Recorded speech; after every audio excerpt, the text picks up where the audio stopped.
You unlock this door with the key of imagination. Beyond it is another dimension, a dimension of sound, a dimension of sight, a dimension of mind. You're moving into a land of both shadow and substance, of things and ideas.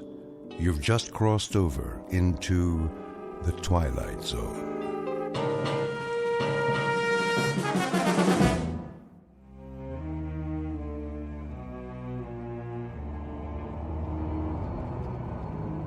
Why are you driving so slowly, Miller? Sorry, sir. The traffic is unusually heavy today. I can see that, but can't you speed it up a bit? I wish I could, Mr. Gordon. Ever since we crossed the bridge, it's been bumper to bumper. Well, then try an alternate route. This is the alternate route, sir, but it doesn't look very promising. Oh, I'm going to be late. She doesn't like it when I'm late. No, sir. I better call home. A capital idea.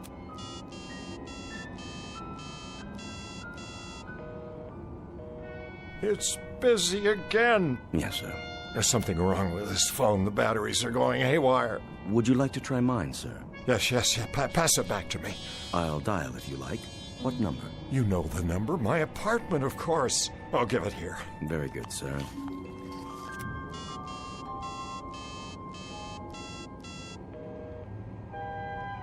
Who is she talking to? Perhaps she's calling your office. Or this phone isn't working either.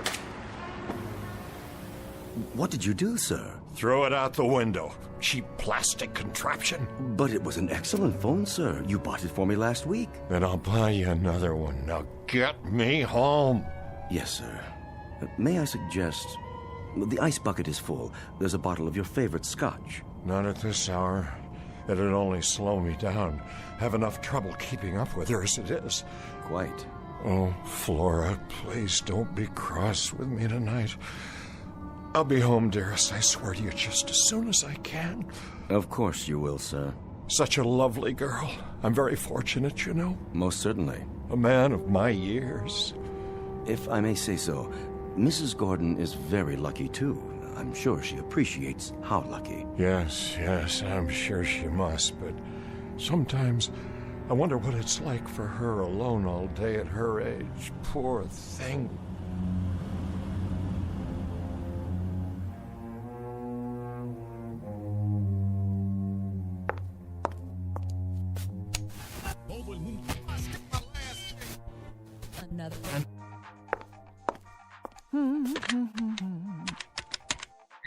Hello, concierge? Yeah, this is Mrs. Gordon. Could you send up some chili cheese fries and a Coke? I'm starving. Just put it on the tab. Don't worry, Harmon will pay you. See, we were going out to dinner, but now I don't know if he's ever going to get here.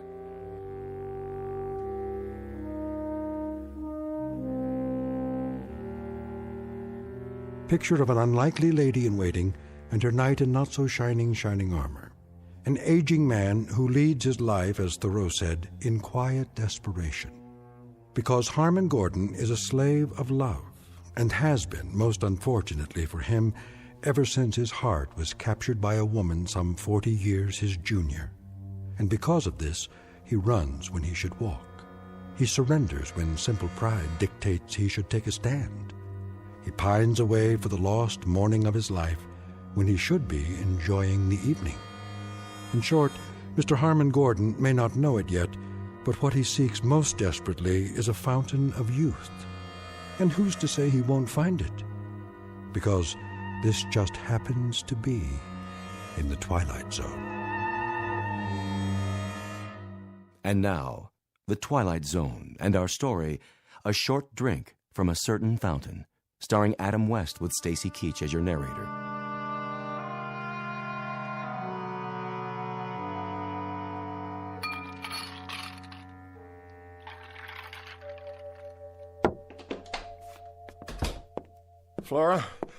Flora dear. Over here, Romeo. Oh, there you are, darling. What happened to you? Please accept my apologies. The traffic was backed up all the way from the office. How come I'm not surprised? You'd be late for your own funeral. And what did you do today? Go shopping again? Oh, I had a ball, an absolute swinging time. I only ask in passing, my dear, because I'm concerned. Oh, let's see. I had breakfast, and then I had lunch, and then I fired that stupid maid, and then I waited for you. Whether you realize it or not, big boy, that routine gets old fast. Very old. I'm truly sorry. Well, all in all, Harmon, it was one of those days that makes you want to jump off a bridge. Earth to Harmon, do you read me? There's still time if you care to go out. Yeah, and do what? Dinner at the tavern? Whoop-de-doo. I thought you liked the food there. How about the Rainbow Room? Well, I suppose if you prefer. It is awfully noisy there. At least we could hear some music. You want music? But I've bought you all the latest recordings. I want live music, any kind. I don't care, as long as I can dance. Dance? Matter of fact, I feel like dancing right now. You do? Will you dance with me, Harmon? Well, I suppose. Come on, baby. Let's see what you've got. Let me take off my hat and coat. Oh, come on, loosen up. Let it move you. Feel that beat? I'm trying, dear. Move it, Harmon. I'm doing my best. What's wrong with you? I can't keep up. Shake your booty. Now move your arms like this. Flora, please be more careful. It was just a piece of glass. It was a very old piece of glass. Worth what, 89 cents? Hardly. This was a Wedgwood. Big deal. I'll buy you 6 more just like it. I'll even have the concierge gift wrap them for our anniversary. Then we can sit around and play old records. Sounds like a hot night to me. What's that tune you like? Come to the church in the Wildwood? Oh, a real toe tapper. You keep forgetting that I'm no longer a varsity end. Were you ever? Furthermore, if my doctor had witnessed that little burst of activity just now... Oh, that's always your excuse. It's not an excuse. My heart... If you keep telling me about your heart and all your aches and pains, Harmon, I'm gonna run out and get sick. Would you mind putting that cigarette out, dear? I've asked you not to smoke. Why not? Bad for your heart? You might start a serious fire. Honey, baby, one of these fine late evenings, that's exactly what I'm gonna do. Torch this whole mausoleum. There are things here that mean a great deal to me. Like what? That eyesore I knocked over? It was my mother's. Oh, spare me. It was worth very little except for the sentimental value. That's a word you may not understand, Flora. Sentiment. It means the capacity to love. Listen, big boy, if I don't fill the bill anymore, just say it loud and clear. In case you forgot, there are 14 flights a day to Reno, and I'd love to be on any one of them. But if I am, you're gonna pay. Big time. Flora, darling, I am not angry. I simply wish that, well, that you'd be a little more careful and considerate. Somebody should have wished that 5 years ago when you and I signed the papers. I knew you were old, Harmon, but I didn't know how old. You better watch yourself, honey. If you ever take me to a swinging weekend in Egypt, I might just run away with a mummy. Know what I mean? I'll just wash up a bit and we can go out to dinner. Oh, you do that. We'll make it your night, baby. We'll go someplace wild, like the Elks Lodge.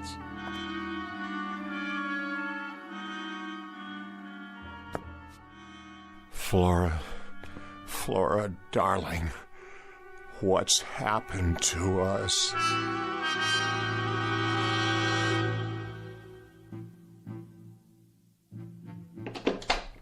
That's it. Flora? I told you, I don't want to talk about it anymore. But Flora, dear, I told you I was tired before we left. Flora, dear, I told you I was tired. You're always tired. It's not something I can control.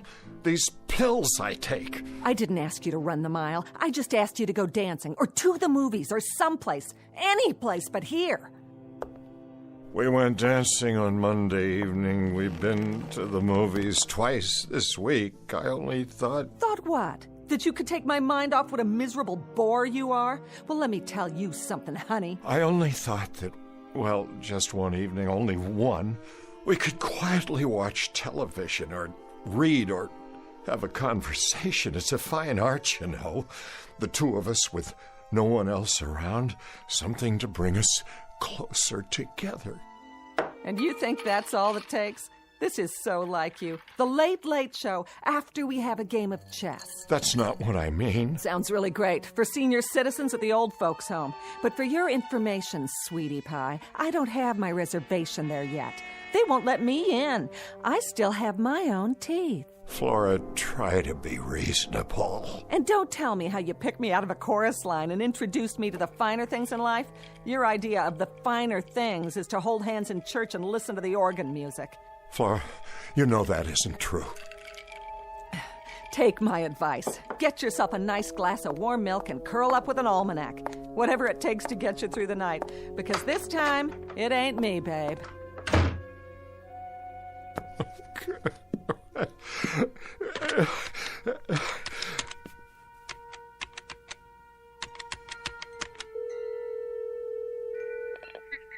Forgive me. I know it's late, but is Dr. Gordon still in the lab? He is? May I speak to him, please? This is his brother calling. Yes, I'll wait.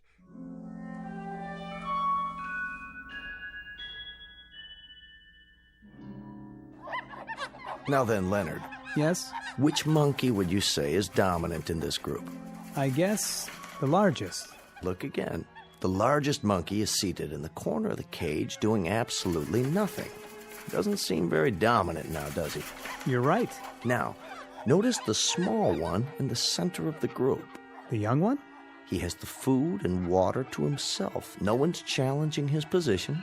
But doesn't that go against the normal rules? Of social organization? Not where the young are concerned. And the cause of this new hierarchy, Leonard, is the Gordon vaccine. He's been injected for 3 weeks running now. His appearance has changed, and the others can see it. They may not understand, but they respect it. They have to. They share a responsibility for his well-being. I see. Dr. Gordon. The implications...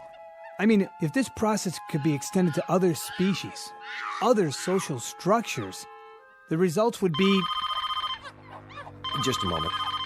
Yes, Julie, I thought I told you no more calls. I'm sorry, sir, but it's your brother. He asked me to ring through. Harmon? Well, what do you know? Put him on. Yes, sir. Go ahead, Mr. Gordon. Raymond, Harmon, is that you? I hope I'm not interrupting. Are you all right? You sound a bit under the weather. Fine. Look, Raymond, I was just wondering if you could come over this evening. Tonight? Well, I don't know. I was just training a new assistant. How about lunch tomorrow? I'm afraid that won't do. I know it's late, but I'd like to see you. Why so mysterious? If it's something to do with your health... No, everything's all right. Everything's fine. It's just that, well, I'd like to talk to you. I see. Raymond, please come over. I'm at my wit's end. I must talk to you. Very well, then. Thank you, Raymond. You don't know how much this means to me. Relax, old boy. I'll be there as soon as I lock up. What is it, Doctor? Nothing serious, I hope. No, nothing serious. But if I'm not mistaken, there may be a slight problem of social organization in my own family.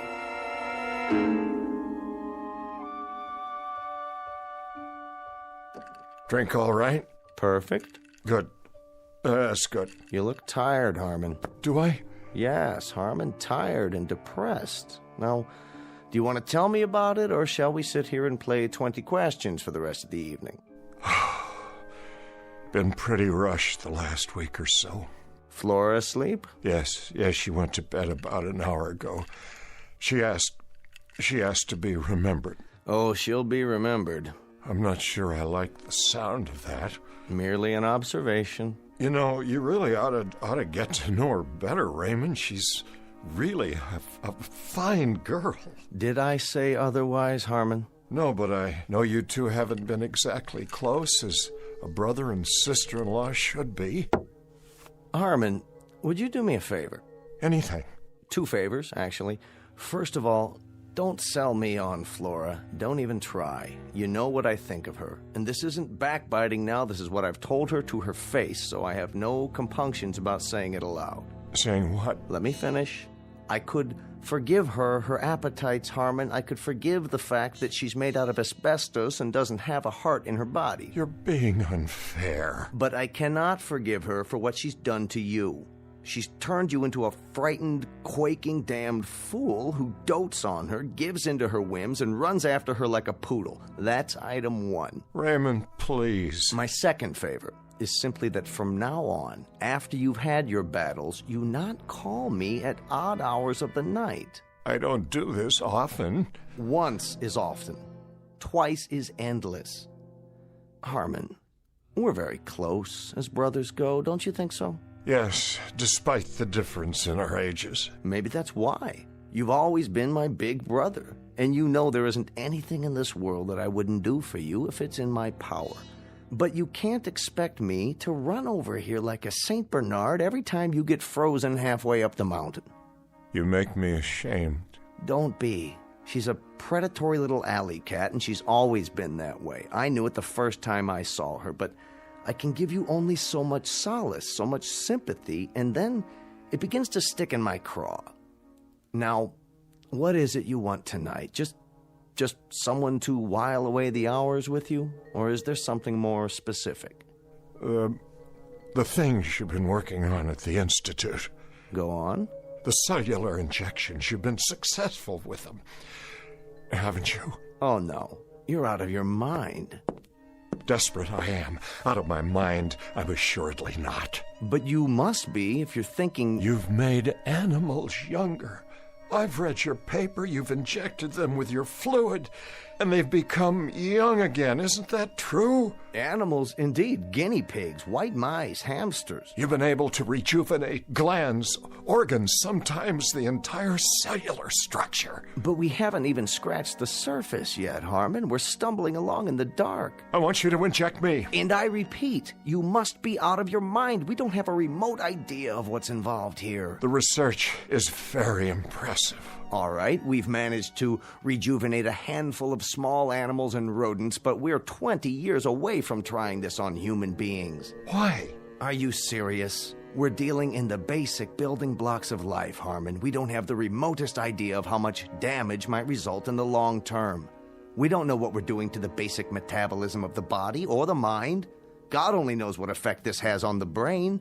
Harmon, we're winging this, and we've killed as many as we've saved. You said you'd do anything for me. Anything within reason. This is within reason. I'm close to the end of my rope, Raymond. I've reached a point where it really matters very little to me if I live or die. Surely not. I want you to test this serum on me. Short of that, I can't bear getting any older. Aside from this pronounced death wish of yours, how would you like to spend the rest of your life? As a mutated freak? Or a blithering idiot? Or a mindless shell? This is not only possible, Harmon, it's highly probable. We couldn't control an experiment with a human being. It'd be catch as catch can. I not only would take the risk, I'd welcome it. The answer is no. You don't know what you're saying? Nor do you. Then it's the same as a death sentence. Exactly right. I wouldn't try experimenting on a strange bum picked up off the street, let alone my own brother. Please. The answer is a firm, irrevocable no. In that case, I bid you good night, Raymond, and I thank you for coming. I trust you can let yourself out. Where are you going? Out onto the balcony. I'd like to be alone. Harmon. I said I'd like to be alone, to collect my thoughts. Bear this in mind. As a physician, I can attest to the effects on the human body of landing on a concrete sidewalk after a 500-foot fall. It isn't pretty. And as a man, can you attest to the effects on the human heart when a man is deeply, dedicatedly, totally in love with a woman who can't stand the sight of him, the sound of him, the look of him? Have you any idea what kind of life this is for me? I know what kind of life it could be, and should be. You're a bright, charming, wealthy, discerning guy, and you've been warped and hammered out of shape by a flashy little piece of baggage who isn't fit to wait on your table. Whatever she is, and whatever she isn't, She's the only thing on God's earth that I care about. Do you know what it's like to believe your life is over and then suddenly, one day, to walk into a room and feel it begin all over again, to see the sun in the sky, even though it's the dead of winter, to lie awake at night flushed with anticipation for a brand new day, because she will be there. Don't do this to yourself. Listen to me. This is important. It matters. Ever since I was a young man, I wished for someone who'd let me show her the world, discover it with me. Because without anyone to share it with, the world might as well be buried under 6 feet of snow. Someone who'd be there, Ray, that's all. I wouldn't ask much in return, a kind word once in a while. She still has a love of life, believe me. Only I can no longer share it with her because I'm old now, and getting older, the days run away and leave me further and further behind. And now it's too late. I beg of you, Ray, if you've ever cared for me, your brother, give me this one last chance. Give me a chance to save myself. And if I don't? Then you can conduct one final experiment. We'll find out who can reach the sidewalk first, a man in an elevator or a free-falling body. Oh, my dear God. You're serious. Good night, Raymond. I'm getting tired now. Let me think about this. Give me an hour or two. Will you be up? Are you coming back? I have to think first. Tell me you'll wait to hear from me. Give me your word. All right. But don't be long. Soon now, I'll need to rest.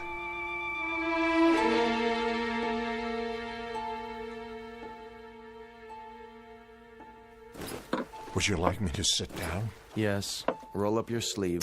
Easily done. I want to thank you for coming back. Don't thank me yet. I have to swab your arm. You'll feel a slight sting. There. That's it? That's it. All of it? It doesn't take much. A few cc's. And I may expect what? You may expect a miracle, but it's unlikely you'll get it. I want you to go to bed. Don't go to work tomorrow. Tell Flora you're taking the day off. I'll be back first thing in the morning. I'm keeping a very close check on you for the next few days.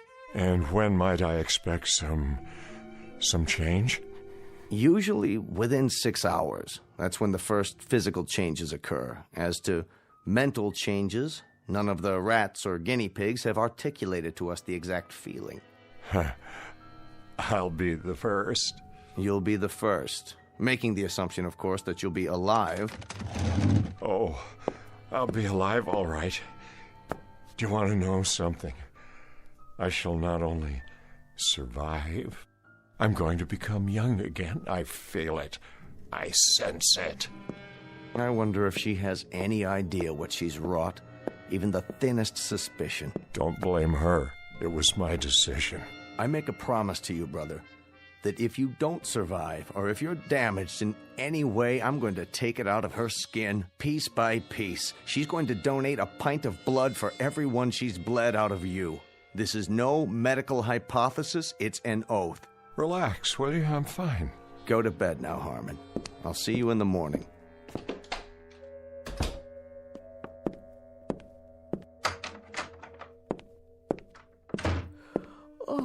That you, Harmon? Yes, Flora. Go back to sleep. What are you doing in front of the mirror? Just looking at myself, dear. Well, don't do that. You'll have a nightmare. Time to call it a day, lover boy. Or are you gonna stay up all night? I like the sound of that. Up all night. You know, I just might... Don't take all the covers when you get in bed. I'm trying to sleep. Of course you are, Flora. Pleasant dreams.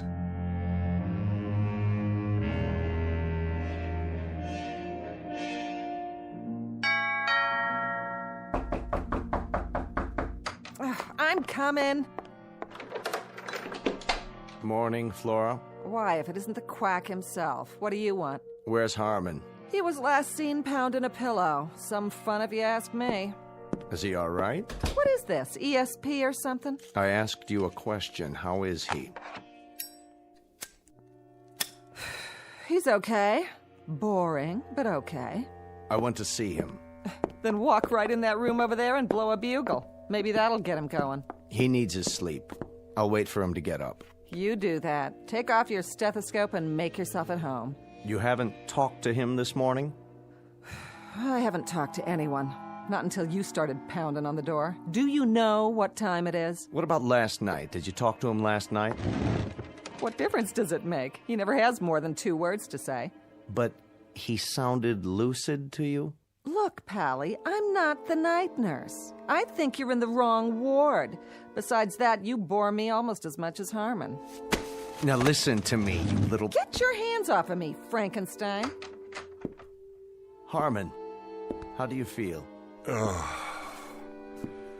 I'm not sure. Harmon, how do you feel? Poor little... Harmon? Is that you? Harmon, take your hands away from your face. Let's open the curtains and throw some light on the subject. Your face? What's wrong with it?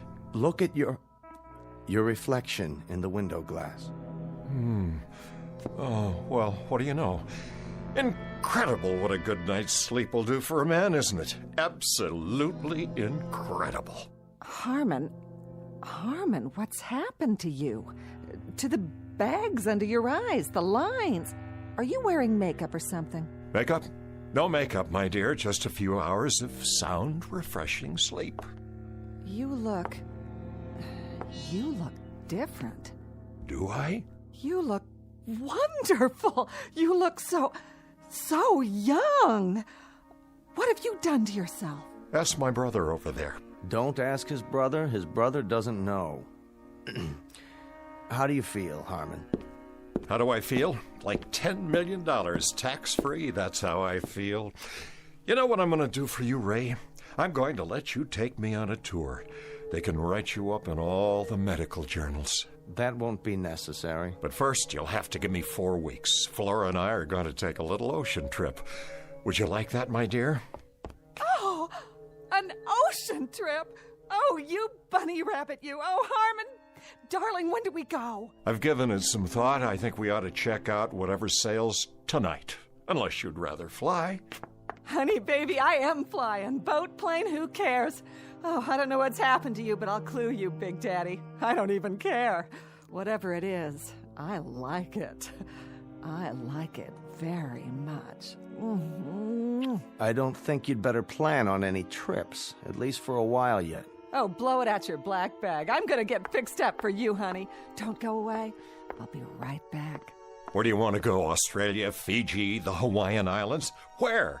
You name it, honey, and I'm there. I'm serious, Harmon. You can't go running off. Not now. Just look at it. My reflection in the glass. Please, sit down. No, wait. What? I don't believe it. I'm still changing. My hair is black again, jet black. And what's this? A little mustache, and it's black too. I want Flora to see it. Not just yet. But this is astounding. I haven't worn a mustache since you were 30 years old, which is precisely the age you look now, at least at this moment. This is fantastic. This is absolutely fantastic. I'm getting younger, every 20 minutes? When I woke up this morning, I looked 45. Now I look 30. If I keep going at this rate, I may get drafted again. That is... what's the matter? Don't you get it? That's just it. I do. If you keep going at this rate, I think we're in deep trouble. Raymond, this is beyond conception. You can't imagine what it's like. I feel light all over. I can breathe again. No fatigue, no heavy, dull tiredness. I feel as if I've been lugging a case of concrete on my back and somebody just cut it away. Let me see your face. I don't know whether you realize this or not, but you've just altered not only my face, but the face of mankind. You've written a whole new chapter in medical history. I said, show me your face. Where's my mustache? What's going on? I wish I knew. But more than that, I wish I knew when it would stop. Or if it will. Why don't I make us some coffee now and we can... Harmon, you changed again. I know. I'm even younger. Oh, what's going on? What is going on here? Raymond, it's starting again. I feel it. I feel it happening inside. I still feel it. You'd better get back to bed. Yes, I think I will. I think I'll go back to bed now. Harmon, I want you to tell me what's going on. I don't like it. I don't like it one bit. Let me go, please. What's happening to you? Your robe, it's too big. Why, Harmon? Take your hands away from your face. You've got to tell me what... No, Flora. Oh, no! Let him alone, Flora. Let him have some privacy.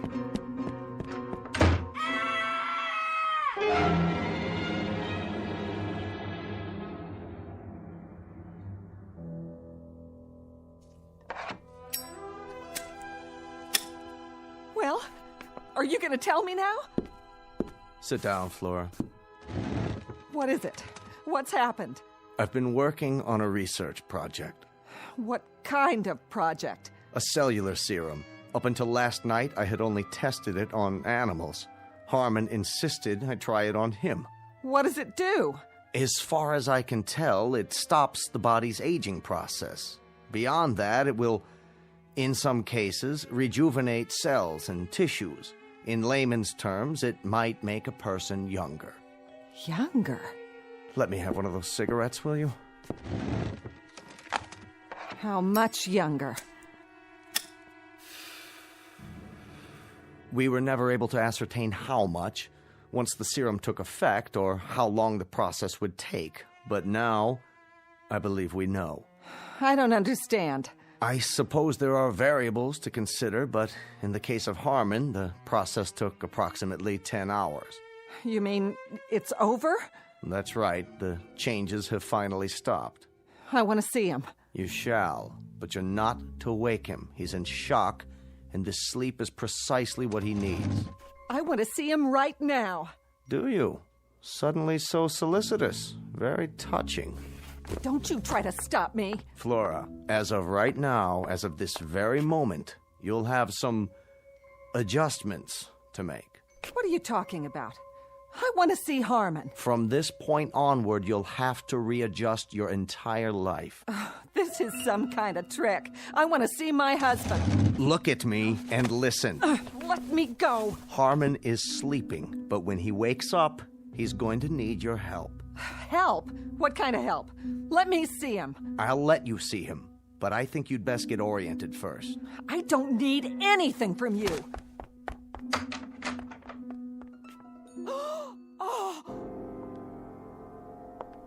Are you beginning to understand? What is that in there? The ground rules have changed. The world no longer begins and ends with Flora.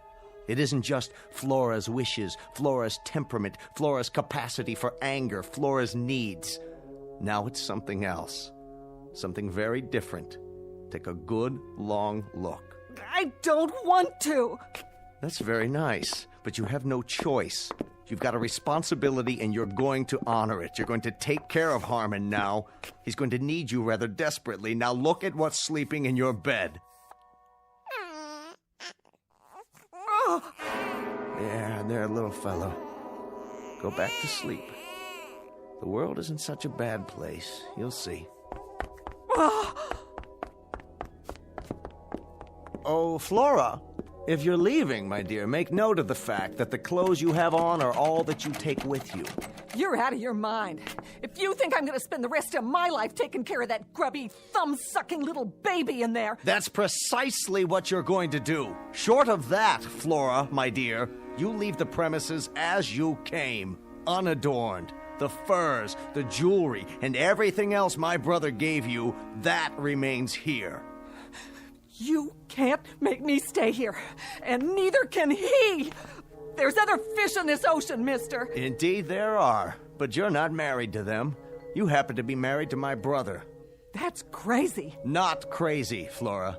Bizarre, perhaps, but very much a fact. And if I find out that he's left alone with maids, governesses, nurses, you're going to find yourself back on the chorus line. What? Do you understand, Flora? He's to get attention now, the attention he deserves. I don't mean intermittent, sporadic moments between nightclubs and beauty parlors. I mean morning till night. Won't he grow? Yes. As of right now, he will grow. A little bit older each day, just as any little boy. It isn't fair. Isn't it? The two poles of life where respect is most needed, but it's the second one that's often shortchanged. You'll experience the process together. He'll be growing older, and so will you, until you're both truly old. A little poetic justice, don't you think?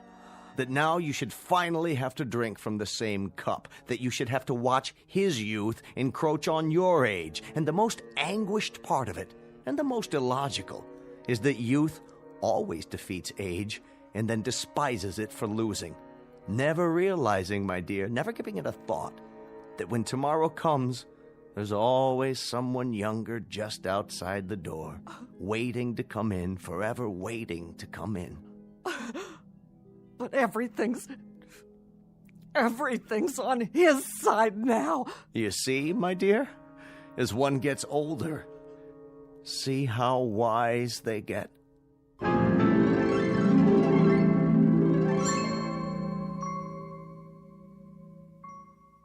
Shh.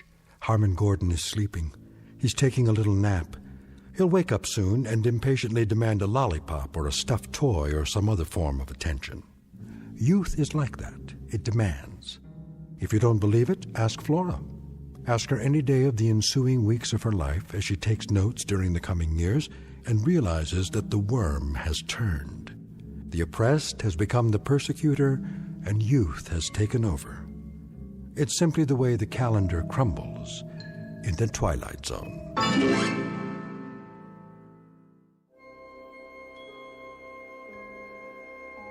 Hi, this is Carl Amari, producer of the Twilight Zone radio dramas. I'd like to take a moment to tell you about our official website at twilightzoneradio.com, where you'll get the latest news and information on these Twilight Zone radio dramas. Plus, at twilightzoneradio.com, you can digitally download 3 free episodes or any of our episodes for only $1.95 each. In this age of ever-changing technology, we've decided to make these episodes instantly available to you by making the Twilight Zone radio dramas a digital download-only series. This means that this series will no longer be offered on CD. The CD collections at our website are now being offered while supplies last at buy one, get one free. So be sure to get your favorites before they're sold out. Be sure to visit us often, and I'll see you in the zone.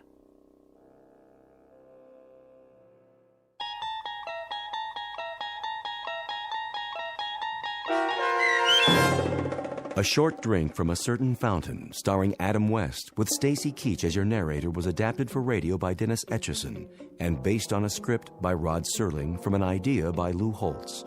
Heard in the cast were Meg Tholkin, Christian Stolte, Doug James, and Lynn Foley. To learn more about the Twilight Zone radio dramas and to obtain audio cassettes and CDs of these programs, visit our website at twilightzoneradio.com. This copyrighted radio series is produced and directed by Carl Amari and Roger Wolski for Falcon Picture Group. Doug James speaking.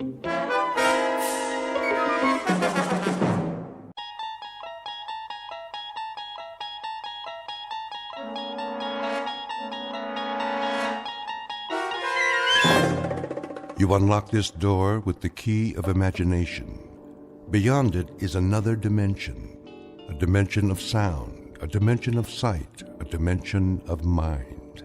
You're moving into a land of both shadow and substance, of things and ideas. You've just crossed over into the Twilight Zone.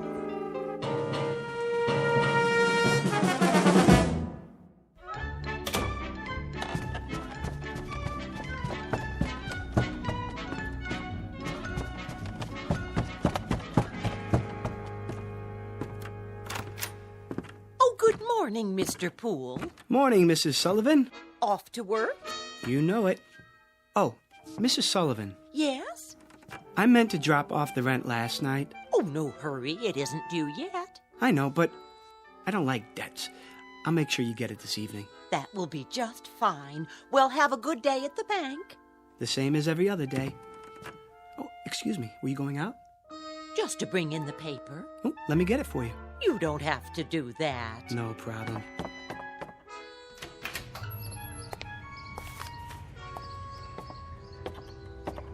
Here you are. Why, thank you, Mr. Poole. You're the perfect tenant. Absolutely perfect.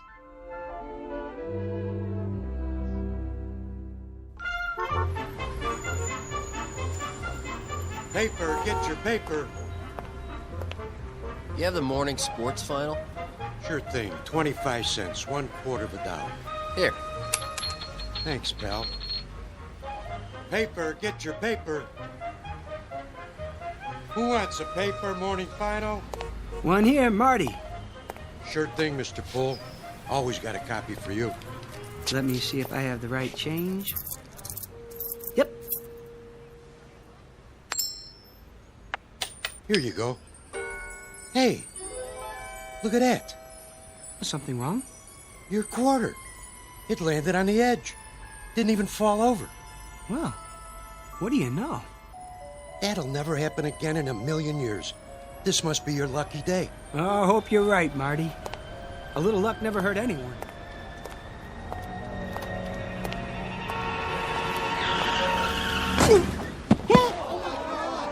Oh, that poor man. What happened? That car had hit him. Did you see it? Somebody call an ambulance. Mr. Hector B. Poole, resident of the Big Apple, the Glass Canyon, hoping to survive an assault on his senses, all 6 of them. Flip a coin and keep on flipping it. What are the odds? Half the time it will come up heads and half the time tails. But in one wild, freakish chance in a million, it will land on its edge. Mr. Poole, a bright human coin on his way to the bank in the Twilight Zone. And now, The Twilight Zone and our story, A Penny for Your Thoughts, starring David Eigenberg with Stacy Keach as your narrator. Stand back! Look what you did! I didn't see him, honest. He just stepped off the curb. Where's the ambulance? Oh, whoa. What happened? Easy, mister. You all right? Oh, I think so. Oh, just give me a hand. Look, lie still. I'll get a doctor. Oh, no. I don't need a doctor. I mean, if you'll help me get up. You sure? You ought to take it easy. At least get an x-ray. Why? No scrapes, no scratches, no broken bones. I seem to be fine. He should stay down. I would. Something like that, he could sue the guy's pants off. Pardon? Oh, I just said, wait till you get to the hospital. You never know. No need for that, really. Oh, you don't know how sorry I am, sir. Oh, no harm done. I swear, I didn't see you step off the curb. If you were hurt, I could never forgive myself. You clumsy idiot. I wish you'd broken your fool neck. What did you say? I said, if you were hurt, I could never forgive myself. No, not that. The other part. I see no reason for you to be abusive. Abusive? I should have been more careful, but it was equally your fault. Are you certain you're all right, sir? I think so. Thank heaven for that. I'm simply trying to say how grateful I am that you weren't injured.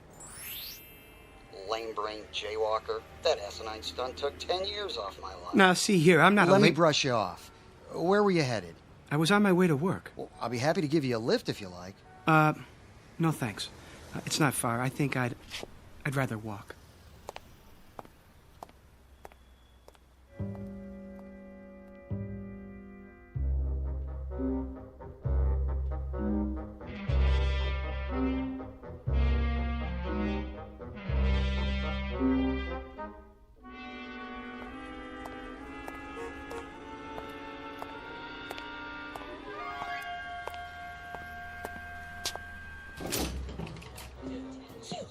Why do I always pick the line with the slow telephone?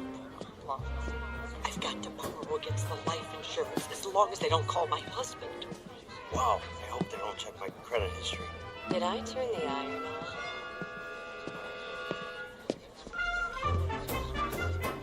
Well, well, Pool. Morning, Brand. Your watch stopped this morning? What's that? Must have. Not like you to be late. Oh, yes. No, no, it's not. It's 9:10. Something happened on the way. Did it? Brand, can I ask you a question? Go ahead. Well, why are they all whispering? Who? The customers. What about them? It's just that they're usually so quiet. I mean, nobody talks out loud in a bank, but this morning... What do you mean? You don't hear them? Hear what? Oh, I get it. Have a late night, did you? No, but, on the way here, I better grab some coffee. Miss Turner just put some on.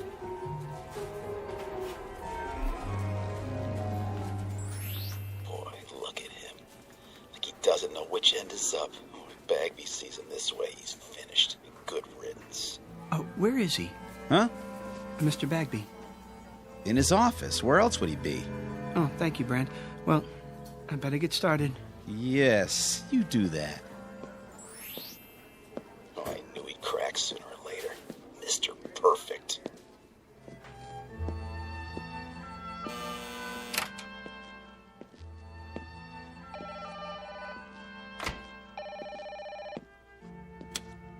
Hello?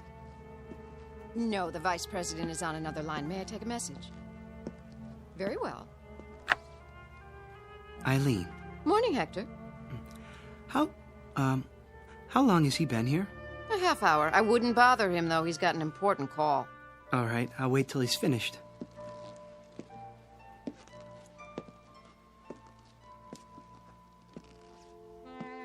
Oh, Felicia, baby! You know I care. But how would it look? And besides, Gladys has a nose for these things. Of course she would. I can see the headlines. Prominent banker divorces wife to marry chorus girl. No, Felicia, you misunderstand. I love chorus girls. I mean, not all of them. Only you. Yes, that's right. Look, how about this weekend? Just you and me. Yes? Mr. Bagby? Come in. Hold on. Someone's at the door. Yes, what is it, Pool? Mr. Bagby, sorry to interrupt you, but I'd like to explain. Explain what? Why I was late, sir. Were you? 10 minutes to be exact. I didn't notice. Well, as you know, sir, my record for being prompt is spotless. I pride myself on attention to duty. Yes, Pool. Everyone is aware of your devotion to the bank. Well, you see, a strange thing happened. A very strange thing. Yes, uh-huh. Get on with it, you simpering idiot. You think she's going to stay on the line forever? If you ruin my weekend with Felicia, I'll string you up by the thumbs. Your weekend, sir. What? Spoil your weekend. Oh, I wouldn't want to do that. What are you mumbling about? Look, I've got an important call here. Very pressing matter. Get on with it, man. No, of course, I understand. He said weekend. Good Lord. You don't suppose he knows about Felicia? It's impossible. I've been so careful, so discreet. There. I've placed it on hold. Now then, you had something to tell me? Pool? Another time, sir. I can see that you're busy. I'd better get to my work.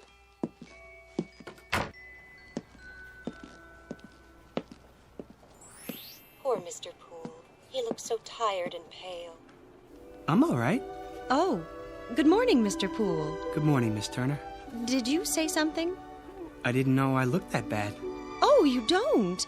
You look very well today. As do you. Oh, I thank you. Would you like some coffee? Not just yet, but thanks for asking.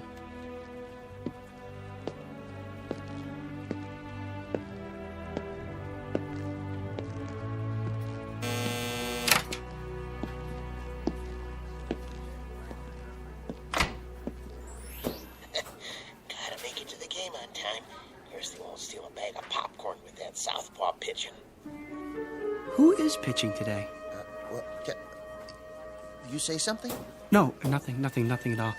Good day to you, sir. Everything in apple pie order, I trust? Yes, thank you. Thank you very much. bet you're the one who sent me that overdraft notice.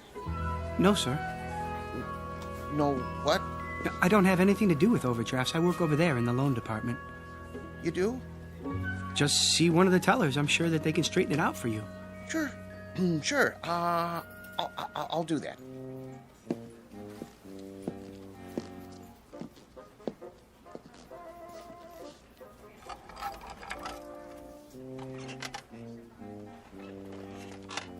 Pool? Yes. You know Mr. Sykes of Ajax Cement? Oh, yes, Mr. Sykes. How do you do? His loan has been approved. Will you see that the papers are in order? Of course. When do I get the check? Mr. Poole will take care of that for you. Here's the file.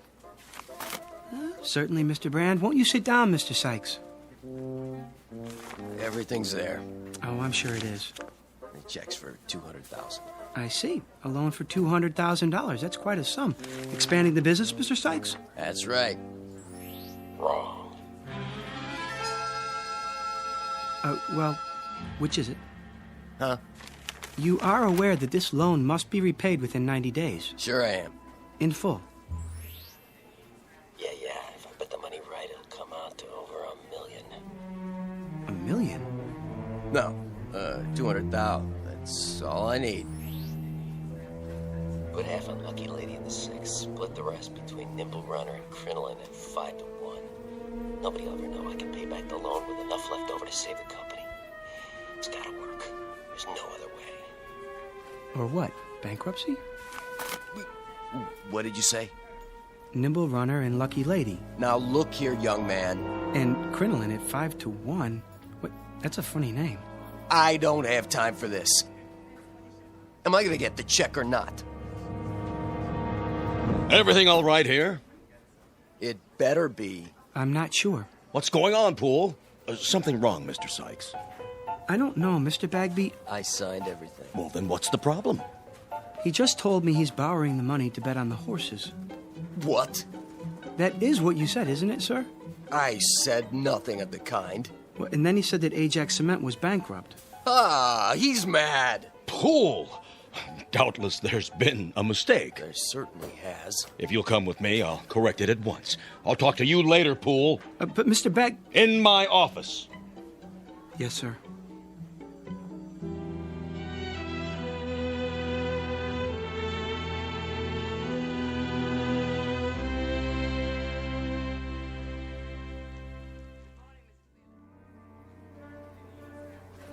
What are you trying to do? My job. He said. I heard the whole thing. I'm the one who took his application. What's going on, Poole? Will you tell me that? What? If I could tell you, I would. But I honestly don't know.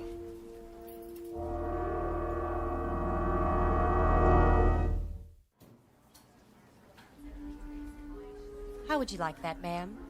Can I have it once, please, and some quarters for the laundromat? Of course. 180, 190, 200. Just a moment and I'll get your receipt. I want it in the form of a cashier's check. Oh, I'll need to get it countersigned. Money order then. Yes, sir. That can't be all I have. Check the balance again. I've already checked it twice. If you'd like a printout of your transactions... I would, yes, so I can compare it to my records. There must be some mistake. 401, 402, 403. 20 years, the same window. Not one promotion. Nope, not me. Hello, Smithers. Oh, hello, Mr. Poole. Don't worry, you'll get that promotion. Do you really think so? I mean, what promotion? Stick with it. You'll see. Yes, of course, but how? Have a little faith.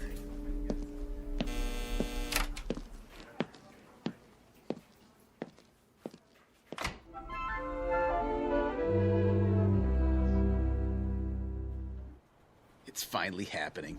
It is? Yep, old nose of the grindstone seems to have flipped out. Who are you talking about? Poole, who else? He's been acting goofy all morning. Well, why shouldn't he? He's entitled to once in a while. He does all the work around here.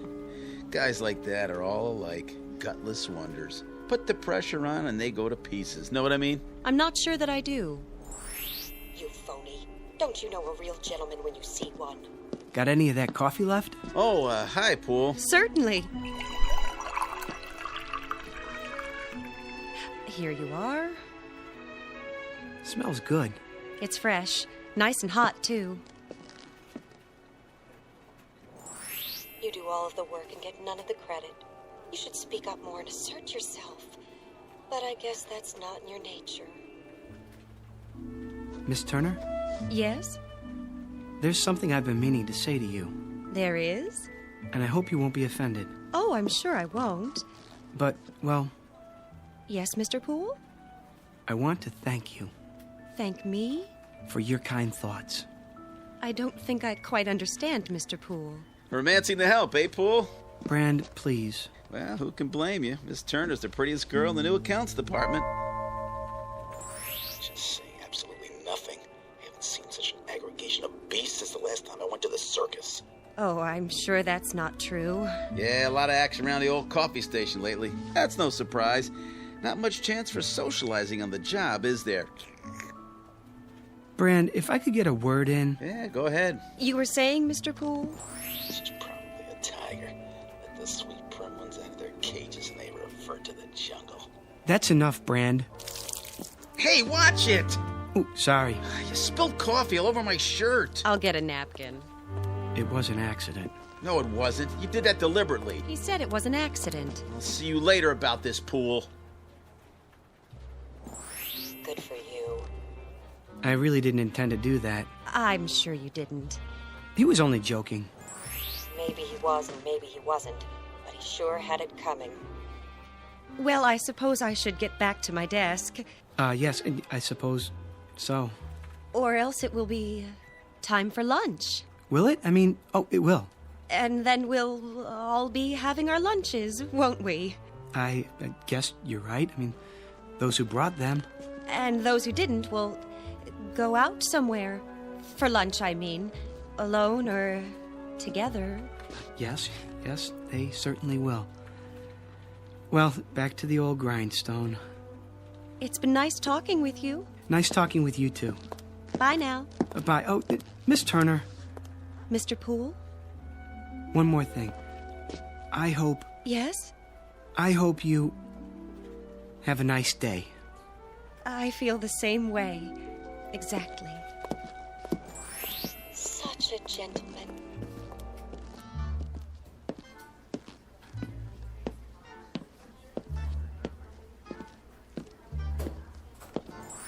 It isn't fair. It just isn't fair. I said, don't worry, Smithers. Who? Oh, Poole, were you speaking to me? Mr. Bagby's a fair man. Mr. Bagby? Yes, I'm sure he is. Good things come to those who wait. What's he watching me for? Oh, no reason. Don't let it distract you. They'll be sorry. Not much longer now. At 4:30 this afternoon, I go into the vault like I always do. I'll take my briefcase with me. No one will suspect a thing. I'll fill it with currency and be on a ship to Bermuda by nightfall. Yes, indeed. All that money. As much as I can carry. I wonder how long it will take them to discover it's gone. It's not possible. Smithers?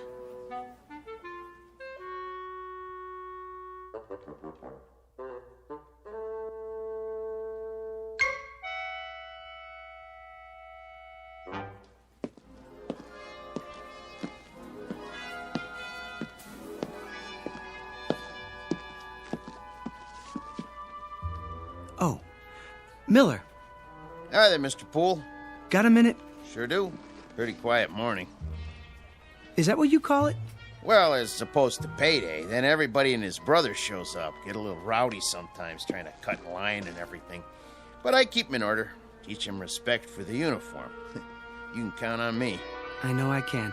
That's why I wanted a word in your ear. What's up? How long have you been a guard here? Quite a few years now. Get my pension before long. And that gun in your holster, is it the same one you've always had? Sure is. Nothing beats a 38. Keep it oiled up real good. You could use it then. I mean, if you had to. Well, What do you think I got it on my belt for, Hector? To hold my pants up? Good. That's good. Why you ask? I'm not sure, but I'd suggest taking up a post by the door, keep your eyes open, and don't say anything to anyone just yet. I get you. Mum's the word. There he is. Was he waiting for me? Hello again. Miss Turner. I was just going back to my desk. Perfect timing. Isn't it? I mean, it is. Miss Turner, may I speak to you? Any time at all. What I have to tell you is very important. Yes, Mr. Poole? Not here in front of everyone. Dreadfully important. Come with me. Where are we going? Somewhere private.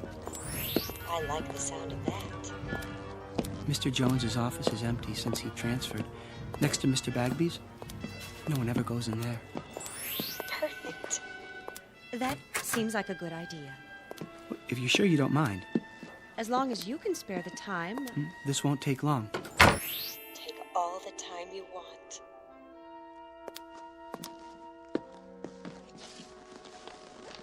Well, what is it? You'll think I'm crazy. Is something wrong? Terribly, and I don't know who else to talk to. I'm here. Miss Turner, I keep hearing voices. People talking, their lips don't move. But I can hear their voices clearly. I've got this ringing in my head. Oh, no.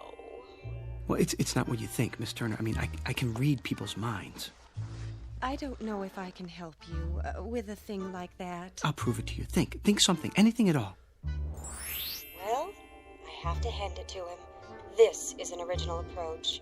Why did it take him so long to gather up his courage? Because it only happened this morning? What did?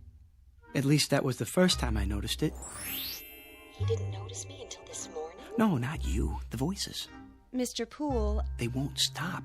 Perhaps you should lie down for a few minutes. Maybe later. I'm trying to tell you something. I know you are. No, this is serious. Do you think I enjoy hearing people's thoughts? I'm sure I have no idea. Well, try to imagine. It's like seeing people with their clothes off. Which people would that be? Well, Miss Turner, I have reason to believe that someone may try to rob the bank this afternoon. Mr. Brand was right. He's coming unglued. No, I am not unglued. It's true. I mean, at least I think it is. You heard them say that? Well, in a manner of speaking. Well, then, in that case, you should do something about it. But what if I'm wrong? You have a responsibility to the bank, to the stockholders and depositors. I suppose I do. We could talk about it over lunch. I mean, one could, two people, whoever they might be, if they wanted to, that is. Otherwise, just one, alone, talking about it to himself. Of course, that might be a bit lonely, for some people at least, unless... There's no time to waste. No, definitely not. I have to get out of here. Why? I mean, what's your hurry? Have we finished our conversation? I thought... I've got to tell Mr. Bagby.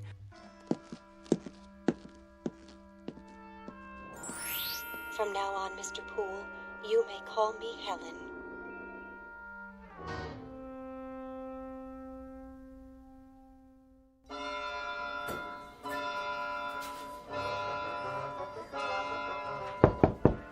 Come in. Mr. Bagby. Oh, there you are, Poole. I want to talk to you. Sir, I'm worried about you, Poole. About me? But sir... I've always considered you one of my best men. So why, Poole? Why what? Just tell me straight out. We lost the Ajax cement account this morning because of that nonsense a while ago. Something wrong at home? The wife, perhaps? I'm not married. Oh, well, something's bothering you. Yes. Have a seat. I'd prefer to stand. Then out with it. Well, I don't know how to put this, Mr. Bagby. Speak up, Poole. I'm with you. You won't believe me. Of course I'll believe you. You're as honest as the day is long. Well, you've been like a son to me. Well, a son-in-law, at least. If you were, which you're not, legally speaking. But nonetheless... Mr. Bagby, Mr. Smithers is... Smithers? Well, what about him?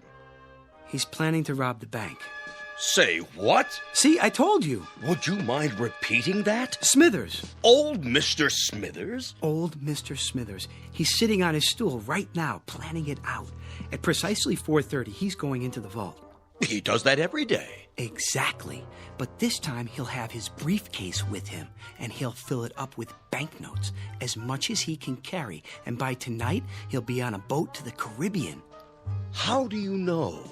I heard him talking about it. But he's one of our oldest and most trusted employees. Well, he was here when I took over the bank. I absolutely refuse to believe. I swear it, sir. He has it all worked out. Wait a minute. I take your point. Who's the one who ends up stealing the company funds? Isn't it always the most trusted employee? The man you'd least suspect? The man who's completely reliable for years until that one moment when everybody relaxes their guard and... Gotcha! He strikes. Good work, Pool. I wish it weren't true. I sort of admire Mr. Smithers. He's always there, steady as a rock, going his own way. I wouldn't have believed it if I hadn't overheard it myself. Well, no time for sentiment. Quick now, tell me the details. Well, at 4:30 on the dot, it starts. Okay, and Mr. Smithers will finish counting out his drawer as he always does, by the numbers. Thank you, folks. Good night now. Don't work too hard. And as soon as we lock the doors... See you Wednesday. You take care now. Good night, Rich.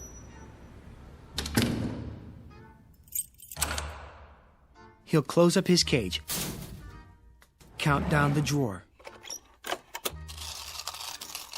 73, 74, 75, plus the bills.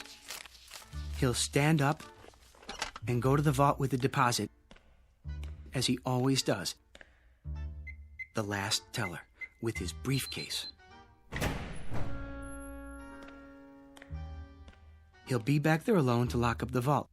Only this time, things will be different. When he comes out, his briefcase will be heavy. Very heavy. Miller, may I see you a moment? Yes, sir. Rich, let me out, please. Okay, be right there. I'm waiting. Gotcha! What? I'll take that briefcase. Here. What? Shall I cuff him? Not till we see the evidence. Looks pretty heavy to me. Dump it on the desk. I'm your witness. Sure thing. What do you think you're doing? What does it look like? Your mistake, Mr. Smithers, was in assuming that we were all asleep. A great mistake. But nothing gets by this institution. As a matter of fact, I've had my eye on you for a long time. You sure this is his briefcase? Of course it is. Duly noted. He admits it. 1/2 sandwich. Clip-on necktie. Change of socks. Comb. 1 book. How to Profit from Armageddon. And, 7 ballpoint pens. Where's the money? Has everyone gone insane? What money? Pool! Where's that idiot Pool? Here, sir. So he was going to steal the money. He was going to take a trip to Bermuda. That was his story, huh? Mr. Bagby, I heard him. And who was he talking to, Mr. Pool? Well, he wasn't talking to anyone, not exactly. Oh? What was he doing? Sending smoke signals? He was... thinking. He was what? He was thinking. Well, that explains everything. Mr. Smithers, please forgive us all for this unfortunate intrusion. Well, I guess we all make mistakes. I should have known that what I was told was impossible on the face of it. Pool, do you know what I'm thinking? I'm fired. Kindly clear out your desk at once. Mr. Smithers, I don't know what to say. I'm very sorry. Return Mr. Smithers' possessions and let him pass. Right away.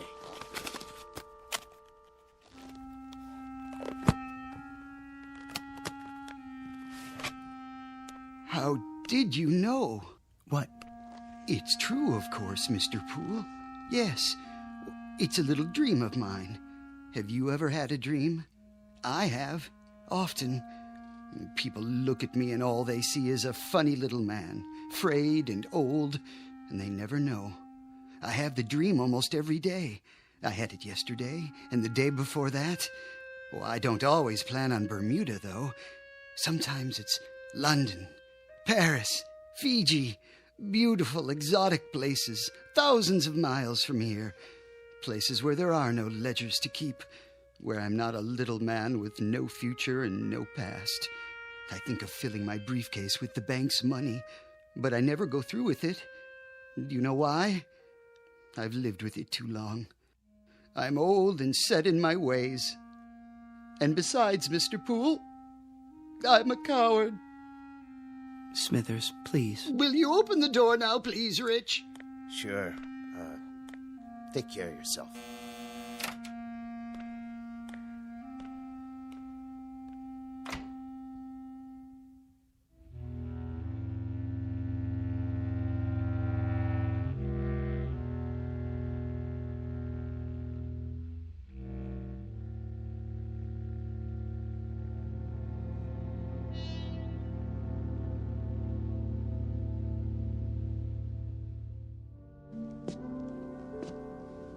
Can I help you with anything?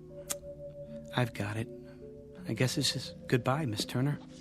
It may be a blessing in disguise. For your career, a man with your abilities.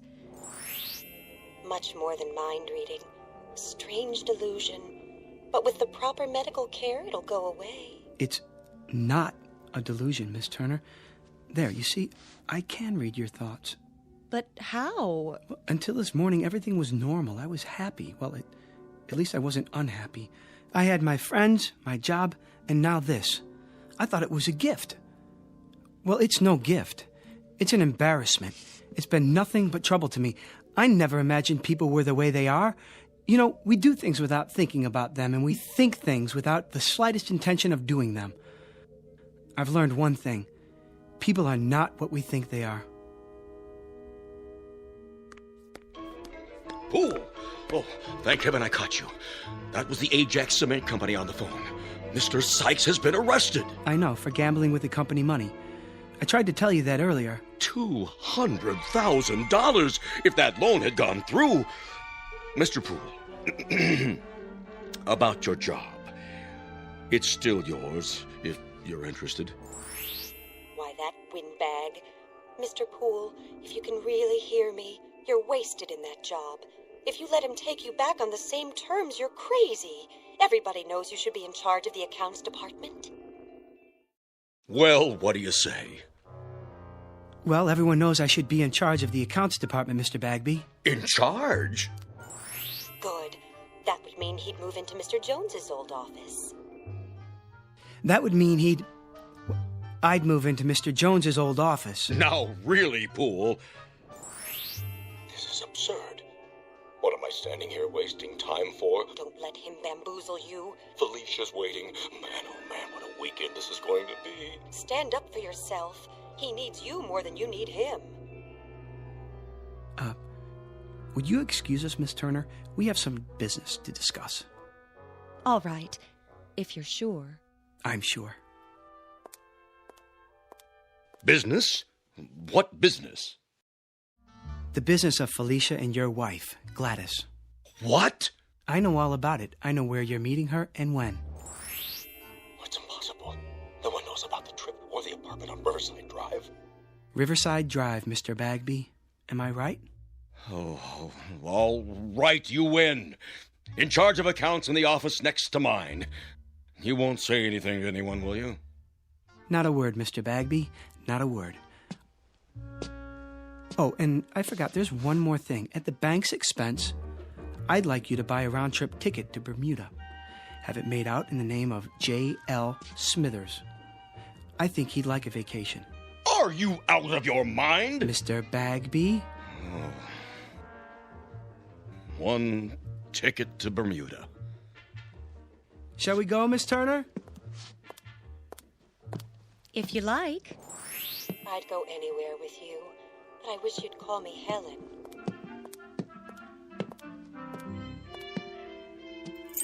Have a good night, folks. We'll try.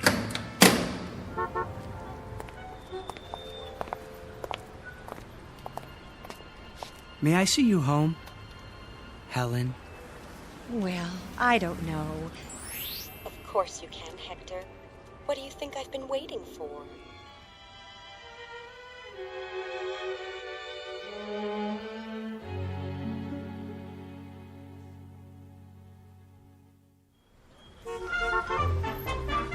Paper, get your afternoon paper.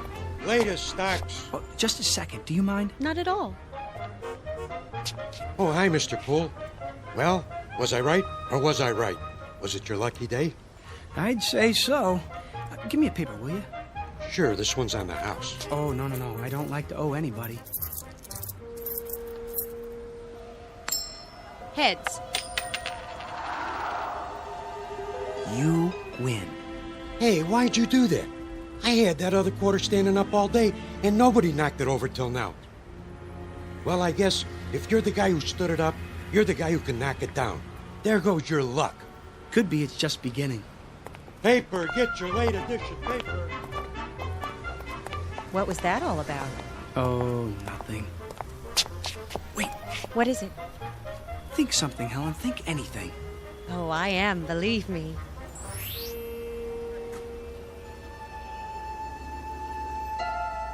Did you get that? No, I didn't. I didn't hear anything at all. It's gone. Isn't that wonderful? If you say so, dear. Toss a coin, any coin, and one time in a million it will land on its edge. But all it takes to knock it over is a slight vibration, a light blow, or even a vagrant dream. Mr. Hector B. Poole, a human coin on edge for a brief time in the Twilight Zone.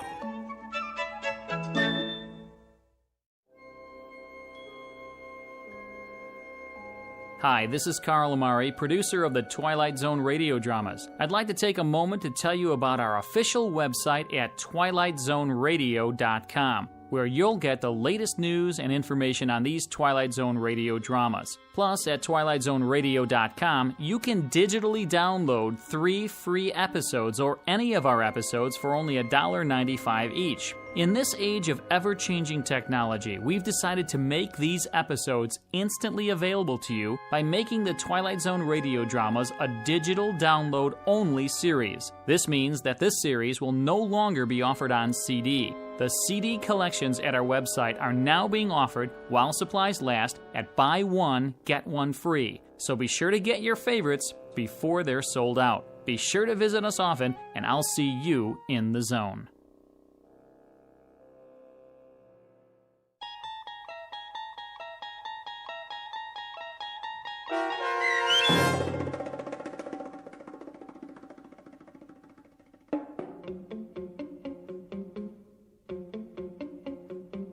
A Penny for Your Thoughts, starring David Eigenberg with Stacy Keach as your narrator, was adapted for radio by Dennis Etchison and written for The Twilight Zone by George Clayton Johnson.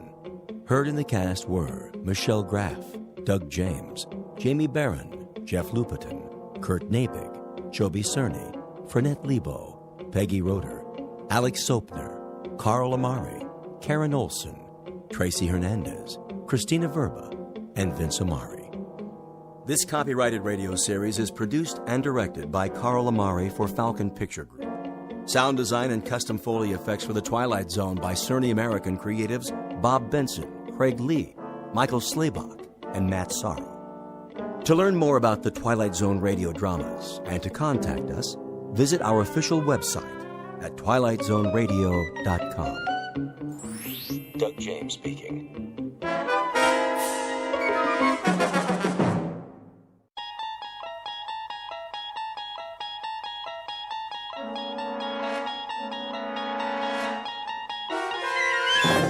You're traveling through another dimension. A dimension not only of sight and sound, but of mind. A journey into a wondrous land whose boundaries are those of imagination. Your next stop, the Twilight Zone.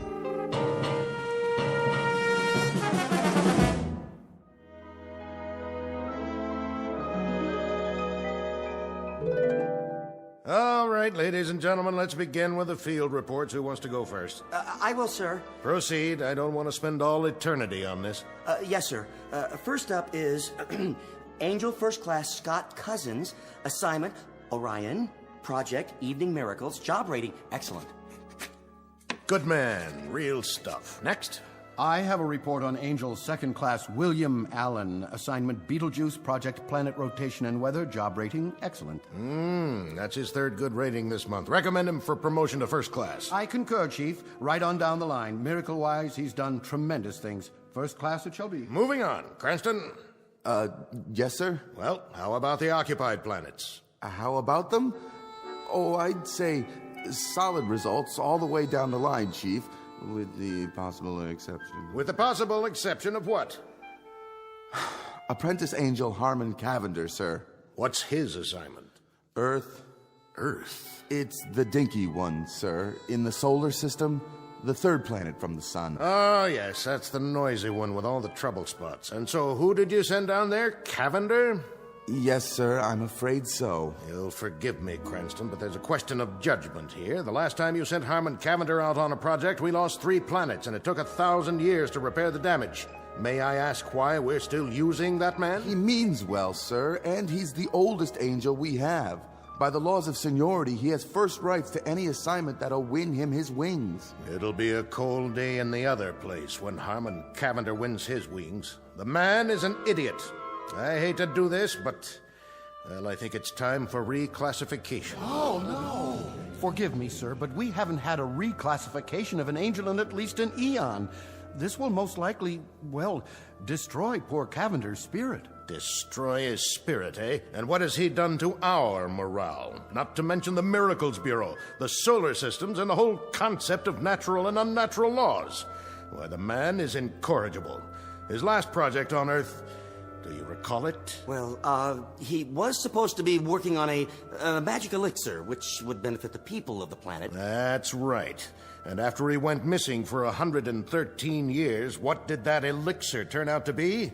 Gin. 113 years, and there he sat, an apprentice angel with the power of miracles, the prerogatives of a celestial entity, the acquired wisdom of 1 billion eons, and what is his accomplishment?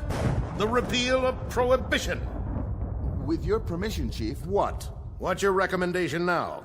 That man won't win his wings no matter the time, the place, the circumstances. With the Chief's permission, I could assign him to a very minor project. I mean, put him on an individual case, a relatively unimportant one. Like what? One of the Class D problems. You know, Chief, as we've done on occasion. Pick out one Earth inhabitant who seems unable to function without some kind of heavenly aid. Have you someone in mind? We could find such a person. Where? How about that one? Down there. Orient me. My eyes aren't what they used to be. Grep, Agnes, age 26. Habitat, New York City. Unable to hold a position, constantly in debt.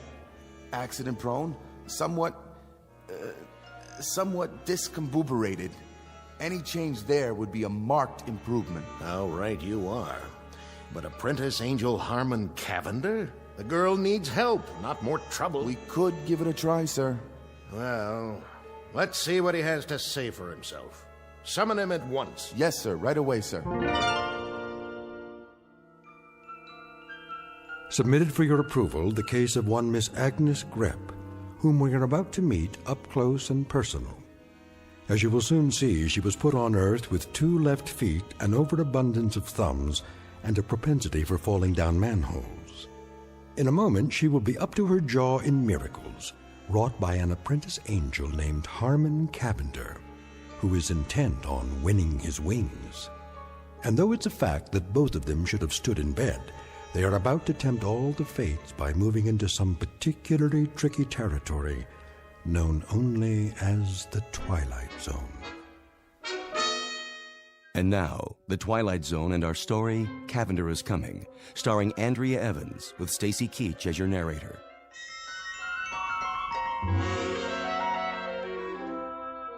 Excuse me. Yes? Is this the 3rd Celestial Division? Yes, sir. Angel Placement Bureau? That's correct. Do you have an appointment? Yes, I'm looking for a Mr. Henry Polk. Our supervisor. And you are? Cavander. Harmon Cavander. Ah, yes. We've been expecting you. Go right in. Thank you.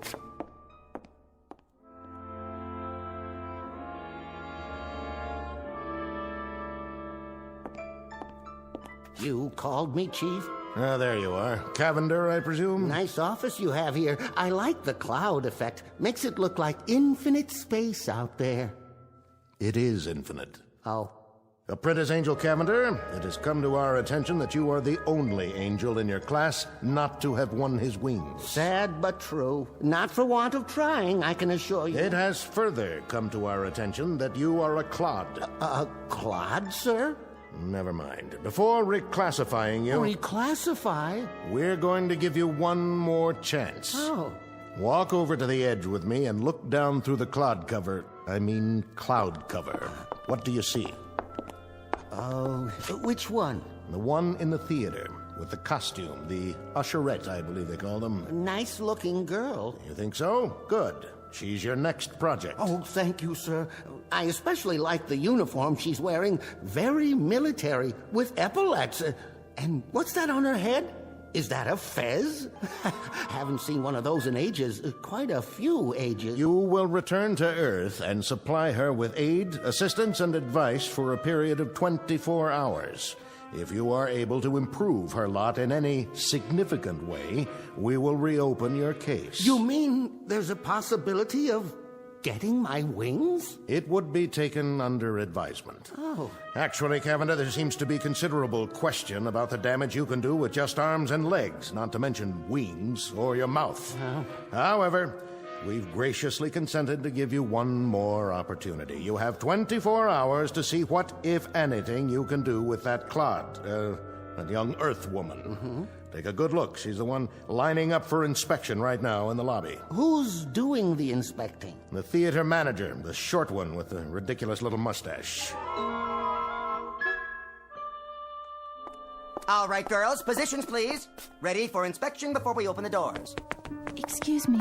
End of the line. Can I get in here? This is my position. Pardon me. Inspection. Left lapel wrinkled. Sorry, sir. Lipstick crooked. I'll fix it. And you. Yes, Mr. Stout? Stand up. No slumping. Eyes straight ahead. Eyes straight, I said. I'm trying, sir. It's a natural condition. You see, my eyes aren't straight. There's not... You're the new one. Yes, Mr. Stout, and I can't tell you how glad I am to have the job, and I work very hard, and this is the first time I've ever been an usherette, and I love the uniform, and... Miss Grepp, is it? That's right, Agnes Grepp. It used to be Grabinski because my father's father was Lithuanian, but when he married my mother... If you don't mind, Miss Grepp. Now then, for the benefit of the new recruits, I will go over very quickly the prescribed positions and order of the day. Pay attention, please, Miss Grepp.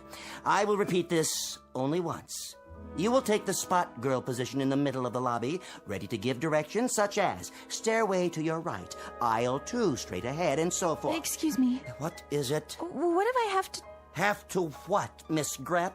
You know, take a comfort break. You will wait for your 30-minute lunch period, the same as the other girls. Now then, after you have taken their stubs... Their what? Ticket stubs. You collect them. Then the directions you give the patrons will be as follows. Stairway to your right, stairway to your left, aisle 2 straight ahead. Psst. Aisle 3 to your right, balcony and loge upstairs, and... Miss Grepp, if you please. What if I need a drink of water? Yeah, you know, all those directions and my mouth might go dry. It used to go dry when I had to stand up in front of the class, and sometimes it gets dry even when I... Then you look my way and make a face. Like this. Mr. Stout, you look like a fish, doesn't he? Isn't it cute the way he does his mouth like that? The doors are opening for the first performance of the day. Take your positions. Hup, hup. Yes, sir. I'll work the candy counter, sir. I'm in the loges. Where's my flashlight? Spot. Miss Grepp, take your spot. Oh, don't worry about me, sir. I got it covered. Hello, dear. Hi. can you tell us where to find the best seat? Give her your ticket first, Gertrude. Oh, yes, of course. Here you are, dear. About those seats. Immediate lodging. 3 aisles straight up. I mean, in the balcony. Pardon? Oh, and I think there's some candy to your right, popcorn, and oh, God knows what else. Pardon me? Must have water. That man, ask him, but please. Oh, Mr. Manager, I think your usher here is having a fit. Any aisle, any seat at all, just go. What do we do with these tickets, Is there some problem? No problem. A regular fit. Fit? A conniption. Oh. Miss Grep? Mr. Stout? Your epaulets. Oh, Mr. Stout, look at me, please. Close your mouth at once, Miss Grep. Consider yourself cashiered out. You will never make usherette at Blonsky's Bijou of famous Hollywood hits. Now, turn in your uniform. Up. Dismissed.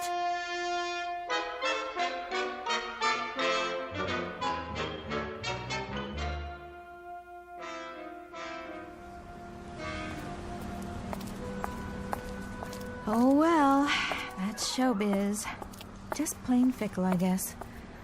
What's the difference between me and all those women in the movies? Classy, sophisticated. Hey, bus!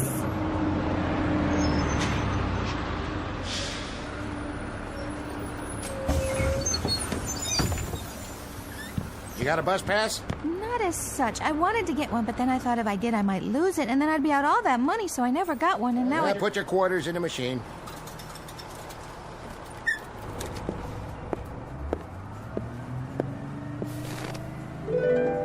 Where did you come from?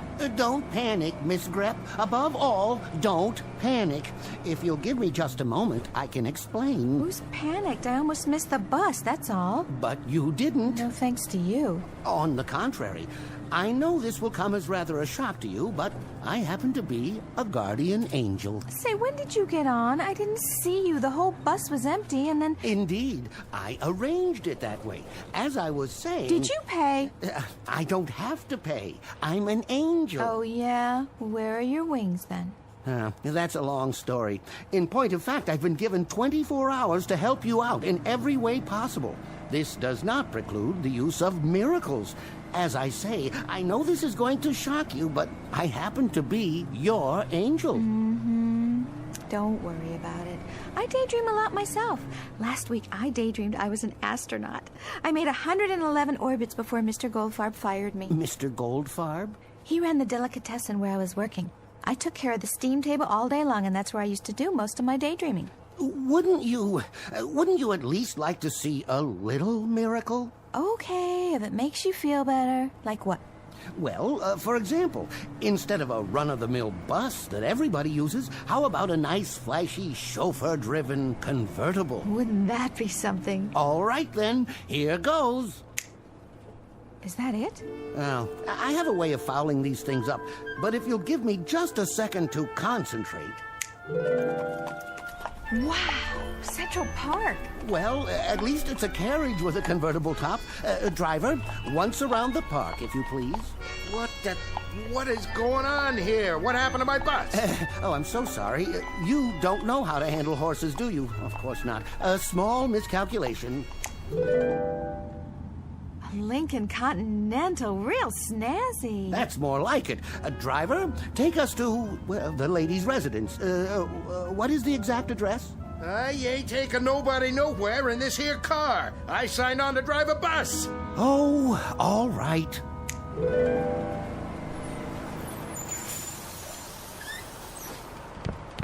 From here on out, folks, you're on your own. When the supervisor comes to claim the bus, tell him I resigned. Well, Miss Grep, what have you got to say now? Excuse me? Well, where are you going? Where do you think? I'm going home. This is my stop. No, wait! Miss Grep, please, wait!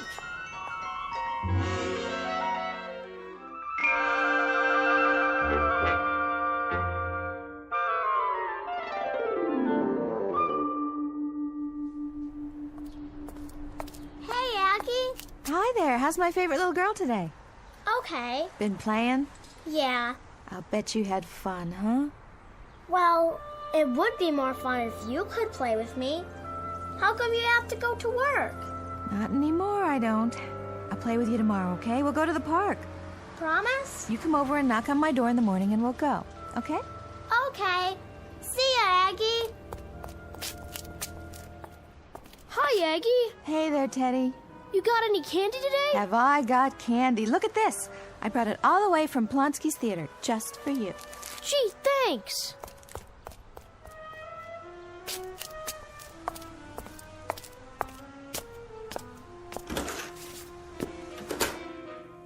Aggie, can I ask you a question? Sure, Wanda, what is it? When you make potato pancakes, is it 3/4 of a cup of flour and a half an onion, or a half a cup of flour and 3/4 of an onion? I think it depends on how much you're making. I mean, if you make potato pancakes for 4, it's 1 cup of flour, or is it 1 onion?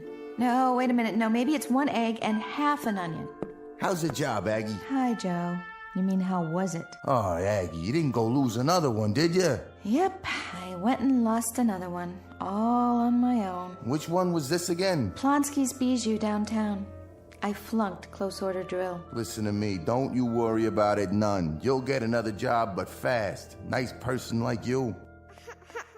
Aggie. Why, what's the matter, sweetie? I broke my cookie. Oh, sweet baby. Aunt Aggie has a cookie for you. Here. You like it, huh? Mm-hmm. Aunt Aggie's gotta go now, but I'll give you another cookie later. Would you like that? Be careful now. Don't drop it.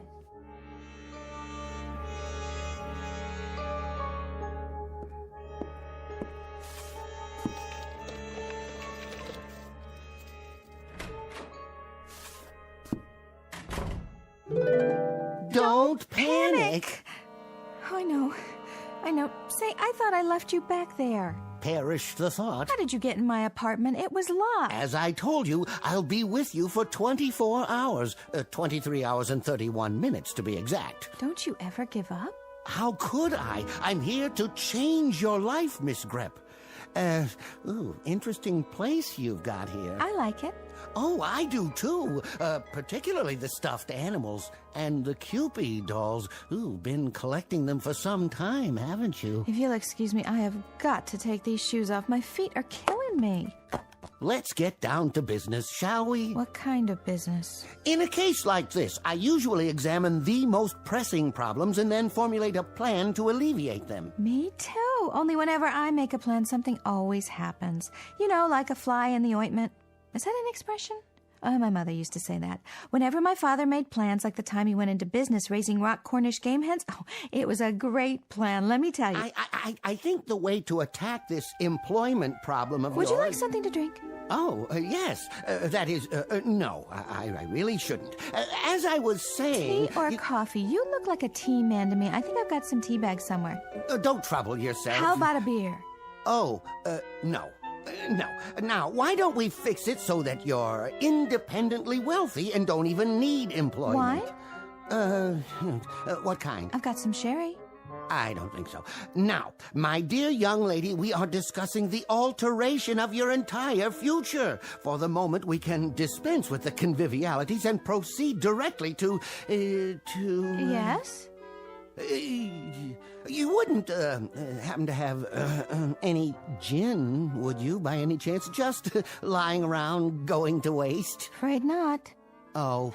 Oh, but I could run down to Mrs. Riente's apartment. Her husband makes it. Well, sort of. You see, he starts with, what do you call it, neutral grain spirits, and then he adds these sloe gin berries, and then... No, thank you. I've had that kind. Manufactured in a bathtub, as I recall. But back to business. First off, you can't live here.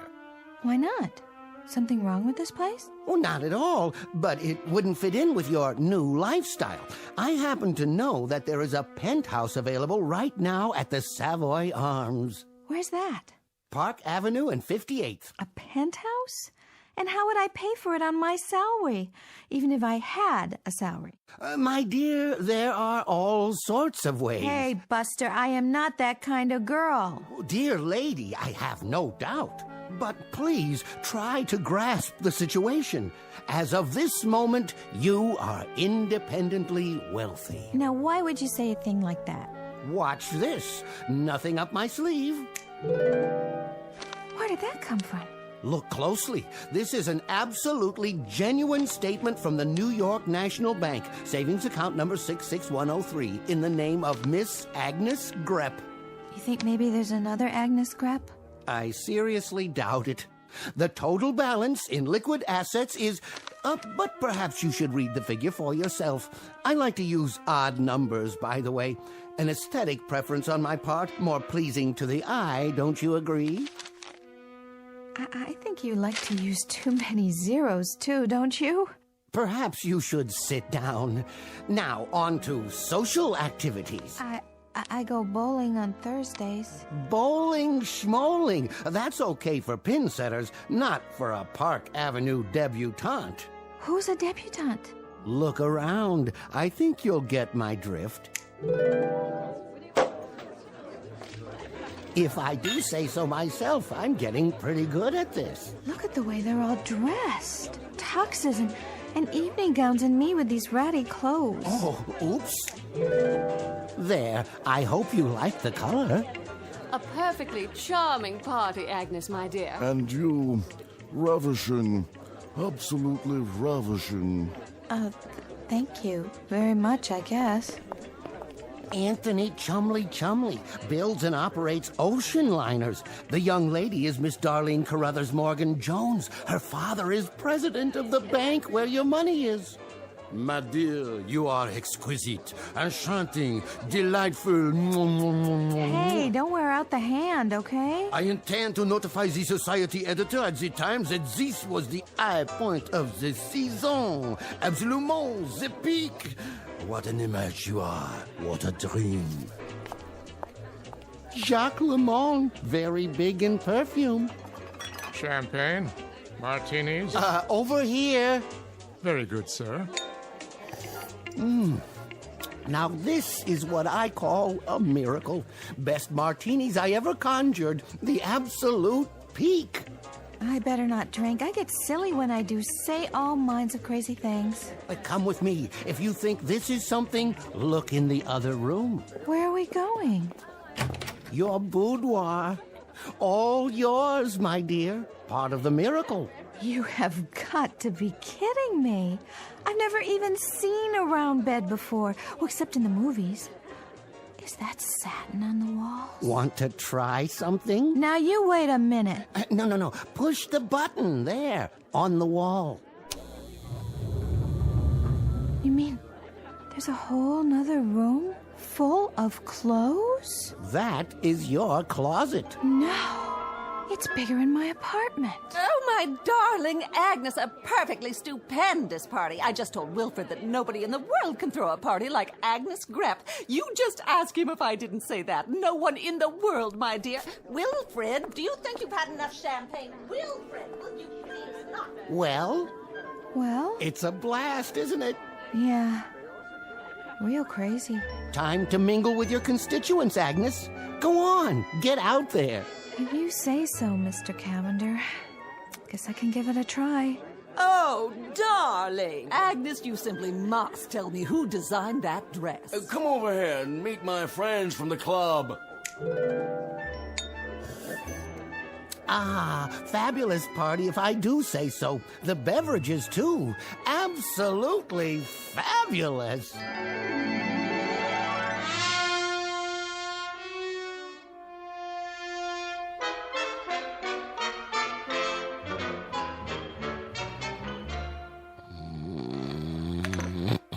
What? Oh, yes, the party. A real blast. A humdinger. Cavander, you have outdone yourself. What time is it? Early, sir. Where is everybody? They've all gone home, sir. Oh, and Miss Grepp, is she... She's gone on an errand, sir. You're the last one in the penthouse. Oh, did she say where? Something very pressing, I should say.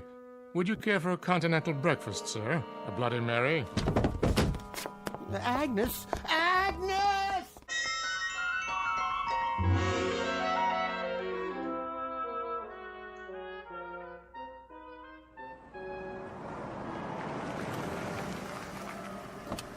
Wait here, driver. Yeah, miss. Are you sure? I'm sure. Can I help you? Hi, Wanda. Guess I was out pretty late last night. How are you this morning? Fine, miss. Anyone in particular you're looking for? Just my own bed, good old 13A. 13A's been rented. It has? To a nice couple. You a friend of theirs? Hi, Joe. Gonna get the morning paper, huh? Yeah, so? So I just thought I'd say hello. What's with the fur coat, sister? You slumming? Joe.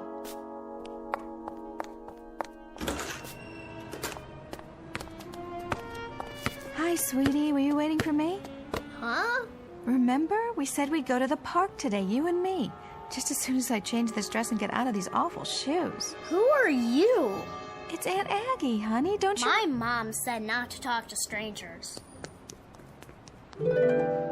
Oh, there you are. She doesn't know me. Of course not. And my apartment, it's been rented. Naturally. And my landlady didn't even recognize me. And you know what Joe, my neighbor, said? Miss Grepp, you can't have your cake and also eat it. That is, somebody's got to pay the fiddler, or something along those lines. What does that mean? Well, you know yourself.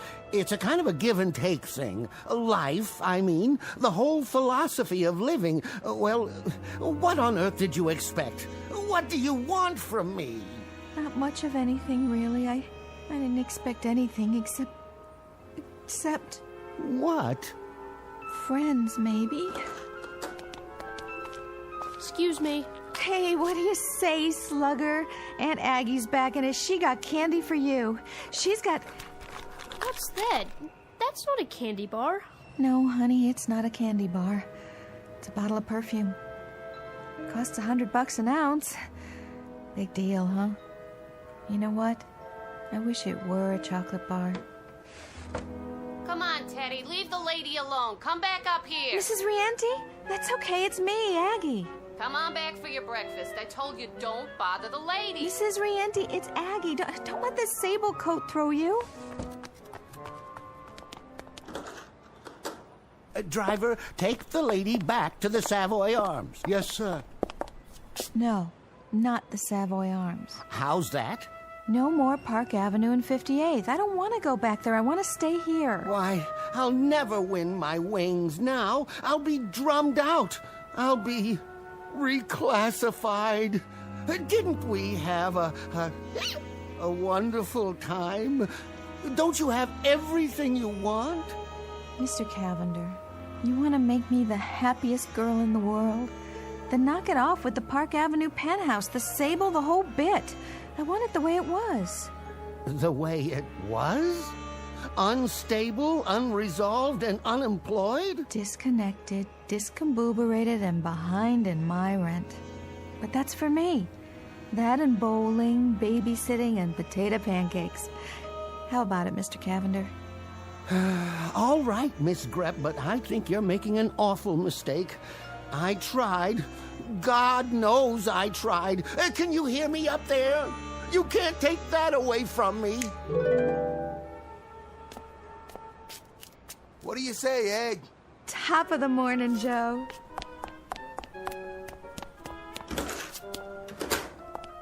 Aggie, on this potato pancake stuff, how many eggs? An even dozen, and I'll be down in a minute.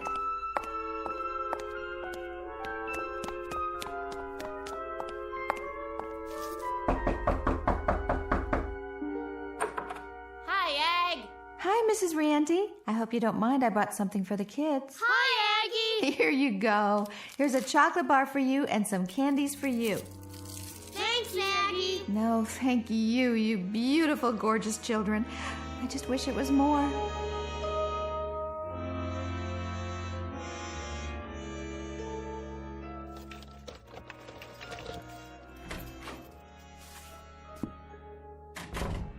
Mr. Cavander, can you hear me? Yes. Oh, I sure am glad you're here. Because I wanted to say thanks a whole bunch. It was wonderful knowing you. Wonderful knowing you, Miss Grepp. Excuse me, what's that, Chief? Yes, sir. I'll be there right away.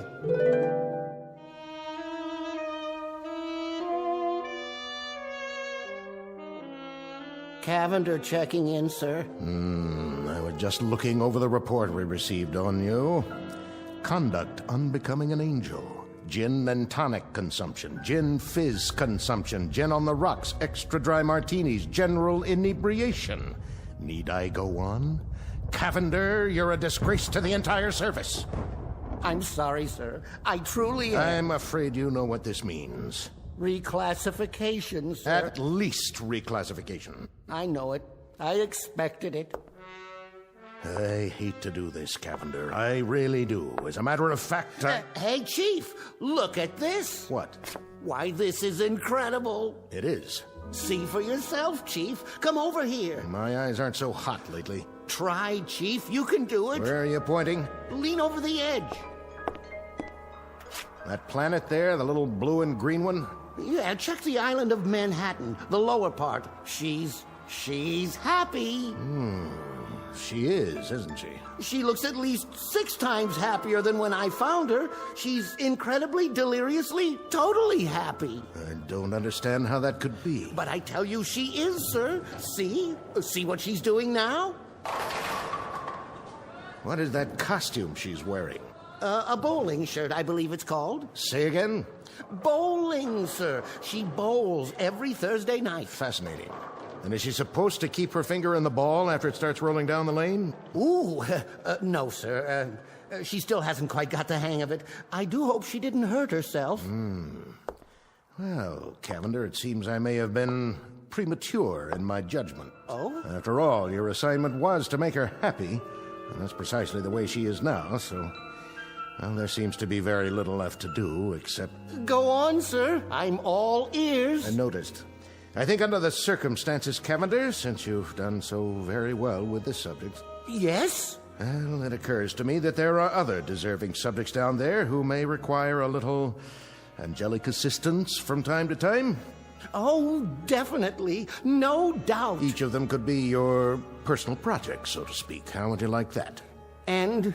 my wings, sir? We'll reopen that issue later on. But for the moment, we'll start a dossier on the people you'll be assigned to. In a strange way, I feel rather sorry for them. Cavander? Cavander, are you listening?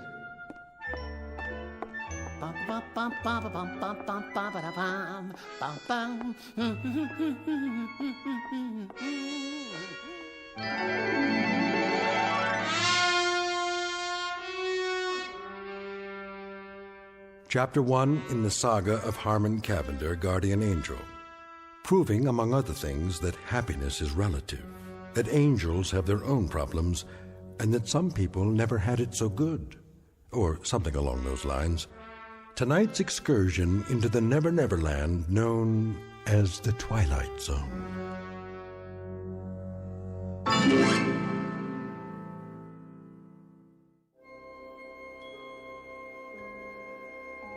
Hi, this is Carl Amari, producer of the Twilight Zone radio dramas. I'd like to take a moment to tell you about our official website at twilightzoneradio.com, where you'll get the latest news and information on these Twilight Zone radio dramas. Plus, at twilightzoneradio.com, you can digitally download 3 free episodes or any of our episodes for only $1.95 each. In this age of ever-changing technology, we've decided to make these episodes instantly available to you by making the Twilight Zone radio dramas a digital download-only series. This means that this series will no longer be offered on CD. The CD collections at our website are now being offered while supplies last at buy one, get one free. So be sure to get your favorites before they're sold out. Be sure to visit us often, and I'll see you in the zone.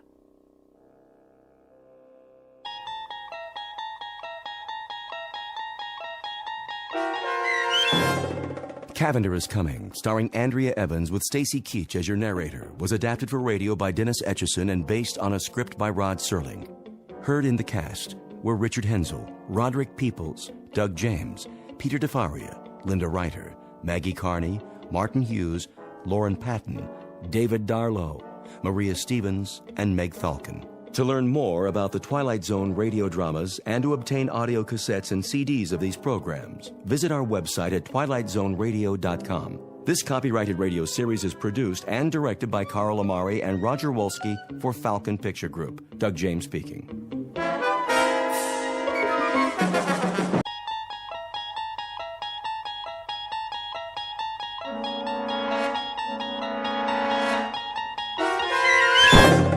You're traveling through another dimension. A dimension not only of sight and sound, but of mind. A journey into a wondrous land whose boundaries are those of imagination. Your next stop, the Twilight Zone.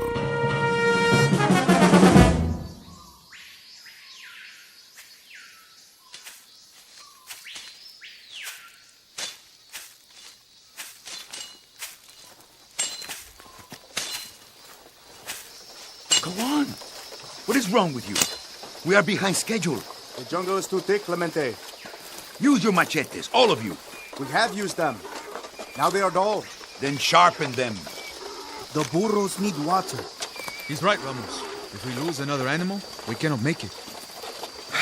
Very well. Make camp here. Alto. We rest.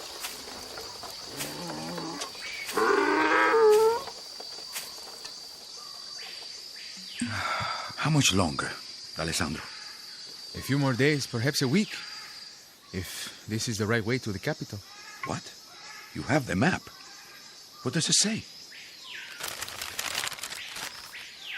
We are here by the mountains. We should go around, through the lowlands. No, that is too far. We must strike the Cruz now, before his army comes looking for us. Don't worry, Ramos. We are not worth hunting. You say that to me? I speak the truth. Look around. What do you see? Men of destiny. Oh? And how many are we today? The campesinos support us. They give us food, shelter. That is because we are the ones who march. We are the point of the spear. When we strike, they will follow. But only if we succeed. The jungle is full of rebels. They will come out of their caves to join us. First, we must survive. The way through the mountains is difficult. Cristo and Tamar are loyal. And Garcia. And what of the others? If they go back to their wives, we are alone. A teacher and a dreamer. Your words are strange to my ears, Javier. As if they come from a woman. Politics is more than a cause, my friend. It is a strategy. When a bridge is weak, it must fall. Remember the history of our land.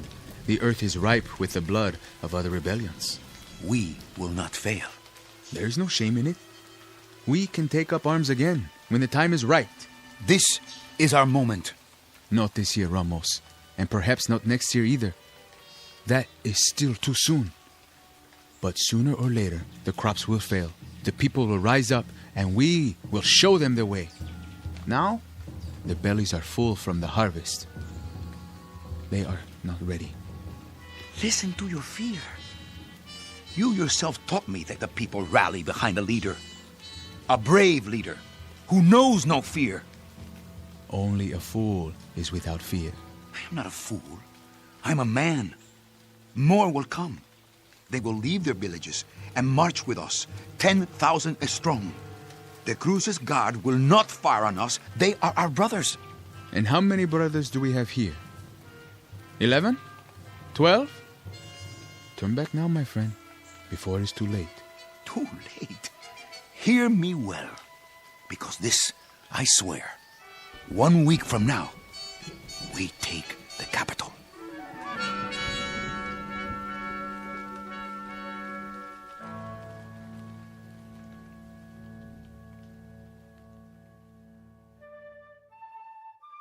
This is Ramos Clemente and his ragtag band of followers. Chief among them, Xavier D'Alessandro, his political advisor and sergeant-at-arms. Clemente is the keeper of a dream. Once he walked behind a mule as it plowed someone else's land, looked up at a hot Central American sun and pledged the impossible. He vowed that he would lead his people against the tyranny that put the ache in their backs, the lines in their faces, the anguish in their eyes. That he would ride at the head of an army into the capital city, cheered along the way by thousands of dreamers, all sharing the hope that General Clemente is the man to give them back their freedom. A noble dream, or an illusion. If the latter, it would be an honest mistake. But even honest mistakes have a price. In a moment, Clemente and his lieutenants will encounter something which will turn out to be more than they bargained for. The surprising aftermath of a well-intentioned revolution. They will discover the startling truth as reflected in a very strange mirror, one that was handmade just for them, in the Twilight Zone. And now, The Twilight Zone, and our story, The Mirror, starring Tony Plana, with Stacy Keach as your narrator.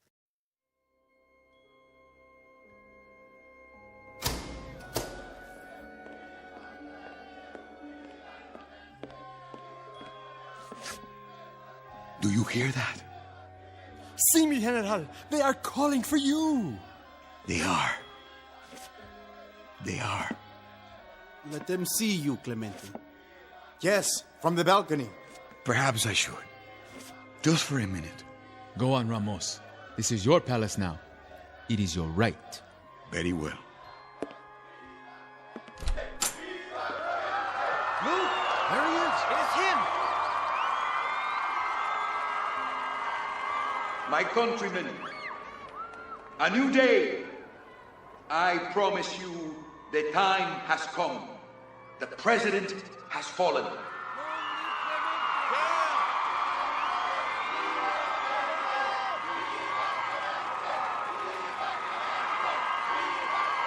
Go home to your families now and make ready for tomorrow. You shall have peace, justice, and equality.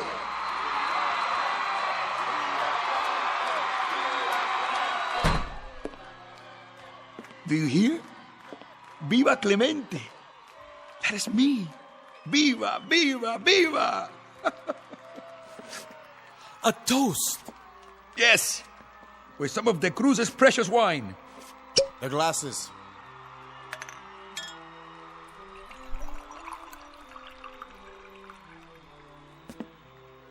To the revolution. Revolution! So do you know? Do you know why I laugh? I laugh because there is so much feeling inside of me. I didn't know in the beginning. I didn't know when this moment came how I would react to it. What would I do? Laugh? Cry? Get drunk? I didn't know. What makes a man more drunk? Wine? Or the people shouting his name? Another toast to you. No, my friend. To you. To all of you. I toast my friends. Cristo, the bold one. Alessandro, the dedicated one. Tabal, the quiet one. And Garcia, the strong one. To the 4 lieutenants of the revolution. To the new heads of government. To the new government. Not to the Cruz, whose portrait stares down on us from the wall. Now the wall drips with wine, like blood. And so we begin. De Cruz. He is still alive? As you ordered. Bring him here. Let that be the first order of business. Yes, sir.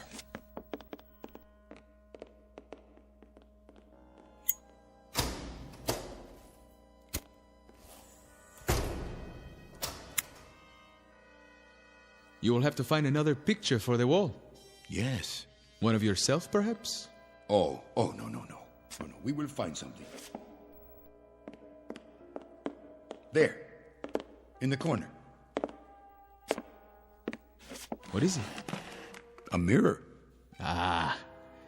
To reflect the new leader. A beautiful frame. Hand-carved. General de Cruz had exceptional taste, huh? You should hang it up. Very well.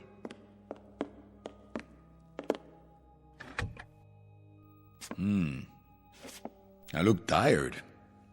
Old. It has been a long day. Do you know, Alessandro, 1 year ago, this was the face of a peasant, a beardless, nameless worker of the dirt, whose fingernails were in mourning and whose clothing stank.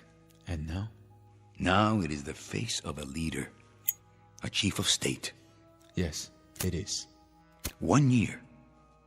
1 year of starving, hiding, stealing weapons, and having the same dream every hour.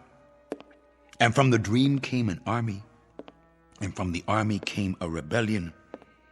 And now I have liberated the masses of other nameless workers of the dirt. I have broken their shackles. And what of him, the one whose portrait you have taken down? The memory of him will soon be forgotten. What is your plan? A trial, D'Alessandro. Of course. A lot of trials. A lot of brick walls and a lot of firing squads. A lot of bloodbaths, you mean? To cleanse us of the past. Are you sure that is the way? It is only fair. Their blood now, in repayment of ours. In here, pig. The General is waiting. Take your hands off me. Now, show respect. You disappoint me, De Cruz. You are not like your portrait. Who are you to judge? I don't recognize him. The man in the picture had arrogance, a full braid on his uniform. Where is he now? I see only an old man in dirty, torn clothes. What do you want of me, Clemente? What I want? Not what I want. What they want. Look, the dictator! To the wall with him! To the wall! To the wall! To the wall! To the wall! You hear? To the wall, they say. But I won't stand you against the wall with a blindfold. That is a cheap death for underlings. Firing squads are for followers, not leaders. No. Old man, you are too good for that.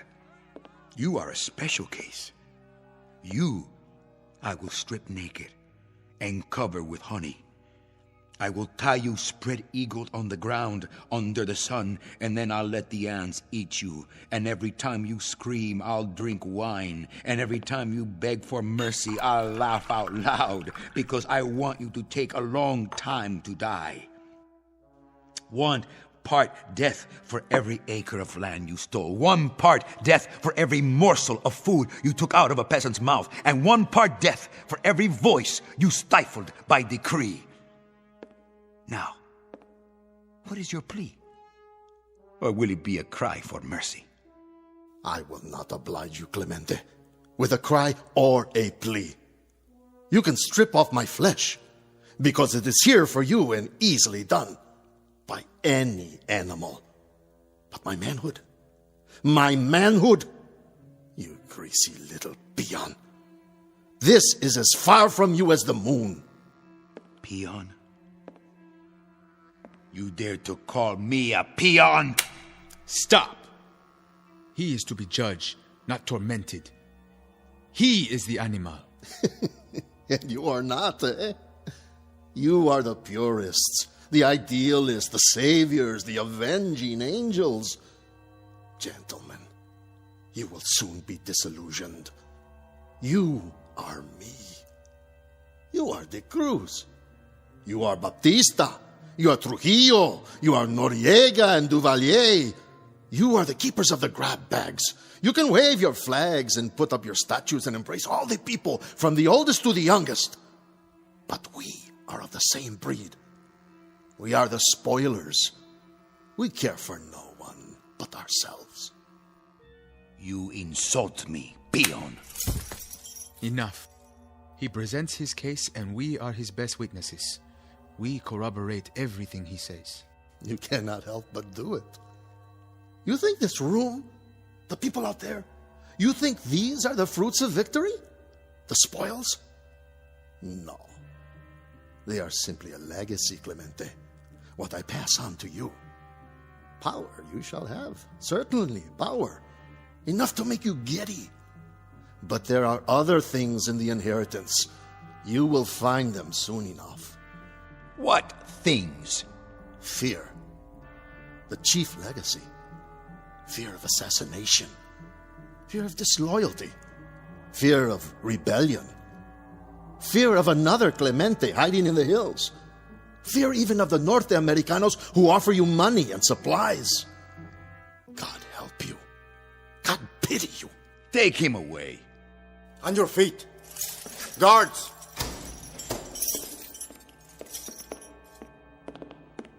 I see you have found my mirror. It is mine now.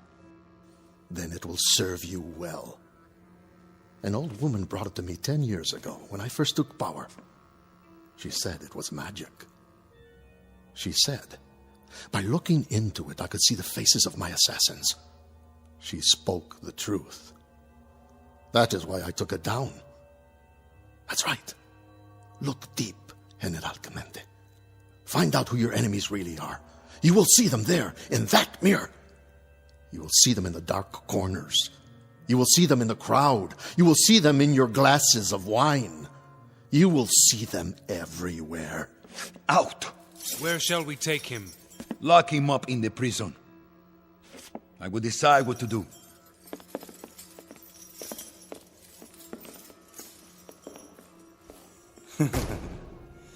Assassins, come out wherever you are. Come on, assassins. Come out of the mirror. Yes, a joke. A stupid, ignorant joke. Assassins in the mirror.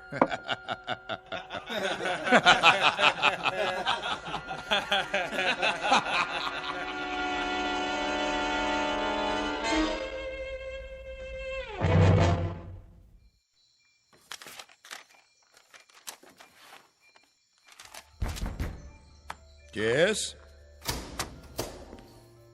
How goes it, my friend? Ah, Alessandro. I'm glad you're here. It is dark. The chandelier. Let me turn it on. No, please. I need to think. The candles, then? Only one. That is enough.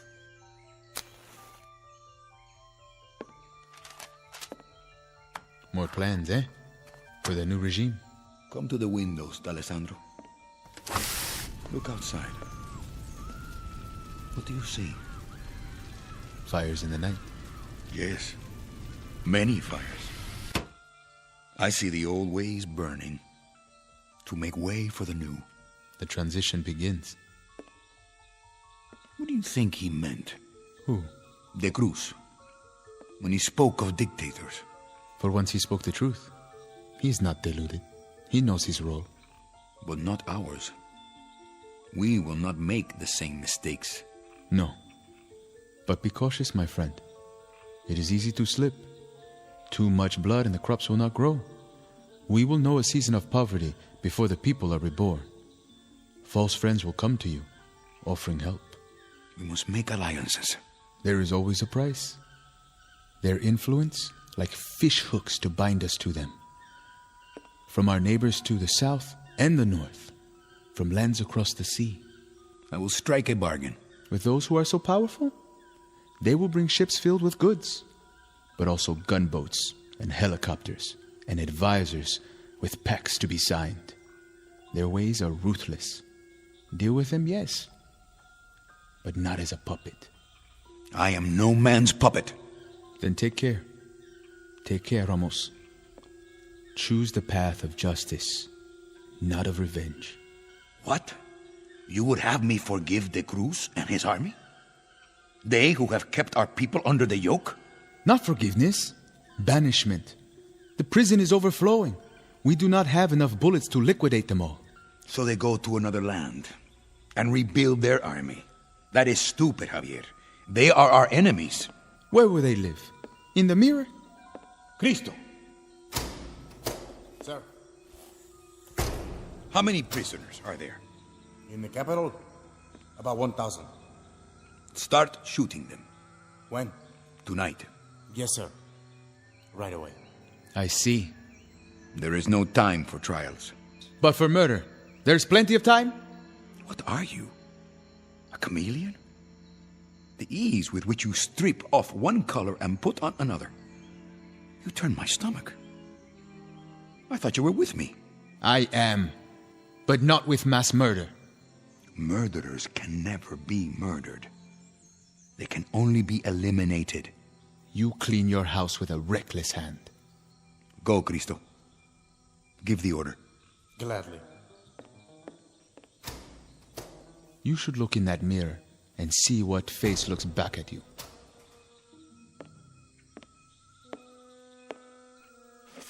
A magical mirror, he said. A mirror that reflects the faces of my assassins. How intriguing. Isn't that intriguing, D'Alessandro? I had no idea that you believed in such... What are you doing? What am I doing? I saw it. Where is it? What? The submachine gun. You need to rest. You have been awake too long. Tomorrow we will go into the fields, the villages, meet with the people. D'Alessandro, the dedicated one, the moralist. I was the arm of the revolution, but he was the heart. What are you talking about? I saw you with a weapon, cradled in your arms. Then you cocked it, ready to shoot me in the back. Where are you hiding it? Ramos, listen to me. You're not making sense. A man can believe his own eyes. I saw you in the mirror with the gun. I should have known. What gun? Ramos, you sound demented. I should have known. Of all of them, it would be you. It would have to be you, D'Alessandro. What are you doing?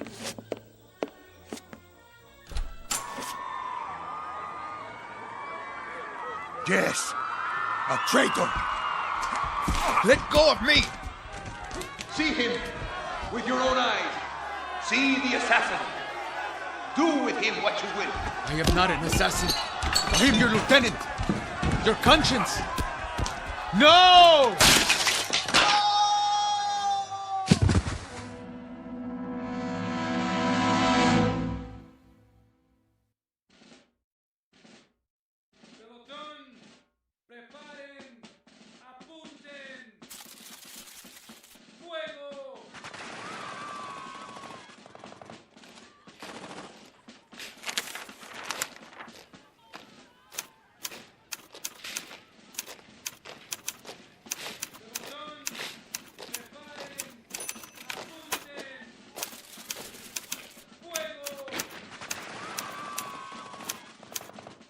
Work with that noise. Garcia, get off the couch and find a bed. Huh?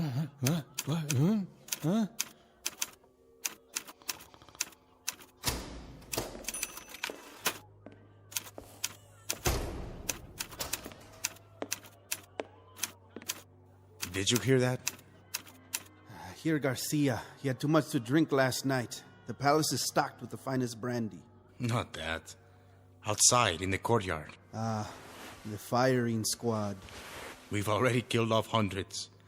That sound, better than a swig of brandy. What were you before the rebellion, Cristo? Why do you ask that? Don't tell me. Did you work in a stockyard? You seem to enjoy the butchery. It is a fiesta. Then why do I not hear laughter?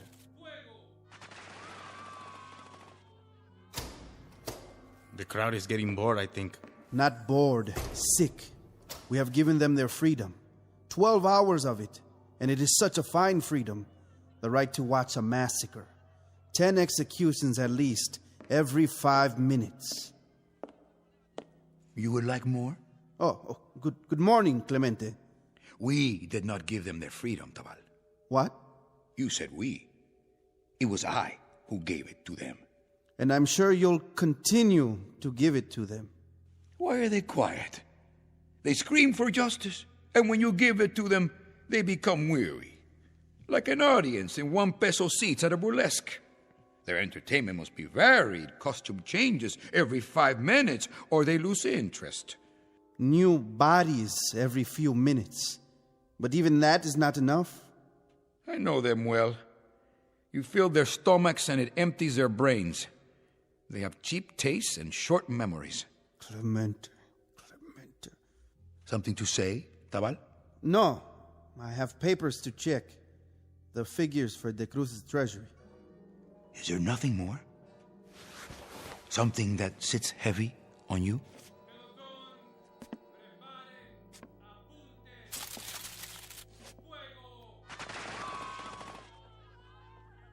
That sits heavy on me, on my ears and on my heart.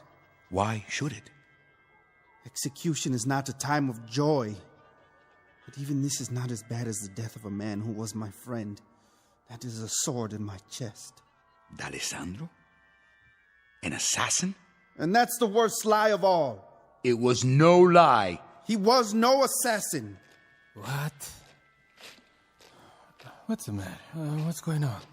Oh. Still at it out there, huh? Yes, until their work is done. Good morning to you, Senor Garcia. How handsome you look in the mirror. What do you see there?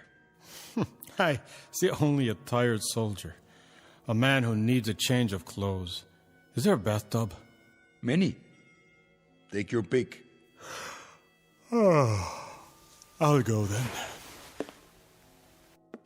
And that is all? You don't see any assassins in that mirror? No. I see nothing but my ugly face. Even an assassin might be better.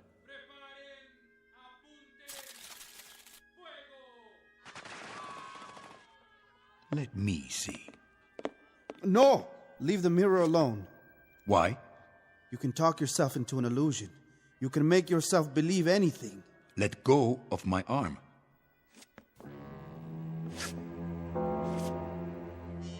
What is that? Two men. With knives. Tabal. And Garcia. What is it, Ramos? That mirror needs to be cleaned. A trick of the light? Did you think you saw something? No. I saw nothing. Sometimes, if you stare at nothing too long, it begins to stare back at you. Tabal, you and Garcia go over to the prison. Yes? Looking on the Cruz. Then report back to me. Report what? His health? Do as I tell you. See that he's properly guarded. Yes, sir. Do you have a message for De Cruz? What sort of message? Should I tell him that he was right about the fear? That there are assassins under the bed and in the shadows and all around the room? Tabal, you have both your freedom and your life. But you have them through my sufferings. Don't throw them away. Of course not, General. Cristo, get me the prison. Sir? On the phone. Here, I'll do it.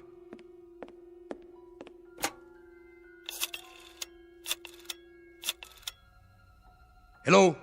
Hello? Are you asleep down there? It's General Clemente. That's correct. This is urgent. I want the prison. No, not the office, the front gate. That's right. This is General Clemente. Two men will arrive there in a few minutes. They are spies and should be shot on sight. Their names are Tabal and Garcia. I know who they are and I know what they are. Shoot them. Call me when it is done.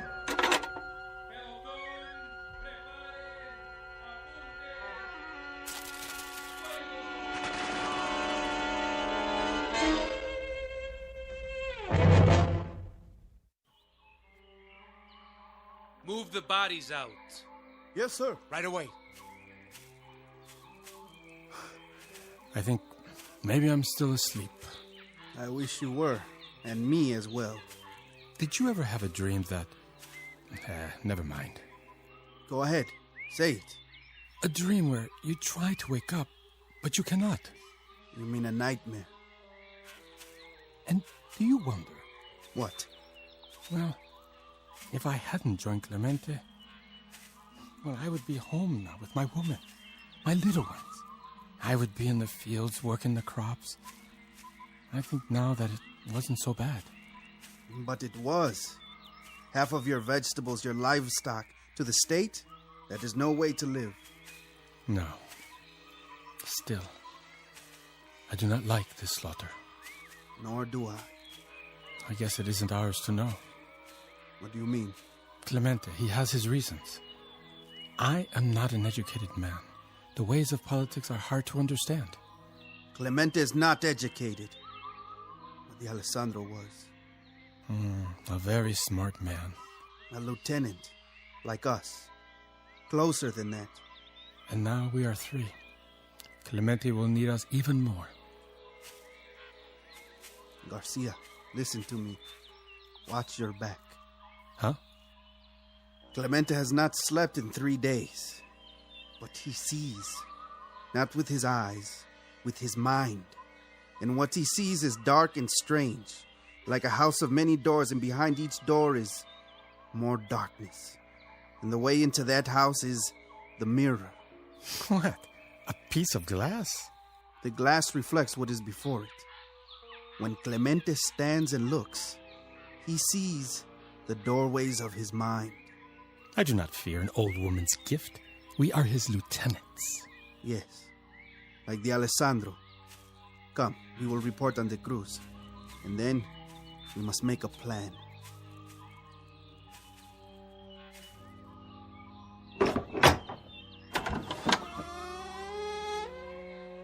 Señor Garcia, Señor Tabal. You know our names? But of course, you have come to see the prisoner. You have many prisoners, but only one of interest to the General. Ah, the General. I spoke to him not 5 minutes ago. Come in. We have been expecting you.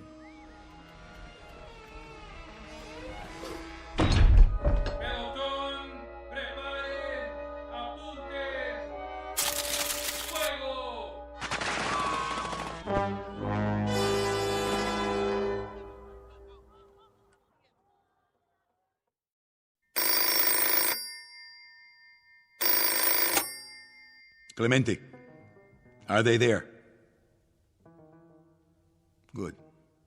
Tell me when it is done. The prison? You have any complaints? None. You are sure? Why should I? A pie cut into 2 pieces is better than one cut into 5. A drink of wine? Pie? But we do not speak of pie. Do we? These are the lives of friends. Are you sure? They were very close to me. Very close. You know that. Alessandro, Garcia, Tabal. They were like brothers. Or so it seemed. That is what I don't understand. How is it that they can change so? And even more curious, how can I crush them underfoot like ants and feel nothing? Men cannot be brothers and assassins. No. They must choose. It is to be expected. When a man has power, he has enemies. And now, you have enemies. Enemies, yes. I understand that. But are all my friends to be my enemies? From now on, Ramos, you have no friends. You have only followers and competitors. This is the breakdown of your world. You must live with it. And how do you classify yourself, Cristo? Myself? I am a follower, General. For how long? That is a strange question. For how long will you be a follower? Until some quiet moment when my back is turned? Oh, no. Only until that moment when you prove to me that you cannot lead. Only until the moment when I think that perhaps... Perhaps what? That perhaps I am stronger than you. You'll be eaten by worms before that moment comes. Besides, if my back is turned to you, I will see you in the mirror. As I do now. What is it? What do you see? Only you. At the desk. Holding out a glass of wine. Of course. Here is a glass for you. Now you pour it. Take a drink. It will make you feel better. But you poured it before. I saw you in the mirror. Your eyes are tired. Go ahead. It will help you sleep. It will help me sleep. But for how long, Cristo? How long will I sleep after drinking it? For all eternity? Why did you do that? What did you put in the glass? A powder? You point a gun at me? Only at traitors. But there is no reason. I have a desire to live out my life. I am allergic to poison. You have gone crazy. Mark your words carefully, Cristo.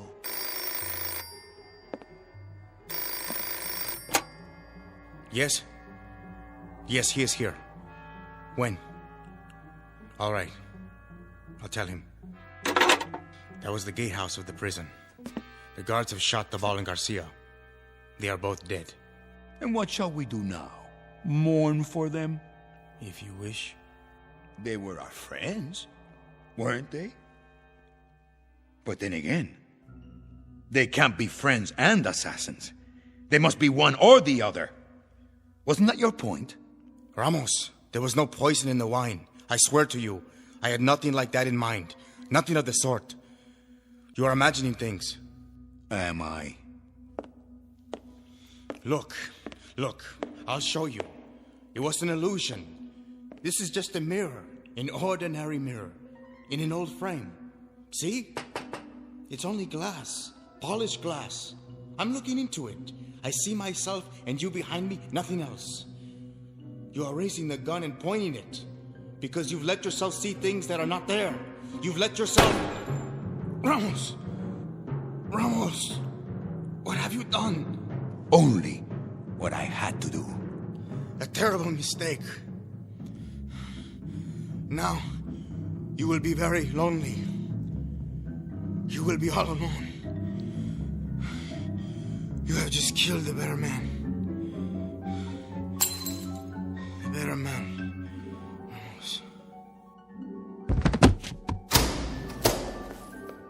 General, I heard a shot. Lieutenant Cristo shot himself accidentally. But how? Did you hear what I said? It was an accident.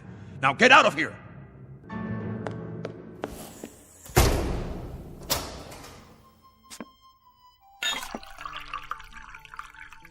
To the 4 lieutenants of the revolution,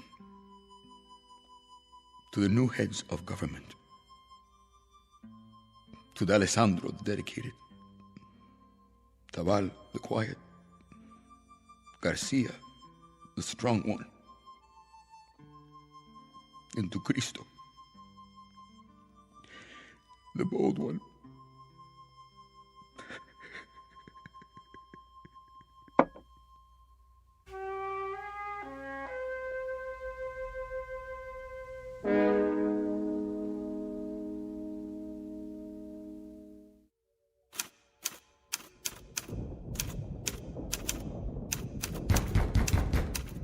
Yes?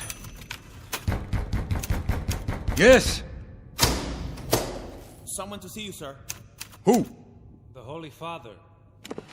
What would the priest want with me? Leave us. General? It's all right. Yes, sir. I'll be outside. General Clemente, I'm Father Thomas. So? You will forgive me, General, but this must be said now. What must be said? The executions. The people are appalled. That is no concern of mine. Is this what we are to expect from the new regime? I have my enemies, Father. That is your answer? You may tell the people that as long as I have enemies, the executions will continue. They will go on 24 hours a day, 7 days a week, and if this disturbs them... Then what? Then let them do something about it. Let them starve in the mountains, as I did. Let them hide in caves. Let them raise an army out of the dirt. If there is one among them strong enough to make a new rebellion, let him try. But let him be prepared for a year of suffering, and let him learn how to lead. General Clemente, the victory is not so sweet, is it? Now you are learning.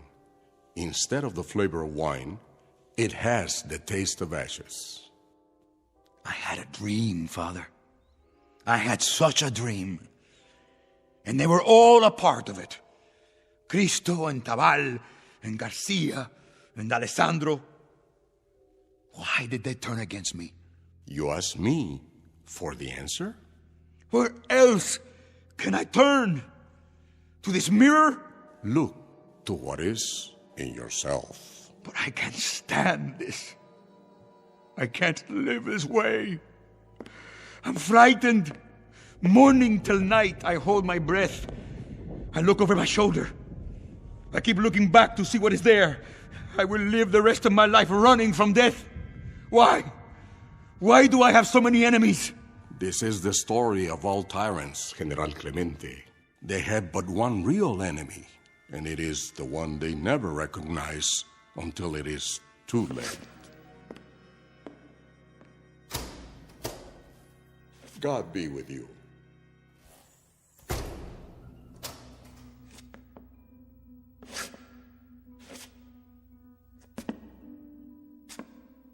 You. I see you looking at me. What do you see? What do you see?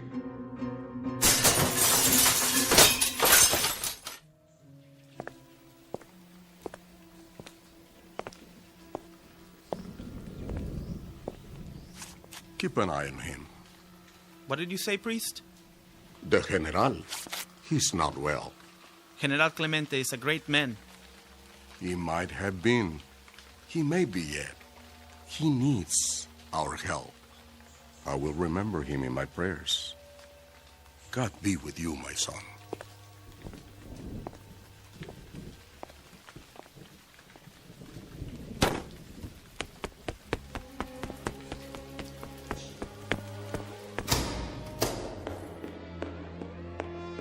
My General, the blood. Who has done this terrible thing?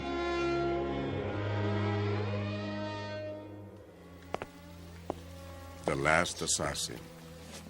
And they never learn. They never seem to learn.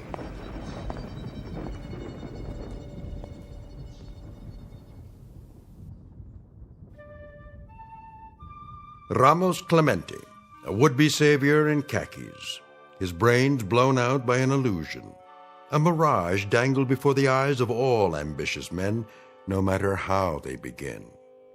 The most vulnerable are the dreamers, when they allow fear and paranoia to make them murderers. Which is not to say that ideals are an illusion, only that revolution requires more than songs and slogans.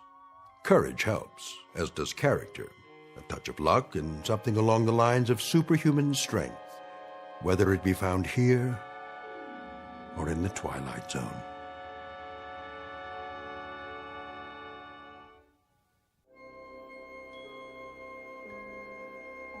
Hi, this is Carl Amari, producer of the Twilight Zone radio dramas. I'd like to take a moment to tell you about our official website at twilightzoneradio.com, where you'll get the latest news and information on these Twilight Zone radio dramas. Plus, at twilightzoneradio.com, you can digitally download 3 free episodes or any of our episodes for only $1.95 each. In this age of ever-changing technology, we've decided to make these episodes instantly available to you by making the Twilight Zone radio dramas a digital download-only series. This means that this series will no longer be offered on CD. The CD collections at our website are now being offered while supplies last at buy one, get one free. So be sure to get your favorites before they're sold out. Be sure to visit us often, and I'll see you in the zone.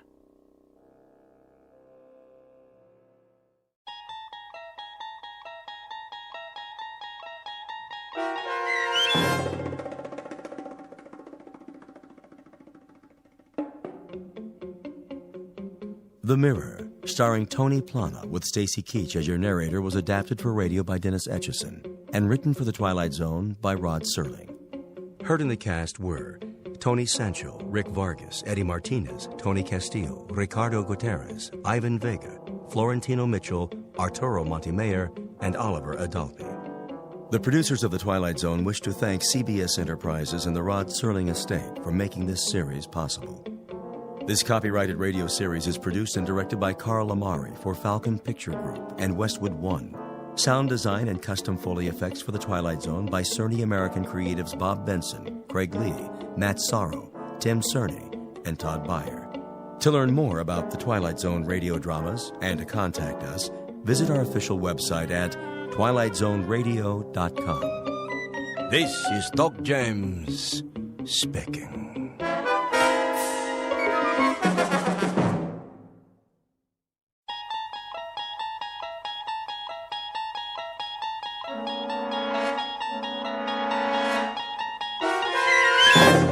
There is a fifth dimension beyond that which is known to man. It is a dimension as vast as space and as timeless as infinity. It is the middle ground between light and shadow, and it lies between the pit of man's fears and the summit of his knowledge. This is the dimension of imagination. It is an area which we call the Twilight Zone.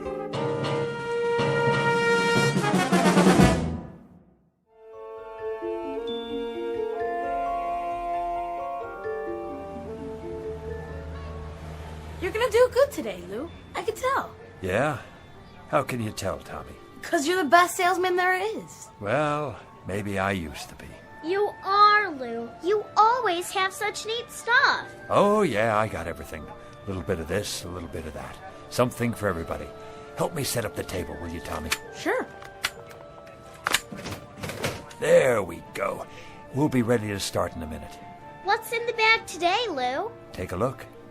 See anything you like? Lots of toys! Always. Which one's your favorite? Let's see. The little wind-up dogs. They're so cute. And the monkeys. And the zap gun. It's cool. Pow, pow, pow. I thought I gave you one to test for me. You did, but, well, it kind of broke. Don't worry about it. I'll give you another one later. How you doing today, Bookman? Oh, just fine, officer. Another day, another dollar. You know how it is. Gonna sit up right here in the corner? I thought I might, yes, if that's all right with you. Well, just don't block the sidewalk.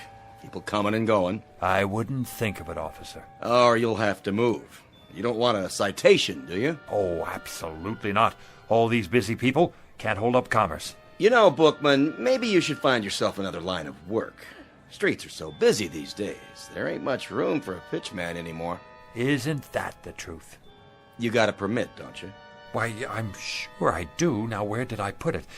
Oh, yes, it's in my other jacket. Would you like me to go get it for you, officer? Just be sure you bring it next time. I will. Thank you, officer. Good day to you. Hey, honey, look at these cute stuffed animals. They are, aren't they? Absolutely adorable. Here, let me wind up one for you. How much? Only $7.98 in your choice of colors. Do you have any little ones at home, sir? Nope, no kids. Well, a niece or nephew, then. These make great birthday presents, stocking stuffers, a big hit at parties. Have you ever seen anything so delightful? Look at the way they move. It is cute, don't you think, Walter? Yeah, but they got them over at the Pick and Save for $3. Oh. Now, these aren't your ordinary toy animals. No, ma'am. They walk and talk and bark and jump a full 360 degrees in the air. Plus, you never have to feed them or take them to the vet. I call them the ideal pet. Go ahead, pick it up. Feel that fur, so soft and lifelike. Thank you anyway. They're on sale. Special July clearance. Everything's half off today. Gift items for the men, perfume for the ladies. How about a wristwatch? Did you see these genuine gold necklaces?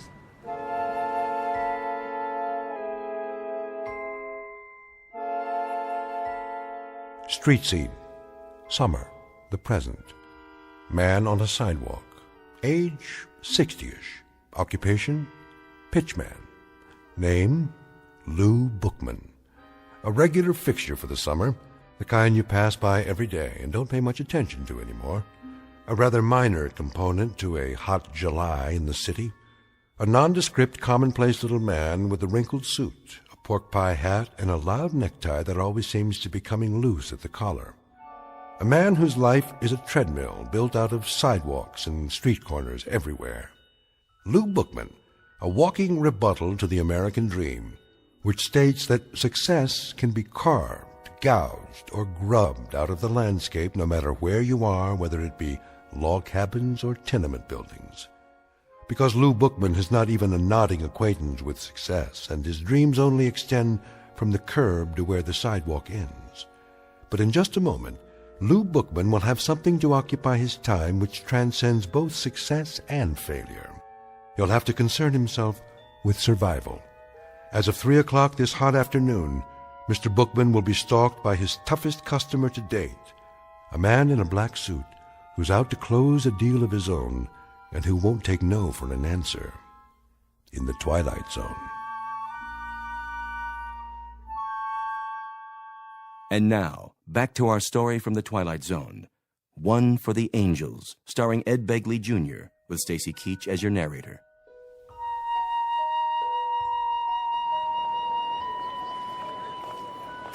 Sir, how about a nice new pen? Guaranteed to write upside down, underwater, in zero gravity. Ma'am, let me give you a free sample of my new perfume. It's called Scent of Mystery, and I promise it will bring you all the love and romance you ever dreamed of. How about you, sir? Nothing for me. No? You sure? I'm just observing. The reason I ask is you've been standing there for quite a while. Are you quite sure I can't show you anything? What about a new digital watch? Comes in a gift box. Not today, Mr. Bookman. Oh, you know my name. Have I seen you before? You look... Who are you talking to, Lou?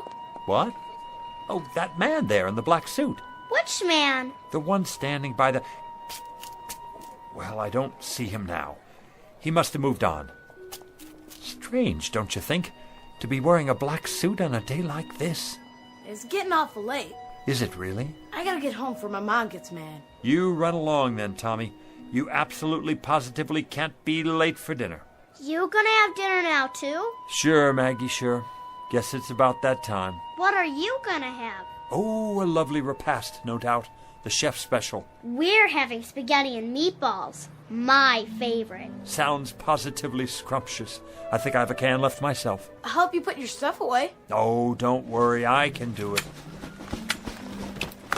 Hey, Lou, can I walk with you?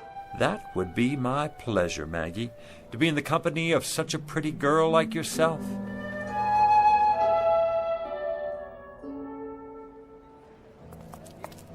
Hey, Lou! Hey, it's Lou! What's going on, Lou? Hey, wanna play with us, Mr. Bookman? Come on! I'd love to, children, but I must get home to my plants. Delicate creatures, you know. Your plants? My wisterias. They've been cooped up in this heat all day. Oh, so what? Show us some toys. And magic tricks. I don't have much magic left. And the zip gun. I want to see the fuzzy doggies. Carrie, is that a new bathing suit? Yeah. Well, don't you look nice? And Bobby, where have you been? I haven't seen you all week. I was sick. Then you shouldn't play in the water like that. I'm all better now. Let me feel your forehead. Why, what's this? A quarter stuck behind your ear. No wonder you were sick. Wow! Oh, me, come on! Me! Come on, me! I don't think anybody else has a temperature, but maybe you could test these. Let me see. These rings, to be sure they're okay. Oh, yes, toys! Yes! Oh, they may look like toys, but they're not toys you can buy at the 5 and dime. Anybody can sell toys, but these, my young friends, are very, very special. Did you know they're among the wonders of the world? Go ahead, Lou. Give them the pitch. Young ladies and gentlemen, the rings you now have on your fingers come from a remote corner of the Tibetan mountain country. Do you know where that is? No.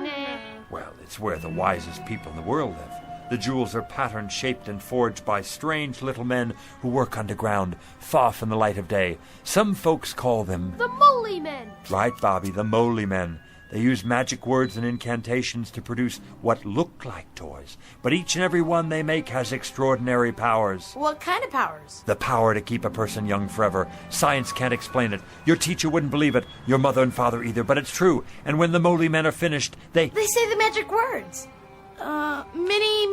Mini tekel. Words that hold a strange power from another world, the power of the life force. Watch the jewel in the ring. When it changes color, something is about to happen. You'll get your wish. So remember, be careful what you wish for tonight, children, because it's absolutely, positively going to come true. You know what, Mr. Bookman? You're my best friend. No, he's not, Bobby. He's my best friend. See you later, children, for the Bookman ice cream cone and social hour after dinner. Same time, same place. Don't forget now. We won't. Come on, Lou. I gotta go home.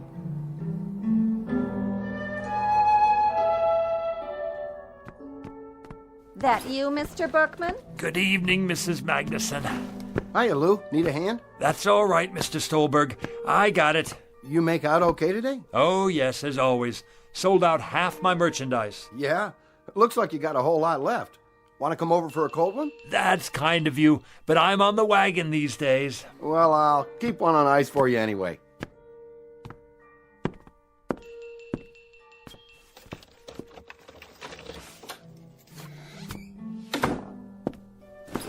Hello, my beautiful wisterias, and how have all you been today?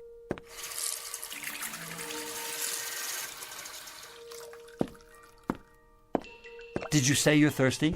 I'll bet you are. Here, have a drink of water on me. Not too much now. Mr. Bookman? Oh, you could give a man a heart attack sitting there like that. I didn't mean to startle you. Say, how did you get in my apartment? I let myself in. But you couldn't. I keep it locked. You are Louis J. Bookman, aren't you?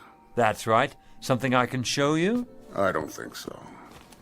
Something in, let me see, collar stays maybe, or neckties. You look like a man who needs a new tie. Something brighter than the one you're wearing. Mr. Bookman, I'm not here to buy anything. Then what in the world do you want? Let's get down to business, shall we? Yes, here it is. Louis J. Bookman, age 69, right? 70 in September. Well, I must say you don't look it. Nice of you to say so, young man. I try to keep busy. Occupation pitchman, correct? Are you a census taker? If you are, let me sit down. I hope this doesn't take too long. Not exactly. Born in New York City? That's right. Father Jacob Bookman, Mother Flora. Father's place of birth, Detroit, Michigan. Mother's place of birth, Syracuse, New York. My, you have it all down in that book of yours, don't you? We have to keep these things efficient. Now, today is the 19th of July, and your departure is at midnight tonight. My departure? Excuse me. Go right ahead. Hi, Maggie, darling. My doggies broke, Lou. Let me see. Oh, here's your trouble right here. See this little cogwheel? You push down on the key when you were winding it. Can you fix it? I can try. Yeah! Oh, Lou, you're so smart. You can do anything. Hear that, mister? Mm-hmm. I'd introduce you to, but I don't know your name. No need. I think I got it now, Lou. Thanks. You're very welcome. Oh, this gentleman has come here to ask me a lot of questions. You're not the police, are you? Hardly. Oh, kind of gave me a turn. Huh? I'm glad he's not the police. I've got my vendor's license here somewhere. I thought maybe I forgot to renew it or something. Who's the police, Lou? This gentleman here. What gentleman? That one in the other chair. Which chair? Mr. Bookman, she can't see me or hear me. Why not? Why not what, Lou? Why can't you see him or hear him? See who? It works great now, Lou. Thanks a lot. See you after supper, huh? Wait a minute. What about our manners? Aren't you going to say goodbye? Oh, yeah. Goodbye, Lou. Thanks. I mean to the gentleman. Oh, it's a game. I get it. The Invisible Man. Goodbye, Mr. Invisible Man. See you, Lou. I can see you, yet she can't. Only those who are to accompany me can see me. Understand my words, Mr. Bookman? Only those who are to accompany me. I'm still not sure Now then, don't you think you'd better start making your arrangements? Arrangements for what? For your departure. My departure where? You still don't get it. I just never understand you people. You get this idiotic notion that life goes on forever, and of course it doesn't. Everyone has to go sometime. Go? You don't mean... That's right. No, that's ridiculous. I don't have time. I'm a busy man, a very busy man. Let me make you a cup of tea before you go. No, thank you. take a look around. You can see how busy I am. My flowers, for example. I have a green thumb. Whatever I touch, well, it grows, if I do say so myself. I won second prize last year at the YMHA Flower Show. See the plaque on the wall? Wisteria, open class. How nice. Nice? Is that all you can say? Look at them, will you? You've never seen flowers like these. And what I further don't understand is how little you appreciate the nature of your departure. I thought we were finished with that subject. Think of the poor souls who go in violent accidents. These are the non-precognition victims. We're not permitted to forewarn them. You, on the other hand, Mr. Bookman, fall under the category of natural causes. Natural causes? What's natural about it? As opposed to accidents, car crashes, things like that. You know, I find you a devious sort of fellow. Very devious. Not to say dishonest. In what way? I can see it in your eyes. You don't want to look at me. To tell the truth, I'm not sure I like you very much. Why don't you just come out with it and say what's on your mind? Mr. Bookman, I have done everything but phone your own undertaker. How much clearer do you want it? If you still don't know who I am... Don't touch my flowers. If you need an illustration... I told you, don't touch them. I thought this might erase any doubts. You touched one and it wilted and died. Right there on the spot. Sorry. That was unavoidable. It actually turned black. Do you mean your death?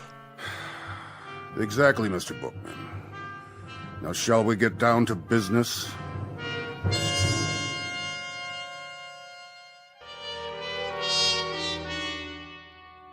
Time of departure is midnight tonight. I trust that will suit you. Did you say tonight? The preordination is for death during a nap. I presume this, too, will meet with your approval.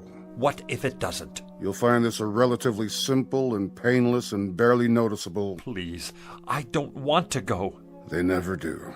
But I can't go yet. For one thing, there's nothing wrong with me. I'm a healthy man. Outside of a cold last winter and an infected splinter, I don't think I've been sick a day in the past 20 years. Be that as it may. The departure time is set for midnight, and at precisely midnight it will be. Don't I have anything to say about that? Not as such. We are, however, required to consider appeals. What kind of appeals? There are 3 categories. So I need to fill out a form, right?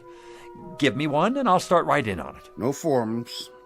We listen to what you have to say up to a point, but frankly... What are the categories again? Frankly, Mr. Bookman, I must tell you that I see very little here in the way of an extenuating circumstance. In any event, there are 3 major categories of appeals. One is hardship cases. What kind of hardship? Do you have a wife or family who might suffer your demise beyond a reasonable degree? No. No family. Second category is priority cases. Statesmen or scientists, primarily. Men on the verge of discoveries.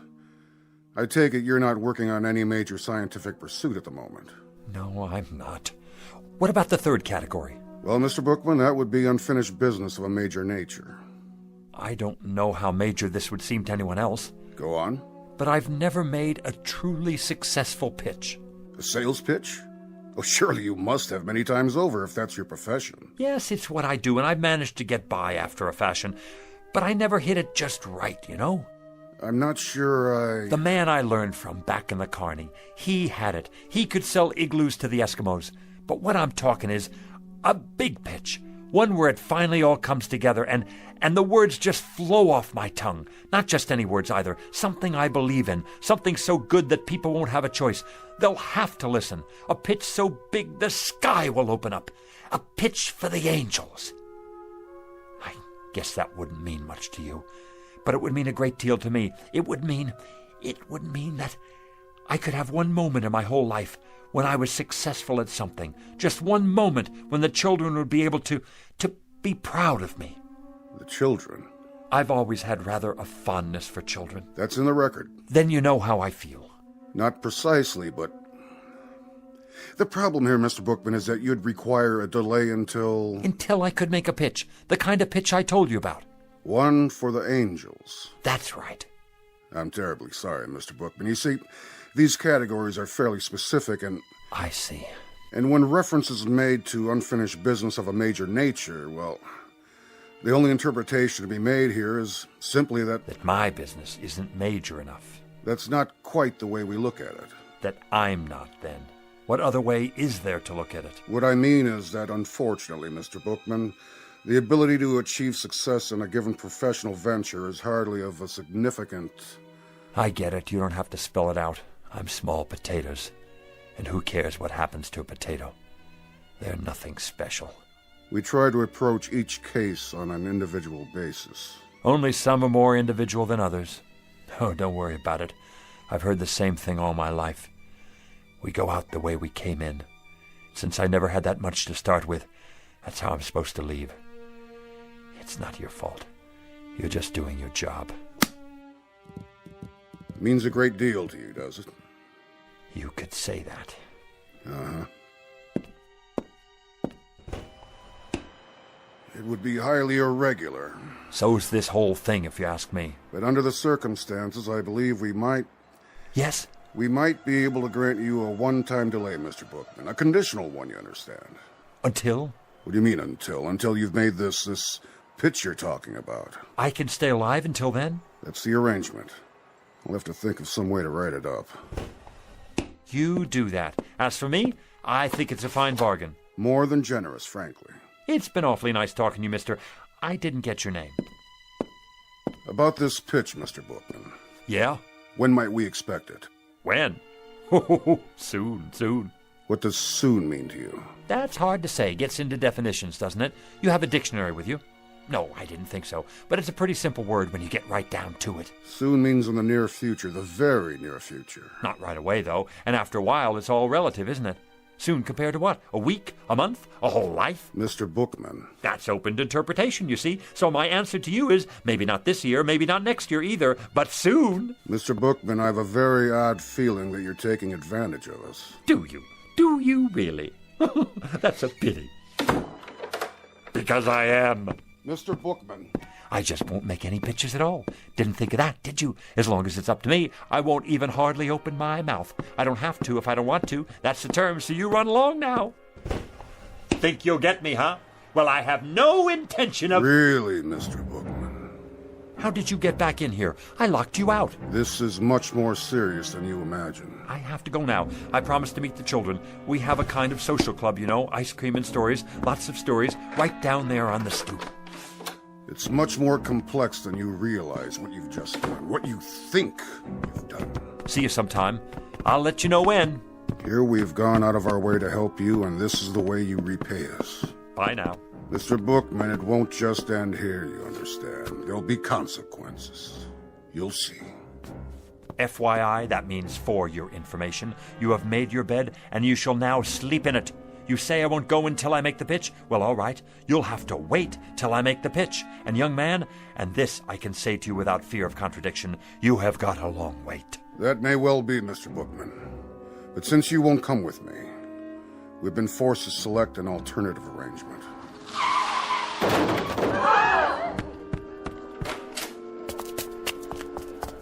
What happened? He didn't even stop. Ran right out. Not his fault. I swear I didn't even see her. She just jumped off the curb. I didn't have a chance to hit the brakes. Has someone called a doctor? Who got... Oh, no! Maggie! I swear to you, I never had a chance to stop. Call an ambulance. You're gonna be all right, Maggie, darling. Oh, my little Maggie. Hi, Lou. See? You're gonna be just fine. Lou? Who's that man? What man? Where? I told you, Mr. Bookman. Consequences. You can't take her. No, siree, you can't take her. I'll go. I'll go as planned. Never mind the pitch. I don't even want to wait. I want to go right away. Go where? Who's he talking to? What man? He's out of his head. Mr. Death! Mr. Death, come back! You mustn't take the little girl. I'll go, please, please, Mr. Death, you will. I'll go with you. Right here. Right now.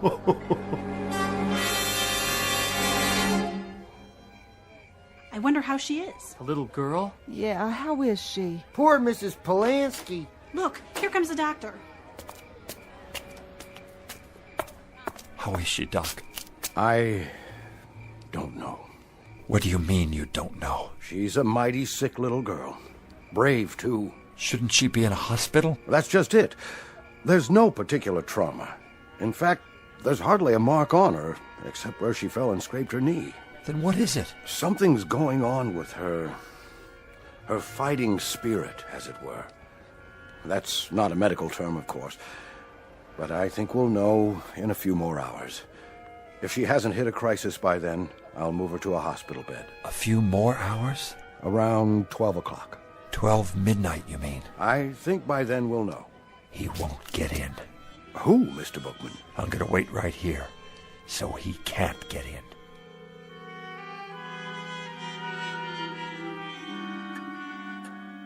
Come to bed, Mrs. Polanski. I can't. I have to take care of my baby. There's nothing you can do. That's what the doctor said. She just needs rest. I can't sleep. How could I? Lou?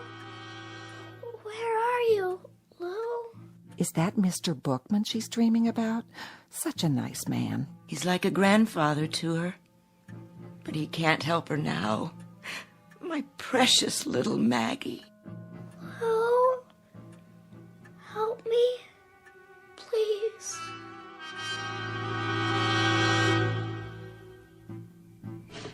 Come on in, Lou.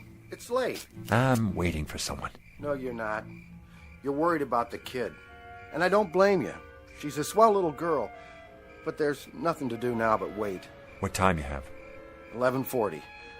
Everybody's gone to bed now. You better do the same. Not yet. Take my advice. Give it a rest. 11:40, huh?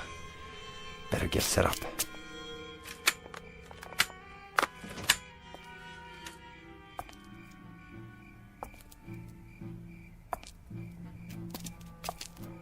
Who's there? Good evening, Mr. Bookman. Thought I'd see you again. You got business inside? I most certainly do. It's 11:45. In 15 minutes it will be midnight, the time of my appointment. Mr. Death, the little girl's only 6 years old. Please, you don't have to do it. I'm ready. I'm sorry, Mr. Bookman. But I'm ready now. We had to make another arrangement.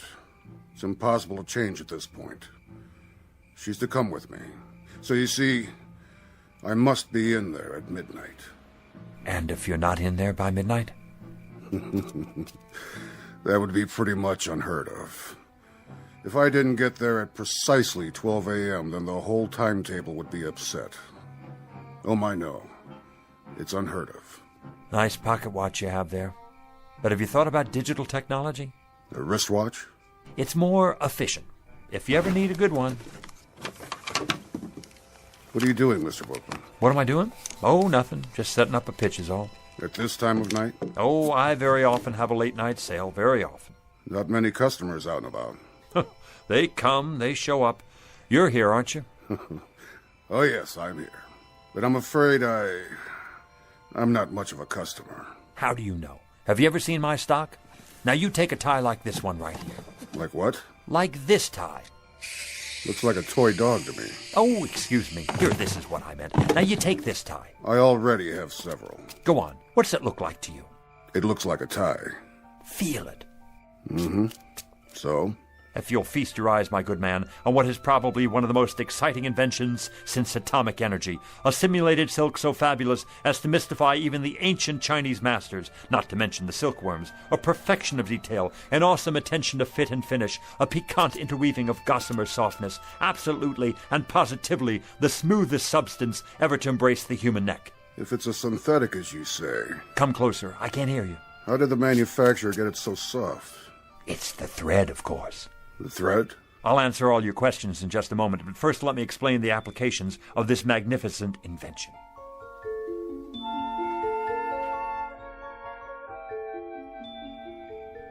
Now witness a unique demonstration of tensile strength. Feel this, sir. Go ahead, take it between your fingers, like touching the thinnest spiderweb. Is it not? Like holding the air you breathe in the palm of your hand. Now give it a yank. If you wish. There, you can't break it. As strong as steel, and yet as delicate as shantung silk. No mere synthetic substance, but a molecular blend of atoms the like of which has never been seen. Actually, it is surprisingly strong. Where did you say this was made? Let me answer your question, sir. Hey, Lou, What you doing down there? Come on, you gotta see this. Yeah, no kidding. It's really something. Do you have a scarf made out of this stuff? Scarves, blouses, I've got them all on order. You can't hurry the process. Picture, if you will, 300 years of backbreaking research and development to produce the ultimate thread. The which, than which there is no witcher. And what will you pay for this fabulous, I say fabulous, incredible and amazing achievement of the tailor's art? Softer than the feathers of an angel's wings. Expensive, no doubt. $20? Too rich for my blood. $10. $5. You might indeed pay that much and more. If you were to purchase this at a retail store, consider the markups, import fees, but this exquisite thread is not available in any store. How did you get it then? I have connections in the government, you see. It's smuggled in from behind the bamboo curtain by Oriental birds specially trained for ocean travel. Each one carries a minute quantity in a small capsule underneath their ruby throats. It takes 832 separate crossings to supply enough thread to go around one single spool. But tonight, as a special get-acquainted offer, and to help advertise the product, I'm giving away a very limited number, not at $20, not at $10 or even $5, but at the ridiculously low price of $1 a spool. If you promise to take it home, test it out, and tell your friends. I'll take all you have. No, you don't. What about me? I gotta have some of that for my wife. Wait, that's not all. Everyone who purchases a spool of this thread gets a free bonus pack of imported sewing needles and a gold anodized thimble. One size fits all. Gather in close now. You got change, Lou? Sure I do. You, ma'am. Sir.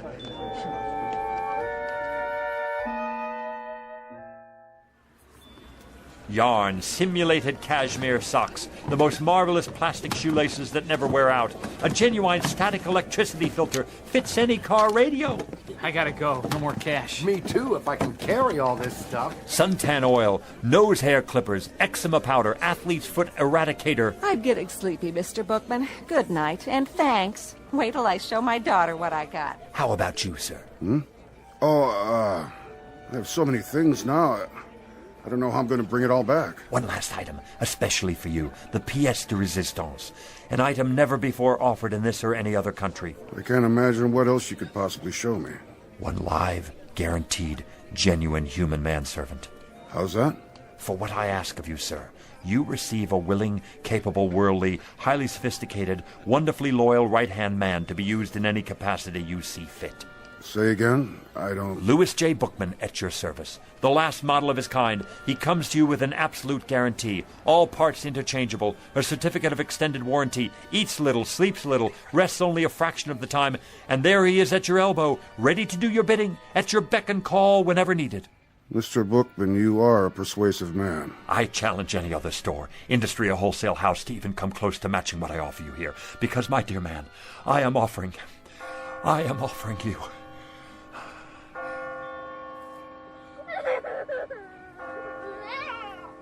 Midnight.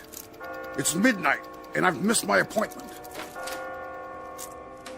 Oh, thank you, Doctor. It's a miracle. Just give her the sedatives every 3 hours, Mrs. Polanski.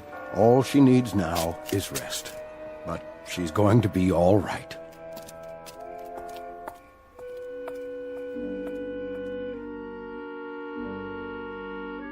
One minute past 12, Mr. Bookman, and you made me miss my appointment.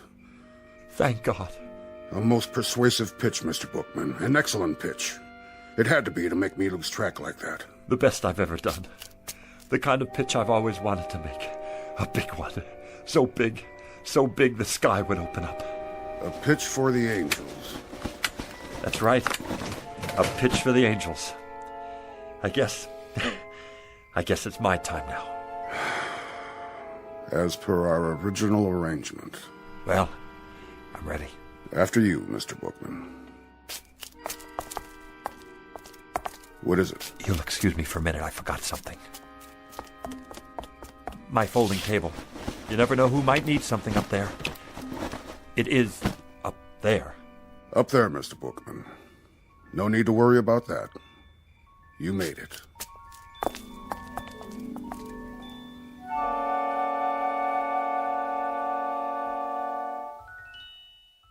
Louis J. Bookman, age 60-ish, formerly a fixture of the summer, a rather minor component to a hot July. But throughout his life, a man much loved by the children, and therefore a most important man. Couldn't happen, you say? Probably not in most places, but it did happen in the Twilight Zone.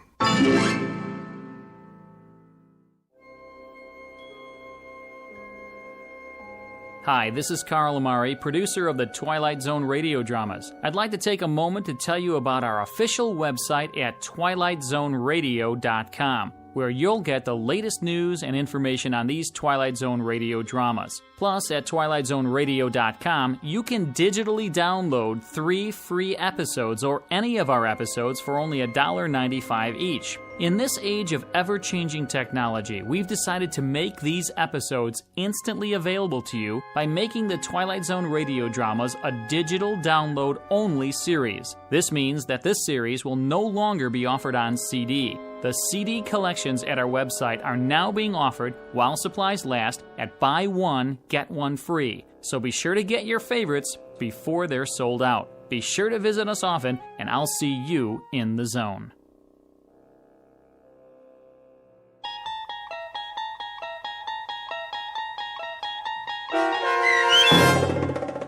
One for the Angels, starring Ed Begley Jr., with Stacy Keach as your narrator, was adapted for radio by Dennis Etchison and based on a script by Rod Serling.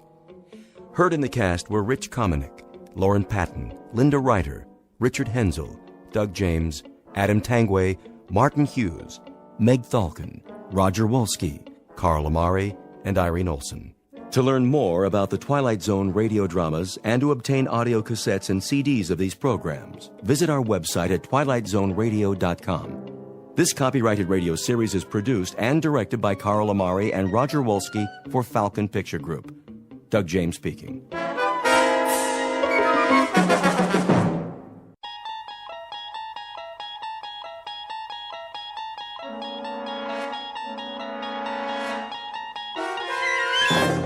You unlock this door with the key of imagination.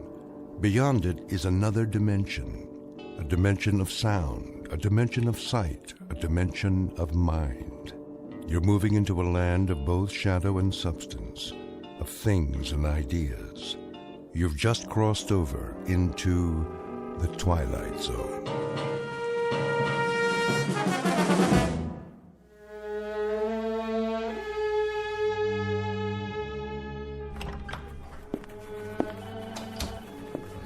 Mr. Sperry, Director of Development. Please hold. Good morning, sir. Yes, this is market research. Mr. Abercrombie is still on. Mr. Jameson's office, personnel. I asked Mr. Sterling to return your call. Oh, hello, sir. Legal department. I'll connect you with Mr. Barwell. No, he hasn't. Not yet. May I take your number? Miss Pepper. Mr. Feathersmith, how are you this morning? Miss Pepper, when the old gentleman arrives, will you show him in? Of course, sir. Is there anything I can get you? The mail's on your desk. I have a list of your appointments. The old gentleman, that would be... Mr. Dietrich? Then it's Der Tag. What's that? The day. Today? Isn't that right, Helen? Well, he has an appointment. He's going to get it. Mr. Feathersmith will have him drawn and quartered and served up in the executive dining room with an apple in his mouth. Shh, there's Mr. Dietrich. Excuse me. I have an appointment to see Mr. Feathersmith. Oh, yes, Mr. Dietrich. If you'd let him know that I'm here. He's expecting you, sir. Go right in. Thank you very kindly. Yes. Mr. Dietrich, sir? Come in. I can just see him now, that big happy grin before he draws blood. Have a cigar, Mr. Dietrich, before I rip you to pieces.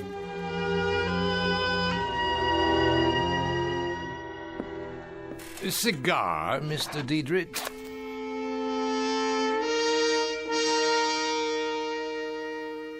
You're about to witness a murder, a willful, predatory case of homicide. The victim is a Mr. Sebastian Dietrich, age 77. The killer is a Mr. William Feathersmith, a robber baron whose body composition consists of refrigeration coils covered by thick skin. In a moment, Mr. Feathersmith will proceed on his daily course of conquest and calumny with yet another business deal. But today's deal will be one of those bizarre transactions that take place only in an odd, out-of-the-way marketplace known as the Twilight Zone. And now, back to the Twilight Zone with Of Late I Think of Cliffordville, starring H.M. Wynant, with Stacy Keach as your narrator. I said, would you like a cigar? No, thank you, Mr. Feathersmith. You asked me to come here at 2, and it is now 2. What did you have on your mind?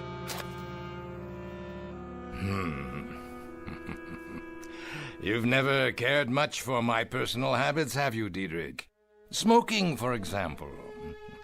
Whether I do or don't is really not at issue, Mr. Feathersmith, but the extent of time that you keep me here is, on the other hand, of considerable import. I'm a busy man. I'd like to get on with it. Oh, by all means. We've gone a pretty far route, the two of us. Have we? I owe you a great deal, Mr. Diedrich.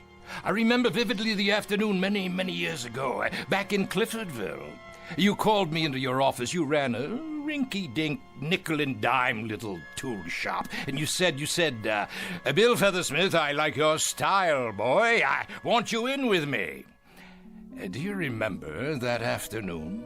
I shall never forget that afternoon, Mr. Feathersmith. I've thought about it a good deal in the ensuing years, and I've never ceased to regret it.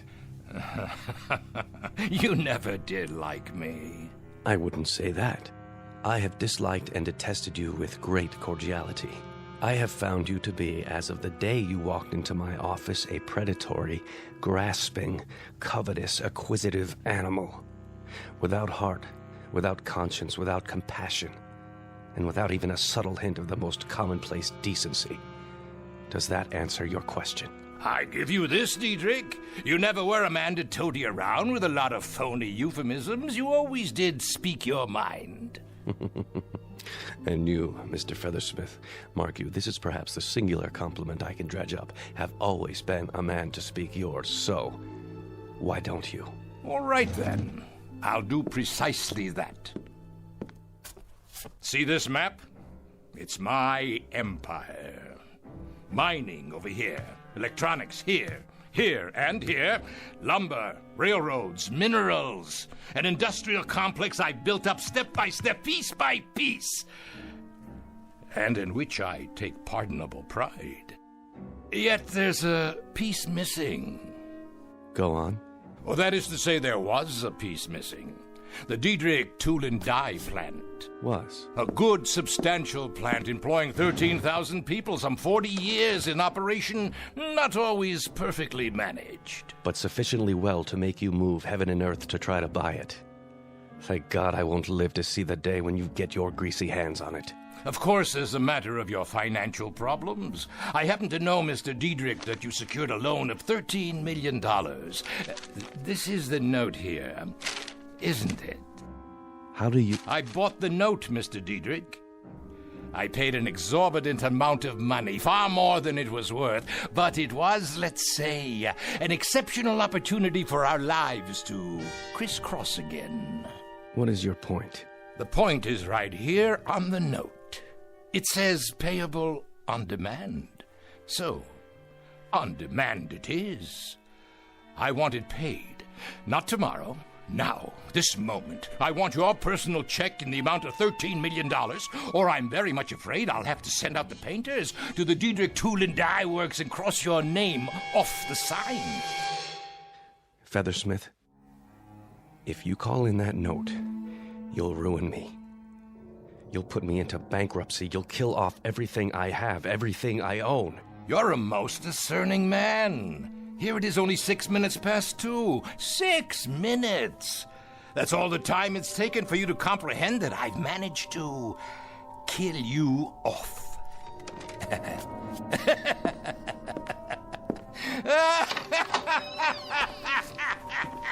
Mr. Dietrich, are you all right? Sir, is everything... Would you like to sit down? You look so pale.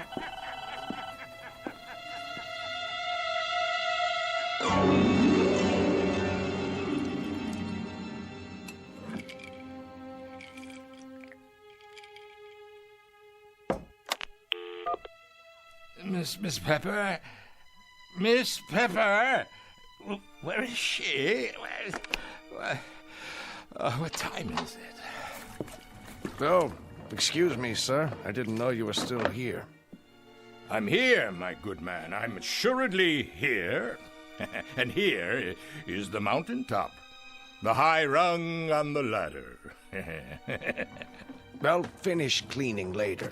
No. You may join me on the mountaintop. Here I am, way up on the mountain, like who was it? Genghis Khan or Julius Caesar? Julius Feathersmith.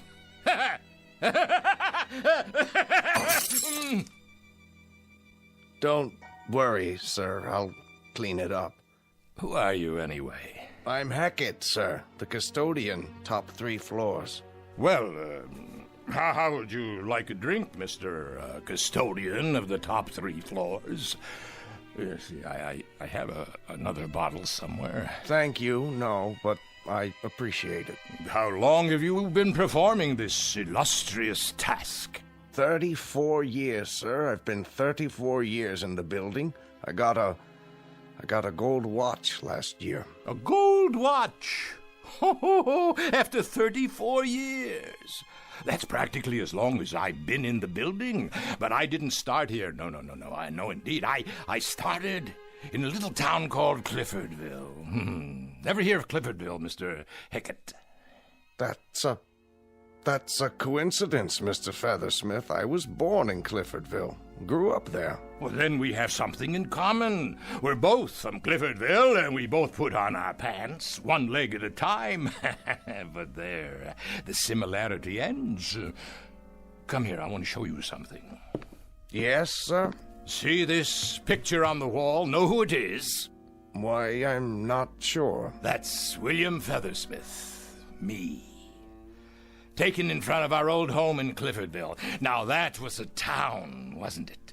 That was a real place. Stately trees, gracious homes, beautiful sprawling park, and real people who knew the value of a buck, people who worked hard to get it.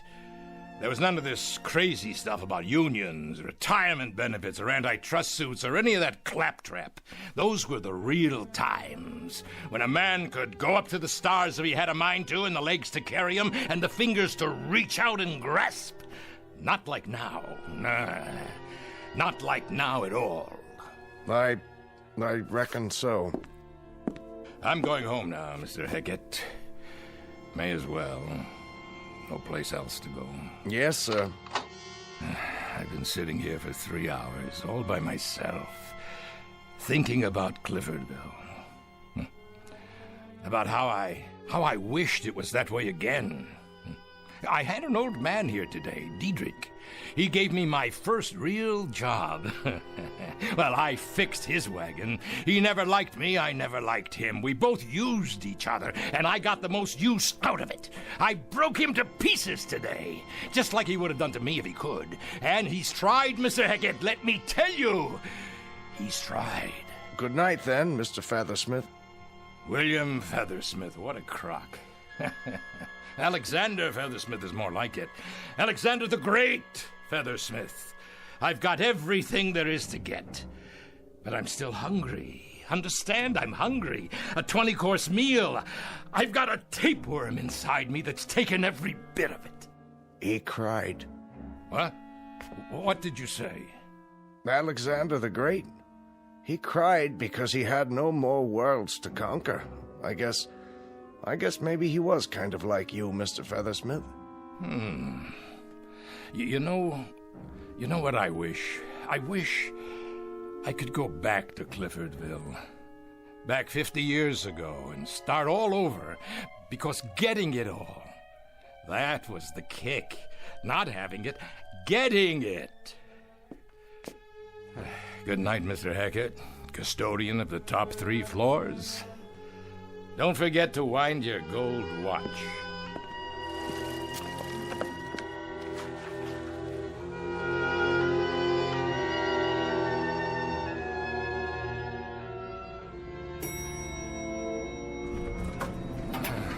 Oh, at last. Hold on.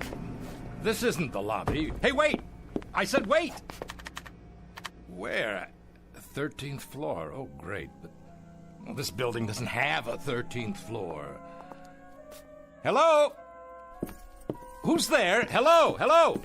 I'm glad you're still here. The elevator let me off at the wrong floor. Oh, how do you do, sir?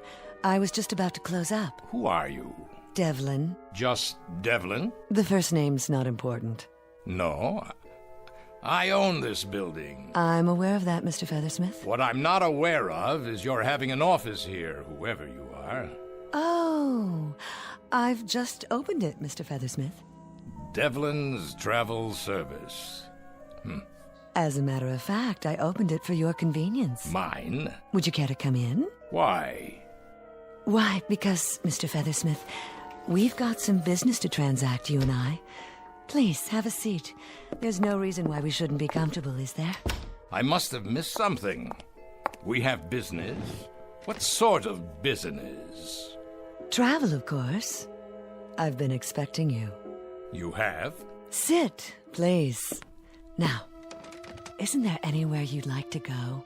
Your heart's desire? Well, there was this town. Of course there was. The name of the town was Cliffordville. Ah, yes, Cliffordville. And it was a pleasant town? It was better than pleasant. And there were the local girls. Oh, beautiful, just beautiful. They always are. Go on. You were saying? I remember old Doc Wagner, too. Treated me when I broke my arm. That's another thing. There was none of this blood pressure, basal metabolism, cholesterol nonsense. Old Doc Wagner looked at your tongue and wrote out a prescription, and that was it. And the food, simple, fair, healthy, and delicious. That was the way life was then. Simple. And you enjoyed that, didn't you? What? No, I didn't have time to enjoy anything. But I did what I wanted to do. I worked, I scrambled, I dug, I scratched, I pushed, drove, and I went up. Understand? I went up. And now you're all the way up. But you're simply bored. That's what it is, isn't it, Mr. Feathersmith? I'm worse than bored. I don't have any purpose now. No plans. No drive because there's no place left to go. Are you sure? The sign on your door, what does it mean exactly? A succinct suggestion of the kind of service I offer, Mr. Feathersmith. And that is? Just as it says. Travel. Or more to the point, if you don't mind the rather melodramatic terminology, one might call it time travel. Miss Devlin, I think we may have something to talk about after all.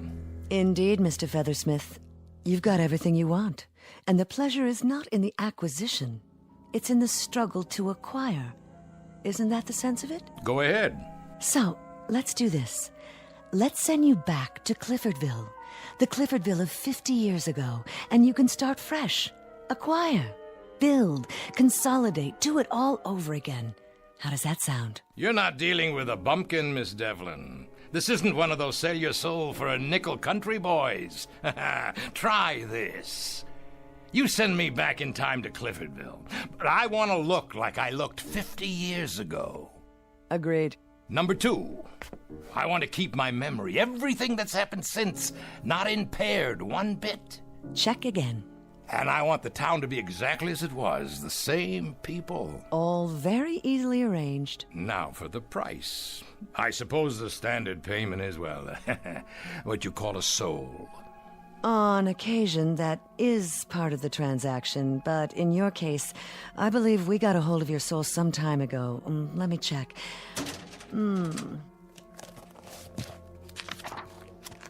Oh, yes, here it is. There was the crash of the Trans-Mississippi debentures, the company you bought and manipulated. You ruined several hundred people with that bit of chicanery. The bulk of your soul went over to us shortly thereafter, and there are several other items here. Private life, subconscious thoughts and dreams, indirect murders, people you drove to ruin, hopelessness and suicide. No, I'm afraid your soul is not yours to negotiate. Then what do you charge? Cash, Mr. Feathersmith. The old Missoula. I have your current assets tabulated here.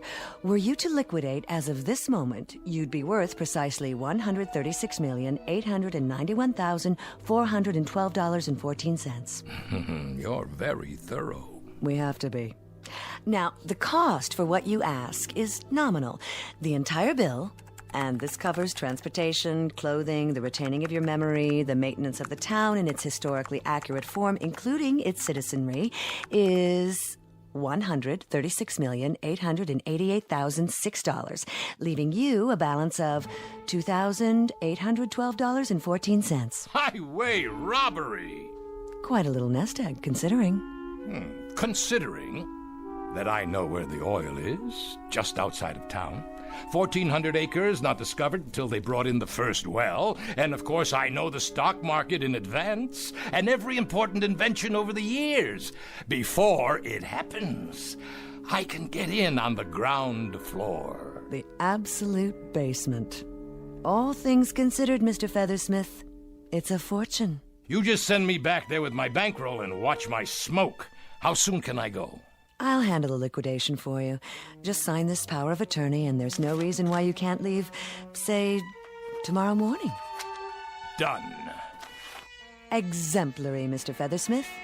You're one of the few remaining rugged individualists. A pleasure doing business with you. Now, Union Airways, 8 a.m., followed by a rail connection the rest of the way. I'm afraid there was no airport near Cliffordville back then. You'll arrive at noon, exactly 50 years ago. And needless to say, I wish you everything that you deserve. Little lady, you don't have to wish me anything. I'll get everything I go after. Everything. You know, Mr. Feathersmith, I believe you. In fact, I have no doubt whatsoever. Care for a cigar?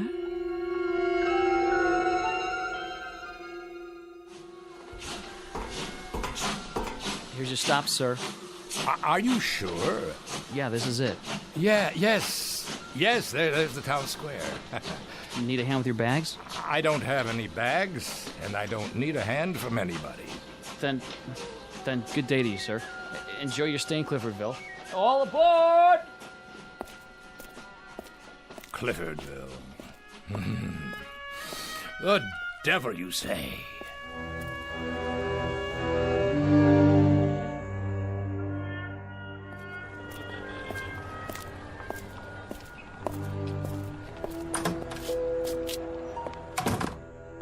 Yes, sir. May I help you? I'd like to see the president of the bank. That would be Mr. Gibbons. Do you have an appointment? No, but he'll see me. He's having his lunch right now. Tell him Mr. Feathersmith is here to talk about investments. Some very important investments. All right, sir. I'll tell him. Take your time, sweetie. By the time the bank closes, I'll have this dumpy little milk stop tied up with a ribbon around it, deliverable to me.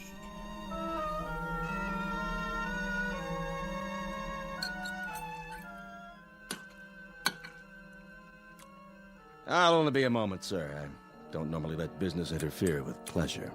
I never allow pleasure to interfere with business. The name is Feathersmith. I'm not a peddler, a drummer, or door-to-door salesman. I'm here to make myself rich, and in the process, you'll pick up a few crumbs of your own. I beg your pardon? The Widow Turner's land. The south end of town. Is it available? The Widow Turner's land. There were 1,400 acres. Mr. Gibbons, is there an echo in here? No, indeed. It's just that... Well, sir, you're talking about a valuable piece of property. A beautiful spot. Singing birds and constant sunshine. A Garden of Eden for a man with vision. The potential is unlimited. It's a swamp for mosquitoes, and the potential's malaria. I just want you to tell me who owns it and how much they want for it. As a matter of fact, it was purchased from the late Mrs. Turner's estate by yours truly, in partnership with a Mr. Sebastian Diedrich. Diedrich, huh? What do you know? Well, do you suppose you and Mr. Diedrich could be persuaded to part with your land, assuming the price is right? As valuable as it is, well, sir, everything has its price.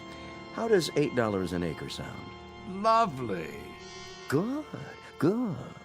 If I were an idiot. But I'm not an idiot, Mr. Gibbons. I'll give you $1 an acre. Well, why don't we strike a compromise and say $6? Let's say $1.50. You drive a hard bargain. Mr. Diedrich and I might hold still for $4 an acre.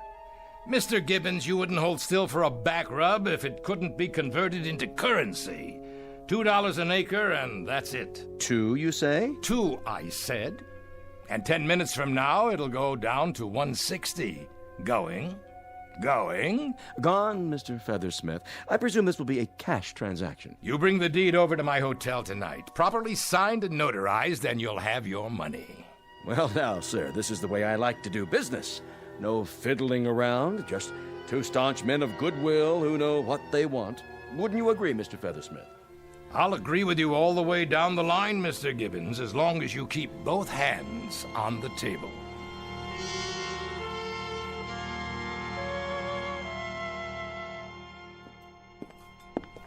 Ah, Mr. Feathersmith. Right on time. I don't believe you two gentlemen have met. This is my associate, Mr. Diedrich. How do you do? Yes, I recognize you, Mr. Diedrich. So very, very much younger, though. You have me at a disadvantage, sir. Never mind. Sit down. Please. I presume you have the cash? 1,403 acres, $2,806. You like to put all your eggs in one basket, don't you, Mr. Feathersmith? Don't concern yourself, Mr. Diedrich. I happen to have an exclusive contract with the hen. Waiter, beer's all around. Right away, sir. All right, gentlemen, let's get down to cases, shall we? When it comes to a fast shuffle, I don't mind telling you I'm a very knowledgeable dealer. Comment, Mr. Diedrich? You have the floor, Mr. Feathersmith. You seem rather anxious to have it. Just a human frailty to gloat a bit when one has just skinned a couple of professional skinners.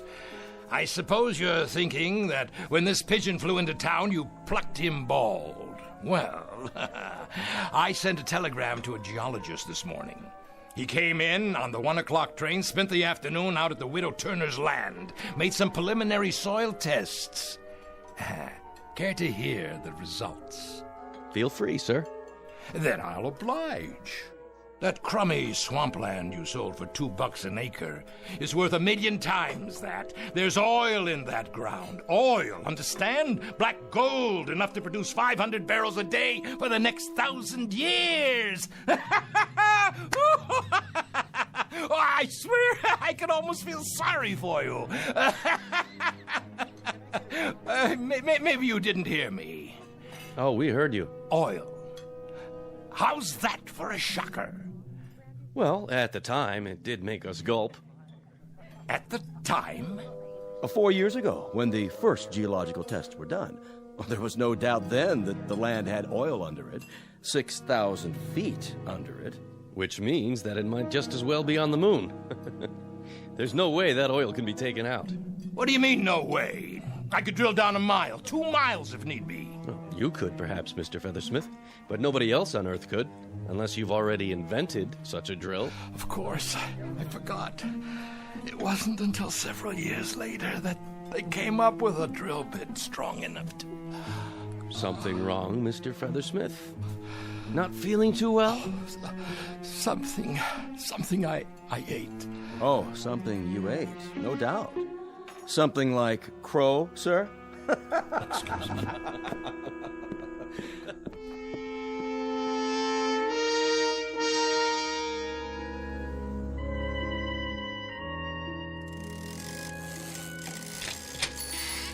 Mr. Kronk, this here is Mr.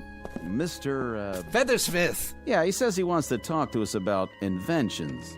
What kind of inventions? Something that'll turn this 2-bit bicycle shop into a factory. Such as? Well, for starters, how about a motor-driven scooter for kids? You want to enlarge upon that, Mr. Feathersmith? What do you mean enlarge upon it? It's a gadget that gets kids around town. Teenagers, too, even businessmen. What's it used for? It's used to make about $200 million. That's what it's used for. Lightweight aluminum with wheels and an electric motor. What's wrong with foot power? Everyone's gonna want these. Kids will be begging Santa Claus for them. Look, I'm handing you the whole thing on a platter. All you have to do is build it. Well, I'll tell you what. You draw me a blueprint and some specifications, and Mr. Clark and I will give it a try. I'm no crummy draftsman. I've given you the principle. All you have to do is manufacture it.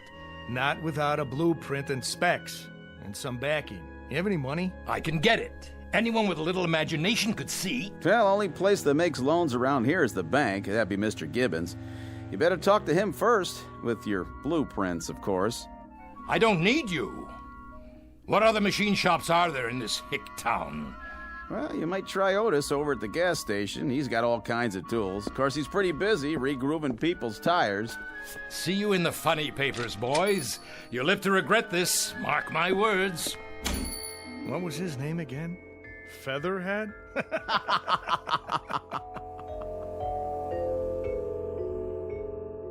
Modems. You connect your home computer to the telephone line. Your home what? Cable television. You pick up the signal from a satellite.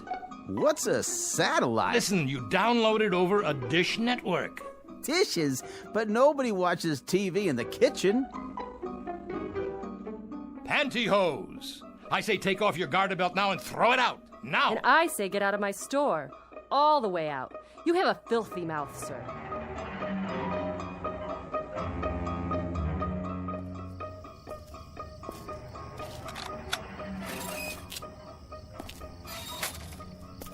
Dietrich! I know this is your house. Come out here.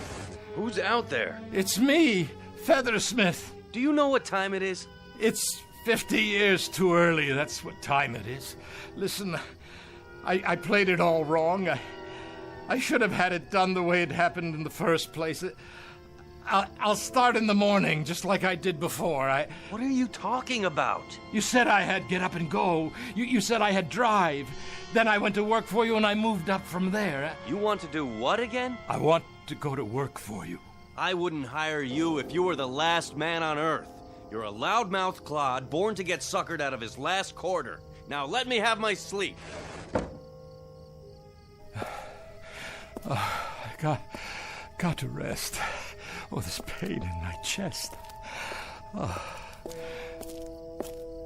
you all right, sir? You look pale. Why don't you sit down on this bench? Doc Wagner? Is that you? Now, you must be the new fella in town. Nothing but idiots in this place. Now, take it easy. That's not a very good pulse. Not good at all. Never mind that. How do I get through to these village idiots here? They're peddling their lives away on bicycles, and I'm trying to give them the space age. I don't know much about that. But I can tell a bad pulse when I feel one, and yours feels like the heart of a 75-year-old man. You sure don't take care of yourself. What did you say? The pulse of a what? A man in his 70s. If I've said it before, I've said it 100 times. Modern man drives himself to an early grave just trying to keep up with the pace of life nowadays. Why, that dirty, cheap little thief. She didn't change me inside. That's why I'm so tired. That's why I can't make it here, because inside I'm old, the way I was. Swallow 2 of these pills. You horse doctor. I remember when you were diagnosing acute appendicitis as cramp colic. Go on, get out of here. You couldn't diagnose anything. Well, I can diagnose insanity when I see it. And that's what my diagnosis is in your case. Insanity. Plain and simple. I don't need you. I don't need this jerkwater town. If I were you, I'd check myself in for observation. At a mental hospital. Well, you're not me. It was that Devlin dame. That dirty, two-timing little hustler. Why, Mr. Feathersmith, everything all right? You look a bit queasy. You miserable. Now, let's be fair. Nothing was said about changing your chronological age. You wanted to look 30, and you do. We said nothing about your insides. Your heart, veins, kidneys. What about this town? You wanted it as it was. The contract was very specific. It's really not my fault that your memory is so imperfect. And as to the possibility of investments, your problem was that you leapt before you looked. But everything else is wrong, too. I mean, the deals, the inventions. They've never heard of space shuttles or microchips or... Of course they haven't. And you, Mr. Feathersmith, because you're a wheeler-dealer, a raider, because you're a taker instead of a bringer, you are now what is commonly referred to as behind the old 8-ball. Look, I don't want much. I swear to you. Make it the way it was, that's all. Get me back with Dietrich. Let me start out there, that's all I ask. I think we might be able to arrange that. Mind you, purely as a gesture of sympathy, though it hurts me to mouth the word. Frankly, you are so unhappy, so totally abject a creature that I cannot find it in my... well, in the place where you'd normally find a heart, to leave you here. There's a train out at midnight. A special train. Bless you, Miss Devlin. Please. I won't forget this. There is a small surcharge for the service. How much? $40. Things do cost, Mr. Feathersmith. I don't have $40. I don't have 10. I don't have... What's this in your pocket? Well, how about that? This is your night. You have one negotiable item left. The deed. All you need to do is liquidate it. But who'd buy it? That I wouldn't know. What do I do? You've got a few seconds. Find yourself a customer. It's as simple as that. But where? There's a young fellow over there on his way home. You could ask him. It's bargain night, right here. Huh? 1,400 acres of singing birds, constant sunshine, all for $40. Here, please. Well, for $40, I might be able to... All aboard! Please hurry. There. You won't be sorry. You'll be rich. Hey, what's your name, young fella? Hackett, sir. Bill Hackett.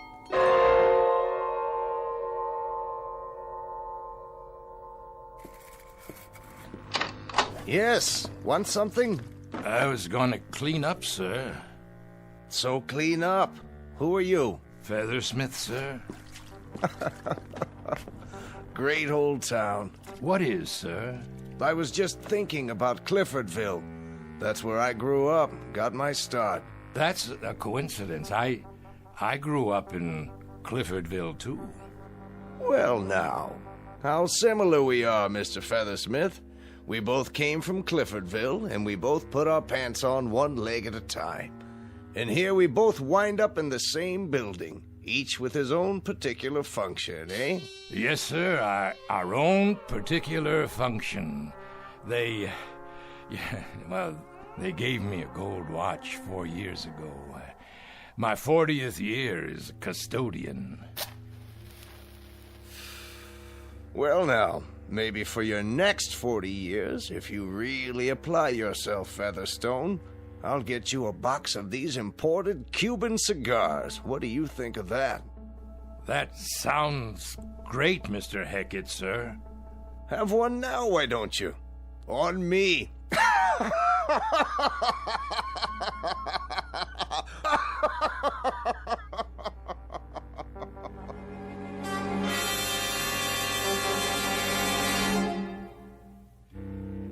Mr. William J. Feathersmith, tycoon, who tried the track one more time and found it muddier than he remembered it, proving with at least some degree of conclusiveness that nice guys don't always finish last, and some people should quit when they're ahead. Our tale of Iron Men and irony, delivered FOB from the Twilight Zone.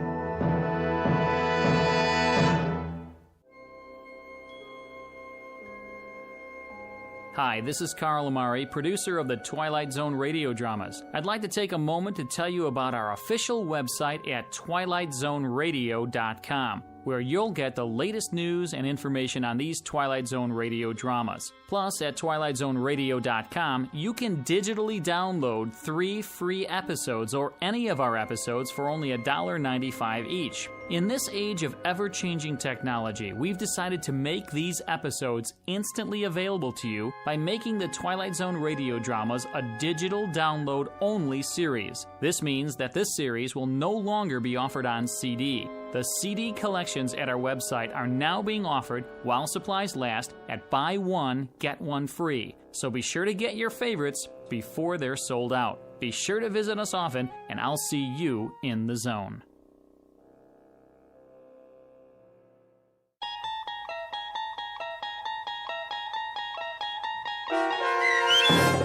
Of late, I Think of Cliffordville, starring H.M. Wynant, with Stacy Keach as your narrator, was adapted for radio by Dennis Etchison and based on a script by Rod Serling from a story by Malcolm Jameson.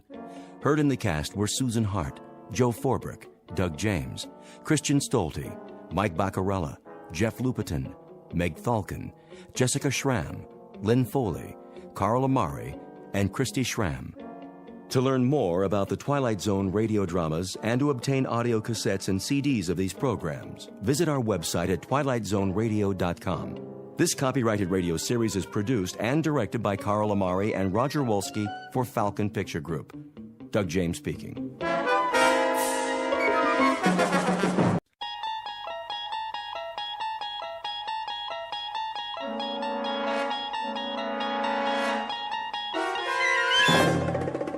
You unlock this door with the key of imagination. Beyond it is another dimension. A dimension of sound, a dimension of sight, a dimension of mind. You're moving into a land of both shadow and substance, of things and ideas. You've just crossed over into the Twilight Zone.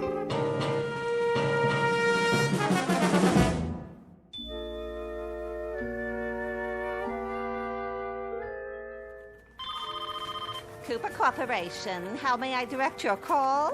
Just a moment. Cooper Corporation. Coffee coming through. Who ordered coffee? With sugar and 2 creams. Right here. Thanks, Louie. You got it. Coffee here. Do you have any Danish this morning? I got bran muffins, granola bars, and trail mix. Oh, no. What happened to the Danish? Mr. Cooper's orders. Mr. Cooper, how come? He's on a health kick. Says Danish is bad for you. For the whole office? Everybody on the floor. He wants more work out of you. Oh, well. I suppose I'll have one of those granola bars. Is it chocolate coated? K-Rob. Sounds positively yummy. Guess I'll give it a try. Hey, that's wrong, you know. What is, McNulty? Well, the pastries are bad for the brain. True, they're mostly sugar and starch, but so are muffins, huh? Granola bars? Granola bars have as much fat as 13 strips of bacon. Did you know that? And trail mix? Forget it! Forget it! There's so many calories in saturated fat, you might as well eat a tub of popcorn, huh? With butter! Well, if Mr. Cooper wants to improve productivity. All I know is I got coffee with cream, cream and sugar, cream by itself, sugar by itself, or artificial sweetener. And that old favorite, all black. Take your pick. Ah, diversification. Now you're on the right track. As I always say, you can't run a business standing still. A business has got to move. A business has got to progress. You think about that now. Excuse me, I gotta progress through the office. Yeah, so do I. We all do. A business has got to keep pushing, keep punching, keep prodding, keep moving forward. That's what a business has got to do. Now, you think about that. Personally, I gotta get a drink of water. You coming, Gertrude? Oh, yeah. I think I better go with you. Ah, sounds good. Think I'll come along, too. Oh, that's all right. Hey, did you know that water is the most important part of a healthy diet? We're almost all water. I mean, our cells feed off of it, right? Hey, you see that suggestion box on the wall? I personally told Mr. Cooper to get better quality bottled water. Huh? But the chemicals they put in it these days, I mean, think about it now. It's a disgrace. Not to mention.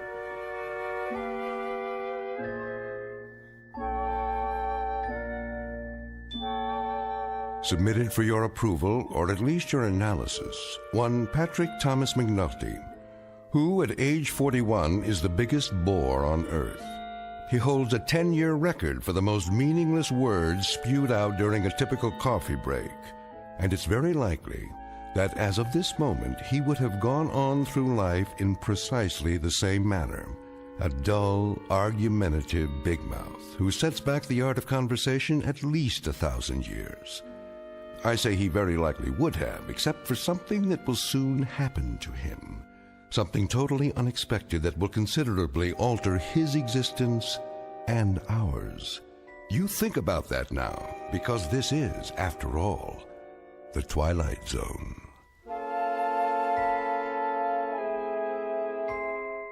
And now we continue with our story from The Twilight Zone, A Kind of Stopwatch, starring Lou Diamond Phillips, with Stacy Keach as your narrator.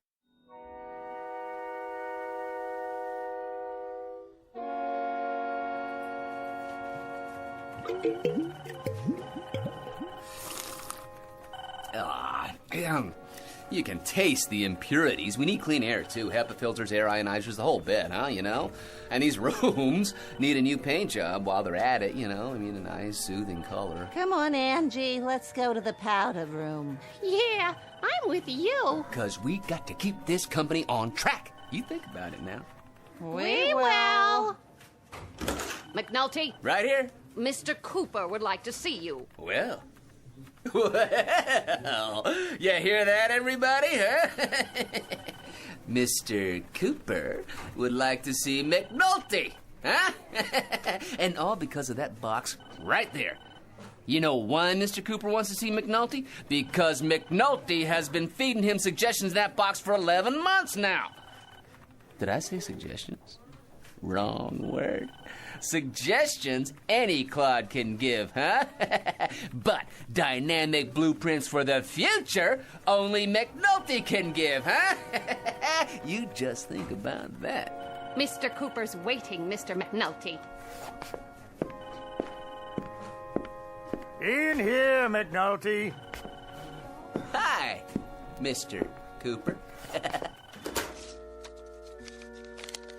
Do you know what I've been doing for the last half hour? You've been looking through the suggestion box. I knew it was going to happen one of these days, Mr. Cooper. I've been expecting it. You see, the thing of it is, it takes a very special kind of employer to recognize that one of his men has got it. And obviously, McNulty does. Truer words, McNulty, have probably never been spoken here or anywhere else. I have just gone through the residue of the suggestion box covering the past 3-month period. Here is your suggestion dated March 13th. Make hot dogs flat so they can fit more easily into a hamburger bun. Well, how about that? Now, you think about that now, Mr. Cooper. Make tin cans square so they can be stacked together more easily. Well, huh? Isn't that a guess? You think about that, too. Put small pontoons in field packs of soldiers so that when they cross rivers, they can float. That's worth $1 million as it stands, huh? I mean, that one little suggestion. You see, the soldiers, they go into the water in the cans. Well, the cans, they're full of air, see, so... Mr. McNulty, the Cooper Corporation makes ladies' foundation garments. Not a single one of your 340 suggestions, repeat, not one of them, has anything remotely to do with this company's product. Right! See? I wanted to talk to you about that, too. What you ought to do is focus on new inventions for our customers. Our customers? Well, I've been doing some reading about pressure and leverage, the principles of engineering, and one of the greatest engineers of the 20th century was Howard Hughes. Why, did you know that he invented the cantilevered brassiere? Huh? He invented an undergarment that actually defied the laws of gravity, huh? Like a suspension bridge. And if it weren't for his little invention, nobody would have ever heard of Jane Russell. Huh? Did you know that? I believe this company is well aware of the history of our product lines, and they don't have anything to do with 1940s movie stars or eccentric old recluses with mental delusions. Exactly! The key to a successful business is diversification. More products for more kinds of customers. Now you think about that. I have thought about it, McNulty. Now you think about this. Yes, sir. You're fired!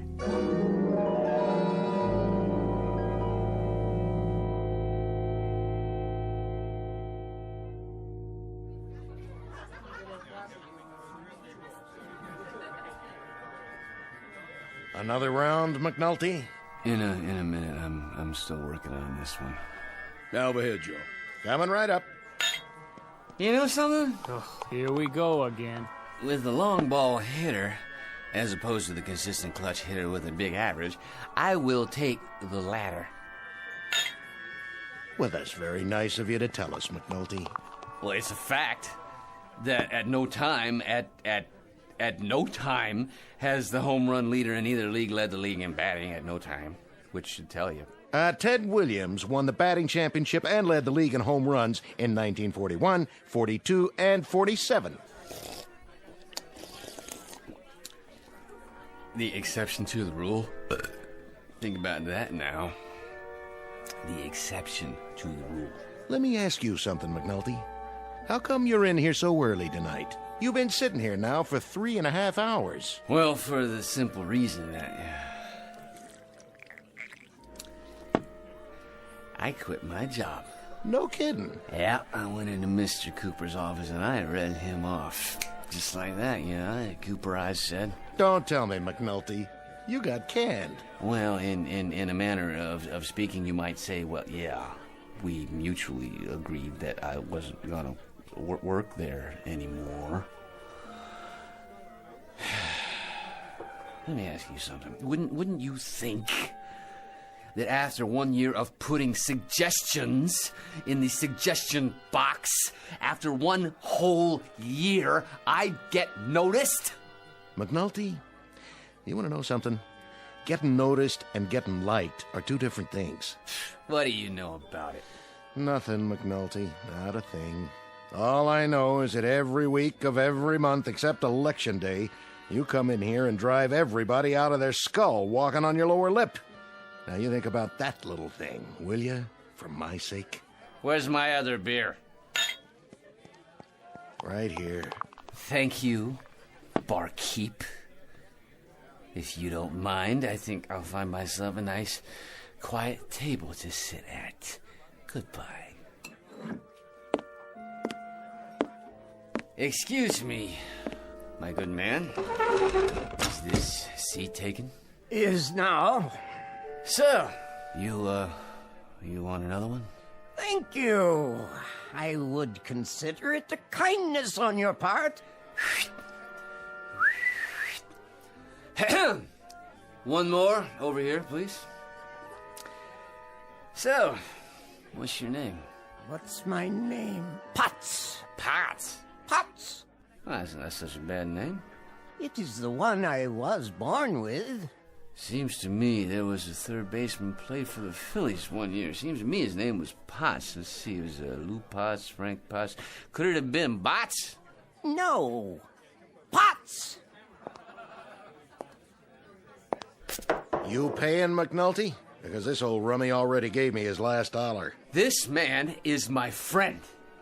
And I like a little respect from you while you're at it. I bet you would, McNulty. And you getting respect from me would be about as easy as flagging down a cab on 46 and Broadway at 8 o'clock on New Year's Eve in the rain. Here you go. So, what do you want to talk about? You want to talk about baseball? Well, it is a great American pastime, and I am so glad that Abner Doubleday saw fit to invent it. To your health, friend.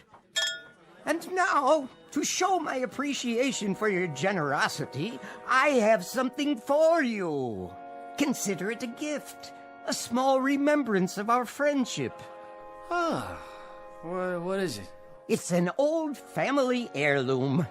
A kind of stopwatch, you might say. Why do you carry it around? I mean, you know, if it's just a stopwatch, it doesn't keep time, right? That is a fact. But it's all yours nonetheless. Someday you might own a racehorse. Or you might want to run the 4-minute mile.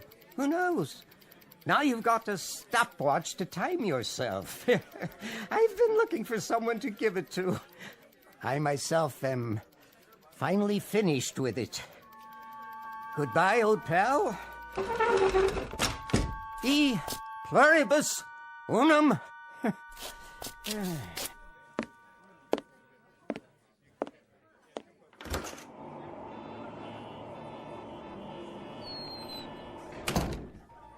Hey, you didn't finish your beer. You done for the night, McNulty? There ain't no more ears in here you can bend. You bored 10 people to death, and you emptied this place faster than a smallpox sign. Funny looking watch. Anyway. I hate to go home, Joe. I mean, geez, I already saw the picture on the Late Show. I even saw the one on the Late Show. Hey, McNulty, do me a favor, would you? Whenever you get the thirst, go to some other bar. Sometimes, I wish I was married, because so I wouldn't have to go anywhere, You ever get that feeling, huh? How do you work this thing? Pushing the button on the top. And another thing about you, McNulty, you make me nervous. First you come in here, and then...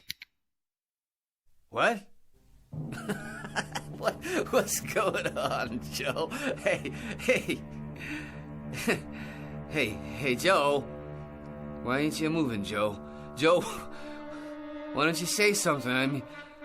It's like he was frozen.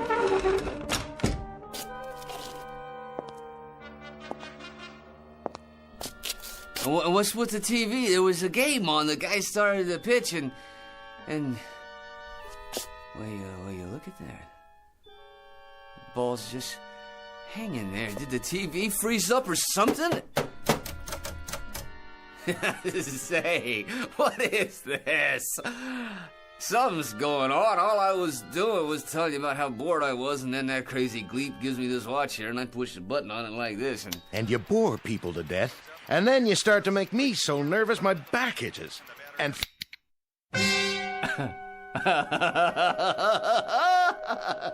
Hey, I kinda like this.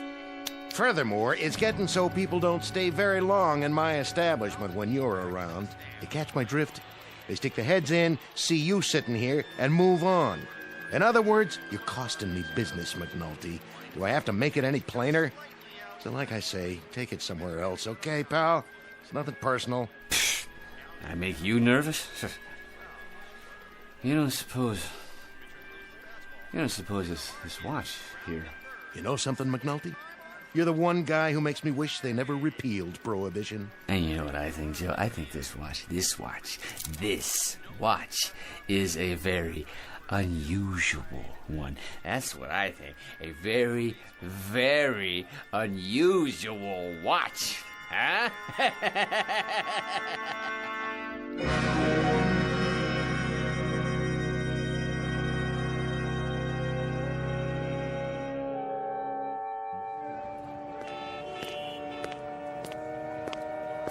Hey, buddy, watch where you're going. Oh, sorry. Sorry, my good man. Yeah, you should be. Excuse me. Begging your pardon, lady. Officer, oh, officer. Yes, ma'am? That man over there, I think he's drunk. Oh, he is he? He bumped right into me. You can see the way he's staggering. He can hardly stand up. Oh, it's a disgrace. Well, no, we'll just see about that. Hold on there, fella. Yes, officer? Had a little too much to drink, did we? Well, I wouldn't say that. Not enough is more like it. Why don't you just go home and sleep it off? You'll feel better in the morning. Yes, of course. I'm on my way home now, as a matter of fact. Walking, are you? I'd say you're in no condition. You know, you're right, officer. I was just thinking about that. Well, get along with you now. Why should a man have to walk at all, right? He could fall down and get hurt. Now, here's an idea for you. You make the sidewalks out of rubber, huh? Think about that now, huh? No more injuries. You fall, you bounce right back up again. All the money the city could save. No more broken arms and legs to fix by the hospitals would save millions. Not to mention the insurance companies. I think I better call you a cab. Okay. I'm a cab. You get it? You said I'll call you, and then I said, well... No more kidding now. None at all. I don't want a cab. In the first place, I never stop for you. And in the second place, it takes too long on account of there's too much traffic in this city in the first place. Am I right or am I wrong? You tell me that. I'm not telling you nothing. Now listen, if you can't afford a cab, the subway's right at the end of the block. Now run along. Either that or I'll haul you in right now. On what charge, may I ask? Public intoxication.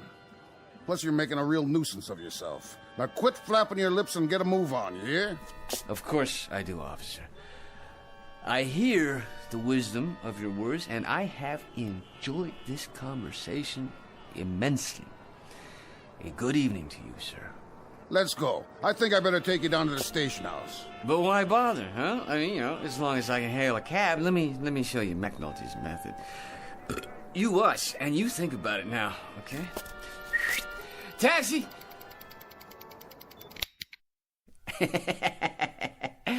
There, yeah.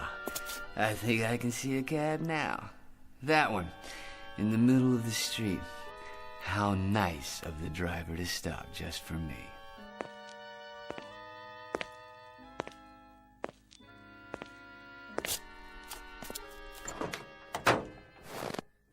Hello there, driver. What, not speaking, huh? Well, let me see what I can do to fix that. What? Hey, who are you? How'd you get in my car? Never mind, I'm here now, aren't I? Okay, where to? Home, driver. Take me downtown by the shortest possible route, and you think about it now. Sure thing.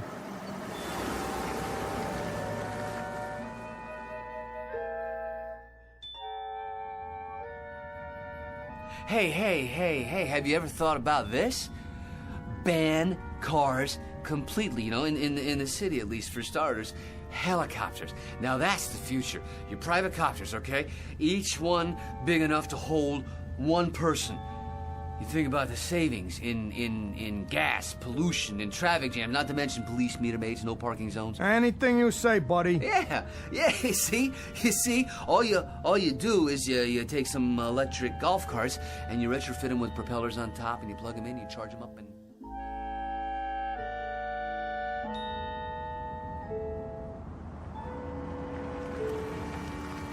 Here you go. This here is it, mister. Far as I go. Think I'm gonna pack it in for the night.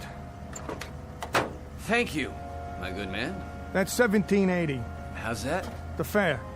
Make it $18 plus something for the wife and kids. Now, you see, that's just my point. All that money, and for what? I say ban the internal combustion engine. Springboard shoes would work just fine. All we need is a company to manufacture a prototype. You gonna pay me or talk me to death? Neither, to tell you the truth. Do you have the time? Huh? The time. Here, let's have a look at my pocket watch, shall we? Have I told you about it yet? This is really a very unusual watch. A kind of, stopwatch. Literally. Allow me to demonstrate. Don't try to con me. All I want is for you to pay up. If you don't, I'm calling this in. It's a violation of the city code to defraud... There. Isn't that better? So much more restful. I think I'll go inside now and lie down. No, don't you worry about it. As soon as I get to my apartment, I'll open the window and hit the button on this stopwatch again, and you'll be on your way. And tomorrow morning, so will I. In fact, from the way things are going so far, I say that your friend and mine, the one and only Patrick T. McNulty, is going to be the life of the party. Yeah? You be sure to think about that now, won't you? Stand back, world. McNulty is walking through the universe. Yes,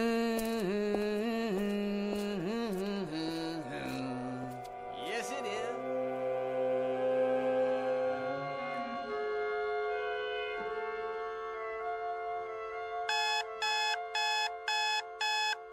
And good morning to you, listeners. We'll be bringing you the Eyeball News at 7:27. Oh, forgot to turn the blasted alarm off. But for now, here's an update from Weather Central. Some overcast this morning with scattered clouds this afternoon. And now, back to this morning's casual concert for the swinging set. Wrong. There is nothing moderate about today, because today is the day that people start listening to McNulty. Unless it was some kind of dream. Now, where is that crazy watch? Aha! Here! Alright, now let's give it the old test.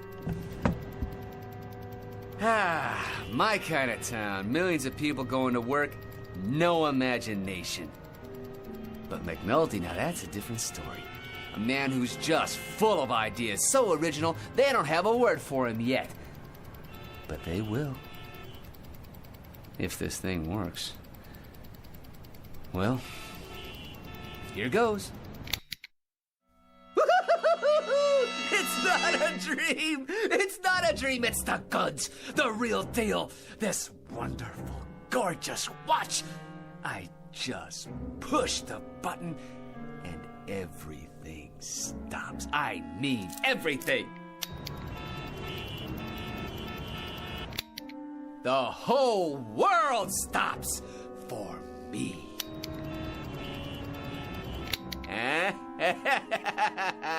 Get ready out there. McNulty steps up to the plate, he swings, and he swats it clean out of the park.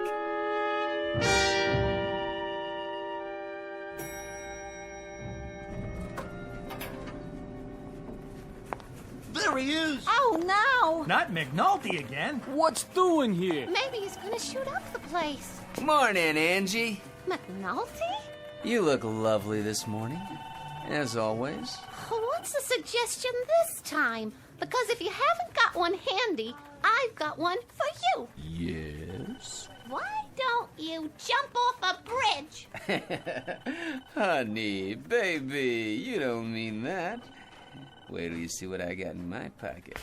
It'll put a dent in your eyeballs. Try the Brooklyn Bridge at midnight. You think about this now.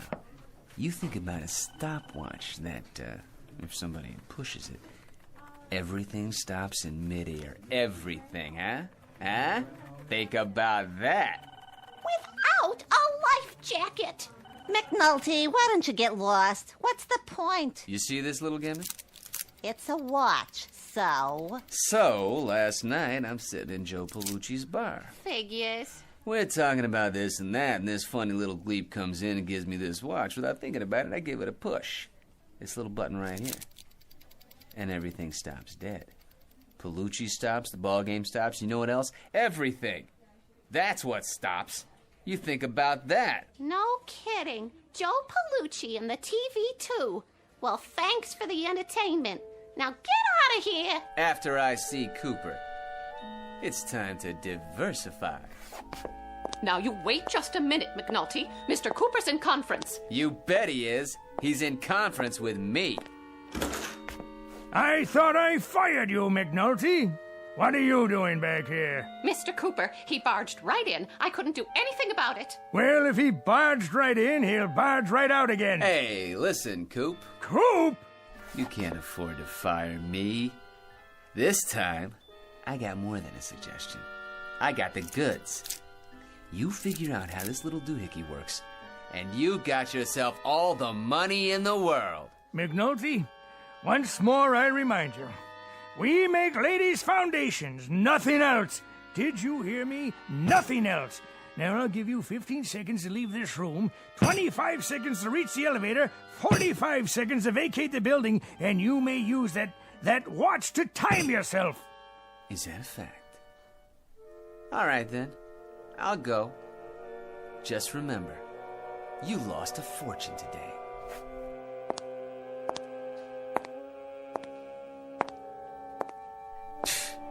What a gleep didn't even let me show him. McNulty, if you're not out of here in 1 minute, I'll call the police. So, what am I waiting for? I'll show him anyway. I'll show you all. Hello, operator. Get me. Now, you put that phone down and come with me. That's right. In here. Right on Cooper's lap. How about that, huh? Nice coffee. Right in the middle of pouring it, huh?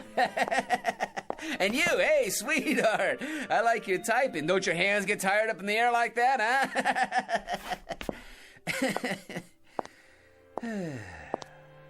Alright, so it's good for a laugh, maybe. There must be something else I can do with this thing. Miss Hinkling, what do you think you're doing?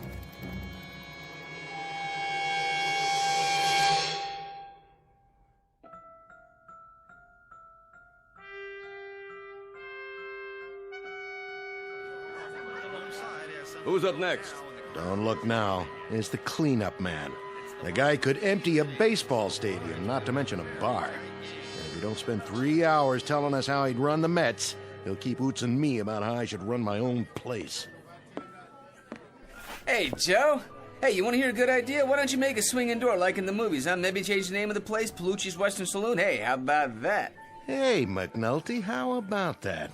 I'll have it done first thing in the morning. Ah, that's great. Then every time I come in, I'll push open a swinging door and I'll think, I did this. Wait, whoa.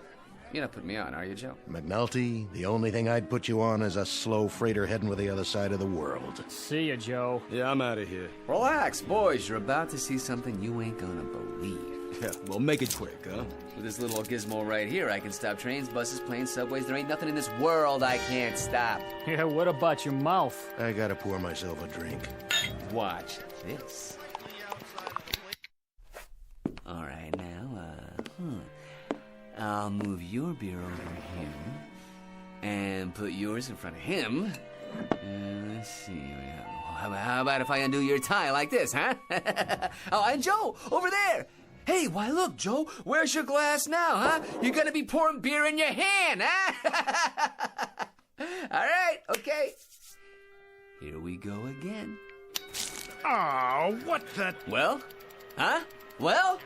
Ah, come on now. What do you think about that, huh? Think about what? What, are you kidding? You didn't see what I just did? Out of the way, McNulty. I want to make it home by the bottom of the 8th. See ya, Joe. Well, you done it again, McNulty. You emptied my bar.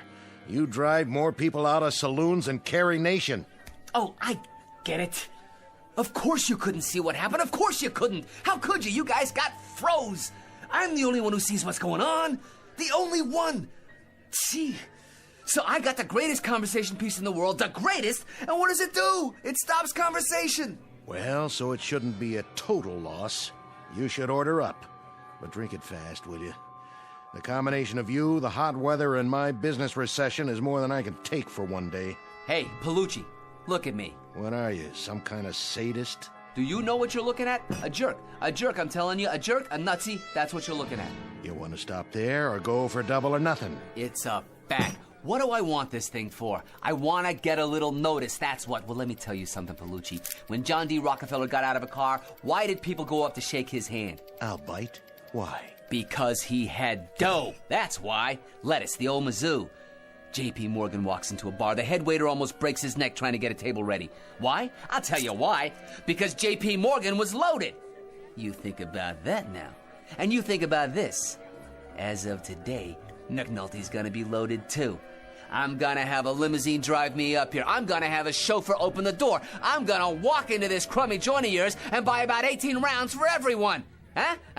And then, just for a laugh, I'll buy you a mortgage. You don't mind if I don't hold my breath, do you, McNulty? Palucci, old pal, take a good long look. The next time you see me, I'll be the new McNulty. Why didn't you go the whole route and move to Honolulu? Palucci, tonight I'll be able to buy Honolulu.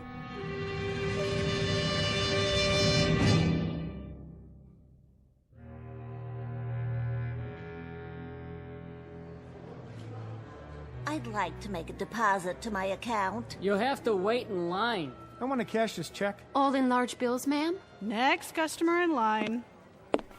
Is this where I make a withdrawal? Yes, sir. How much would you like? Oh, I don't know. How much you got? Sir? I'll take small bills. Lots of them. Just need your bank account number. Right here. Oh, you want me to get them for you? Oh, sure. No problem. Well, let's see. Oh, a bag of 5s. And some 10s. And, some 20s while I'm at it. Yeah, let's see, that ought to do it. Oh, don't worry, folks, it's only money. It grows on trees. That's what it does, right? It grows on trees. For me. Okay, here we go. 1, 2, 3. My watch.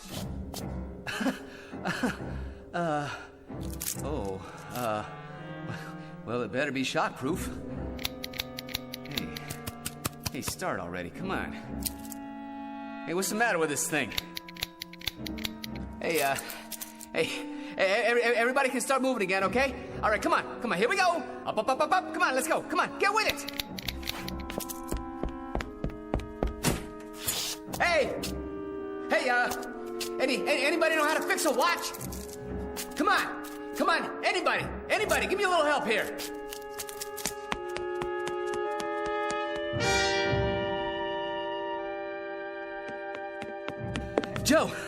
Joe, please do something, say something, go ahead, insult me. Please, won't somebody do something? Or say something, hey, please! Don't anybody know where I can get a watch fixed? I'm begging you, please. Hey! Anybody! Please do something! Say something! Anything!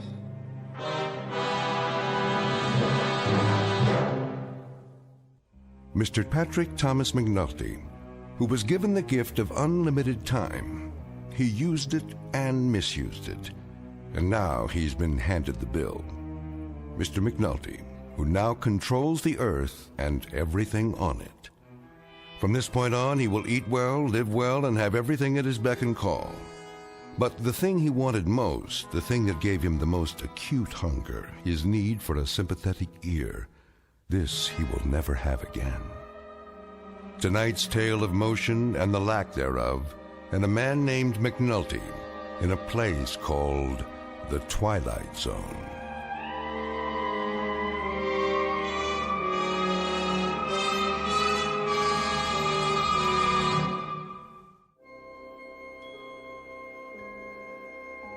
Hi, this is Carl Amari, producer of the Twilight Zone radio dramas. I'd like to take a moment to tell you about our official website at twilightzoneradio.com, where you'll get the latest news and information on these Twilight Zone radio dramas. Plus, at twilightzoneradio.com, you can digitally download 3 free episodes or any of our episodes for only $1.95 each. In this age of ever-changing technology, we've decided to make these episodes instantly available to you by making the Twilight Zone radio dramas a digital download-only series. This means that this series will no longer be offered on CD. The CD collections at our website are now being offered while supplies last at buy one, get one free. So be sure to get your favorites before they're sold out. Be sure to visit us often, and I'll see you in the zone.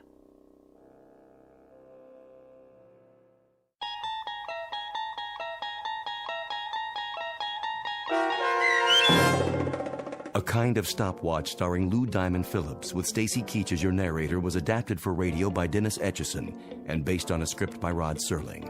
Heard in the cast were Rick Peoples, Mike Baccarella, Guy Burrill, Meg Thalken, Maggie Carney, Rich Komanek, Doug James, Carl Amari, Roger Wolski, and Irene Olson. To learn more about the Twilight Zone radio dramas and to obtain audio cassettes and CDs of these programs, visit our website at twilightzoneradio.com. This copyrighted radio series is produced and directed by Carl Amari and Roger Wolski for Falcon Picture Group. Doug James speaking.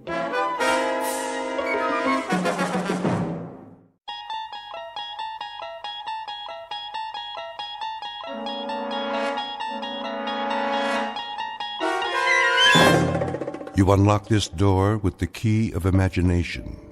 Beyond it is another dimension, a dimension of sound, a dimension of sight, a dimension of mind. You're moving into a land of both shadow and substance, of things and ideas. You've just crossed over into the Twilight Zone.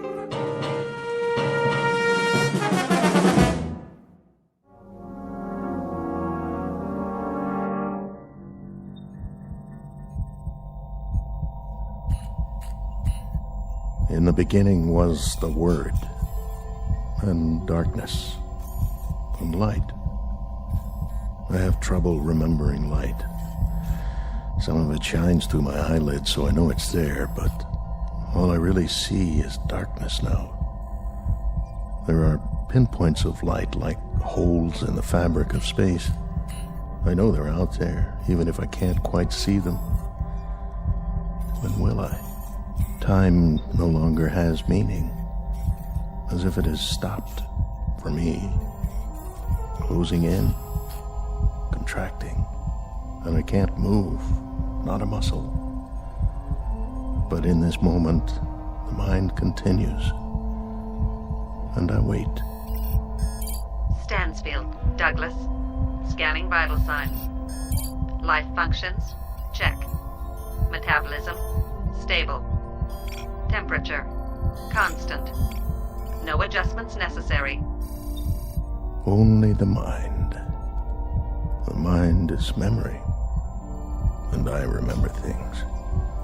They remain through it all. There is more than just darkness, the void.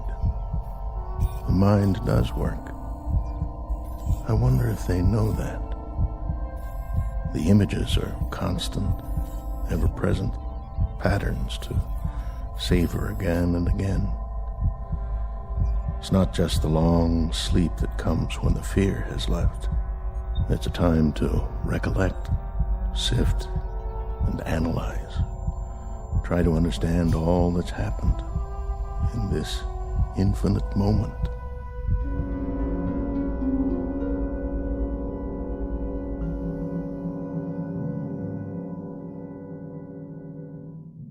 It may be said with a degree of assurance that not everything is as it appears. Case in point, the scene you're witnessing. You are not in a hospital. You are in the belly of a spaceship. It is currently en route to another galaxy located an incredible distance from the Earth. This is the crux of our story, the truth behind the mystery flight into deep space. For here, distances are so vast that they are marked in light years instead of miles, while a man's life ticks by in the blink of an eye. It is the story of events that might happen to human beings who, with the help of technology, dare to take a step beyond and are unable to anticipate all that awaits them out there. So fasten your safety belts, because you're on a spaceship.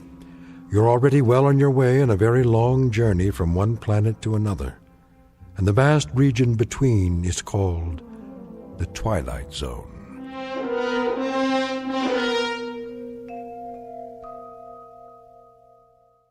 And now, The Twilight Zone and our story, The Long Morrow, starring Kathy Garver with Stacy Keach as your narrator.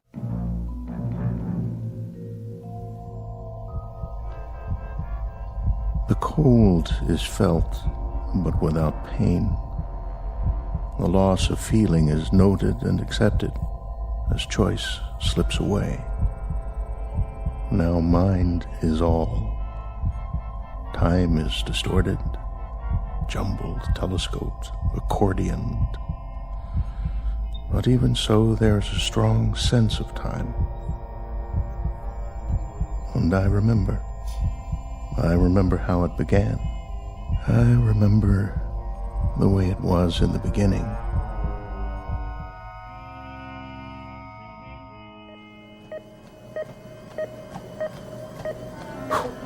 How am I doing? Heart rate 84, 88, 90, and holding. Speed 5 miles an hour. That's excellent, Commander. Let's see how long I can sustain it. That's enough treadmill. I can keep going for as long as you want. We know you can. Give it a rest, Commander. You're not a hamster in a cage. I can beat any hamster you've got. I'll bet. We prefer rabbits, though. Why don't you shower up and grab some lunch? What's the schedule this afternoon? Just some blood tests. Again? You know the routine. Check your cholesterol, blood sugar. Take any more blood and I'll dry up and float away. You know who Dracula was, Sherry? Yep, some guy who worked for NASA. Commander Stansfield to Dr. Bixler's lab. Commander Douglas Stansfield, report to the Flight Director's lab. Tell them I'm on my way. After you shower. Forget it. I didn't even break a sweat.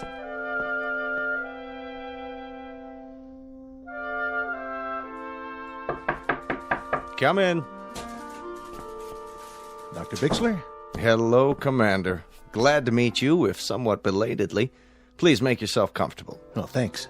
A figure of speech, in the sense that there's no need to stand on ceremony. I'm sorry there are no comfortable chairs here. Oh, that's all right. I'd just as soon stand. Even after this morning's workout. But, of course, your cardiovascular rating is superb. So, this is where the commandments come from. Commandments? Mission directives. I've heard much of you, the mysterious Dr. Bixler. And I of you, and that's the reason you're here. I was wondering. I guess this all seems faintly ridiculous to you, the hush-hush aspect. Well, all NASA's projects are secret during the planning stages, but I've been here 6 months now. In the past, I knew what I was training for. Is there a reason I've been kept in the dark so long? Perhaps so you wouldn't hand in your resignation. Not likely. I knew what I signed on for when I joined the agency. You knew some of it, what we've done up to now. I take it on faith. It's work I believe in, ever since I was a boy. You've been with us for 11 years. Is that a question, sir? More along the lines of an observation. Should you not have realized it, you've been the object of considerable observation over the past several months. I'm well aware of that, but if I may say so, I've never been the subject of so many tests. Not just physical, but psychological. There are reasons, Commander. Rather good reasons. What is it you have in mind for me? Or is that still hush-hush? This one is not official yet, or it wasn't until we knew we had the right man for the job. It's not part of the budget we submitted to Congress, but I think we're about ready for a formal announcement. Of what? You've made 11 separate orbital flights. That's right. You orbited the moon, commanded a lunar landing, you're oldest of the astronauts, and you're also the most experienced and the most knowledgeable. I don't know about that. I do. Certainly if we count those who are still active. May I ask you a personal question? Why? You already know everything about me. Not quite.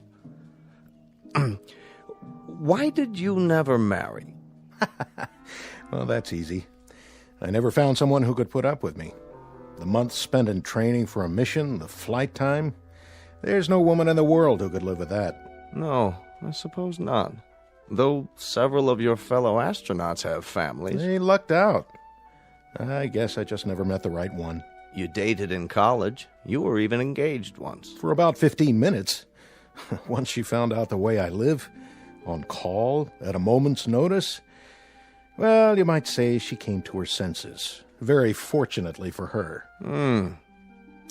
When the space agency put me on this project, I was told to keep in mind the scientific problems, of which there are a great many, I can guarantee. I'm sure. But also to be aware of the human factor. And that's where you come in, Commander Stansfield. You're the human factor. May I ask you a question? By all means. How long are you going to keep me in suspense? Not much longer, I promise.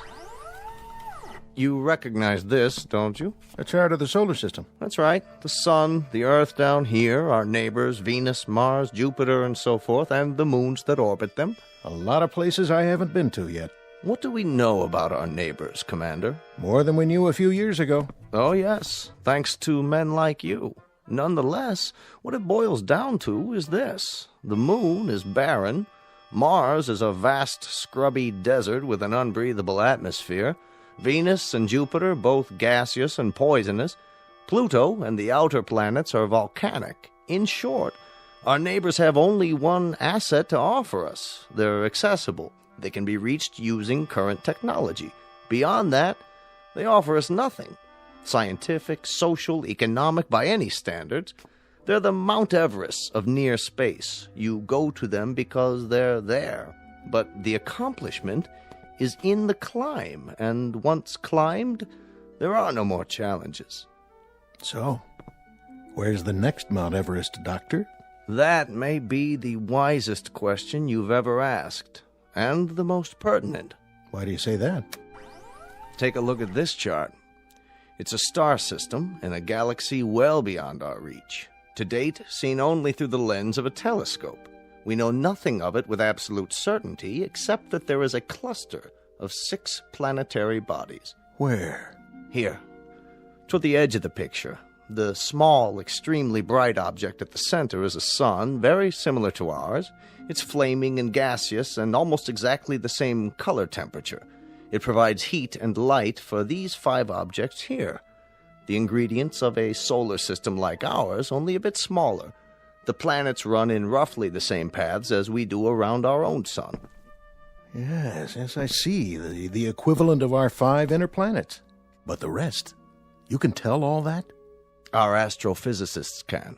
The distances bear approximately the same relationship to each other as Mercury, Venus, the Earth, Mars, and Jupiter.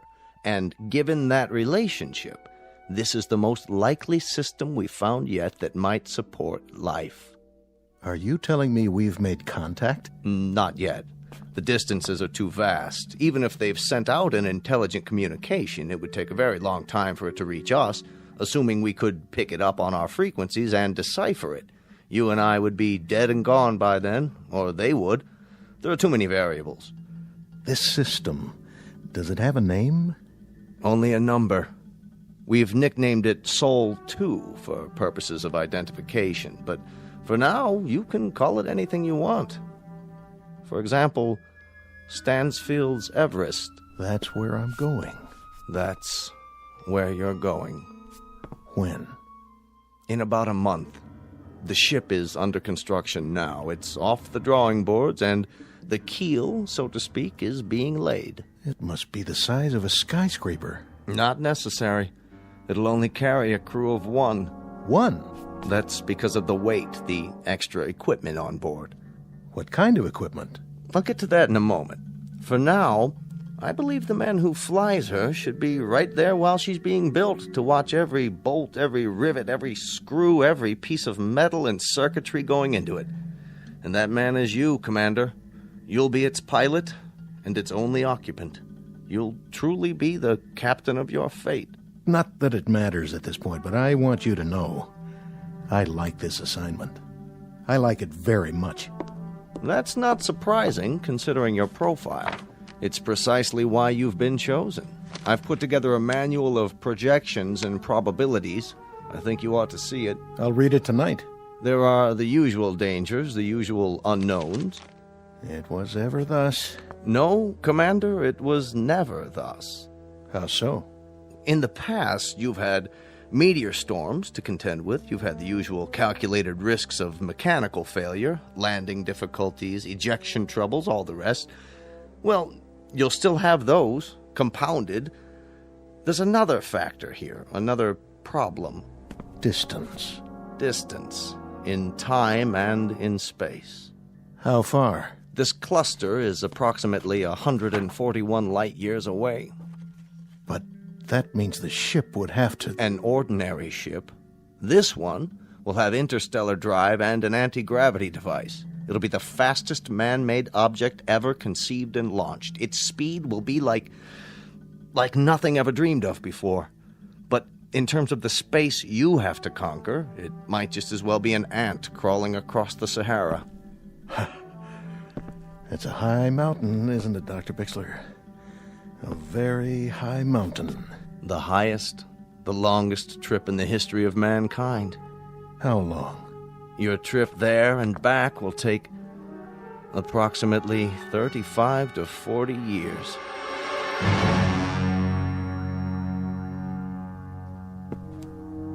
Well, at least it's a round trip. Consider it carefully, Commander. When you return from this trip, the Earth will have aged almost half a century. Ooh, that's something to contemplate, isn't it? I'll be 60, 70 years old. I'll have lived the better part of my life out in space. Alone. You'll have lived the better part of your life, but you'll not have aged. We intend to try something different. Also a risk, also decidedly calculated. That's where the extra equipment comes in. Freezing. An extension of cryonics, but considerably more complicated. It will be suspended animation in its purest form. We've developed a substance from the lymphoid tissue of hibernating animals, several antioxidant absorbents, and a collection of experimental drugs to slow down metabolism. The Earth will age, Commander, but you will not. You'll only be a few weeks older when you return. Sort of like dying, and then coming to life again. After a fashion, coming to life again in the sense that there'll be very few people here you'll know or who'll know you. Life will have changed in many ways, Commander, and you'll have to begin living it all over again, as a stranger, as an anachronism, if you will. If you'll forgive this degree of candor, it's one assignment I don't envy very much. That's pretty much been the story of my life, Dr. Bixler. Assignments that not very many people would envy. When do I begin? You already have begun. If you're free this afternoon, I'd like to go over the preliminaries. Tomorrow there's a chartered jet to the Cape where you'll begin your briefing and have a first look at the ship. Unless you care to reconsider. I'll be there. I'm on the payroll, aren't I? When I checked in, it was all the way. Good. That's good, my boy. Glad to have you aboard.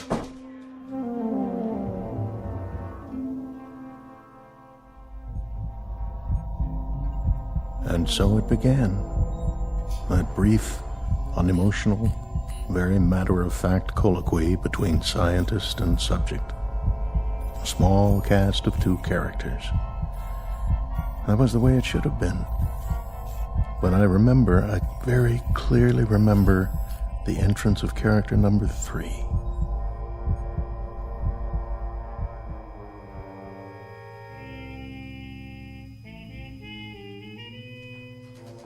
Will Communications Team B8. Communications Team B8, report to Central Control. B8 to Central Control. Oh, excuse me. Oh, my fault. You've dropped your papers. Here, let me help you. Commander Stansfield?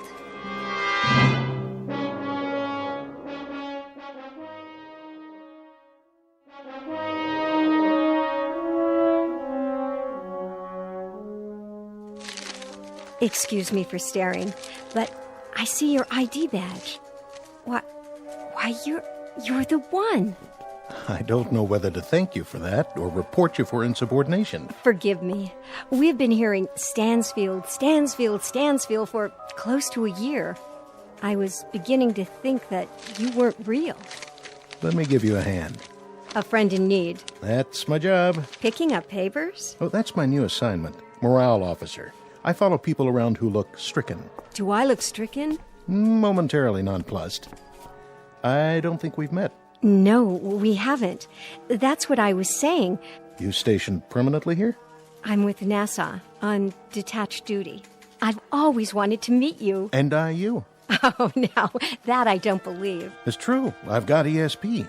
A long time ago, I woke up and an inner voice told me, with some intensity, that I'd meet a woman with a stricken look who drops papers in corridors. Did your ESP give you the name? Let's see. It's coming to me.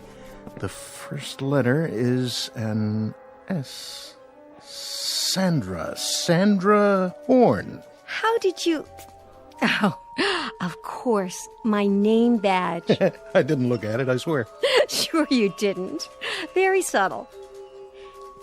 It's been an honor meeting you. Strange. What is? Nothing. Tell me. It's not a line, I promise, but I do feel I've known you. I know. There was a little girl in 4th grade. She sat in front of me. I used to stick pencils in her red hair. Tell me the truth. That was you, wasn't it? I went to an all-girls school. Oh. I don't suppose... Yes? I don't suppose the National Space Agency could do without your services for, say, a couple of hours this evening. Long enough for a dinner? I think, despite the fact that I'm invaluable and the whole space program rests on my shoulders, a 2 or 3 hour period might be carved out. I'm in the book, Commander. Please phone me. I won't phone. I'll pick you up. What kind of food do you like? Any kind, partial to beef, also seafood, no shellfish though. Chinese, Italian, you name it. I'll plan the itinerary and the menu. See you at 8. Arrivederci, lady from the Space Agency. 8 o'clock then, astronaut. Arrivederci to you too.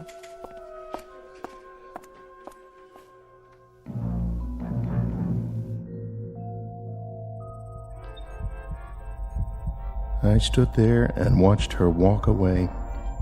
I thought we talked for an hour, not minutes. And I knew everything I needed to know about her, even then. The only time in my life it had ever happened to me. And now I return to these things, these simple things. Now in the darkness, and the cold, the solitude, the stillness without measure. I remember music, colors, and a voice.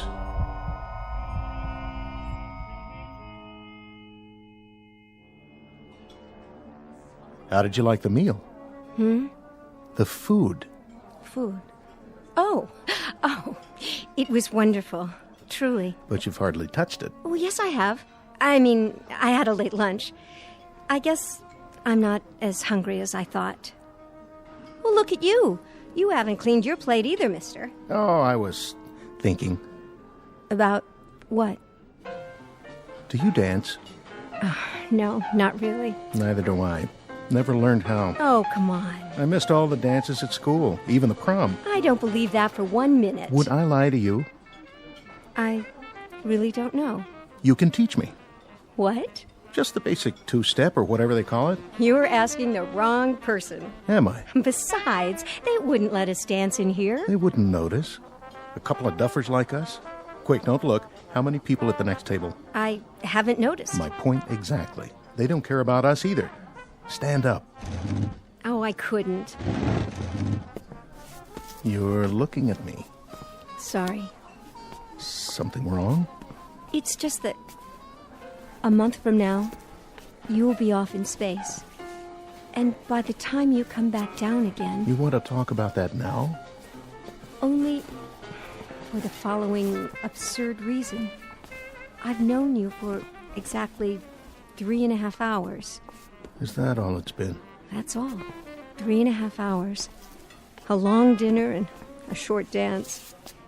And already... Already what, Sandy? Already, I feel a sense of loss.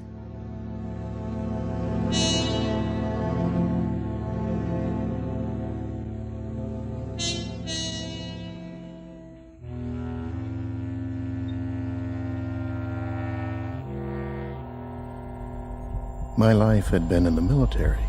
Always. First aircraft, then space vehicles.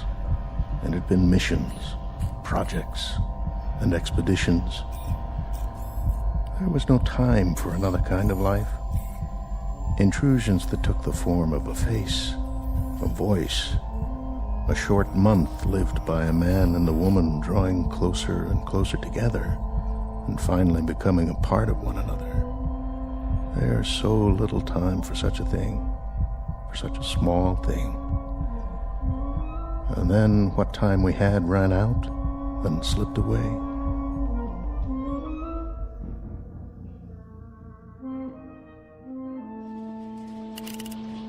Rechecking fuel supply. Fuel supply? Check. Testing rockets. Mark it from 5. Mark.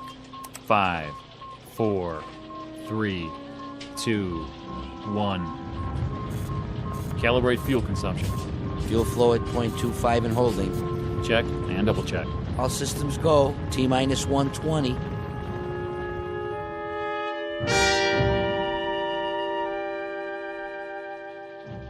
Setting countdown, Dr. Bixler. Only 2 more hours. Where is he? He'll be here. Man, oh man, I sure wish I was him. Do you? Well, why not? That kind of adventure? All the way to another galaxy? Quite a price to pay. Oh, sure, it costs a fortune. But think of it. One man in the whole of history going out into space with a key, you could say. A key to unlock all the mysteries. I'm beginning to think that not all mysteries are out there. One man. And for the right to have his adventure, our adventure, for the ritual of turning that key, he pays for it as no man has ever paid before. With all of his friends, his well-being, his sense of belonging, maybe even his sanity. Everything on earth that has meaning for him will now be just a memory.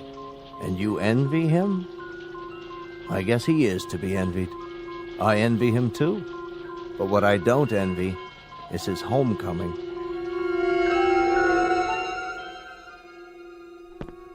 Sandy? Hello, Doug. I thought we agreed. I know, but I had to see you. It only makes it harder. I wanted to give you something. A small, unofficial gesture from one of the lesser bureaucrats of our good, gray, respectable government. Sandy. Unofficial, and very much apart from protocol. But I couldn't let you leave, Doug. Not without saying goodbye. Not without telling you that I loved you very much. That I shall sorely miss you. That my life, whatever is left of it, will be a strangely meaningless, dull, and empty place without you to share it. No. Shh. And this last paragraph.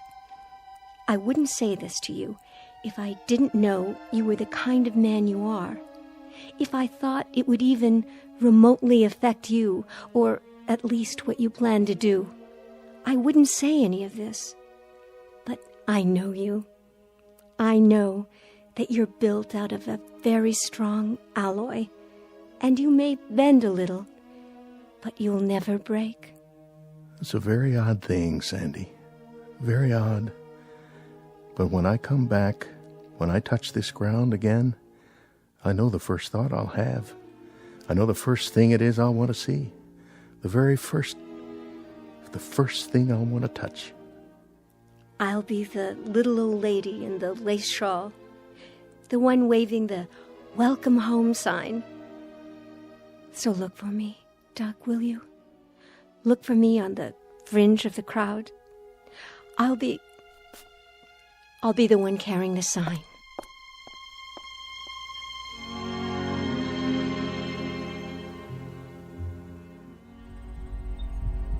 And how much we had become a part of one another.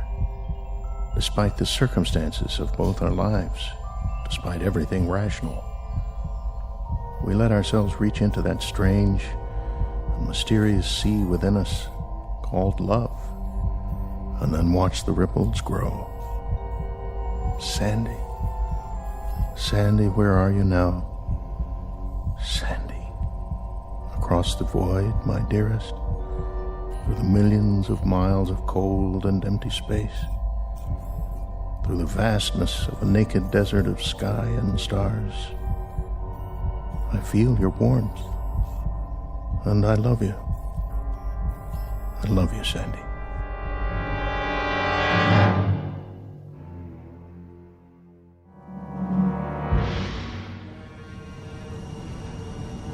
Final countdown. Mark it. All systems 1/2, 3/4. We have full ignition. Blast off.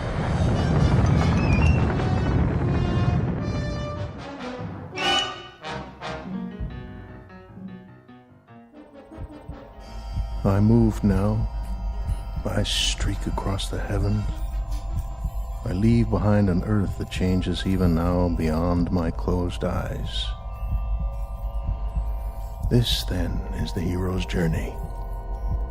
From a warm place of leaves and trees and summers full of dreaming to a cold orb hanging in a dark sky, and a place I do not know, to return one day with stories to tell my tribe on the rock they call home. I feel it growing smaller and smaller and smaller, and time passes inexorably and eternally, and I can do nothing about it.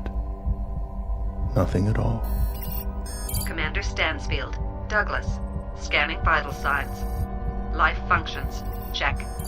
Metabolism, stable. Return mission, on course. Re-entering Earth's solar system. Prepare for approach.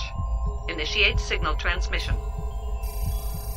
And now it ends where it began. Time without measure, reduced to a single point of light. I see it. The blue seas, wrapped in clouds, a flash of green showing through, where humankind sits on a rock and waits for the word from above. Or perhaps they do not wait. Perhaps they have forgotten. But I have not. I am he who waits like a rock. Earth, I feel you near me. As this comes in, so much loneliness will go anywhere. And something else, old and yet new, returns to fill the void. I feel you. I feel her. Mission control. Mission control. Come in.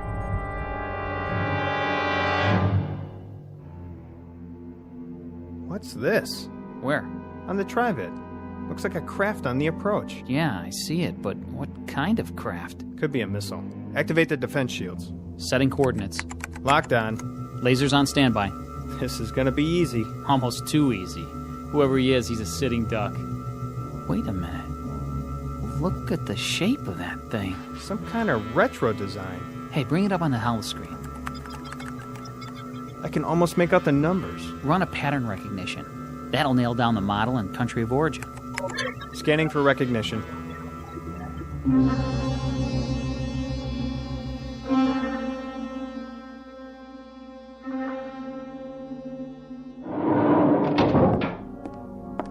Yes? General Walters, spacecraft reentry, sir. Satellite of origin? That's just it, sir. It wasn't launched from orbit. Then from where? Unknown. It's spiraling into the atmosphere. Spiraling? Patch me into visual. Yes, sir. Good Lord. What, sir? I've seen this one before. Running a configuration ID, it's definitely one of ours. By the markings, it's a ship called... The Sol 2. The prototype is at the Smithsonian, commanded by... I've got the stats. Somebody named Stansfield. Douglas Stansfield. Yeah, this is a real odd one, sir. A date of departure was 40 years ago. 41 to be exact. You're not going to believe this, but he was a hero of mine when I was a boy. Send in Vogler. Tell him to search everything we've got in the files. Right away, sir. It's downloading now, General. Who is he, anyway? One of the pioneers. Been in space several decades. Really? Presumed lost a long time ago. Put it on the screen. Here's a report. He's been out of contact. This is the first communication we've had. The date, the log entries. He was tracked on radar when he left Earth space. But communications must have malfunctioned a few hours after he left the ionosphere. 41 years. And now they come back. Every month. Every year. They keep coming back. Like aging birds returning to a nest. For what? That's the question.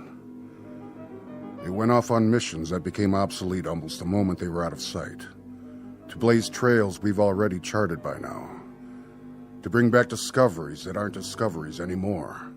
And still, they keep coming back. Burnt. Dented. Aged. And they keep coming back. Look at this. What? The footnote. This is a funny one. Let me see. There's an item inserted from a man named Bixler. Bixler? As I recall, he was one of the project people years and years ago. He probably handled the Stansfield mission. It says we're to contact a Miss Sandra Horn. Who's that? Sandra Horn, a friend of Commander Stansfield. And where would we find her, sir? In an old folks' home? According to this, you'll find her in the hibernation room. A young woman of approximately 26 years of age. She must have been very much in love with him. Very devoted. A devotion without precedent. Say a prayer, son. A prayer, sir? That we find her alive. General Walters? Miss Horn, you look very well. Do I? You look just fine. Which may sound idiotic. But what do I say to someone who's just had a 40-year sleep? I was told Commander Stansfield... Commander Stansfield's ship landed 6 hours ago. I asked to see you first. What about Commander Stansfield? In good health. Naturally very tired. I want to see him. I must see him. You shall see him. But I had to talk to you. Is something the matter? I'll make this as brief as possible. Commander Stansfield had a communications failure. It occurred probably within the first 12 hours of his departure. There was only sporadic contact made during his entire flight, there and back. He reached the other galaxy. He reached it, he landed, he took off, he returned. There was no life where he went. We found that out ourselves 20 years ago. One of the ironies of our progress. We could have saved him the trip. We could have saved him his anguish. I don't understand. His anguish being the following, Miss Horn. Unknown to us here or to my predecessors or theirs, due to the lack of communication, Stansfield arbitrarily removed himself from hibernation 6 months after leaving Earth. He did this because... I know why he did it. God help me. I know why. Over 40 years, Miss Horn. 40 years in the cockpit of a ship. 40 years of... well... his kind of loneliness must have been something brand new in human experience. For what you both gave up, you deserve far better than this. I wish to God he could have come back to you just as he was when he left. But as it is, I'll leave you alone now.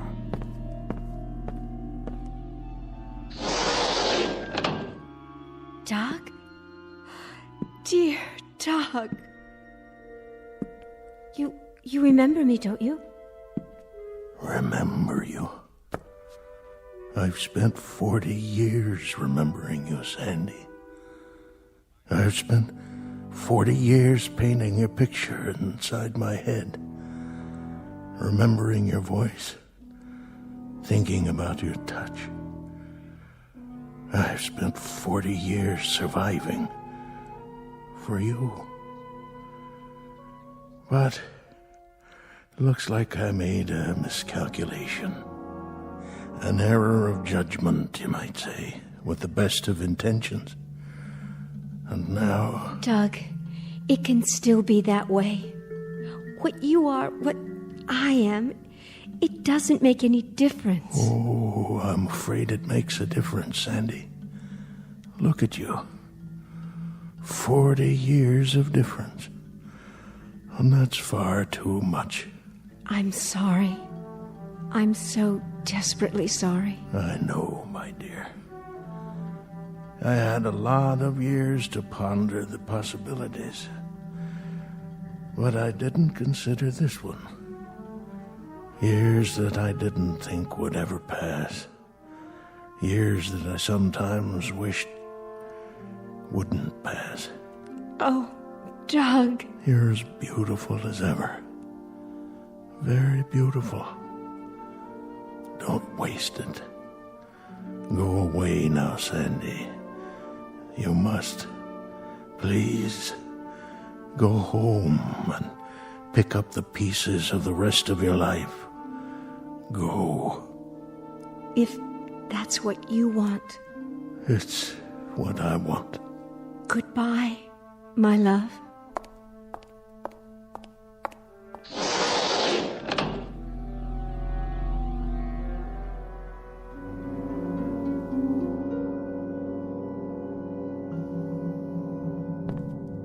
Stansfield, if I may say so, you're an incredible man. Really, quite an incredible man. It may be the one distinction I can point to in my entire life. That I knew you. That I knew a man who placed such a premium on love. Truly, truly, Stansfield. Quite a distinction. Goodbye, General.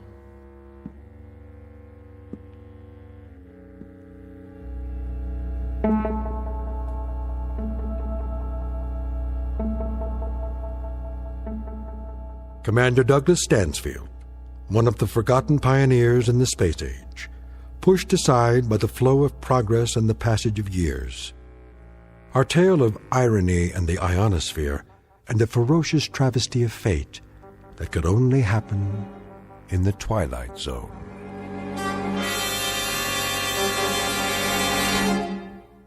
More from the Twilight Zone after this. Hi, this is Carl Amari, producer of the Twilight Zone radio dramas. I'd like to take a moment to tell you about our official website at twilightzoneradio.com, where you'll get the latest news and information on these Twilight Zone radio dramas. Plus, at twilightzoneradio.com, you can digitally download 3 free episodes or any of our episodes for only $1.95 each. In this age of ever-changing technology, we've decided to make these episodes instantly available to you by making the Twilight Zone radio dramas a digital download-only series. This means that this series will no longer be offered on CD. The CD collections at our website are now being offered while supplies last at buy one, get one free. So be sure to get your favorites before they're sold out. Be sure to visit us often, and I'll see you in the zone.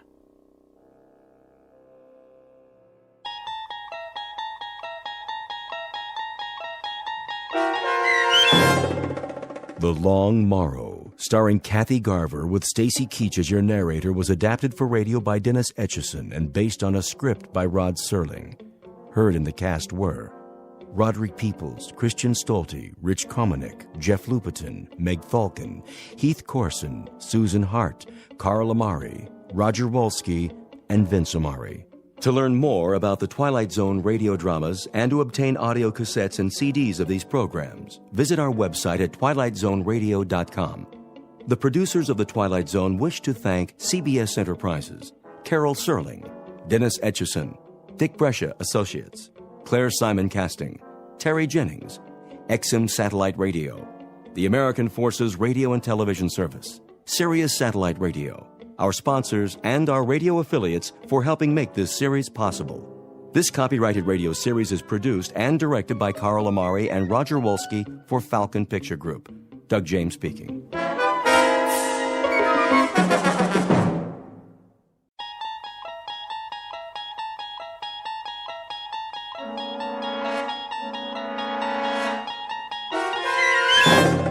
There is a fifth dimension beyond that which is known to man.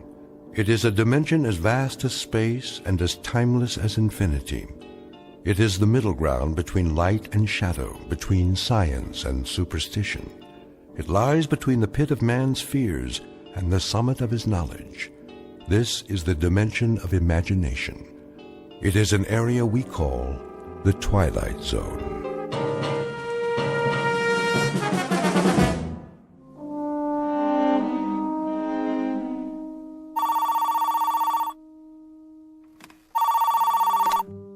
Yes. Sloan? Yes, Mr. Hendricks? Sloan, I'm sorry to call you on a Sunday morning. Well, that's all right, sir. But this won't wait. What won't? The Monmouth account. They're flying in ahead of schedule. The meeting's moved up to Tuesday. I've got them penciled in for 2 o'clock Wednesday. I know. But apparently they have other business in Manhattan. The word on the street is that they're talking to another agency, so we'd better get our ducks in a row, fast. I see. How's the presentation? Well, I was going to work it up in the morning, run it by you, order the storyboard. There's no time now. We're in a crunch. We need a run-through right away. But if I redo the pitch, the old boards won't work. I'll put the art department on call. They can work all night Monday if need be. Just make sure you have a script by Monday afternoon, no later. If that's what it takes, Mr. Hendricks. I knew you'd come through. But I was hoping that, that is, I'd planned to spend the rest of the weekend catching up on some other things. What other things? Well, there's the Bartleby account. The Bartleby account can wait. We need a different angle for the fall TV spots. I was going to clear the decks today, think it through in, a new light. We have to go on the back burner for now. Our main focus for the next 72 hours is Monmouth. Sorry to dump this on you with such short notice, Sloan. I understand, sir. Guess I'll just have to burn the midnight oils again. I'm counting on you, Martin. I know you are, sir. See you in the morning. In the morning. 24 hours. But not today. Not this afternoon.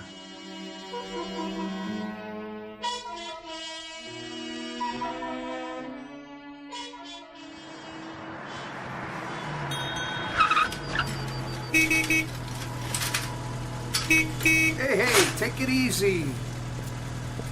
What's your problem, mister? How about some service? How about some peace and quiet? I'm sorry. Will you fill it up, please? Sure. I drove out from the city. No kidding. Guess I'm not used to this. Country road, no traffic, open space. All this peace and quiet. Yep. The things I've missed for such a long, long time.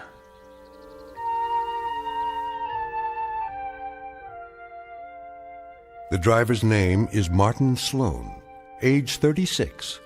Occupation, Vice President ad agency in charge of media. This is not just a Sunday drive for Martin Sloan. Perhaps he doesn't know it yet, but it's an exodus from the pressures of a life that has taken its toll and no longer works for him. Somewhere up the road, he's looking for some much-needed sanity.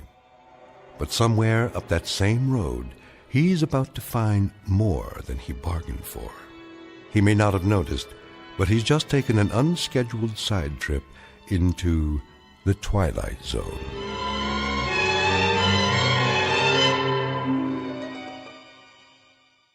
And now, The Twilight Zone and our story, Walking Distance, starring Chelsea Ross, with Stacy Keach as your narrator.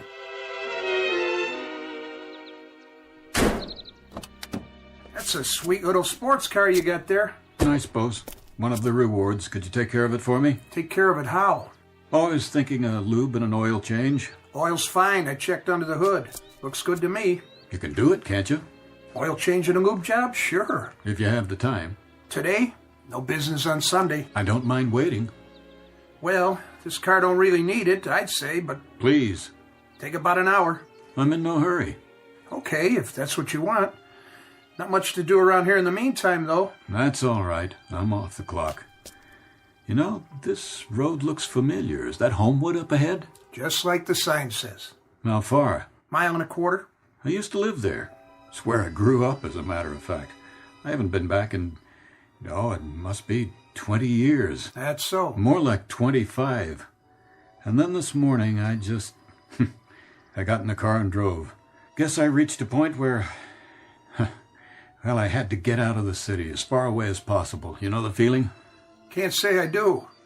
One more meeting, phone call, presentation, another problem to solve. If I'd stayed home today, I probably would have jumped out of a window. Oh, don't want to do that. Sometimes you feel like you don't have much choice, so you get behind the wheel and head for Homewood, I guess. Walking distance, is it? Maybe 1.5 miles. That's walking distance.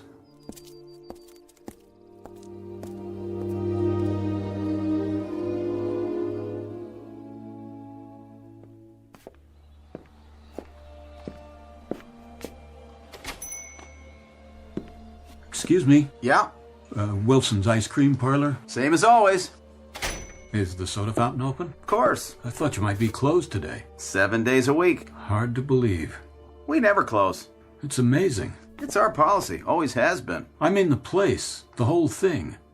Even the stools look the same. So, what'll it be? I wonder. Yeah? You still make those great chocolate sodas? 3 scoops. I used to spend half my life in this drugstore. Really? I grew up here. The one thing I remember always ordering, that was a chocolate ice cream soda with 3 scoops. And it was 10 cents, too. No kidding. You know, you look familiar to me, as if I've seen you before. I got that kind of a face. It's been a long time, 20 years at least. That's when I left here. I wish I had $1 for every hour I sat at this counter, from grammar school right through 3rd year high school. Long time. And the town outside, even it looks the same. Really amazing, you know? After so many years, exactly the same. That'll be a dime. Oh, sure. A dime? 3 scoops? That's the way we make them. Hey, you're going to lose your shirt at this rate. Nobody sells sodas for a dime anymore. They don't? Where'd you say you're from? New York. Oh, you make a great soda. Taste okay? Wonderful. Guaranteed or your money back. Funny how many memories you connect with a place. I always thought if I ever came back here, it'd probably be all changed. But it's just as if I'd left yesterday. You want anything else? No, thanks. Look at the street. Just as if I'd been away overnight. I'd almost expect Mr. Wilson to be sitting in the stockroom and sleeping just like he always did before he died. That's one of the images I have. Old man Wilson sleeping in his big comfortable chair in the other room behind that door. Thanks very much. That's $1. That and this. It's worth it. And more. So long, mister. Come back anytime.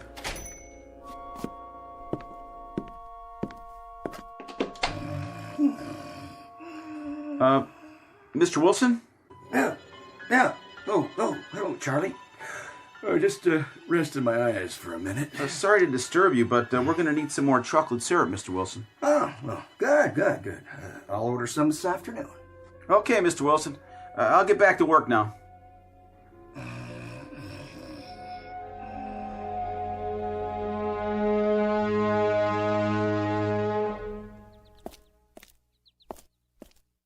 My God, nothing's changed. The streets, the houses. The Van Burens lived in that one. Mulrooney's over there, and Dr. Bradbury. Hi there. Hi. You're playing marbles. I didn't know kids played that anymore. Everybody does. You pretty good at it? Not bad. I used to shoot marbles, too. We gave them special names. Uh-huh. Yeah, Aggies and the steel kind, the ball bearings we got off streetcars, we called them Steelies. I know. The ones you could see through, they were Clearys. You still call them names like that? Uh-huh. And see that telephone pole? Over there we used to play hide and seek. Right on this street. This street? You were on this street before? I never saw you. I used to live in that corner house down there. Did not. Yeah, the big white one. The 2-story Victorian. The Sloan House? That's right. Oh, you still call it that? Still call it what? The Sloan House. My name's Sloan. I'm Martin Sloan. What's your name, son? You're not Marty Sloan. I know Marty Sloan, and you're not him. Huh, I'm not, huh? You want to check my driver's license? See? Right here in my wallet in black and white. Hey, where'd you go, son? I didn't mean to scare you off.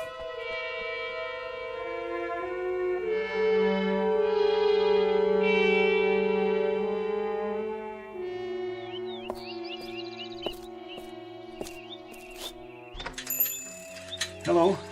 Hi, what can I do for you? Bicycle shop. I'm surprised you're open. Yep, Sunday's a good day. Kids come in, want me to fix a flat, always something. You know how it is. I do.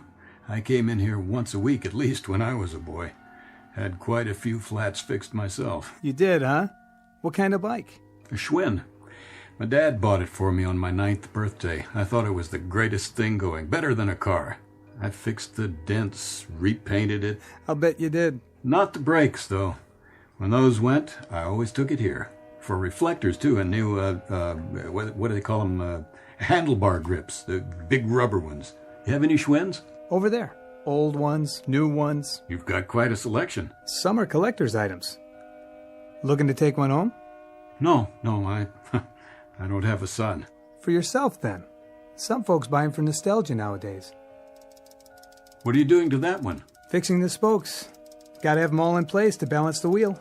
You know, I haven't thought of that in years. What's that? Why, I used to take cards, ordinary playing cards, and clip one to the front wheel with a clothespin. Yep. And it made the greatest sound. Clickety-click. You got a deck of cards by any chance? Wait. Here's a business card. I'll hold it while you spin.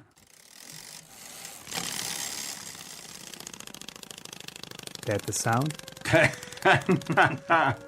That's it. This is your card, huh? Sloan, I know that name. There's a Sloan family lives one street over. The old white Victorian? Yeah. Any relation? What are their names? Not sure. I think they have a boy that comes in here, though. They're probably listed. Or just walk on over. It's not far. I know. House on the corner.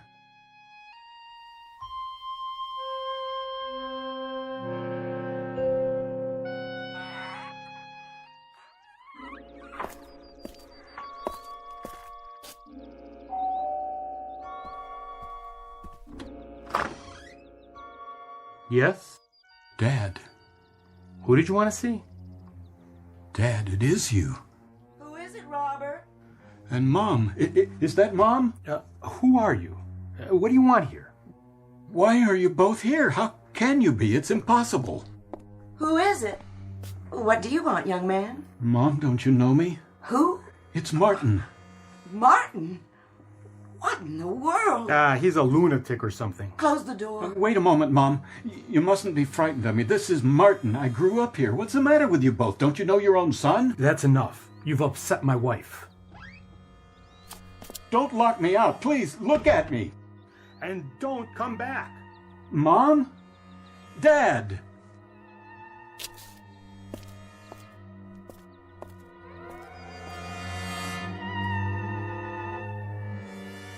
Robert? Keep the door locked from now on. And put this out of your mind now. Like it never happened. But who was he? Just some crazy person. Someone who lost his way and doesn't belong here. Who doesn't belong here at all.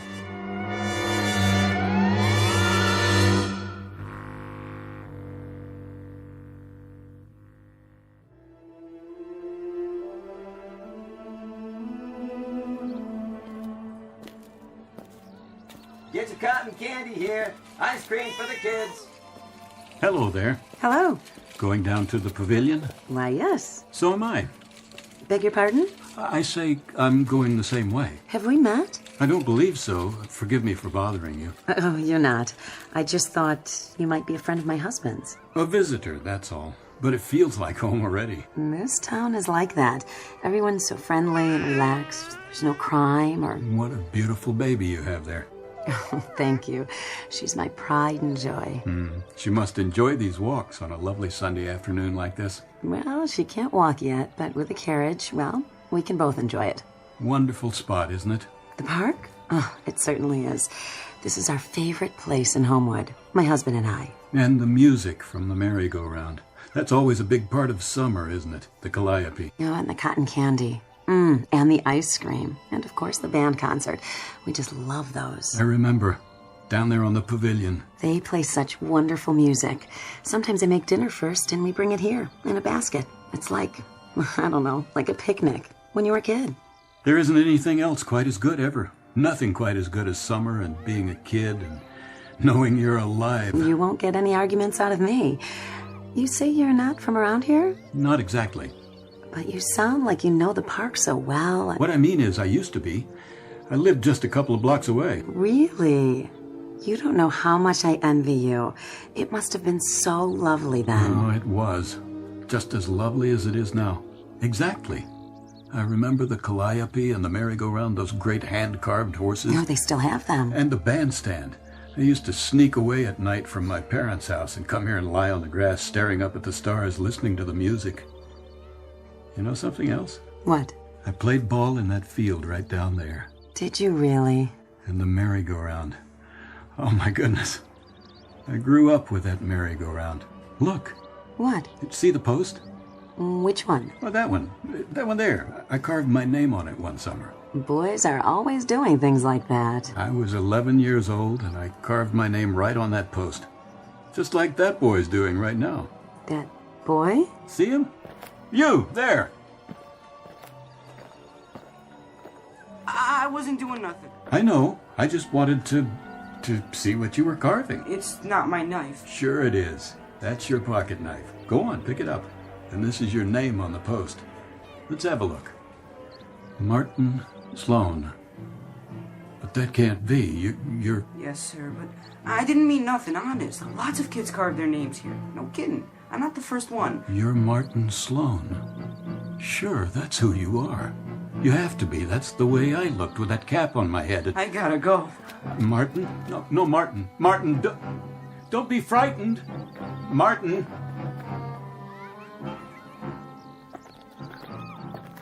Why were you running like that? I didn't want to hurt him. I just wanted to talk to him, ask him some questions. Who? I was going to tell him what will happen to him. Tell him? The boy. What boy? You didn't see him? Tell him what? I don't know. I really don't know. If it's a dream, I suppose I'll wake up, but I don't want it to be a dream. I think you'd better sit down somewhere for a few minutes, rest. But I don't want to rest. I don't want any more time to pass. Not now. You don't understand, do you? Of course not. How could you? You may have had too much sun. You should find a nice place in the shade. Please, let me tell you what's happened to me. The whole incredible, unbelievable story of what's happened to me today, just as I was going to tell the boy before it's too late, before you... If you'll just hear me out. I didn't see any boy. The one who ran off, the one who looks like me. You'd really better rest now. You don't look well. Martin? Martin, please. Where are you?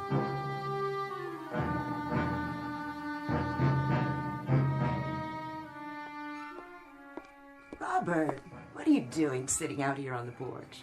Just thinking, dear. Of what? I don't know. Nothing much. Shall I sit with you? If you'd like. Let me clear away the dinner dishes. There's another piece of pie left. Maybe later. Look at that moon. I think I will join you. Remember how we used to sit in this swing, listening to the wind in the elms as if it were talking just to us, while we made plans? Of course I do. Hurry back. It's been a long time. Yes, it has.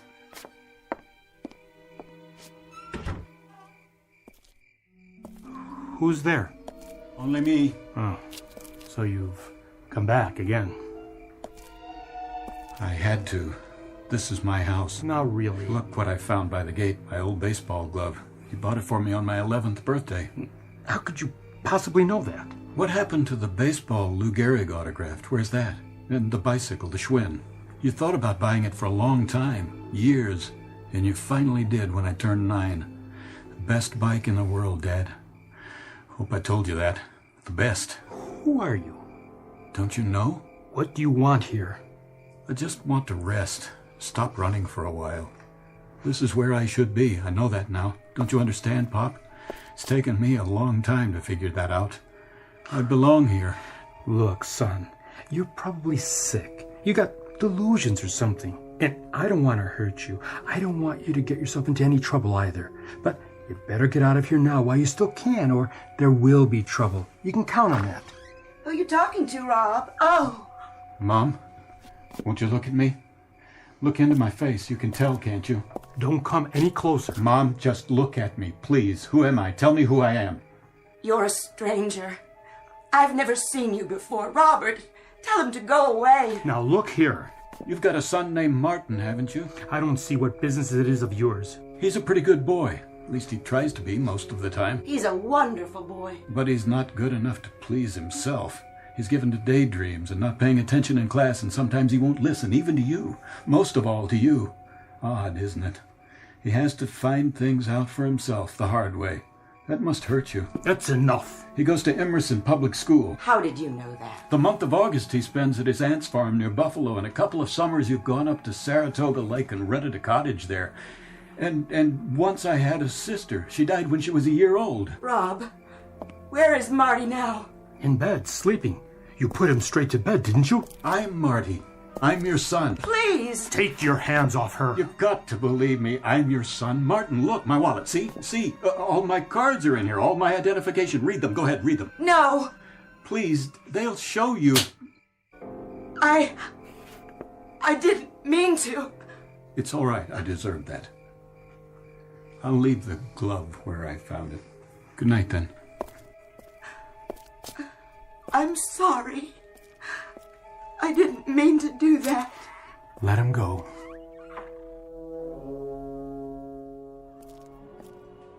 Martin? Martin, where are you? I've got to talk to you.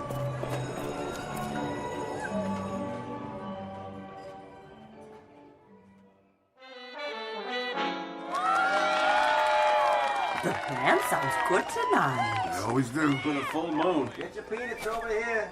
I remember this night. Swear I do. How about a cold soda pop there, mister? Huh? Oh, no. No, thank you. Peanuts, popcorn. This very same night. It has to be. The band played that song, and then I walked over here by the big tree and lay down and listened to the next tune. Oh, I remember this song like it was yesterday. Hey, what are you doing here? Are you following me? It's you. Of course, that was our favorite song, wasn't it? Mind your own beeswax, okay? No, Martin, wait.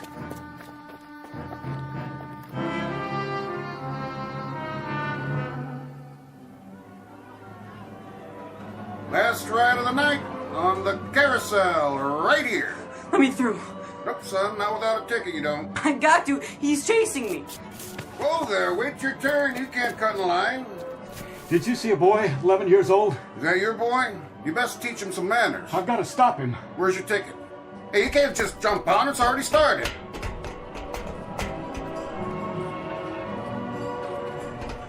Martin, I don't want to hurt you. Leave me alone. I just want to tell you something. Stay away from me. Martin, please, let me talk to you. About what? You got nothing to tell me. It's important, I swear. It's the most important thing I know. Get back. Marty, please. Don't jump off. Don't. That boy, he's falling. No. Marty!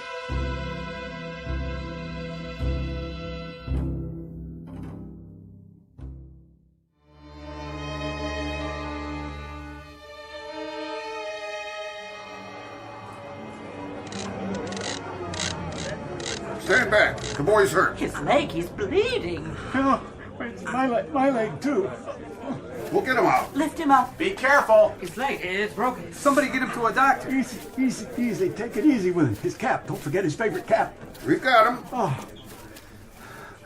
I only wanted to tell you that this is a wonderful time for you, special time. Don't let any of it go by without enjoying it. There won't be any more merry-go-rounds after tonight, no more cotton candy, no more band concerts. I only wanted to tell you that this is the wonderful time. Now, here. That's all, Marty. God help me, that's all I wanted to tell you. That's it, folks. Park's closed. Everybody out. I'm going. Who's there? I can't see you with the lights off. I thought you want to know that my boy will be all right. He may limp some, the doctor says, but he'll be all right. I thank God for that. Here. You dropped your wallet by the house. Did you look inside? I did. And? It told me quite a few things about you. Nothing too bad, I hope. Driver's license, cards, the money in it. Seems that you are Martin Sloan. You're 36 years old and you have an apartment in New York. That's right. It says your driver's license expires some 25 years from now.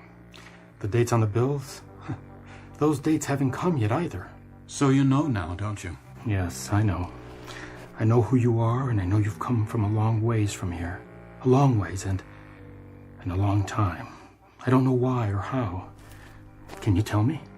I'm afraid not. And you know other things, don't you, Martin? What do you mean? Things that'll happen. Things that haven't happened yet. Yes, I do. I wish I didn't, but I do. You also know when your mother and I... when we'll... Yes. Yes, I know that too. Do me a favor. Don't tell me. I couldn't. Grant me that grace. Martin, there's a saying. Every man is put on earth condemned to die. Time and method of execution unknown. That's a part of the mystery we live with. It must always be a mystery. Martin? Yes, Dad? You have to leave here. There's no place for you. No room. Do you understand? I see that now, but I don't understand. Why? I guess because we only get one chance. Yes. Maybe there's only one summer to a customer. The little boy, the one I know and love, the one who does belong here. This is his summer, Martin. Just as it was yours once. Don't make him share it. I guess I'll be going. I don't want to, but there's no choice for me. No choice at all. I see that now, too. Martin, is it so bad where you come from? I thought it was. I've been living at a dead run, Dad.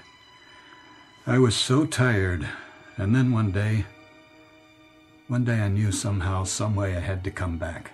I had to get on a merry-go-round and listen to a band concert and eat cotton candy. I had to stop and breathe and close my eyes and smell and listen. Otherwise, I might just as well not be alive. But you are. Remember that. And when you go back to where you came from, maybe you'll find that there are merry-go-rounds and band concerts where you are. You've been looking behind you, Martin.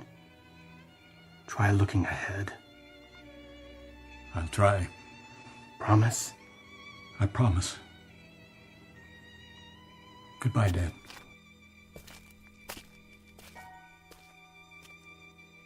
Goodbye, son.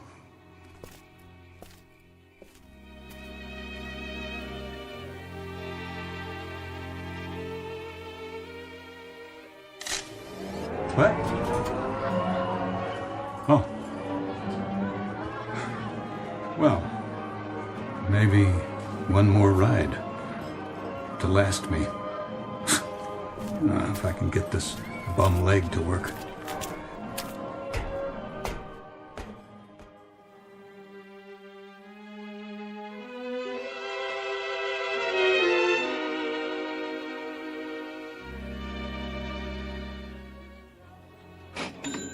How much is this? $17.98. Shall I ring it up for you, ma'am? If you would.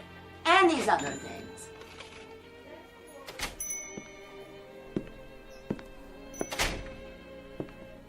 Afternoon, sir. May I help you? Is this Wilson's? Wilson's Drugstore, yes. And the soda fountain? Over there in back. Thank you, miss. Hi, something for you? What happened to Charlie? Charlie? I don't know any Charlie. He used to work here. I'm the only one who works here now. Do you make chocolate sodas? Sure do. How many scoops? As many as you want. 3? 3 will cost you extra. 50 cents. A whole 50 cents, huh? You got a deal. Coming right up. How's old Mr. Wilson? Who? Used to own this place. That was his office in the back room behind that door. Oh, he died. Long time ago. Must be 15... No, more like 20 years now. Before they remodeled the place. Oh, I didn't know. What kind of ice cream you want? Sorry? We got 15 flavors. I've changed my mind about the soda. That's okay. Oh, these stools weren't made for bum legs, were they? Guess not. Need any help? No, thank you. I can walk just fine once I get on my feet. Get that in the war? No, as a matter of fact, I got it falling off a merry-go-round when I was a kid. Freak thing. Fell into the machinery. A merry-go-round? Over in the park. Oh, yeah. They tore that down a few years ago. Condemned it. Little late, I guess. How's that? Little late for you, I mean. Very late. Very late for me. I gotta be going. Well, come back.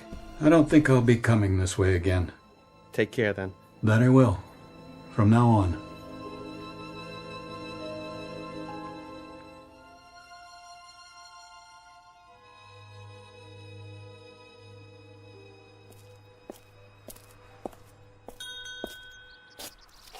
hi, mister. Wondered what happened to you. Nothing much. I just took a walk. Thought maybe you weren't coming back. Was I gone that long? Not really. Just seems that way. Things are pretty slow out here. Did you finish with the red sports car? All lubed and ready to go. Thanks. I had some extra time, so I washed it for you. Thought you might like that. Yeah, that was kind of you. No charge for the wash, though. Of course there is. Will this cover it? Keep the change. Hey, thanks. You sure? I'm sure. Going on to Homewood? Not this time. Too bad. It's a nice place. I know, but I've got things to do. In New York. Maybe some other time. Yeah, some other time.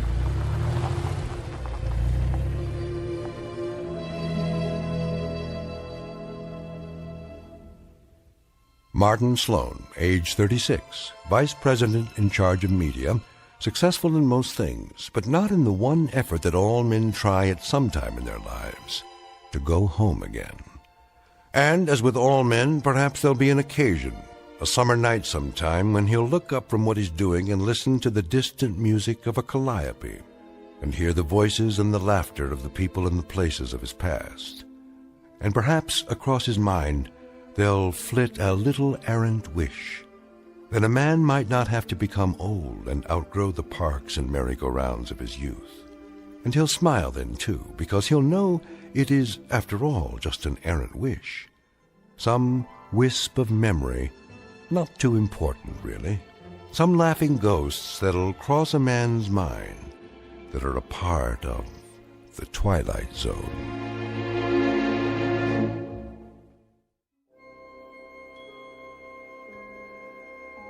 Hi, this is Carl Amari, producer of the Twilight Zone radio dramas. I'd like to take a moment to tell you about our official website at twilightzoneradio.com, where you'll get the latest news and information on these Twilight Zone radio dramas. Plus, at twilightzoneradio.com, you can digitally download 3 free episodes or any of our episodes for only $1.95 each. In this age of ever-changing technology, we've decided to make these episodes instantly available to you by making the Twilight Zone radio dramas a digital download-only series. This means that this series will no longer be offered on CD. The CD collections at our website are now being offered while supplies last at buy one, get one free. So be sure to get your favorites before they're sold out. Be sure to visit us often, and I'll see you in the zone.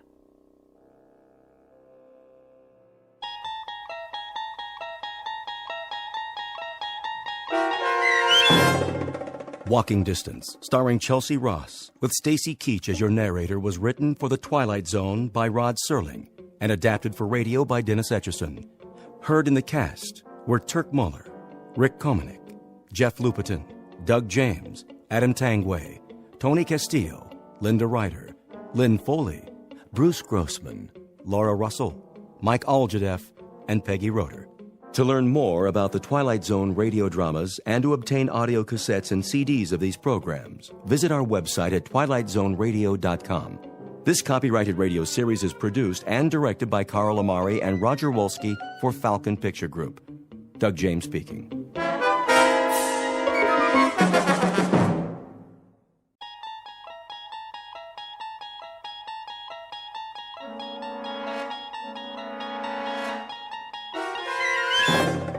You're entering another dimension, beyond any limits known to man. This is the universe of imagination, a wondrous land of brave new stories from the far reaches of space and time. So fasten your seatbelt. There's the signpost up ahead. Your next stop, the Twilight Zone.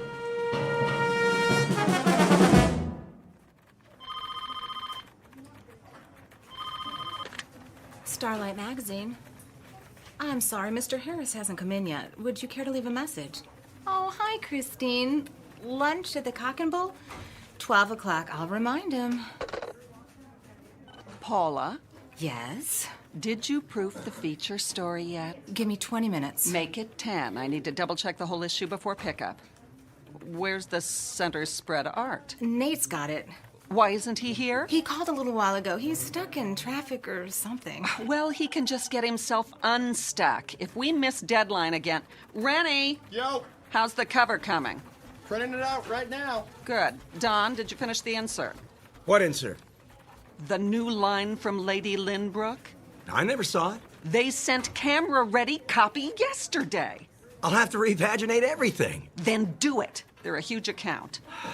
Okay, boss. And Rennie, add a teaser on the cover. Free inside a sample of Tempest Fugit. That's the name of the perfume. Will it fit? I guess it'll have to. That should be everything, except for the color separations. I'm sure Nate's on his way. I'm sure he better find another job. We need him, Cheryl. He's our graphics coordinator. Oh, I can hire interns who will do it for nothing. Well, how well would they do it? You have to admit his work is good, and it makes us money. It's the camera-ready ads that make us money. All the rest is filler. Call the messenger service and reschedule. When's the last pickup? 1 o'clock. Tell them we're running late. Maybe they can stretch it. I'll try. Sorry.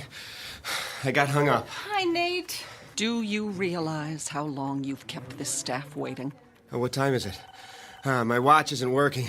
Your watch is not alone. You won't believe what happened. I stayed up all night to redo the art. Then the car wouldn't start, so I called the repair shop. You could have called a cab. It took 45 minutes for a jump start. Then, when I finally got here, the elevator quit and I was stuck between floors. I know I said I'd be here an hour ago. Make that 2. But it's not my fault, I swear. You can't beat the clock. The harder you try... Did you bring the disc? It's right here. Load it and print it. You can have your nervous breakdown after we go to press. Here, use my computer. What's the matter with her this morning? Another day in the cackle factory. Look at this first so I can sign off on it. What page? Center spread, the feature story. At night, our fair city glitters like the proverbial Christmas tree. Who wrote this dreck? Our beloved managing editor. Shirley thinks she's a writer now. That's because she won't pay real writers. Whose phone is that? At least put it on vibrate. Hello? Oh, hi, Chris. Oh, she called before about lunch. Yeah, we're still on... I'll be there, I promise. No cell phones in the office. It's Christine. Tell her you'll call her back. Honey, I'm here. Listen, we're on deadline. Now! This is a bad time. Can we talk about it later? Give it to me. What did you do that for? So you won't have any distractions. Get back to work. You know what, Shirley? I don't need this. That makes 2 of us. I'm out of here. You can mail my last check. Don't let the door hit you on the way out. Box up all my stuff and leave it with Paul. If I have the time. Right now, some of us have a magazine to put out.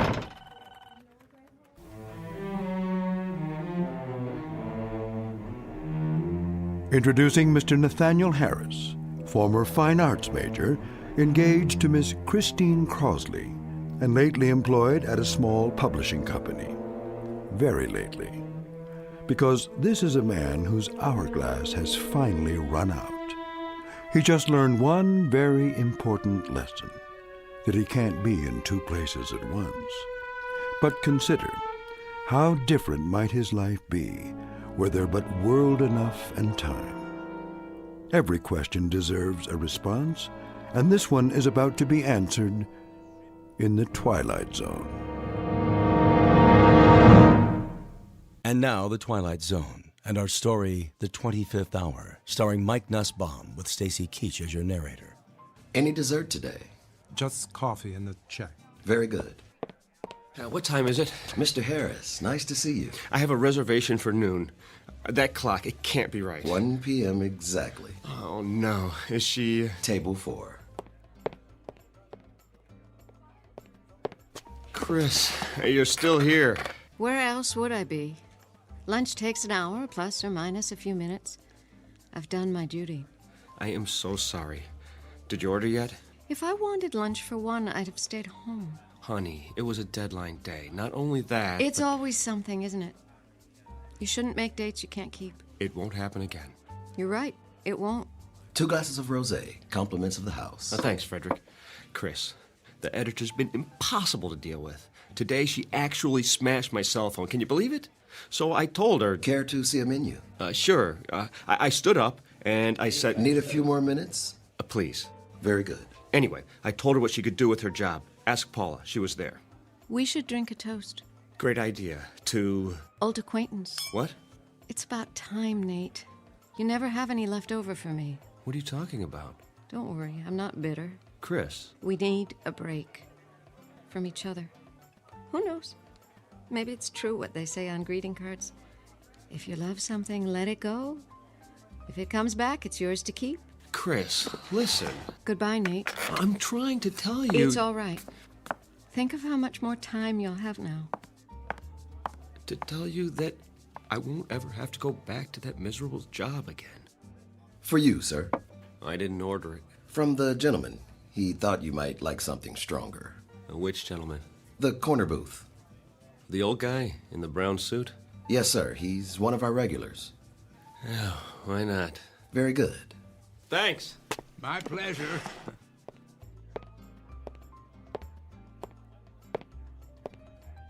Can I buy you one? Oh, dear me, no. Not necessary in the slightest. Have we met? Not that I recall. Then why the drink? I thought you looked a bit under the weather. Nothing fixes that like a Moscow mule. Is that what it's called? Oh, ginger beer and vodka in a copper cup. Their signature drink when I first came here. Of course, that was years ago. And Nate Harris, and you are... Blevins is the name. But you can call me whatever you like, so long as you don't call me late for dinner. Please, sit down. I think I've seen you here before. Oh, most unlikely. I'm the type who blends in with the woodwork. Well, I wouldn't say that. When a man is my age, he becomes invisible, practically speaking. Perhaps because he's no longer in such a hurry. Then I envy you. Oh, you mustn't. I have nowhere to go and nothing to do, unlike yourself. Actually, I don't know what I'm supposed to do now. Something will present itself. It always does.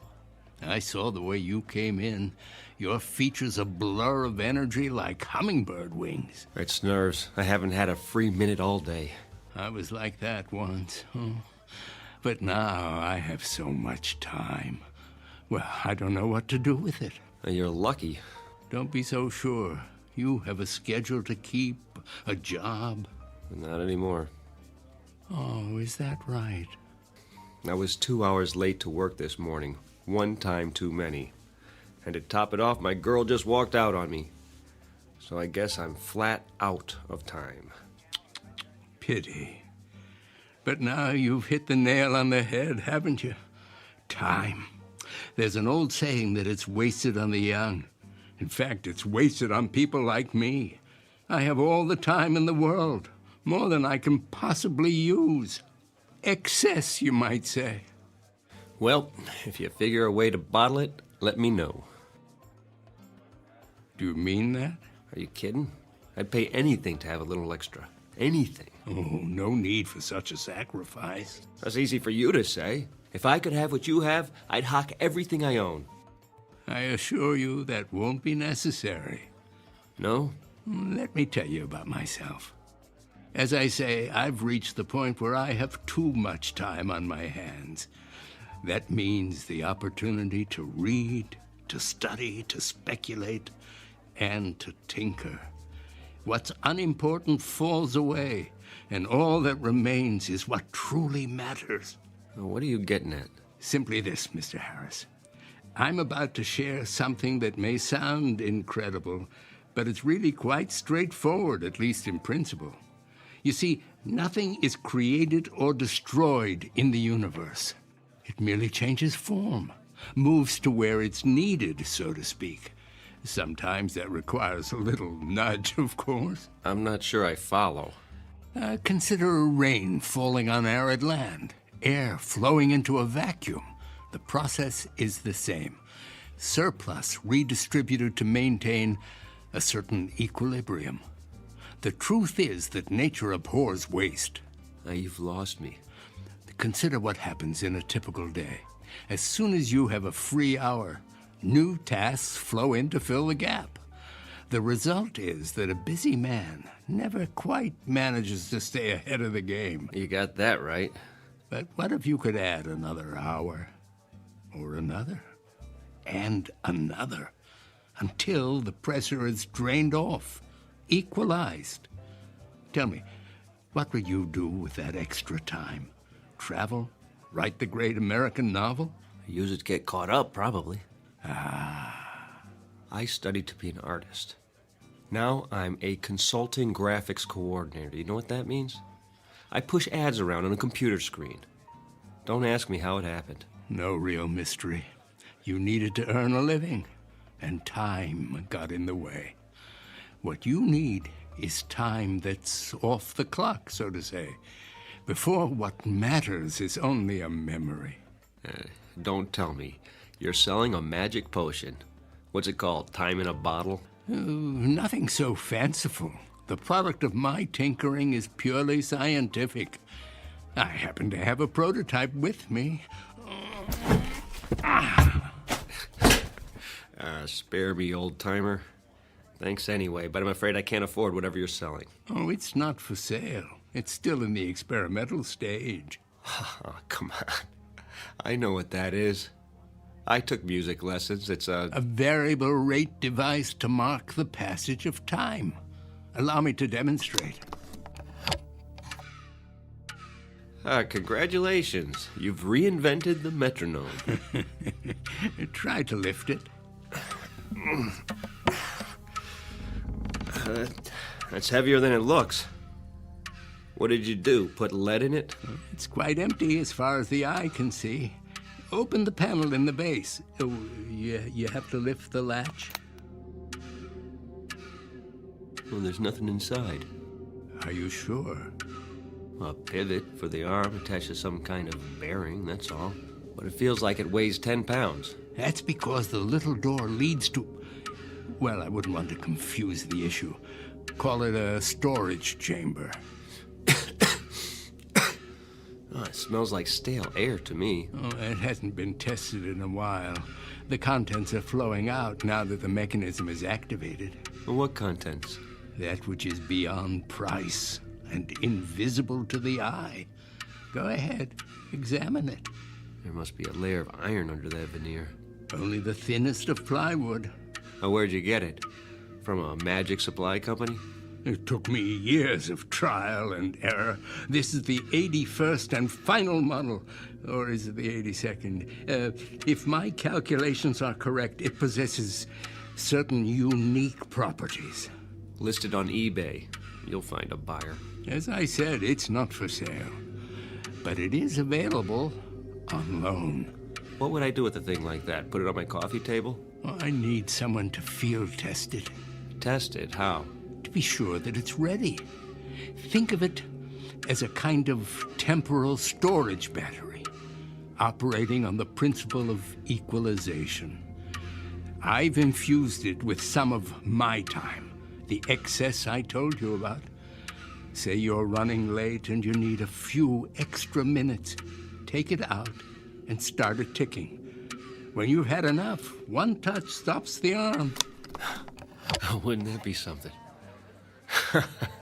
You almost had me going there for a minute. If it were real, you could name your terms. Oh, it's quite real. I suppose you can prove that? If I do, will you agree to a test? Here comes the con. Put it back in the case and take it home. Use it at your discretion. All I ask is that you return 1 week from today and report your experience in detail. And what sort of experience might that be? Why, the natural principle of equalization. It's already begun to work. You asked for proof, hmm? What does the clock on the wall say? Oh, I can't see from here. Then feel free to stand up. Check it carefully. I don't have to. It was 1 on the dot when I got here, so it'll be around a quarter past now, maybe 1:20. My, how time flies. What's the matter? Don't you have a watch? Oh, that might be part of the trick. Go on, walk over to the clock. Take a good look. And what will I see? The principle of equalization at work. Temporal redistribution on demand. Proof positive that my time is now your time. You're on.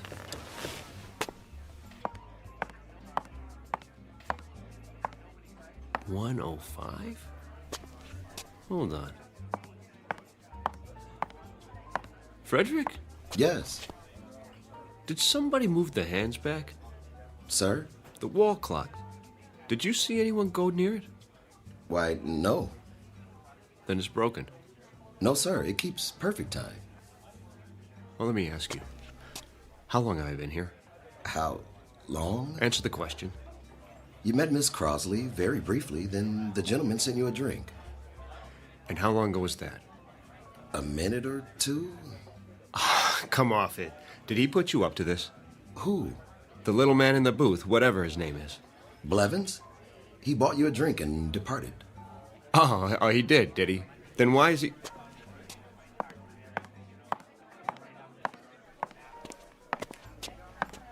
Why is he what, sir? Where'd he go? He was here. We had a conversation about time and his theories of... Did he leave that for you, Mr. Harris? Leave what? The leather case. Perhaps he intended you to have it. What in the...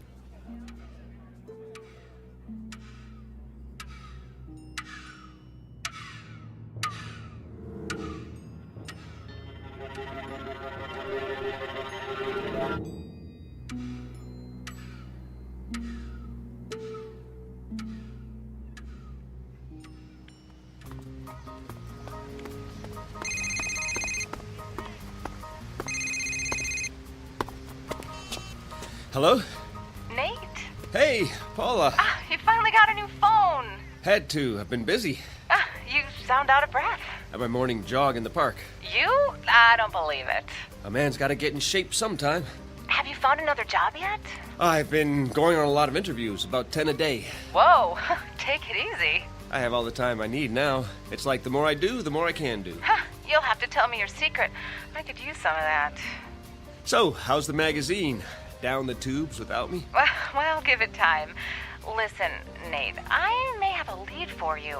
Mandible Publications is looking for a color supervisor. Mandible? Too big for me. They do a dozen titles a month. The pay is double what you made here. No more publishing. Surely you'll never give me a recommendation. She doesn't have to. I'll write it. Oh, you do that? Of course, what are friends for? Which brings me to my next subject. I talked to Christine. Why haven't you called her? The last time I saw her, she told me have a nice life. Do yourself a favor, Nate. Make the call. She's the one who walked out. This is me you're talking to. Remember? I'll think about it. You do that. If you can fit it into your schedule. Well, that's not the point. Oh, I gotta go. Dragonlight is back from her coffee break. Keep me in the loop about Mandible.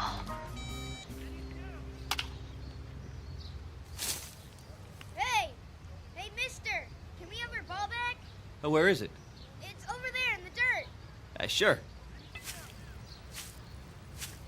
Here you go. Thanks. Oh, wait. Yeah? Can I see that bat for a minute? Okay. A nice one. A Louisville Slugger. My dad got it for me. Did he show you how to use it? Nah, he's too busy. Now look, when you hold it, be sure the trademark is pointing up. See the circle where it says Louisville? Otherwise, when you hit the ball, the wood might break. Gee, mister, you know a lot of stuff. And my dad taught me when I was your age. I wish you could show us. You kids play here every day?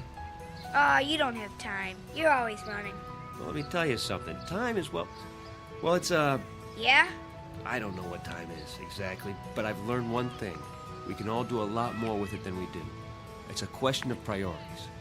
Okay, I guess, only... Yes? What are priorities?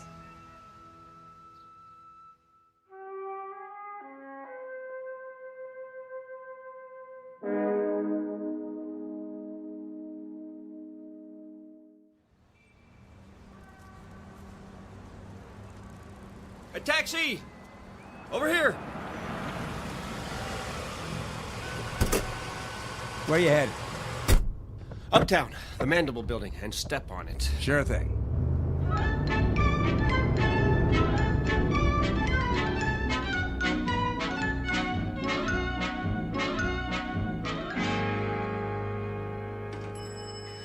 Hold the elevator!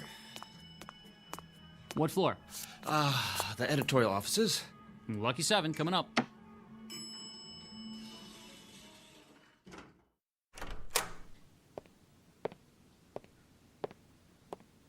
I'm here to see the publisher, please. Do you have an appointment? Nathaniel Harris, 11:30. I'll tell him you're here.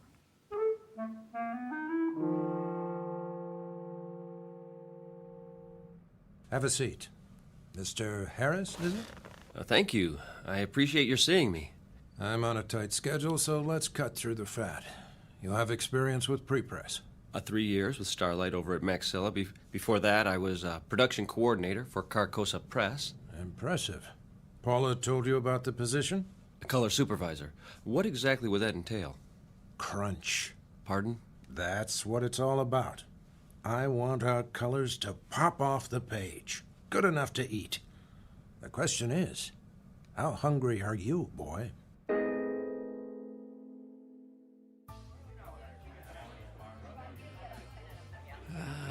Right on time, Mr. Harris. It works. You seem surprised. Mind if I have a look? Oh. It's undamaged. And the little door above the base? Ah.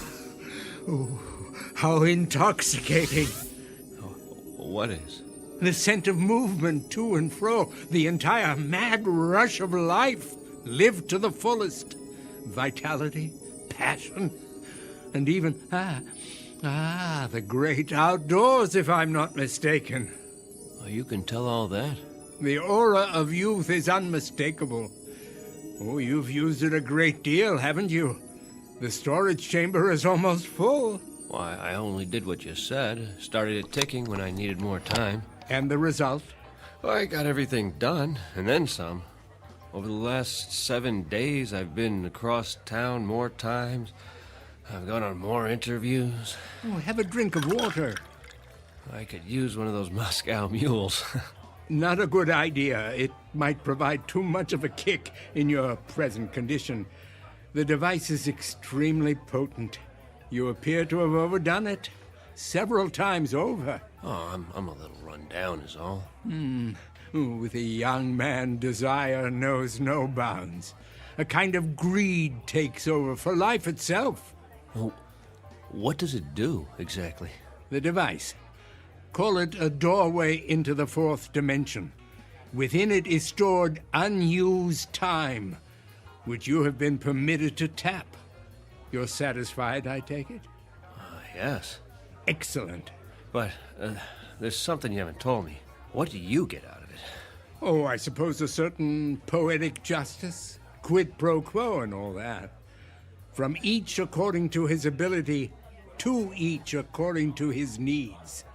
Nature's method of redistribution in its purest form, with a little help from the equalizer. Glad to have been of service. Oh, wait. Don't take it yet. You didn't find a job? I start the end of the week. I might need this for backup. Just in case. You're sure? Yeah, only in case of an emergency.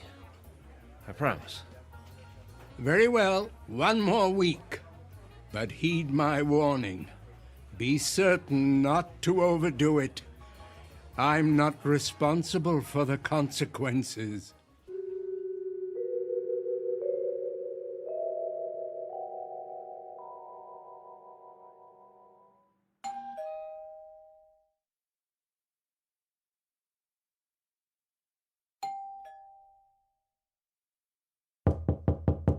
Nate, are you in there?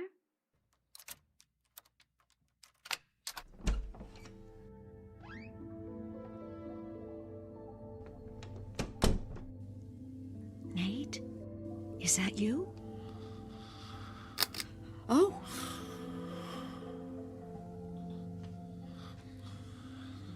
Go on, sleep. You must need it. Look at you on the couch like that.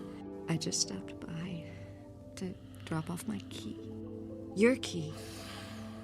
I didn't think you'd be home tonight. Oh, Nate.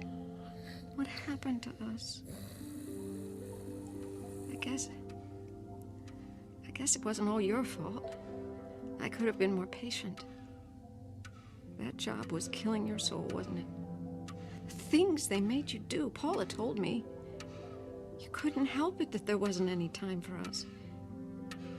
And now you're starting a new job.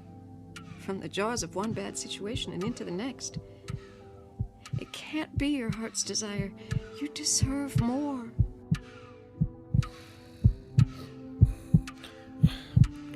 Shh, now.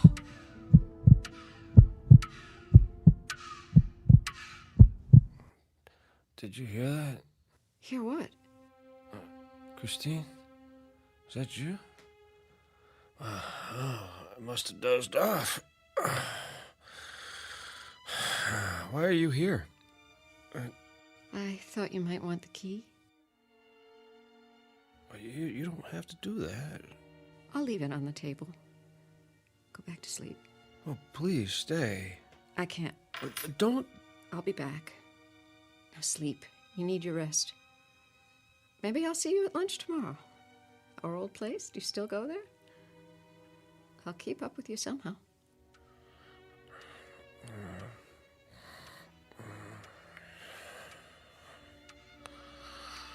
Until then, good night, my love.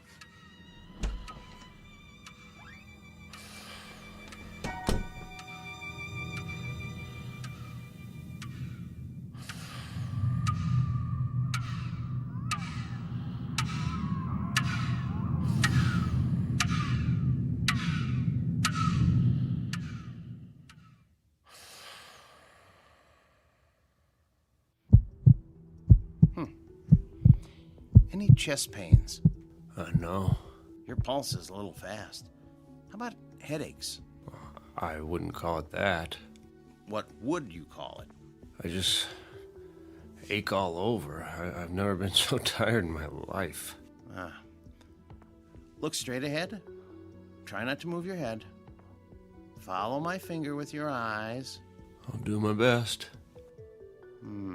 Okay, I'm going to switch off the overhead light and shine this directly into your eyes. Now, first one, then the other. You'll see a flash of red. Now, don't worry. It's perfectly normal. Ready? Okay. Okay, I'm turning off the lights. There you go. Now. All right. Wow. What do you see, Doctor? Some new broken blood vessels on the retina. Any trouble focusing lately? Blurred vision? In the last few days. Floating blind spots? Shadows at the edges of your vision? That too. Uh-huh. So what's wrong with me? You want it straight, or you want it with sugar on it? I can take the truth. There's evidence of accelerated macular degeneration. The sort of thing I'd expect to see in a much older man. All since your last checkup. What does it mean? Well, it's hard to say by itself, but it's part of a cluster of symptoms. Slowed reflexes, general weakness. Have you noticed a ringing in your ears? Well, not a ringing, but I do hear something. Not voices, I hope. More of a throbbing. It feels like a pounding in my head. Your blood pressure could be a lot better. So, tell me, what's been happening in your life? I mean, stress on the job? Well, I had a job. But not anymore. I found a new one. I start this week. A big life change, no matter how old we are. Getting enough sleep? As much as I can. That's a no. You don't leave the window open at night, do you? What? Pale skin, circles under your eyes. Could be a vampire. Like Dracula. You know, sucking the life force out of you. That was a joke. I know. Well, something's going on. You're dehydrated. And I don't like the sound of your heart. I'll schedule an EKG and a complete blood panel. When? Right away, this morning. Is that necessary? I'd say so. I thought you could give me a B12 shot or something. I could, but it won't address the problem. That was all the running around. There was so much I could do with the extra time, but that's going to change from now on. Extra time? Where do you get that? In a vending machine? Don't ask. You wouldn't believe me anyway. Ready for my speech? Go ahead. You've been making the most of every day, and that's admirable, but you've stretched it too far. Burn the candle at both ends and you burn yourself out. You know the old saying, live fast, die young. Is that what you want? I'll try to slow down. Try? Not good enough. You're exhausted, Nathaniel. After the tests, I want you to go home, take your vitamins, and pull the covers over your head. 8 glasses of water minimum in the next few hours. Now, I'm going to call you when I get the results. Is there someone who can come by and cook you a healthy meal? I'm not sure. Well, let me know if you feel any worse. And cancel your appointments. Don't even think of going anywhere for the rest of the week. Well, that's not possible. You don't have a choice. The new job. You'll end up in the emergency ward. I told you. I'll take it slow. Famous last words. That'll have to do. Then I'm going to check you into a hospital room right now. No. I have something to do first. You're not listening. Do you want a myocardial infarction? How about a stroke? Not common at your age, but it can happen. Life or death, Nathaniel. It's up to you.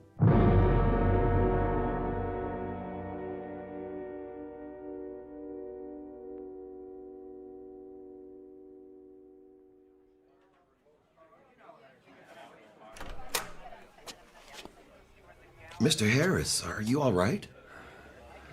Oh. Where is he? Let me take that for you. Where? Who, sir?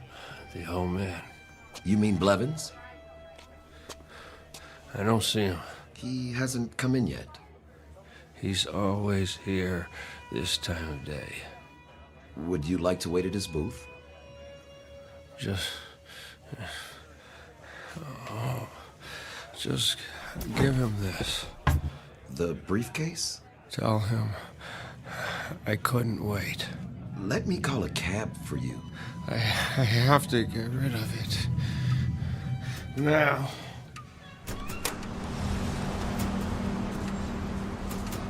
Hey, buddy, watch where you're going. I think there's something wrong with him. I'm sorry. Look, Mommy, that man. I have to get away. Shh, looks like he's crazy. Far away.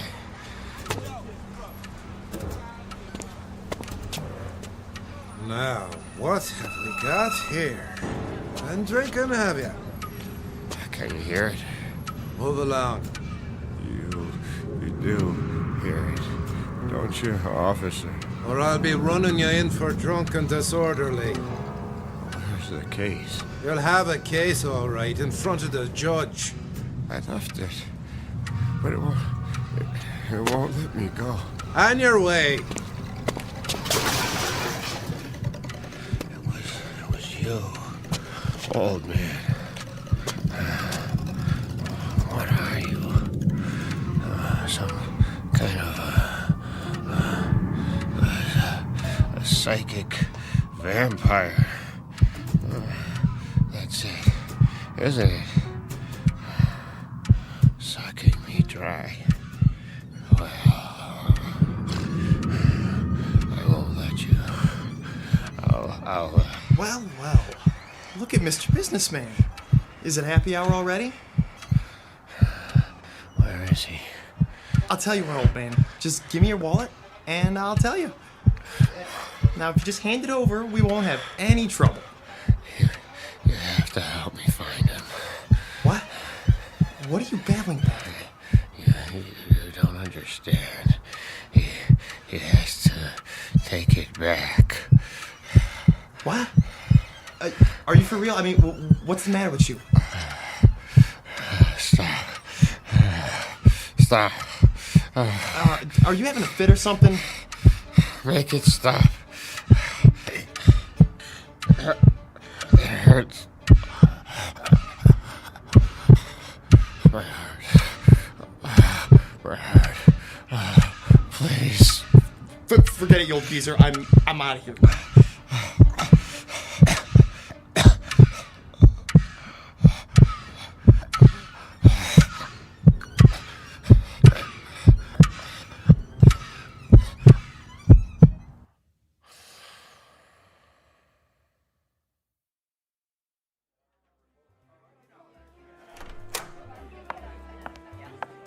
Why, hello, Miss Crossley. Hi, Frederick. Is Nate here? Mr. Harris? He was, but then Where did he go? I didn't see, miss. I offered to call a cab. Why? Did he have lunch already? No, miss, he seemed, Seemed what? Is he coming back? I really can't say. Then I'll wait for him at the table. It needs to be cleared. Oh, take your time. I'm in no hurry.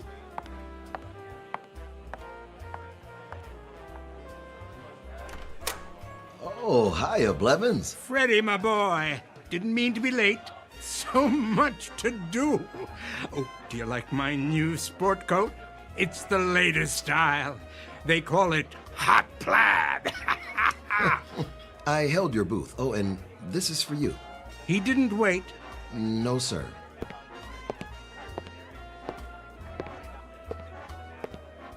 Hello there. Hello. I do believe I recognize you. From where? This very table. You're a friend of Nathaniel's. What a coincidence. So am I. You know Nate? Please, join me. I'm fine here. Until they clear your table. I insist. Well, I'm sure he'll be along. Besides, I want to show you something. You'll find it quite interesting. Nathaniel did. just for a minute. Follow me, the corner booth.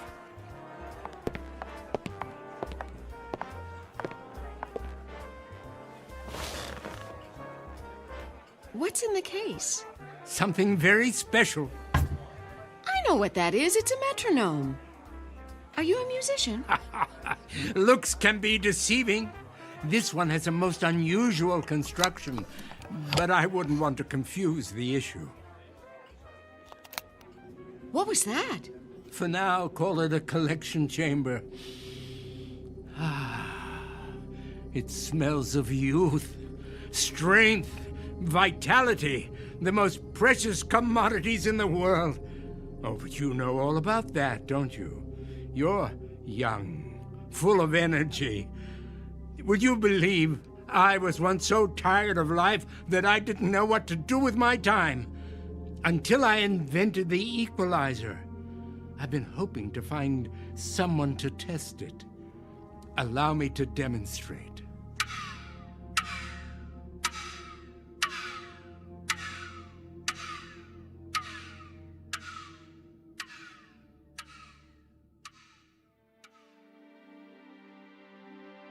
A story about a man named Nathaniel, a victim of the adage that it's better to burn out than to rust. Unfortunately, everything has a price, and Mr. Harris learned too late just how steep that price may be. A man whose hourglass ran out to the last grain of sand. But consider, how different might his life have been had he lived it somewhere other than the Twilight Zone.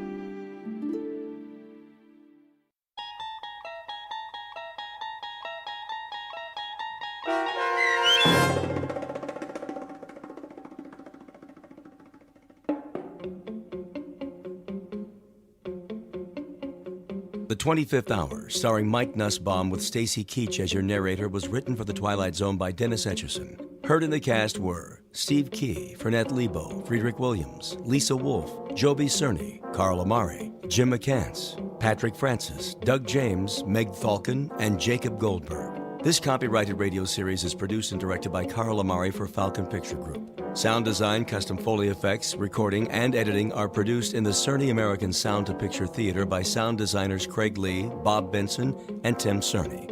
Music for The Twilight Zone is provided by CBS and American Music Company Incorporated, New York. To learn more about the Twilight Zone radio dramas and to download episodes, including 6 free episodes on our homepage, visit our official website at twilightzoneradio.com. Doug James speaking.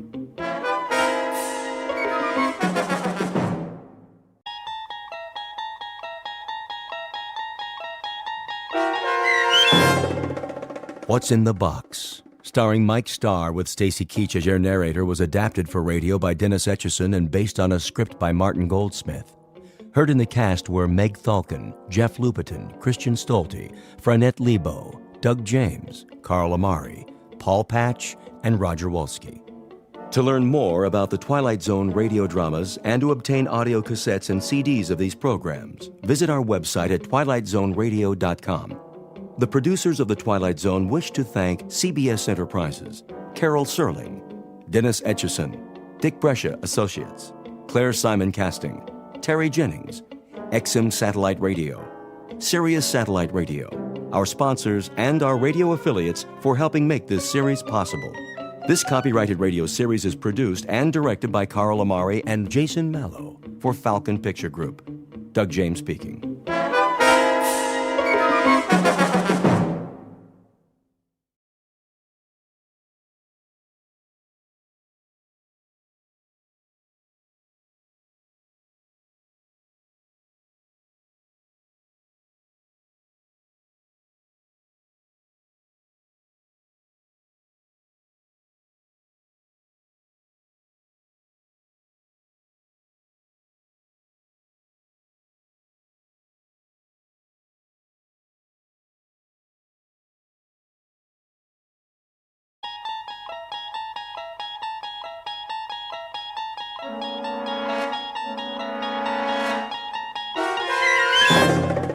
You unlock this door with the key of imagination.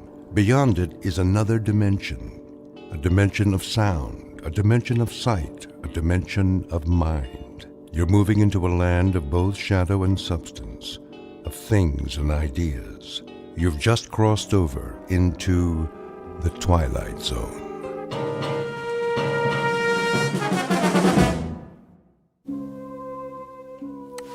Okay, you know the drill. You talking to me, Copper? Well, I don't see anyone else here. Spread them so I can read you your rights. Set it and forget it. 3 easy payments. Coffee beans that are aged. Will you stop it? Turn that thing off. We'll have to operate on his brain at once. Scalpel. Watch it, nurse. It's the bottom of the 8th inning, and so far it's been a very tight game. Drop it!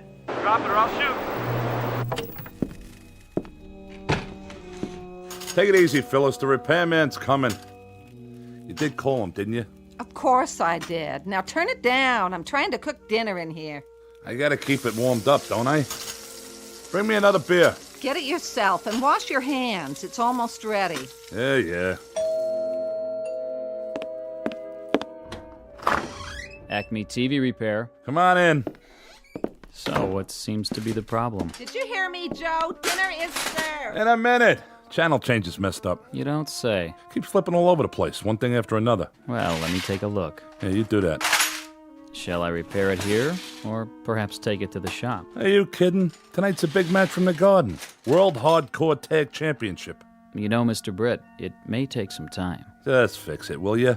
I gotta watch my programs. Okay, Joe, have it your way. If it's cold, it's not my fault. I'm coming. Go ahead, pal. I'll check back with you. Most certainly.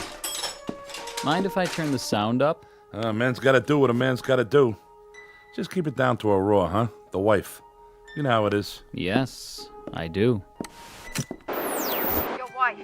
Your wife, that's all I hear. Easy. I said I'm taking care of it. Huh? Why don't you just tell her about us? Don't worry, I'll tell her everything. When the time's right. If you were any kind of a man, you'd do something now. You'd get rid of her. Wait a minute. What kind of program is that? Oh, that's Channel 10. But I don't get Channel 10. There's no such thing. Portrait of a TV fan. Name, Joe Britt. Occupation, cab driver. Married to one Phyllis Britt, long-suffering companion in a lower middle-class apartment. His one consolation is the time he spends in front of his television set, watching various sports, crime, courtroom, and medical shows, his nightly escape into a world of fantasy and high drama. But tonight, Mr. Britt is going to watch something not listed in his local newspaper, a special broadcast designed for the cabbie who's seen everything. Joe Britt doesn't know it yet, but his flag is down, his meter's running, and he's already in high gear, on his way to a call that will lead him off the pages of the map book and into the Twilight Zone. And now, the Twilight Zone and our story, What's in the Box, starring Mike Starr, with Stacy Keach as your narrator. Great dinner. Glad you liked it. Scrumptious. Wasn't it? Absolutely mouth-watering. I thought so, too. Tastes like... Yeah, go ahead and say it. Like what, Joe? I got it. Fiberglass. Well, keep on being late. What do you expect? Not much from you. Yeah, the feeling's mutual. I'm telling you, I'm getting sick of it. Where'd you get this slop? The Lucky Dog pet store? You're getting sick of it. How do you think I feel? I don't get a man coming home to me at night. I get something left in the cab that's all used up. Nice, Phyllis. Real nice. Tell the whole world. We got company, remember? Oh, yeah. The TV repairman? Better hope he gets finished pretty soon, Joe, so you can watch your programs instead of having a conversation with your wife. We're having a conversation right now. Sure we are. It ain't my fault I'm pulling long hours. Yeah? Whose fault is it? The man in the moon? I already told you. Guy hails me when I'm heading into the garage. Had to haul him all the way up to Yonkers. Oh, give it a rest, Joe. I heard that one before. The other day it was Yonkers. Yesterday it was LaGuardia. You don't fool me one bit. Just tell me. Who's the girl? What girl? The one you've got on the side. You're crazy. Yeah, and you're a louse. You don't have nothing left by the time you get home. You gotta be giving it away someplace else. Yeah, I got so much extra energy. Where would I get it? Not from this food. You get what you pay for, Joe, and you're slipping way behind in your payments. Give me a break. I'll give you a break in your head is what I'll give you. If you're cheating on me, Joe, I swear. Can it, Phyllis? The guy out there's getting a free show. Free? How much are you paying him? $10 an hour? 20? And for what? So you can watch your stupid TV. I got a suggestion, Joe. Why don't you sleep on the couch tonight so you don't miss the late show? That's it. I'm going in the other room. Well, don't let me stop you. Take the whole six-pack. As soon as he gets done, you better hurry up. It's getting late. The main event's coming up. Goat Boy and Old Crow versus Dude Love and Rob Van Dam. I know what's going on. You think I don't? You can't even look me in the eye anymore. You're so guilty. Phyllis, for the love of... Well, don't jump off any building on my account, Joe. One of these days, I'm going to even up the score. Make it a real tight ball game. What's that supposed to mean? Freddie Broom. You know, that good-looking butcher? He's always given me the once-over. I can feel his eyeballs rolling over me like ball bearings. You'd think I was the Queen of Sheba. What are you trying to do, start a fight? Well, I got no fight left in me. Once that joker gets fiddling with the TV, all I want to do is watch wrestling and flake out. I'm pooped. Yeah, I'll bet you are. You drove to Yonkers. For all I know, you even went twice. You shouldn't drive so much, Joe. You'll ruin your health. How's it coming, Mac? Well, Mr. Britt, you've got yourself a little problem here. Little problem. You've been at it an hour now. I could have built a whole new set by now. Is that so? Sure thing. I didn't just step off the ferry from Jersey. I know how you guys operate. Do you? First, you kill a $20 hour. Then you say you got to take it down to the shop. Another 20. Then you start switching tubes and charging me for the privilege. I get some poor sucker's old parts, and he gets mine. Nobody's the wiser, right? If you say so. And what was that phony station you brought in? Channel 10 my aching back. I don't know what you're referring to. You don't, huh? Probably put a videotape in just to confuse me. It's a racket, that's what it is. A penny ante Cosa Nostra. Well, the state of New York's got laws against that. So save yourself a headache. I ain't swinging for no big bills, period. In that case, the set's ready. What? You heard me. The set's ready. No charge for my services. Want a beer? On me. No, thanks. Have a pleasant evening. Same to you, pal. Same to you. Now, where's the remote? Hey, Phyllis! Come on in. We can get Channel 10. Your wife, that's all I hear. In a minute, Joe. Hold your horses, baby. What? That guy looks just like... Why don't you do something about her? I trusted you. I didn't hold anything back. I waited and waited. Wait a minute. You drove me all the way out to the park in your taxi, and now you won't even speak to me. What's the matter? I'm talking to you. What's the matter, Joe? How did they know? There wasn't no camera around. What do you want from me? Marry me. Marry you? What are you, crazy? If you don't, I'll tell her everything. Like what? I'm a bigamist? Look, baby, we're talking about two different things. Love is flowers and wine with dinner. Marriage is a floor mop and 2 pounds of hamburger. I'm serious, Joe. So, how's the picture? The picture? Look at you, you slob. You spilled your beer. It'll dry out. It's a good thing your mother gave us this rug. I hate it anyway. Even beer stains is an improvement. Take it easy. You say we can see Channel 10, so where is it? I turned it off. Well, turn it on again. Maybe later. Later, I've got the stove to clean. Turn it off, Phyllis. Quit clowning. Give me that thing. What are you, nuts or something? Never mind. You yelled to come in and look at Channel 10, and then when I drop everything... What's the matter? Is the set still on the blink? Yeah, I mean, no. Well, there must be something screwy. You know there's no Channel 10 around here. Did you try the other channels? Let me see that remote again. Get your hands off that! Listen, Phyllis. Do you by any chance trying to pull a fast one? I don't know what you mean. That guy. Who was he? What guy? Don't give me that. The guy, the repair guy.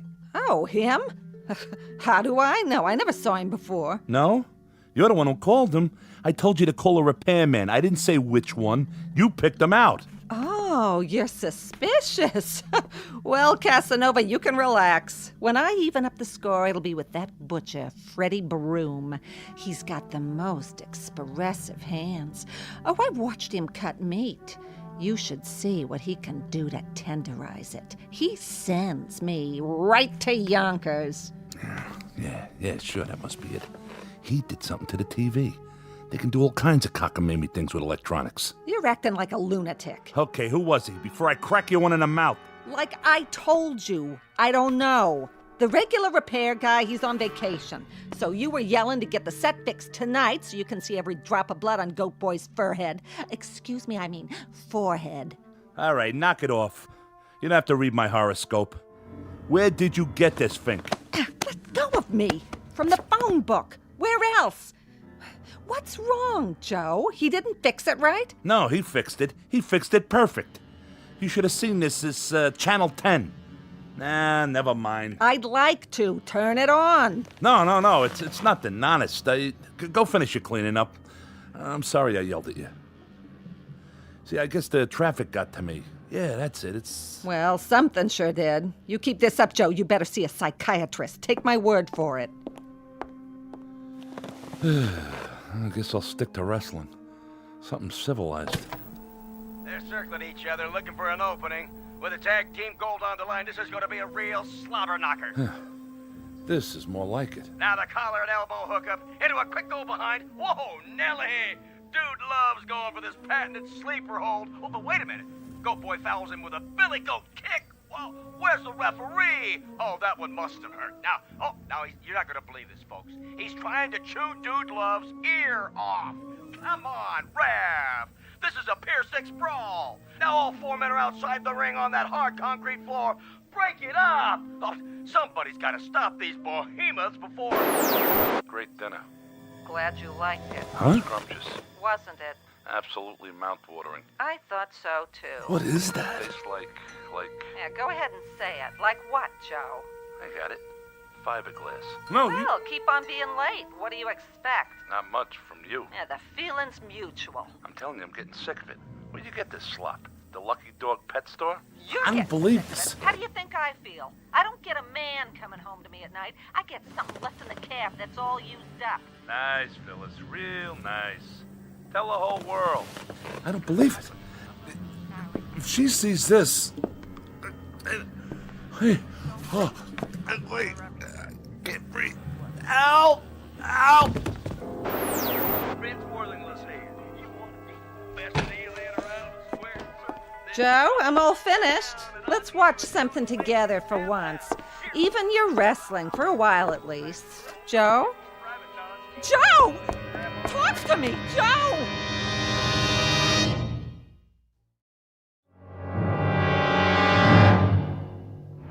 Joe! Joe, wake up. Are you all right? What happened? I don't know. Here, get up on the couch. I must have fainted or something. Are you okay? Yeah, sure. What happened? Maybe something I ate. Yeah, that's it. It tasted kind of funny. Well, why wouldn't it? I had to heat it up 3 times. Twice would have been enough. Now listen to me, Joe. Huh? It may be your heart. Oh, come on. I'm serious. All that overtime, it's not good for you. You ain't kidding. You'd better go to bed while I call the doctor. No. There's nothing wrong with me. Sure, Joe. You just keeled over for no reason. It's the television. What? There's something screwy with the TV. Are we on that again? Phyllis, I got something to ask you. I'm listening. Here, put your feet up. You want some hot chocolate? This is important. Are you sure you never saw that repair guy before? I'm going to call the doctor. Come here, sit down. I told you I got something important to talk about. All right, what is it? Phyllis, what would you say if I told you that I saw myself? Oh, Joe, please. I'm serious. Wearing my regular clothes, just like I look right now. I'd say you looked in the mirror. I do that all the time, and I don't like what I see either, but it's nothing to faint about. Like Frank Sinatra said, that's life. Nobody's getting any younger. But what are we going to do about it? The moving finger writes and haven't written... I said, listen, I'm talking here. Phyllis, I saw myself on TV. Really? Was it that candid camera? I hope you were smiling. You always had a real nice smile. No, it wasn't the candid camera. What would you say if I told you I saw you on TV, too? When? Just now. I'd say you're cracked, Joe. I haven't been out of the apartment all day. And somebody's spying on us. If you really think that, you must be losing your marbles. Why would anyone want to spy on us? It's not like we ever do anything anymore. Nothing to write home about. Enough! Okay, forget it. Either you really are a bird brain or you're in on it. Ain't there something you want to tell me, Phyllis? Look me in the eye. I'm giving you a chance to come clean. Joey, you know better than that. Never mind that Joey stuff. I'm on to you. You're trying to trap me. You set me up, didn't you? Joe, you're scaring me. Well, you'll have to get up mighty early in the morning to get that drop on Joe Britt. You must be sick. You're not yourself. Now, you listen to me. You go into the kitchen and you look up that repair guy in the phone book. Tell him to get back here on the double. Understand? Sure, Joe, sure. Take it easy. You'll get your blood pressure in an uproar. Because if he don't, I swear I'll go down to his shop, wherever it is, and drag him here. Who do you two think you're dealing with? I ain't nobody's sucker. Oh, okay, I'll call him. See, I'm going. In the meantime, why don't you go to bed? Calm down. Take a load off. Now, fellas!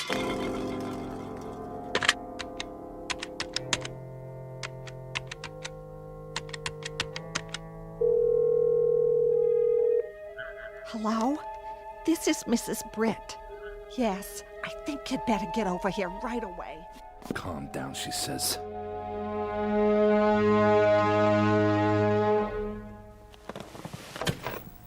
Come here. What do you see now, huh, Joe?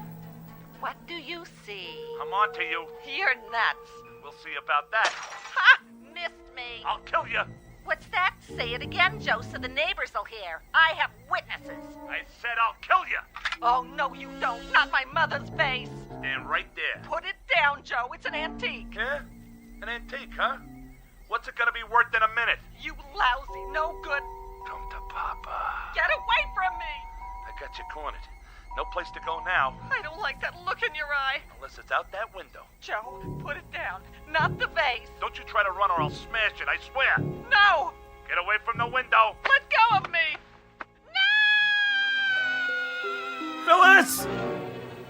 Phyllis, honey! Oh. Phyllis.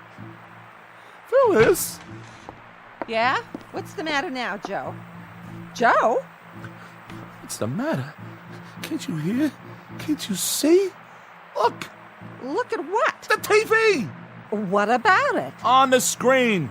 There's nothing on the screen. See for yourself. But I saw it, I tell you. You and me right here in this room. What are you talking about?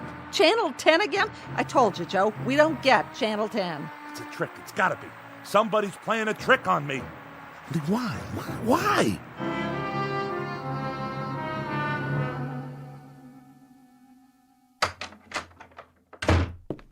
Dr. Saltman, how is he? I've given him a sedative. I'll also leave you a prescription for some tranquilizers. Is that all he needs? We'll just have to wait and see. Of course, it might be wise to seek more expert advice. I'm a family doctor. Psychiatry's not my specialty. However, his condition could turn out to be relatively simple. What condition is that, Doctor? I read an interesting study the other day. It might apply here. According to this study, it's possible for someone to suffer delusions, even actual hallucinations, because of what's called media overload, effects that are directly attributable to the electronic culture we live in. Why don't you give it to me in plain English? I can take it. Well, for example, television. You told me your husband's an addict. Perhaps he's been staring at this mixed blessing, so to speak, for such a long time that its reality has become his. You mean he's turning into a TV set? No, nothing like that. But he may have reached a stage of confusion where he no longer knows whether he's watching the action or participating in it. You're putting me on. He's living a kind of waking dream, in other words. Mind you, that sort of thing isn't limited to the mentally ill. It can come in flashes for anyone who's exposed to large enough doses. I have on occasion found myself actually calling for sutures or sponges while watching an operation on television. Even a man like you. Never mind. Is that what's wrong with my Joey? He thinks he's one of those doctors on TV? In your husband's case, I gather he believes that he has, in some sense, already murdered you. What? Or rather, that he will. He no longer seems capable of differentiating between past, present, and future, between reality and fantasy. Yeah, like with his wrestling. In any event, we don't want this situation to develop further. I should say not. I'd like you to bring him to my office first thing in the morning. I'll order a thorough checkup, reflexes, blood work, and so forth. Sure, if you say so. Meanwhile, see that he gets some rest. I will. Thank you, Doctor, from the bottom of my heart. Glad to be of help. I'll let myself out. Oh, Dr. Saltman. Yes. Is this your little black bag, or am I just imagining it? Oh, yes, of course. Thank you. Perhaps he shouldn't watch any more television for a while. Oh, good idea. Think of it this way, Mrs. Britt. If you gaze into the abyss long enough, the abyss may begin to gaze into you. Isn't that the truth? Good night, and sleep well. Can you beat that? I wonder if I stare into the Frigidaire long enough, I'll turn into cold cuts. Wouldn't that be something, though?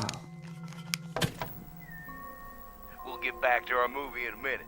Vince Worthington's here. You say you want dependable transportation. You need a second car so the little woman can get out of town on the weekend. Wouldn't that be something? Well, tell you what I'm gonna do. We'll get back to the news in a minute. You see this little baby right here? I'm gonna give it to you for nothing down. That's right, nothing, zero, not a penny. Walk in and drive it off with just your good name, a smile on your face, and the number where your little wifey can be reached while she's out of town. Come in your birthday suit. What do I care? How's that for a bargain? Oh, what's the use? That guy's on every channel. I might as well turn in. Phyllis? Hold your horses, Joe. Phyllis! I said keep your pants on. I'm just turning out the lights. Phyllis, where are you? Phyllis, where are you? Help! Hold on, Joe. I'm coming.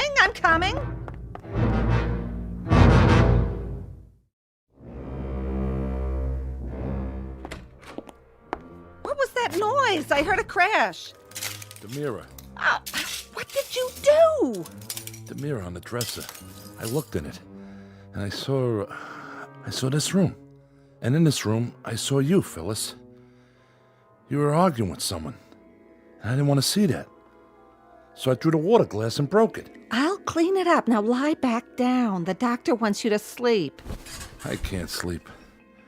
You wouldn't be able to either if you'd seen what I saw. So, okay, stay awake. Only let's make a deal. What you saw, I don't want to hear about it. He told you? Yes, and what you saw on the TV before. But he said not to worry, just go to sleep, and tomorrow you'll be fine. Can I fix you something? It's okay. Phyllis. Yes? Phyllis, lean closer. I have to talk to you. Oh, no, you don't. What's the matter? Every time you start off like that, we wind up in a fight. And tonight, if you don't mind, I'm passing.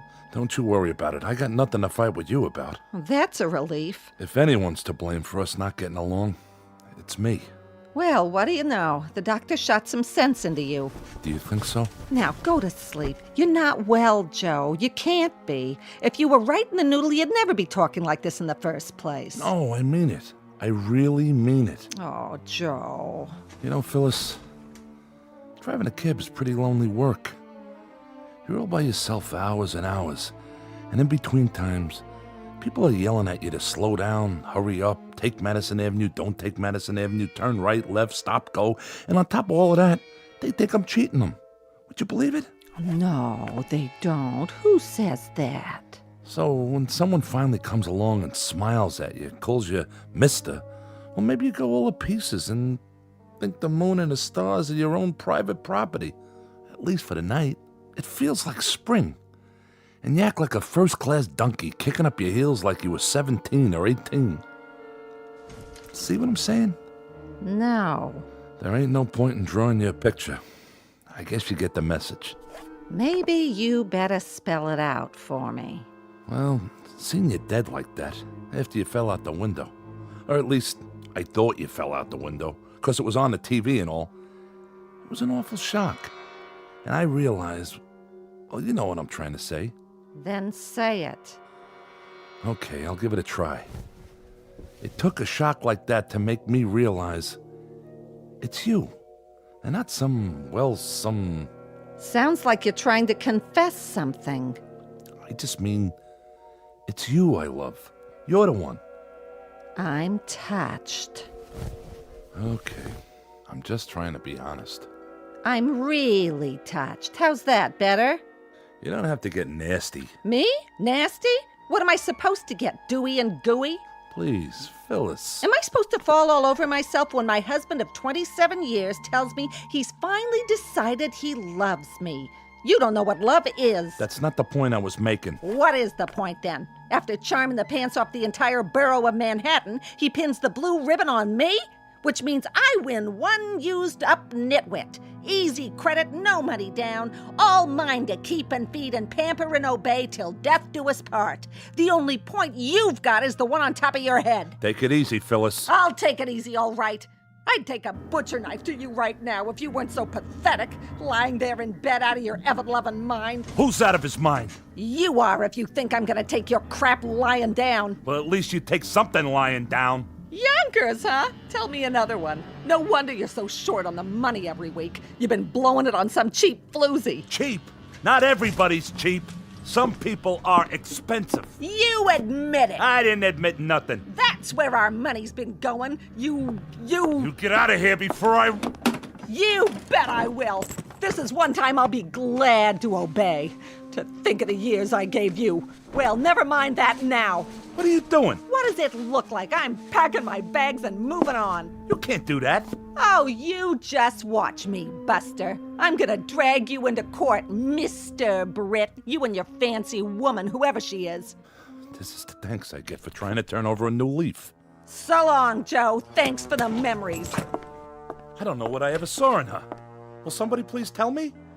That woman wouldn't know sympathy if it jumped up and bit her on the behind. Get out of here before I throw you out. Order in the court. Phyllis? Your Honor, the prosecution objects to these interruptions by the defense. What's going on in there? May we have a sidebar, Your Honor? For what purpose? Who's in my living room? Approach the bench, but I warn you both. If this is a delaying tactic. Ugh, that TV again. I should have known. Your Honor, the defense is merely trying to establish the sequence of events. or should I say, to respond to the fantasy presented by the prosecution. Throw me out. I'd like to see him try. Now what are you doing? I'm taking my crystal glasses. They were a wedding gift, remember? But why? You don't have to do that. Why, he says. Stay away from me, Joe. I'm warning you. The mood I'm in right now, you're lucky I don't tear you limb from limb, you dirty, rotten cheat. Order. This court will stand in recess. What did you have to turn the TV on for? On? It's been off for 15 minutes. Look for yourself. Channel 10. What do you want to do, drive me nuts? That'd be a short trip. We don't get Channel 10. Get it through your thick skull. You didn't see anything on the tube? No, I didn't, and neither did you. You've been faking it the whole time. Phyllis! I'll Phyllis you. It is the ruling of this court that Dr. Saltman's testimony be entered into evidence. He testified that, in his expert opinion, the accused was sane at the time of the crime, so the charge of murder 1 with special circumstances will stand. How can you stand there watching this? To what? You flapping your gums? That's not me! Who's not you? Joseph Britt, the jury has found you guilty. It is the judgment of this court that you be taken to the state prison where you'll be put to death in the... Oh no! Turn it off! Off! The set's already off. Anything you see, it's in your mind, Joe. It must be your lousy conscience. Take a good look. Turn it off! What's the matter, Joe? There's nothing on Channel 10, is there? If you see something, go ahead. I don't mind. Why should I? I never meant anything to you anyway. We'll both watch it together. Why not? I need a good laugh. Get out of my way! Oh, I'm so frightened. You just scare me to death with your big muscles. Out of the way, I said! My, how rough you are. Tell me what you see, Joe. It must be very upsetting. Lord is my shepherd, I shall not want. No, I'm innocent, I tell you. That's what they all say. He maketh me to lie down in green pastures. You ain't getting me in that room. Don't fight it, Joe. Lo, though I walk through the valley of the shadow of death. All I know is, I ain't sitting down. There's no use struggling. In all my years, I haven't seen a strap break yet. No! No! There. Now let's see this TV work. No more Channel 10 or anything else. Was it Lady Wrestlers, Joe? Or a burlesque show with fan dancers from Yonkers? Shut up! You shut up or I'll kill you! I swear I'll kill you! Come here. What do you see now, huh, Joe? What do you see? I'm on to you. You're nuts. We'll see about that. Ha! Missed me. I'll kill you. What's that? Say it again, Joe, so the neighbors will hear. I have witnesses. I said I'll kill you. Oh, no, you don't. Not my mother's face. Stand right there. Put it down, Joe. It's an antique. Yeah? An antique, huh? What's it gonna be worth in a minute? You lousy, no good. Come to Papa. Get away from me. I got you cornered. No place to go now. I don't like that look in your eye. Unless it's out that window. Joe, put it down. Not the vase. Don't you try to run or I'll smash it, I swear. No. Get away from the window. Let go of me.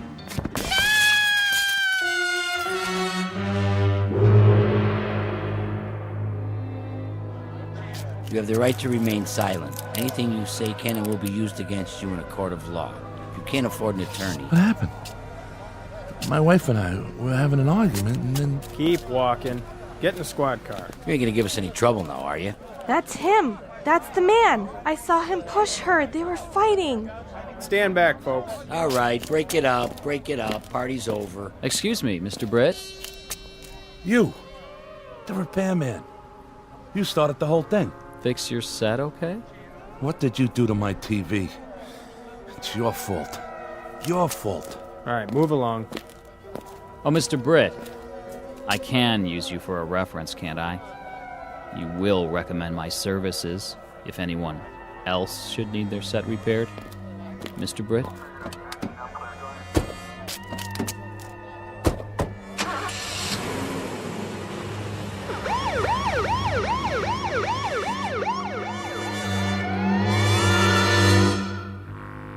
Joe Britt, cab driver. Also a two-bit Romeo and star of Channel 10, who made his television debut just in time for the new season. But the series was cut short.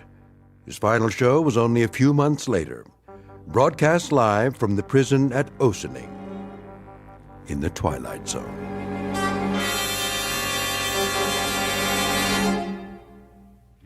More from the Twilight Zone after this. Hello, I'm Stacy Keach. I hope you're enjoying this edition of the Twilight Zone radio dramas. To learn more about this series, be sure to log on to our official website at twilightzoneradio.com.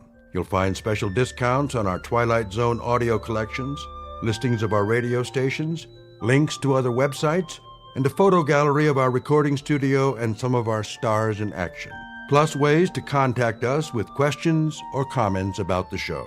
And for a limited time, when you log on to twilightzoneradio.com, you can send in for a free CD of the show. So be sure to visit us at twilightzoneradio.com.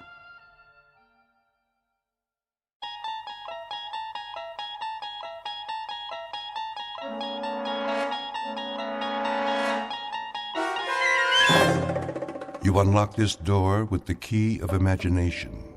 Beyond it is another dimension, a dimension of sound, a dimension of sight, a dimension of mind.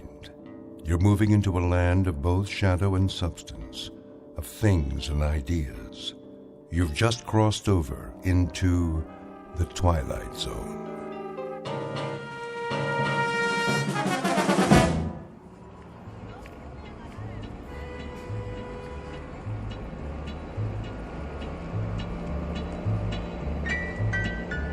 Street.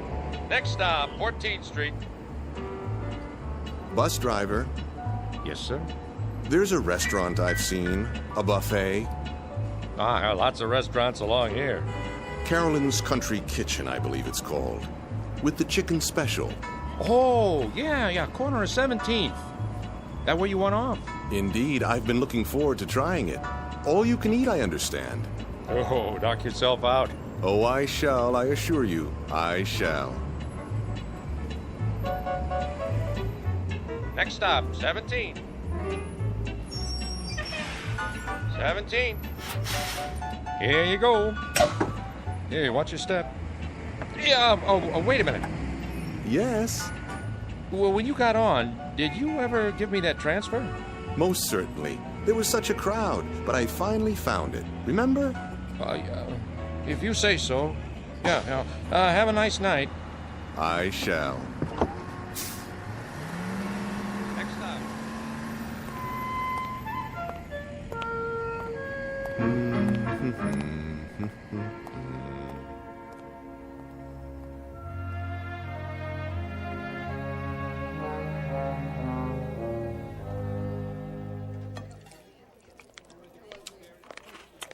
Here's your check. Ah, yes, the check. Get you anything else? Another glass of iced tea, perhaps.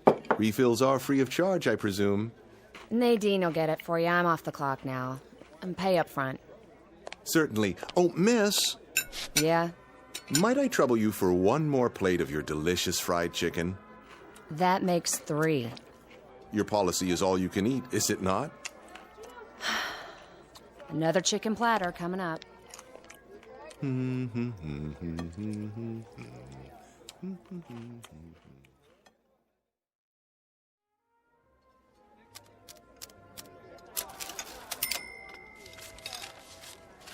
Thanks, Mrs. Nolan. Oh, don't mention it, Bernice. Hey, see you Saturday for the baby back ribs. You take care now.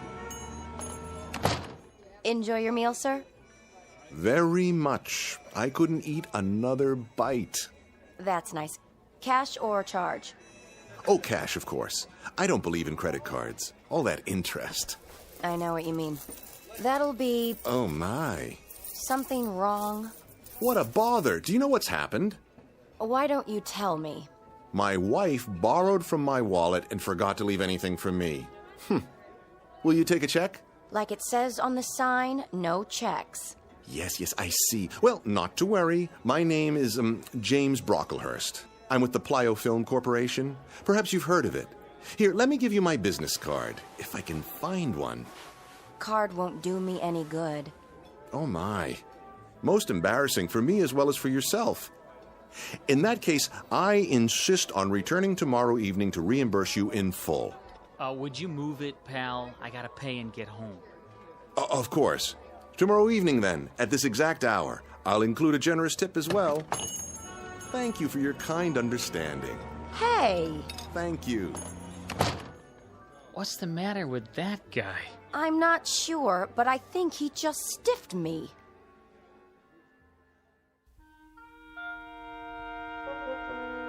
Meet Mr. Luther Aorta, a normal enough man, at least in his own mind. Like so many people, he enjoys getting something for nothing. But for him, it has become an obsession and a way of life. So it isn't surprising that he's attracted by words like all you can eat and no limit and, best of all, free. That's the magic syllable. It does strange and wonderful things to the metabolism. In fact, it's his whole reason for living. Unfortunately, Mr. Aorta is about to discover that such signs don't necessarily tell the truth. Because though the offer in question may be free, it sometimes comes with a one-way ticket to the Twilight Zone. And now, The Twilight Zone and our story, Free Dirt, starring Eric Bogosian, with Stacy Keach as your narrator. Luther? Luther, I'm talking to you. Yes, dear. Breakfast is ready. Good, good. If you want yours, you'll have to get that junk off the table. Oh, but it isn't junk, dear. I found several good coupons in this morning's paper. You and your coupons. Samples for the cost of a postage stamp.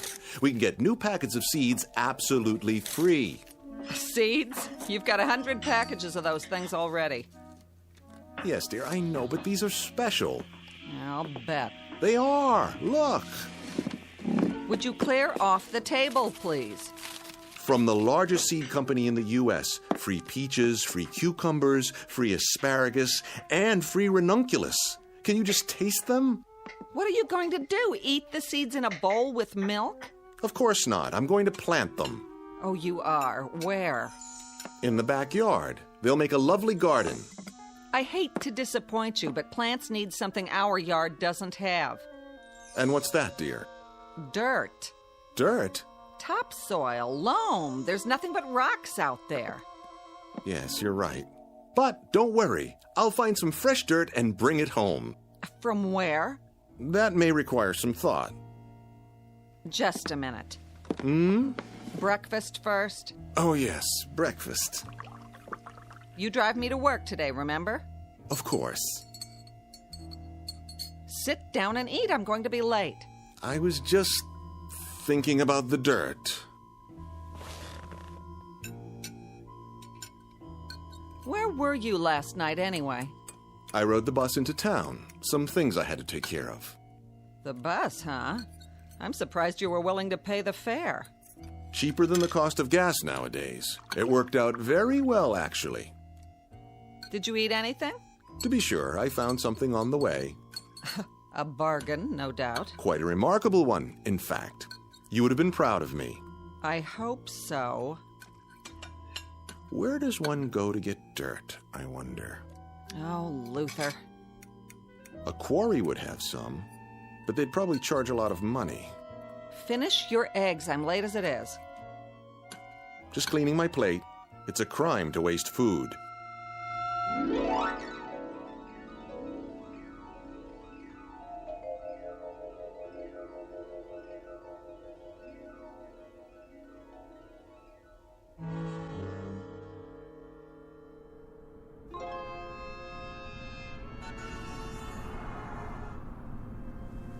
Let's see now. Nothing on the way home but offices, real estate companies. Perhaps the nursery. No, packaged soil would cost a fortune. Oh, well. Have to give this some serious consideration. Or double your money back. That's right. If you're not 100% satisfied with your new Ellison steam cleaner, return it to the factory and get double your money back. Call toll-free today or write the Ellison Company, Box 403, Minneapolis, Minnesota. And now, back to music for your morning commute. Box 403, box 403. Where's a pencil?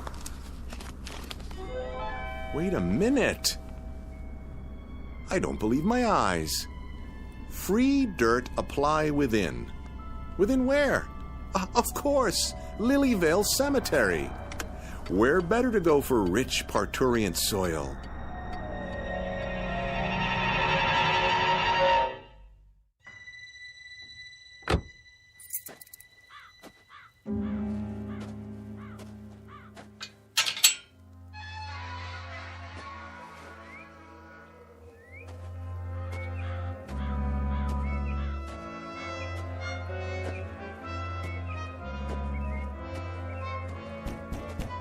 Hello?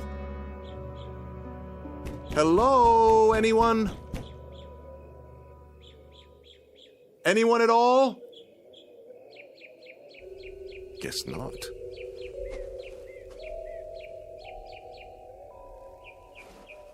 Help you, sir? Oh, I didn't see you there. So many tombstones. Getting crowded. What can we do for you? Well, now, maybe it's what I can do for you. Ain't gonna sell me nothing. This is a poor place. Not enough customers, if you know what I mean. No. I'm not selling anything. That isn't it at all. I was driving by, and I saw the sign. You're offering free dirt. Yep. Left over from the grave digging. Well, I'm here to take some of that dirt off your hands. If there's any left, that is. Oh, there's plenty, all right. It builds up. And it's free, you say? No strings. Free as a bird. How much may one have? Much as you want. On what days? Any day there's some fresh, but you gotta do the hauling yourself. You couldn't do that for me. Can't. If I was to leave, there wouldn't be nobody alive left here, would there? Anyways, I don't have a truck. You? No, but I might be able to borrow one. Now, if you don't mind, may I see the dirt?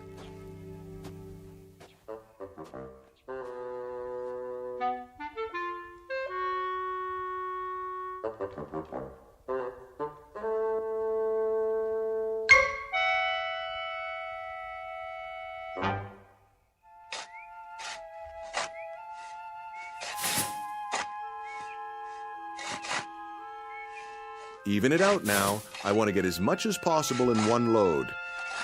Okay, mister. Otherwise, I'll have to pay you for 2 trips. Relax. We're getting it all. Nice truck. It will do. Where'd you get it? My neighbor, Mr. Santucci. I promised to share the bounty with him. Bounty? The fruits of my labor. It's a long story. Good thing your gravediggers were here. Always looking for extra work. Dig it up or shovel it someplace else. Same difference. You're sure you don't mind my taking it all? Glad to be rid of it. Well, it certainly does look like good soil. One should be able to grow anything in that. Ought to. Been fertilized enough. Yes, I suppose it has. All right, gentlemen, that's the last of it. I'll meet you at the house. Thank you, my good man. You've made my day. Don't mention it.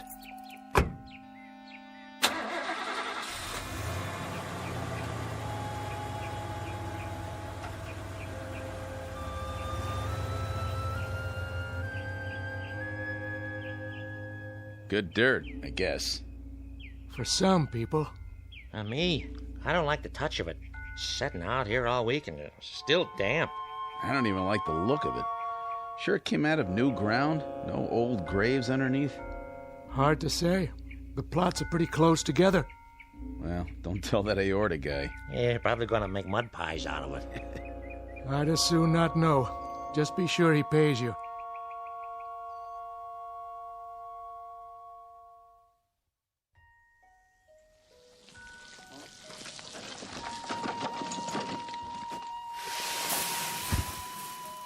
That's about it. Good, very good. You've distributed it perfectly. Isn't it beautiful? Oh, yeah. Real beautiful.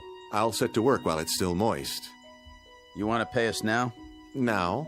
That's the general idea. Oh, dear me, no. That wouldn't do at all. For income tax purposes, I'll have to ask you to send a bill. A bill? Don't know the address here. Not here. My office. The Magnetic Cartridge Corporation, 163 Fairmont. Yes, that's it. I'll jot it down for you. Fairmont, huh? What part of the city is that in? The far side. Now, if you'll put the wheelbarrow and shovels in my car, I'll drive you back to Lilyvale. Just give me a moment.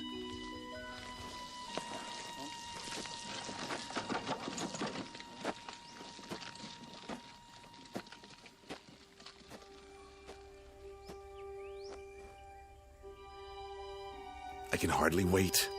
Peas, carrots, tomatoes, onions, squash, rutabaga, turnips, lettuce, corn, watermelon, and ranunculus. What a harvest this is going to be. I wonder what will come up first.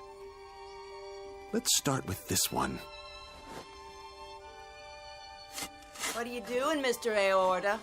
Good afternoon, Mrs. Santucci. I'm planting my very own garden. Where'd the dirt come from? The graveyard.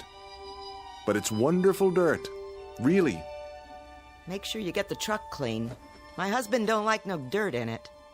Oh, I will, completely. And do thank him for me. Graveyard, huh? Yes, just look how nice and moist it is. Reach over the fence and hold out your hand. See? Positively brimming with life. That what you call it? Think of the things that will grow out of this mulch, and all of it positively free. You can have it. Feels funny. And the color ain't right. Oh, it's splendid, I assure you. Excuse me, I have to drive the workmen. I'll hose the truck off soon as I get back. Good as new.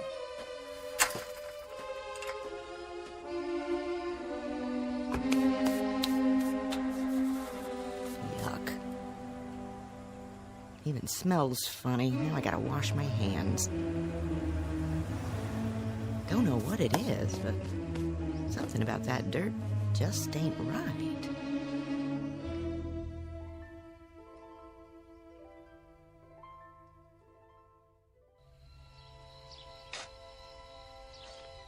And parsley, and watercress, and zucchini, and sweet potatoes.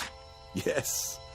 And cabbage, and string beans, and even red peppers. Oh, what a succulent harvest this will be. There, let the soil do its magic.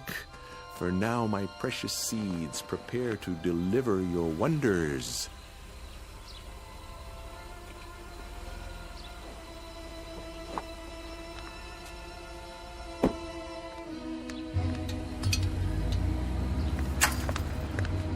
You? Hello, Myrtle.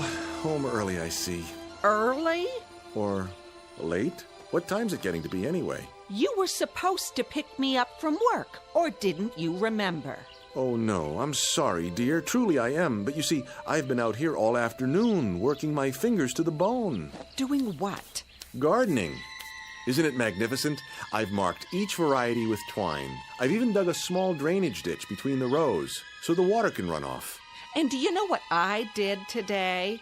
I had to take a cab all the way home because my husband forgot I was alive. It slipped his mind. 1,000 apologies, dear. It won't happen again. You bet it won't. This is the last time I let you have the car, and from now on, you can take the bus every day. Myrtle, dear, may I ask one question? No. What's for dinner tonight? I'm feeling a bit peckish. Open a can.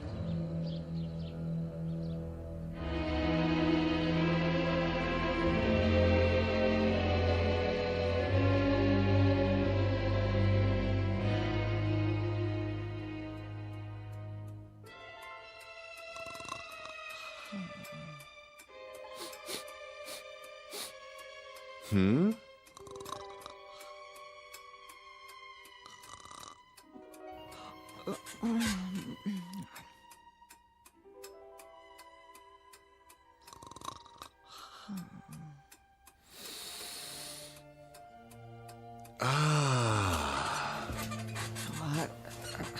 Luther?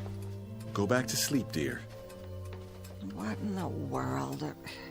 Just opening the window a crack. What for? Ventilation. Smell that. Come back to bed. It's 3 o'clock in the morning.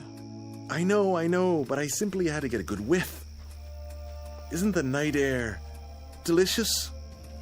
Like it's alive. Oh, crazy man. Listen. You can almost hear the little seeds reaching up from the earth, trying to be born.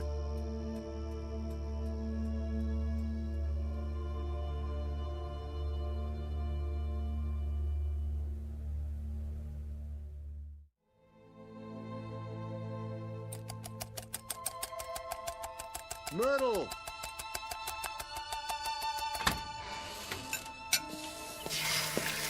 Myrtle! Didn't you hear me? I heard you. Come! Why? You won't believe it! What is the matter with you? I've got to show you something. I have to be at the office in 20 minutes. Let go of my arm. Look! Where did all these plants come from? Where do you think? I planted the seeds yesterday. Now look at them. That's ridiculous. You got up early, drove to the nursery, and brought them back here somehow. Don't you be ridiculous. The squash, the beans. Do you realize what a miracle this is? You plant something and it grows. That's no kind of miracle. In one night? Use your eyes, woman. The corn is as high as an elephant's eye. It's impossible. It's not possible, is it? Luther, if you did this to impress me, it's... No, I swear to you, all this happened in 24 hours. Less than that. Look at these cucumbers. Delicious, delicious. Look, I haven't got time for you. I'm late enough. Try a carrot. Take a bite. Just one little bite. Oh. What's the matter? Don't you like it? Are you kidding? Why? What's wrong with it? It tastes like, dirt.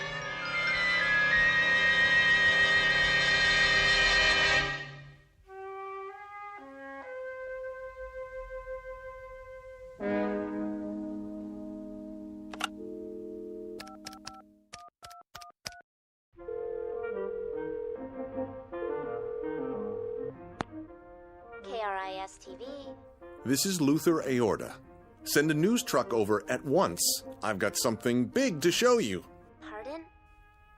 1217 Sunnyview Lane. Someone has to take pictures of this. People won't believe it if they don't see it with their own eyes. Has there been an accident, sir? Not an accident. Something glorious, stupendous, something positively not of this world.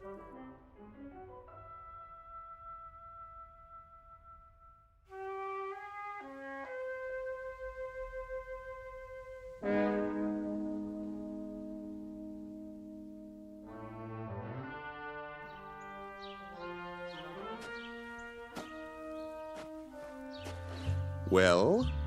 It's a nice garden, I'll give you that. Yeah, same here. But I don't see anything unusual about it. I told you, the seeds were planted only yesterday. It all came up overnight. Is that a fact? Ask my wife. She'll tell you as soon as she gets home. Mr. Aorta, we appreciate your call, but we're a television station, not the university. Do you see the size of it? Well, it looks exactly like what it is. A vegetable garden in someone's backyard. Bigger than most, but that isn't really news. So you're not interested in miracles? Only the ones that can be proved. All right, then. I'll prove it to you. And how will you do that? I'll rip out all of these plants and do it again. You can see for yourself tomorrow. Would that be proof? Yes, sir. That would be proof. Assuming there was documentation. Footage of you doing it and the results. And that would mean cameras around the clock. And unfortunately, that's just not in our budget. We have other stories to cover. I'm sure you understand. Now, if you'll excuse us. But think what a breakthrough this is. Food for the world, instantly. That would be a miracle. Would? It already is. Then how do you explain it? I can't, but it's happened. Oh, looks like it's been happening for a while. What do you mean? Well, these leaves, they're already turning black around the edges. They can't be. I'm afraid so. They've reached their maturity. Now they're going to seed. Then I'll plant some more. You do that. And when you do, give us a call. I will. I'll get right on it. You can count on me. I'm sure we can. Bye now, Mr. A. A-O-R-T-A. Straight from the heart.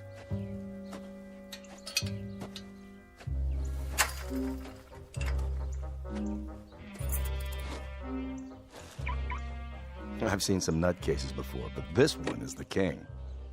Could have saved us a trip if he told us the whole story in the first place. Make sure he does the next time. Oh, think he'll call again? You know it. But I hope we're out on a real story when he does.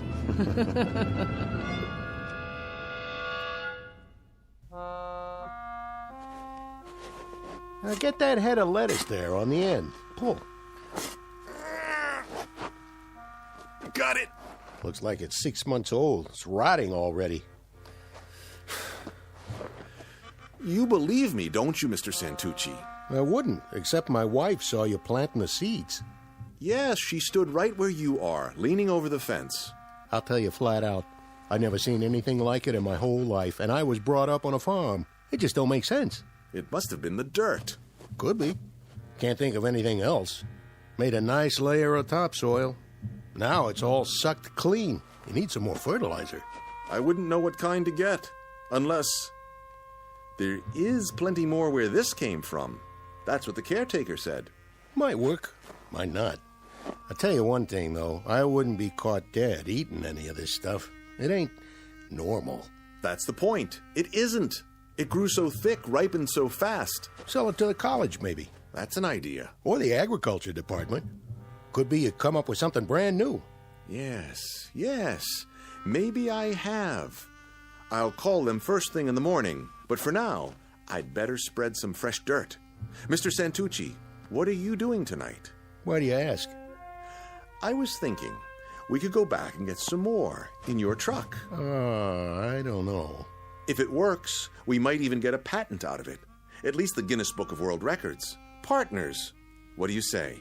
Where did it come from? Not far. We can be back before dinner. Don't worry, we'll be fine. It's only a cemetery.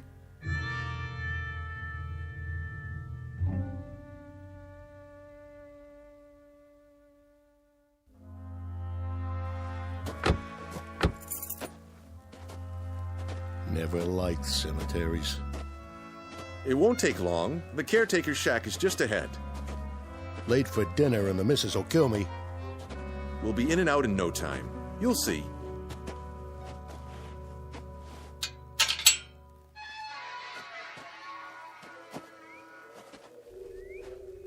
Sure got dark fast. It's the trees and the statues.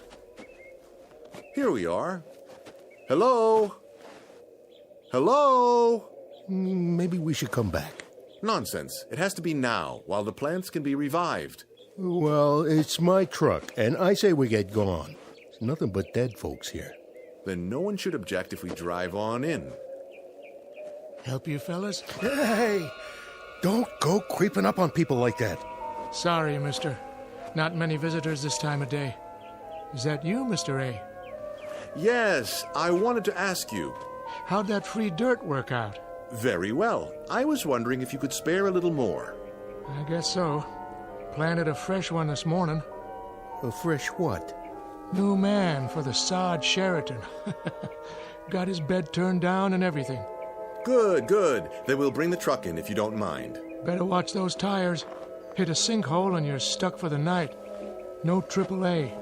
Of course. Thank you, my good man. You don't know what this means to me.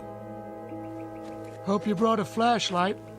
They like it nice and dark out here. Come on, Aorta. Let's get this fool thing done.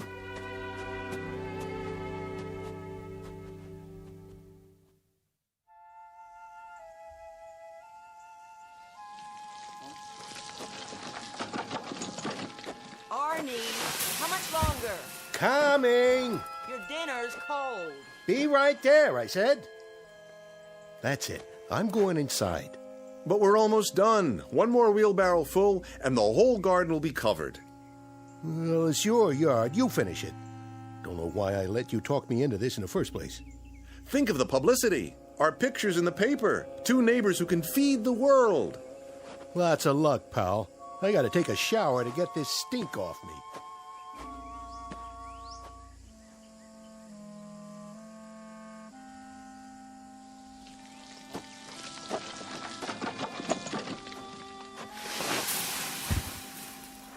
There.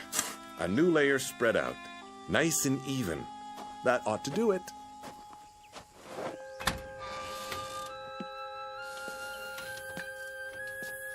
Myrtle! Myrtle, where are you?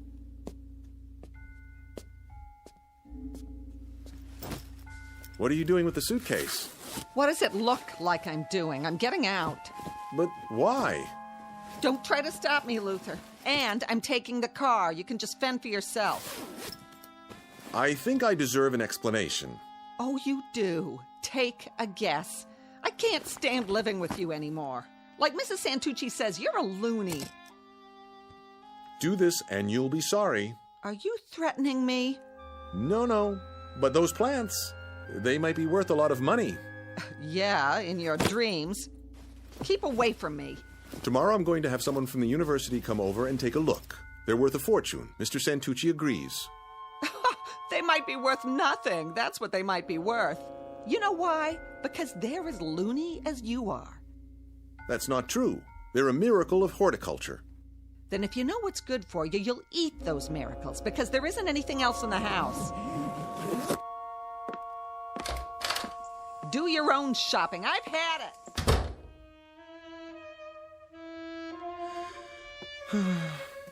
She'll be back. Just you watch.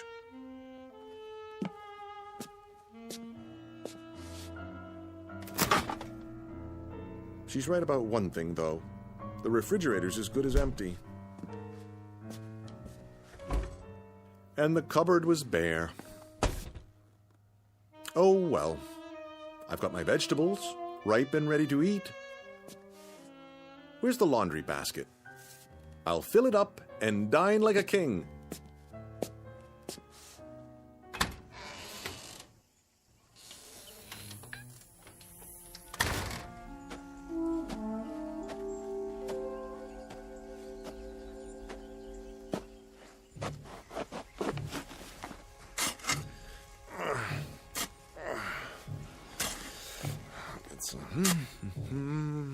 Onions, summer squash, eggplants as big as your head.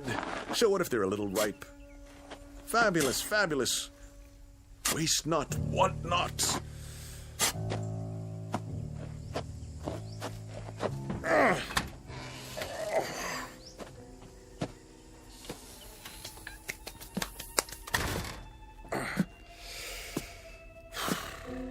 Looks like I'm going to be a vegan for a while.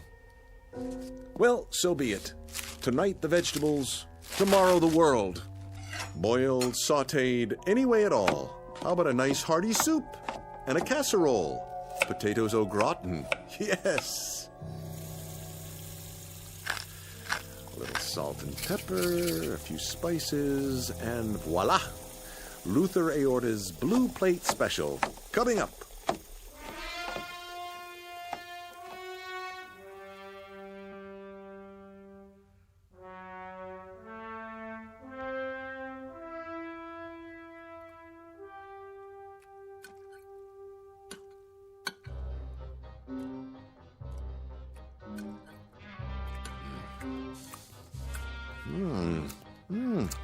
A bit earthy. Perhaps some condiments. Catsup, Worcestershire, a touch of brown mustard.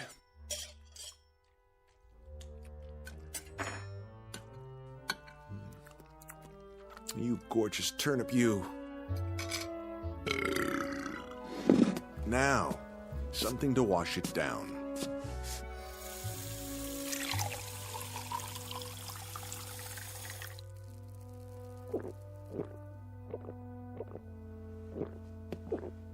I'm still not full. Something more to fill the hole. Let me see what's left. Can't leave anything to waste.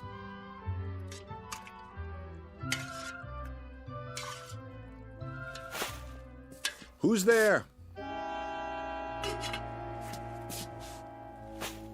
That you, Arnie? Who's in my backyard? The cat. Or raccoons. Come to steal by the light of the moon. Well, I will not have it.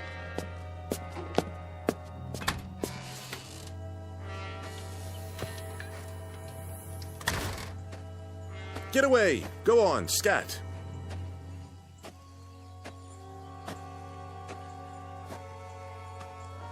What? Where did this come from? Somebody's dug a hole. A deep one. Someone or something.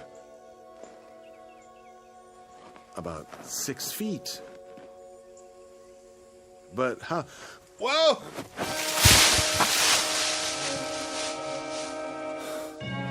Felt like something tripped me. But what? Gotta climb out.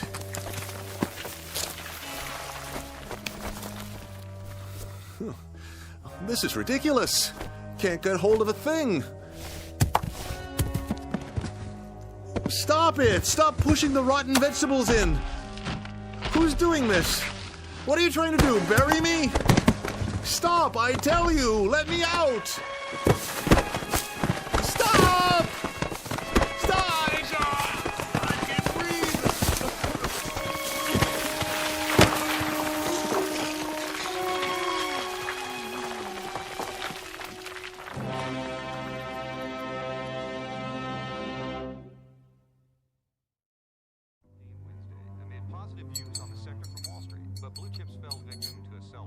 So, what do you think it was?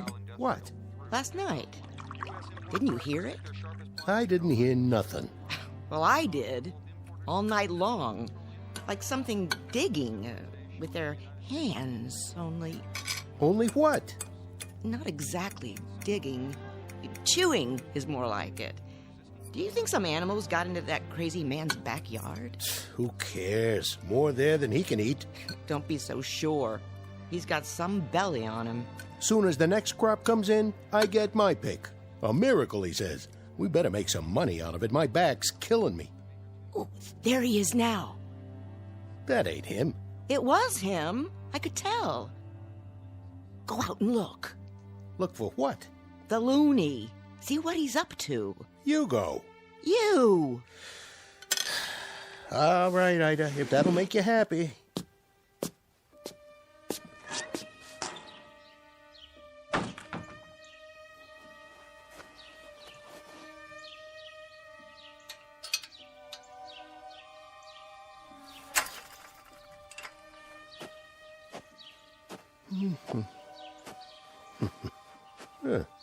Where's all the rotten stuff? He cleaned them up pretty good.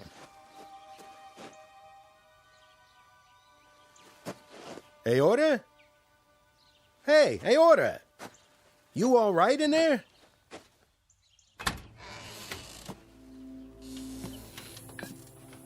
Hey, what did you do with the old vegetables? Hey, are you... Oh, jeez. What happened? You okay, buddy?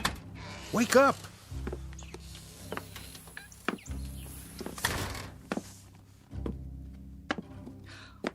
What's wrong with him? I don't know. He was just laying here. Take his pulse. Oh, he's dead. Turn him over. Oh, poor guy. Sure got a gut on him. Bigger than ever. What's that stuff around his mouth? Looks like dirt. What are you laughing at? Don't you get it, Arnie? The whole yard's empty. And you know what he did with it. He ate himself to death. No. No.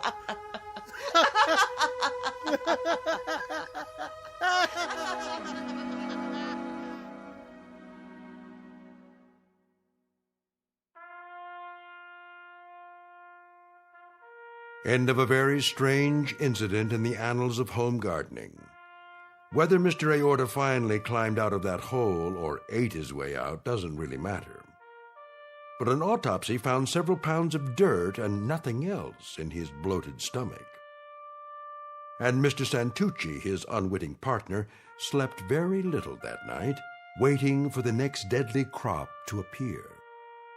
Like Mr. Aorta, he began to wonder if there are some things, free or not, that are best left to the Twilight Zone.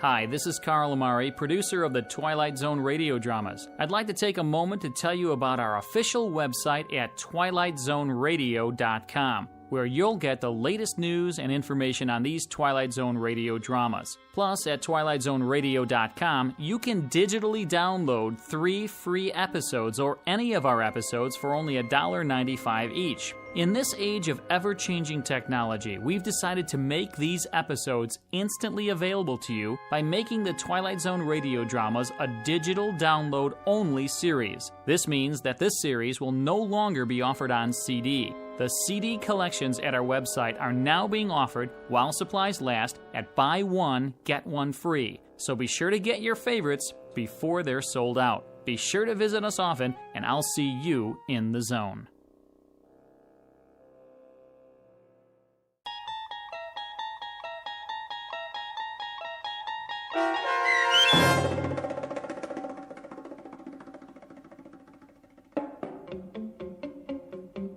Free Dirt, starring Eric Bogosian with Stacy Keach as your narrator, was adapted for radio by Dennis Etchison and written for The Twilight Zone by Charles Beaumont. Heard in the cast were Meg Thalken, Roderick Peoples, Linda Reiter, David Darlow, Elizabeth Lido, Roger Mueller, Amber Lake, Jeff Lupetin, Doug James, Karen Olson, Dana Bokor, and Carl Amari. This copyrighted radio series is produced and directed by Carl Amari for Falcon Picture Group. Sound design and custom Foley effects for The Twilight Zone by Cerny American creatives Bob Benson, Craig Lee, Michael Slaybach, and Matt Sorrow. To learn more about the Twilight Zone radio dramas and to contact us, visit our official website at twilightzoneradio.com. Doug James speaking.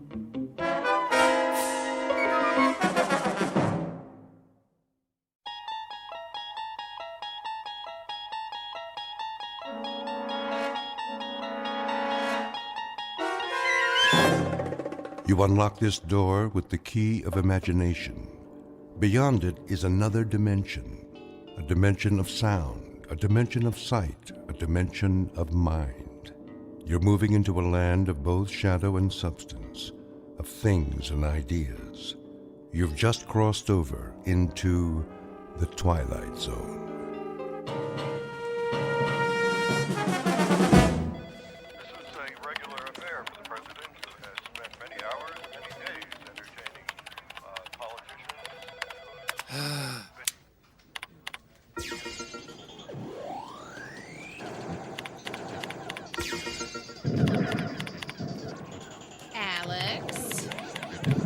Yeah. Is that all you ever do, is play video games on your computer? Hey, I'm in between assignments. When I got something to do, I'll do it. Yeah, well, your next assignment is probably going to somebody else. If you spent more time looking at your calendar than that stupid game, you know you're missing the editor's briefing. Fine. Thank you. I guess.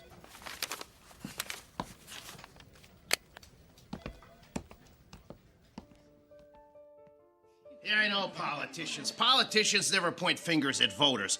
If anything goes wrong, it's either their opponent's fault or sunspots. Do me a favor. Find another source to support it. Sorry I'm late, Tom. Ugh, Alex, you're always late. Get a plane ticket to San Francisco and rent a car. There's a research lab about 3 hours up the coast. Something right up your alley. Nanotechnology. Yeah, if it's too small to see. It must be Alex. Very funny. Maybe folks can find some new nano humor before I get back. Speaking of which, why am I going to Northern California? There's a guy named Thompson, a researcher, has a PhD in inorganic chemistry. Rumor has it he's found a way to use microscopic robots to clean up oil spills. If it's true, any company with the technology will make billions. Never heard of him. No one has. That's our job. You do know that. That's not my point. I mean, joke all you want about nanotech, but I know more about it than anyone in this building. This guy's off the radar. Yeah, and it gets better. It's starting to look like his venture capital is coming from a consortium of Middle Eastern banks. That means there's big oil money behind this guy, and it's possible he may have really pulled this off. That explains the secrecy. Big oil doesn't like publicity. I didn't say this would be easy. He works out of a private lab off Highway 1. He's right on the ocean. Oh, sweet deal. Look, I don't care what you do in your spare time, but find out something about this guy and what he's up to. I don't suppose knocking on the door and saying, "Hi, I'm a reporter, what are you up to," is gonna work? No. Your usual investigative reporting approach is probably not gonna work. That's why we got you hired to work as a graduate assistant on his project. I'm doing what? His lab is crawling with graduate students. We created a fake resume for you and got you hired. You start in 3 days, so you better get packed. How long am I supposed to work there? Till you have the story. Now, get out of here. What if he asked me to do something scientific? How do I fake that? He won't. He treats his assistants like dirt. I should feel right at home. He won't ask you anything, and he sure won't tell you anything. You're gonna have to do this the old-fashioned way. Now, go catch a plane. Why didn't I stick with restaurant reviews?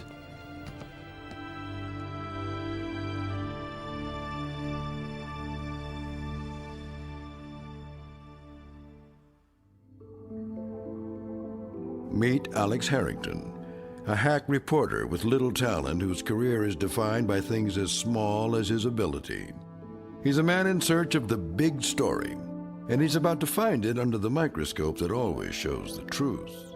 A truth that can only be found between a shoreline of dreams and that deep blue ocean of fate known as the Twilight Zone.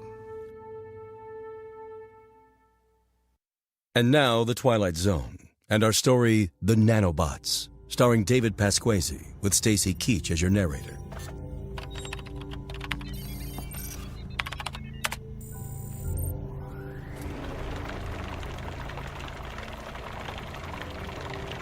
That's good enough for now. Alex, can you shut off the agitation?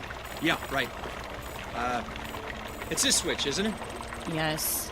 Sorry. What's in there today? A blend of motor oil, axle grease, and kerosene. Ah, the sludge du jour. Very funny. Tim, ready for release? All ready. Okay, let him go. Commence release now.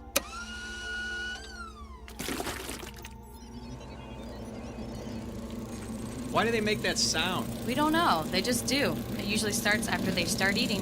And what exactly are they eating? We're not real sure, but if it's got petroleum in it, they eat it. No one seems to know much about anything around here. You're right, Alex. And for the record, you seem to be the most clueless man in the building. Okay, I'm gonna take a little break.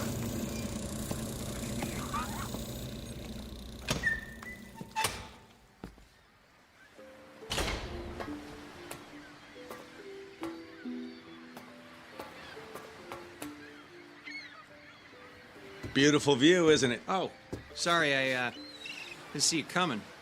Yeah, I could stare at the ocean for hours. Excuse me, can I bum a smoke off of you? You smoke? I wouldn't have expected that. I thought all of you environmentalists were against things like cigarettes. Yeah, well, don't tell anybody.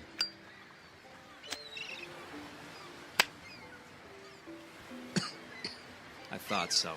You're not really a smoker, are you? I guess not. I just wanted to talk to you. Hey, you don't have to start smoking to talk to me.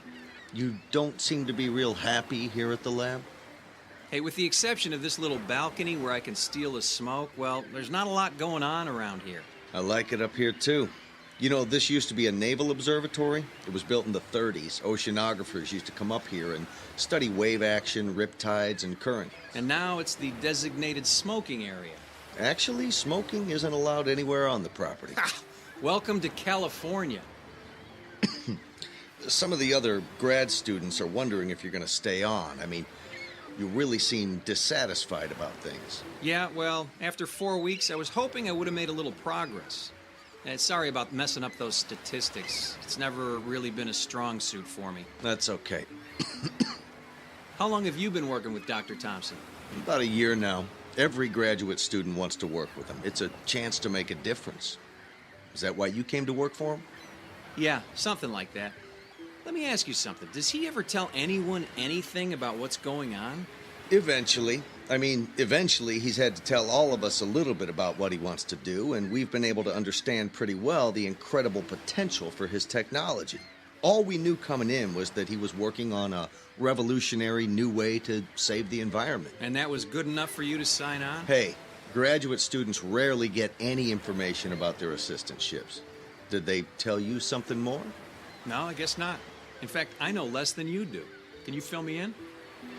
Look, I'll tell you everything I know on one condition.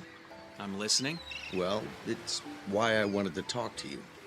Do you want to join us? Hey, in case you haven't noticed, I joined you a month ago. That's not what I mean. There's a group of us. We know what's going on here, and we've decided to take action. So you want to blow the lid off this operation? What are you talking about? All right, maybe I should slow down. What kind of action are you looking for? Okay. Maybe you should lose the cigarette. Right. I'll just hold it. Look, Dr. Thompson's a specialist in something called nanotechnology. It's small, microscopic robots that perform certain functions on a molecular level. Believe me, I'm familiar with it. Sorry, of course. That's why we're all here. Anyway, he's successfully developed microscopic robots that will consume oil in the ocean from oil spills. That much I figured out. You got any idea how they work? Yeah, I've seen them in action. They look like tiny metal spiders with a tube that extends from the center of their body. Creepy in an elegant sort of way. They're powered by the hydrogen and oxygen in water, and they attack petroleum-based materials and transform them into inert, harmless carbon dust. Then they feed on the carbon to reproduce themselves. Every nanobot reproduces itself by a factor of 2, and then those two move on to repeat the process. Yikes, that means they reproduce exponentially. Yeah, toss a handful of them on an oil spill, and in no time there are billions of them cleaning it up. So what action exactly are you and your group going to take? Dr. Thompson keeps delaying the project. Instead of applying for federal approval and implementation, he wants to shorten the lifetime of the bots. He wants to limit their functionality to a few hours, but he won't tell us why. So he's trying to dumb them down. Doesn't sound all that profitable. Actually, it's quite the opposite. He keeps saying it's not about profit, but we've figured it out. He's backed by some shady characters. We've seen them at the lab a few times. We think they're connected to oil companies, and it's all about the money. Who exactly is we? I can't say, other than it's a small group of us. We've been working together for a while, and we don't like what we see. So you sit around, have a few beers, and diss the doc? That could affect your grade. It's not about graduate school anymore.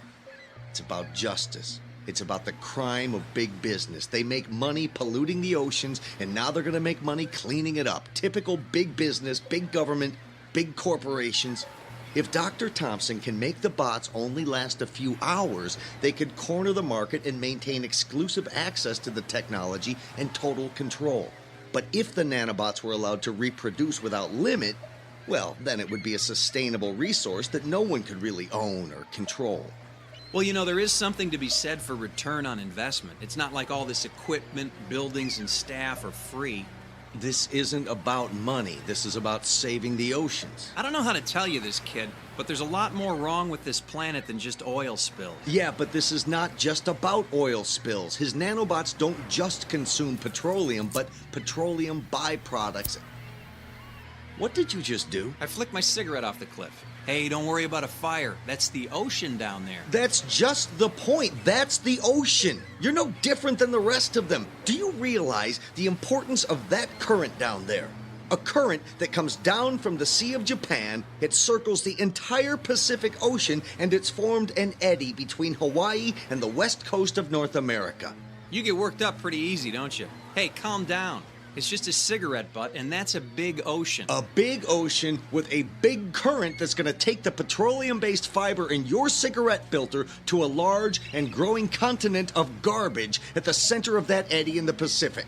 You know, I heard about that. A magazine did a piece on it. Miles and miles wide and 300 meters deep, an island of garbage. A floating raft of plastic bottles, old fishing nets, thick slicks of oil, and probably more than a few of your cigarette butts. So one more is not gonna hurt, right? No.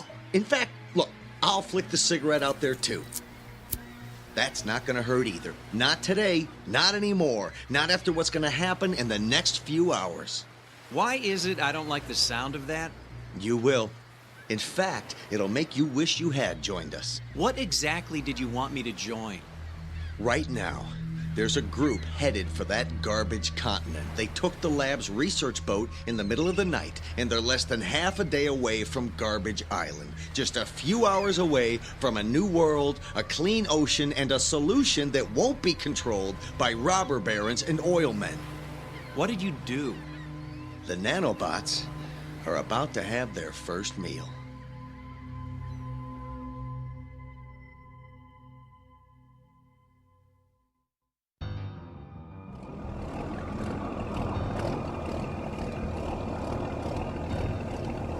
Don't get too close. If we get tangled up in some of those old fishing nets, we'll never get out of here. Sure we will. Once the bots get to work, this raft of plastic trash will be gone.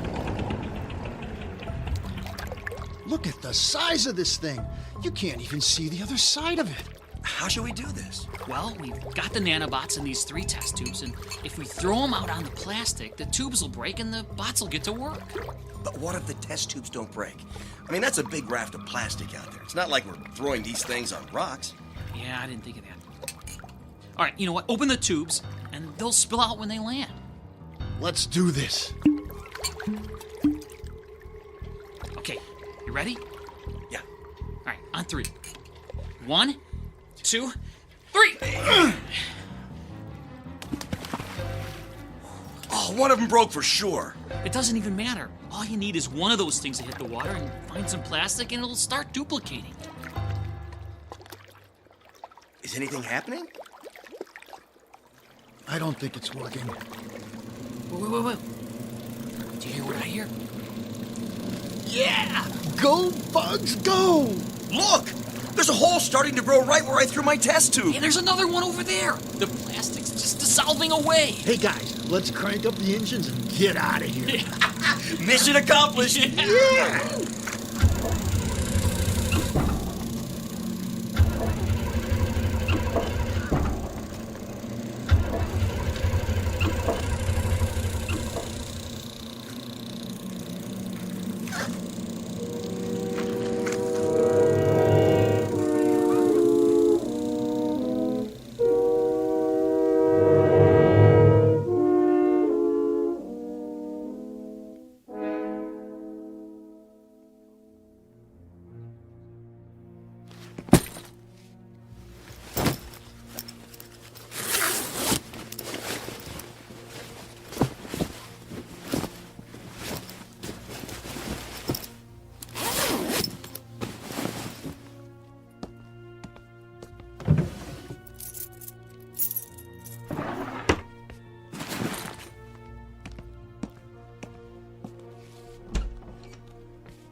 So, Mr. Harrington, you've decided to leave the lab.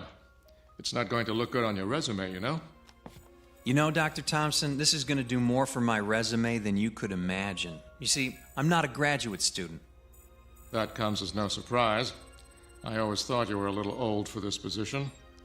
Besides, your performance here has been miserable. So, what are you? A government mole? Someone from the Pentagon sent to spy on my progress? Actually, I'm a reporter. A reporter? How quaint. I'll have you arrested.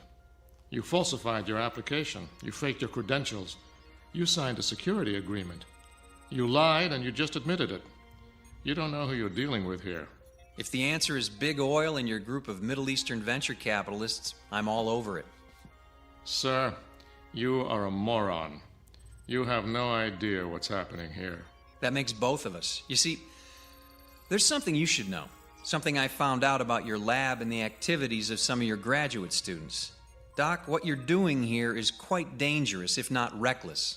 What I'm doing here is strictly controlled, and it's nothing more than developing microscopic, mindless little machines. Machines with a voracious appetite for petroleum-based products. A thimbleful of my nanobots could have cleaned up the oil spill from the Exxon Valdez in a matter of hours. What I'm doing here will protect us from danger, not create it. So what's the catch? I mean, if this is such a miracle invention, how come you're trying so hard to shorten their life cycle? Would that level of control make them more profitable for you and your investors, Herr Doctor? Mr. Harrington, before I have you arrested, I'll let you in on a little secret. Control of these nanobots is not about financial gain. It's about responsibility and the danger this kind of technology could represent. It's the indiscriminate nature of the little beasts. They'll do a great job on an oil slick, but once that's gone, they could turn their attention elsewhere, such as the fuel tanks of a ship. Wait a minute, they can't tell the difference? How could they? They're microscopic oil-eating insect machines. You want them to have a brain as well? Maybe in 30 to 50 years, but we're just beginning here. I think you got a problem, Doc. Oh, I know. But in a few years, I think we'll be able to shorten the life of the bots so they only live for a few hours. That way, we clear the area and cut them loose. When they finish the job, they die. The control will be built in. Control that everyone can manage. That's what this is all about. The nanobots you developed and are testing right now, how long does this current batch live? Potentially forever. That's my biggest problem right now. I wouldn't be so sure. Do your graduate students know about this? Some do, some don't. I only tell them what they need to know. You see, Mr. Harrington, this is a Pentagon project. This is about national security, not big oil. My assistants only know what they need to know. Anything beyond that is top secret. And you are about to be placed under arrest. Well, secret or no, I want some answers. Of which you will get none. Now, if you'll excuse me, Mr. Harrington, I'm going to call security. Okay, you do that. But there's one question you're going to have to answer whether you like it or not. And the question is? If I told you some of your graduate students are on a boat and about to release your oil-eating nanobots into the Pacific Ocean, what would your response be?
That's where Tim said they were going. The Navy has dispatched a destroyer. I'm afraid they may blow the boat out of the water unless we reach them first. What exactly do you plan to do? Tell them the truth. Tell them what they don't understand or appreciate. And if they don't listen to you? It's our only hope. If the boat is blown up, the nanobots will not be affected. The Navy won't listen. This is our only chance to stop them.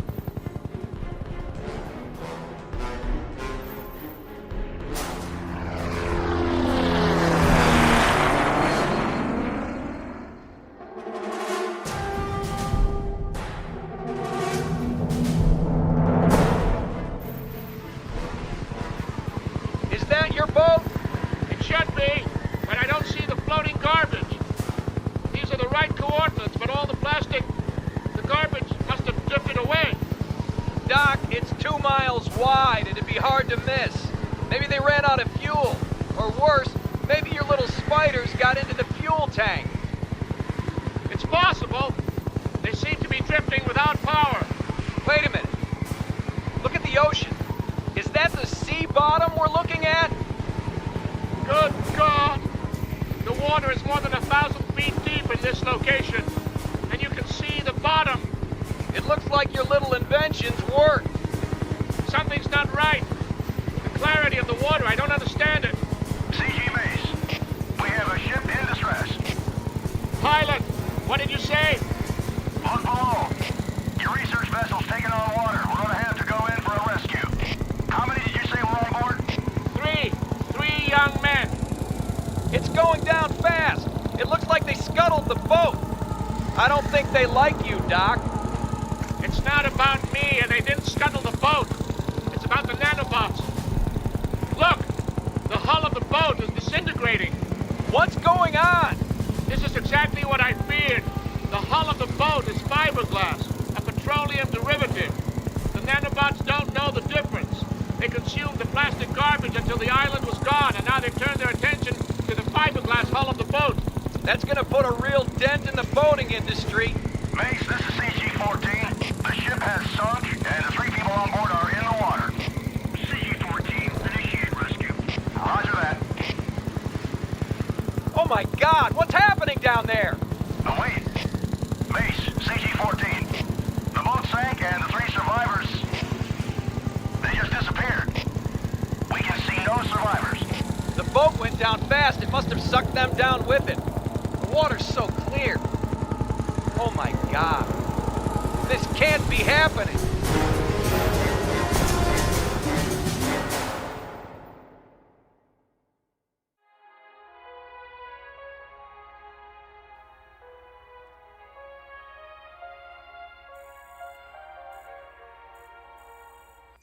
We interrupt this broadcast to bring you a special report. The United States Coast Guard has announced that thousands of distress calls have been received across the Pacific Rim in the last 48 hours.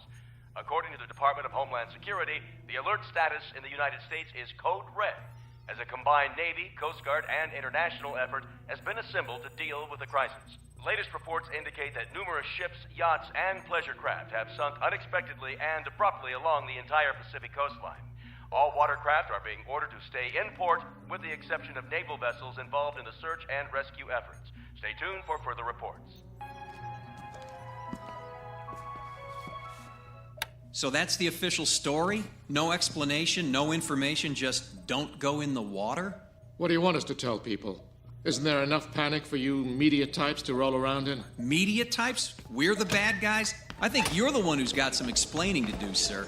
I have nothing to explain to you. Well, maybe not me, but it looks like you got a small army of graduate students looking for some answers. Is it true? What Tim told us? Is it true? Tim, is he here? Where is he? He's gone. He stole a boat from the marina. He's going out to find his friends. Before he left, he told us what they did. Is that what the news reports are all about? Is that why the lab is surrounded by military police? Military police have surrounded the lab? What's going on here? No one can leave this facility. There are additional researchers en route. We're all going back to work. Work without sleep until we can find a way to stop the nanobots. Until then, we're locked down. You're not including me in this little party, are you? Especially you. We'll accomplish nothing with the additional chaos you'll create. What about Tim? He took off in a fiberglass cigarette boat. Ha! Good man. He doesn't smoke, but he found his cigarette. Mary, Tim is dead. The boat he's traveling in will no doubt encounter a great tide of nanobots, and he too will sink into the deep. Justice, if you ask me. He's the ringleader who caused all of these problems. So, On that happy note, I'm going up to your observation deck to have a smoke. Unless you have a problem with that, Dr. Thompson? Smoke yourself to death. The sooner the better. Will do. And as for all of you, Godspeed and good luck. We'll divide into teams. No one works alone. Progress will be reported on an hourly basis.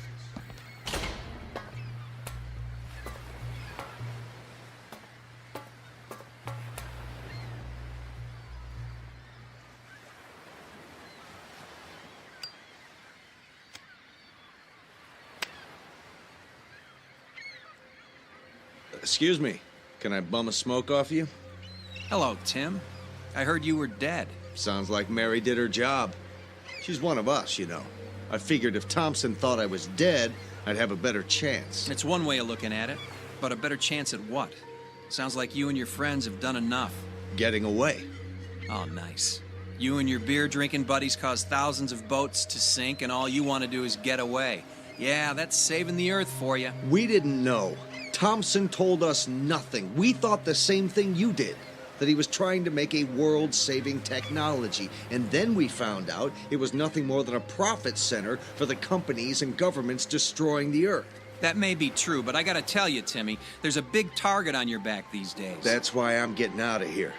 You staying or coming with me? So you're just gonna run away? Do you know what happened to your friends out there? They're dead, you know. I heard the boat sank. There's more to it than that, Timmy boy.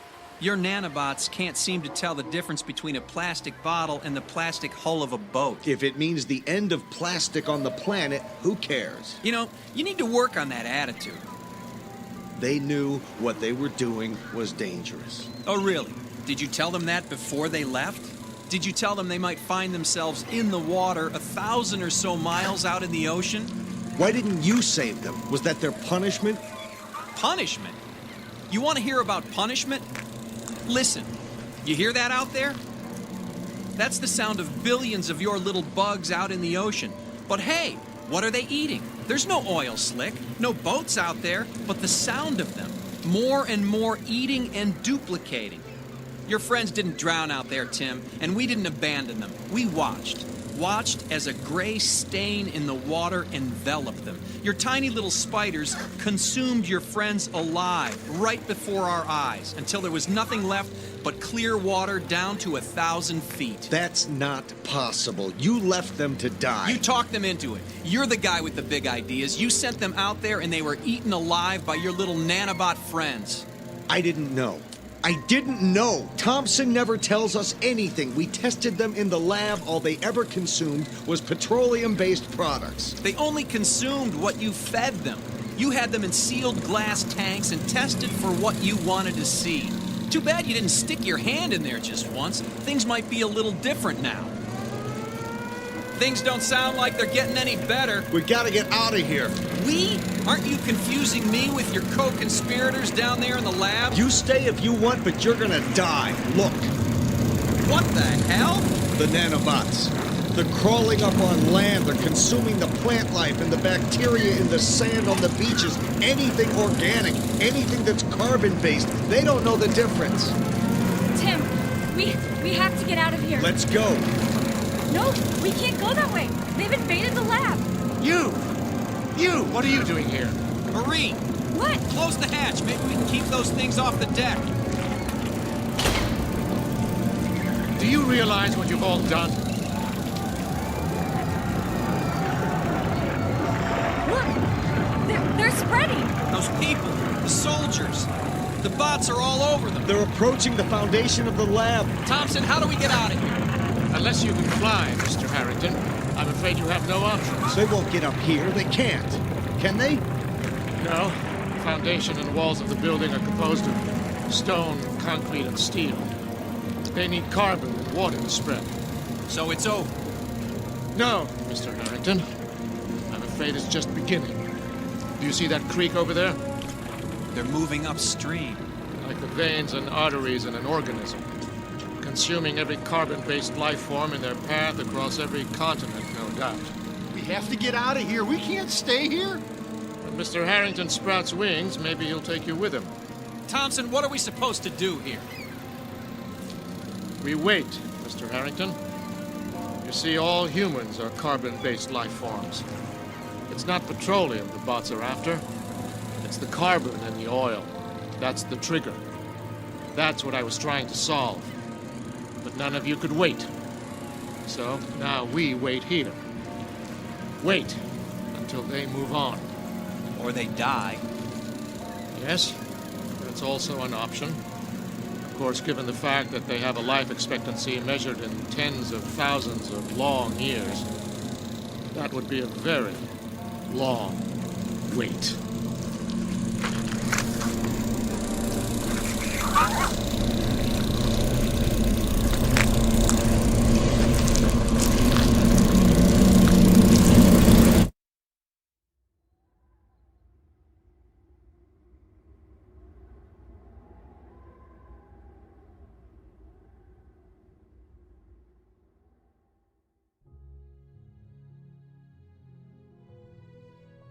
The planet must be saved, and a small group has found the answer. An answer that has left them all with one simple question to ponder. Will we find solutions to our problems, or create greater problems with our solutions? No one can tell except for a desperate collection of people standing alone in that land of unintended consequences known as the Twilight Zone.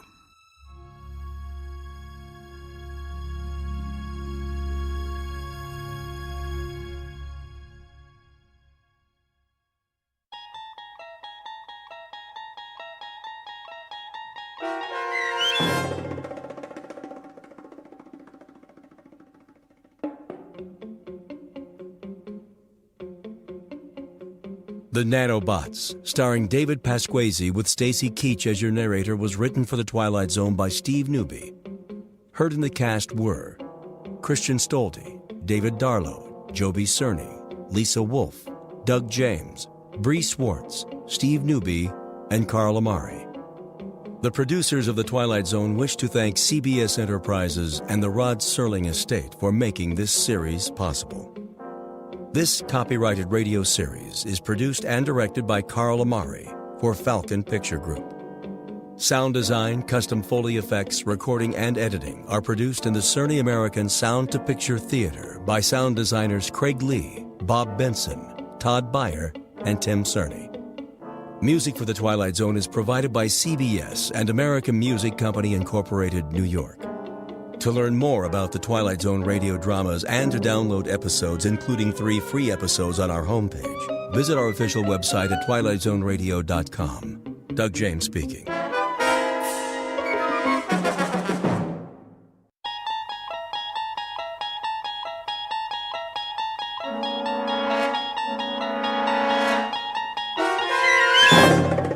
You unlock this door with the key of imagination.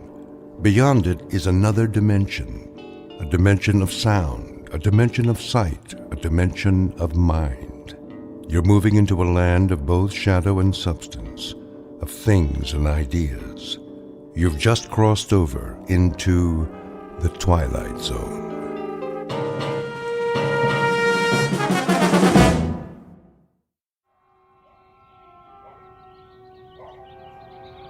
Letitia?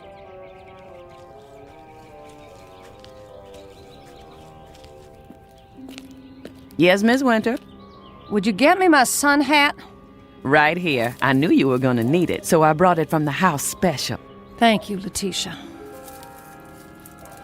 What about my dark glasses? And my sun lotion? Right over there by the wet bar. Get them for me, will you? Yes, ma'am. Can I bring you some iced tea? No, thanks. How about a nice glass of lemonade?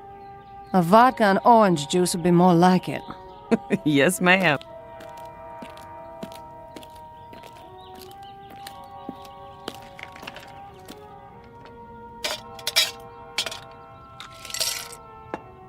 Where are the children? Still in their rooms? Well, now they were. Just changing into their swimsuits after school. They should be down in a minute. That's nice. Is my book over there? Sure is, right where you left it this morning. Bring it to me. Coming right up.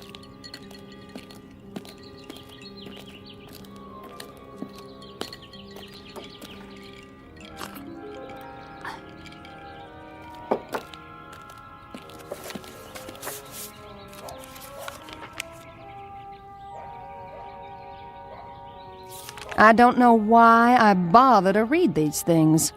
They don't do one bit of good. I'm okay, you're not. Somebody's making a fortune telling people what they already know. Yes, ma'am.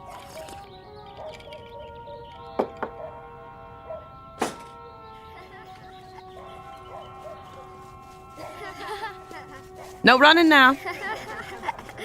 Whatever you do, children, do it quietly. Mother has a king-size headache. Okay. Sport, where are you off to? Down to the pool. Jeb and me are going swimming. Jeb and I. Don't you two have any homework? Nope. Jeb? Well, just a little, Mama. But we can do it after supper. Promise? We promise. Can we go now? Yes, you may. Be careful. Your brother's not as good a swimmer as you. Am too. Come here, young man. Aw, Mom. Kiss your mother hello. All right. That's a good boy. When's Daddy coming home? Don't ask me. That man keeps his own hours. Bye, Mom. Keep an eye on your brother. No diving off the deep end, and no shouting.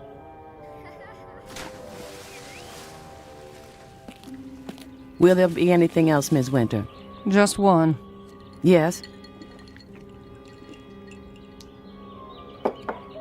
Make me another drink. Yes, ma'am.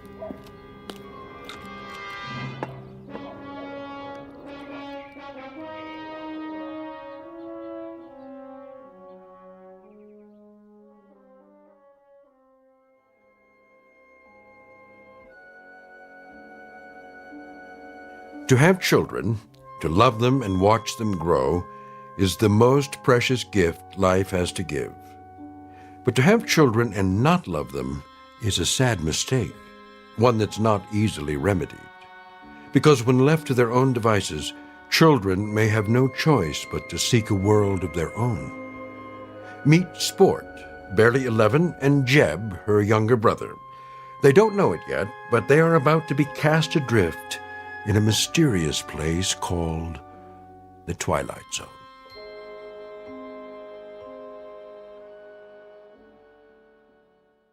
And now, The Twilight Zone and our story, Bewitching Pool, starring Karen Black with Stacy Keach as your narrator.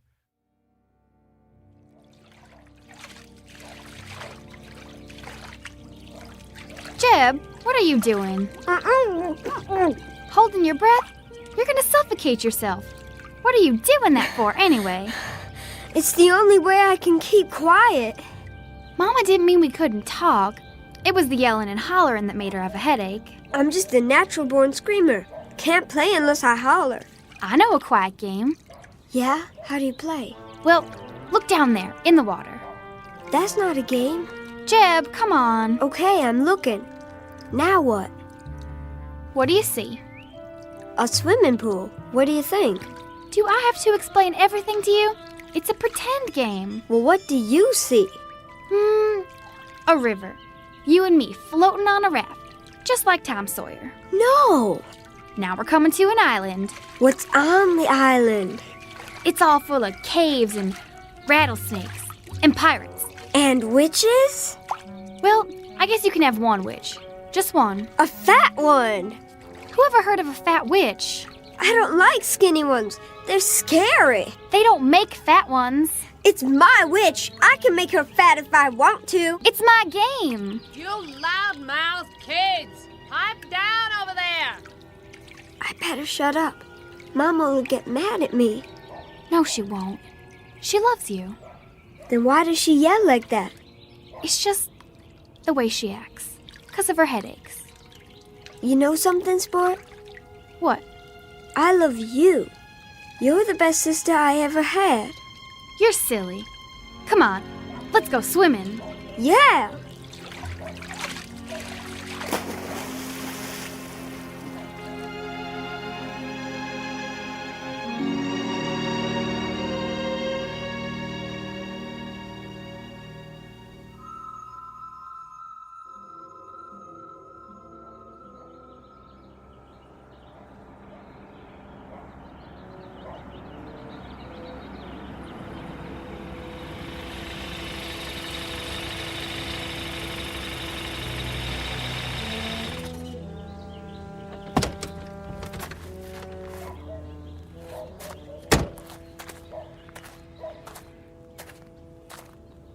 You're home early. What? I said, you're home early, darling. Where are the kids? In the pool. Who's watching them? Nobody. Is that right? Sport's an excellent swimmer. They don't go in the deep end. What were you doing in town today? Oh, now I'm being followed. I saw your car in the parking lot next to the TV station. I had an interview. Anything wrong with that? An interview? For what? I'm tired of my talent going to waste. Your talent? Show me one high-fashion model who can hold a candle to me. Is that what you are this week? A high-fashion model? Seems to me last week you were an artist. If they call me, I'm taking the job. You'll see. You've got a job right here, taking care of the 2 kids. Then what's the maid for, sugar? What are you for, Gloria?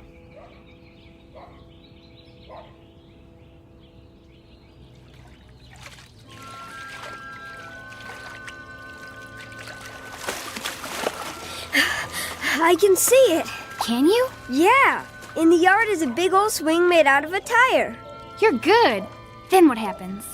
Well, the little boy gets tired of swinging and goes in the kitchen.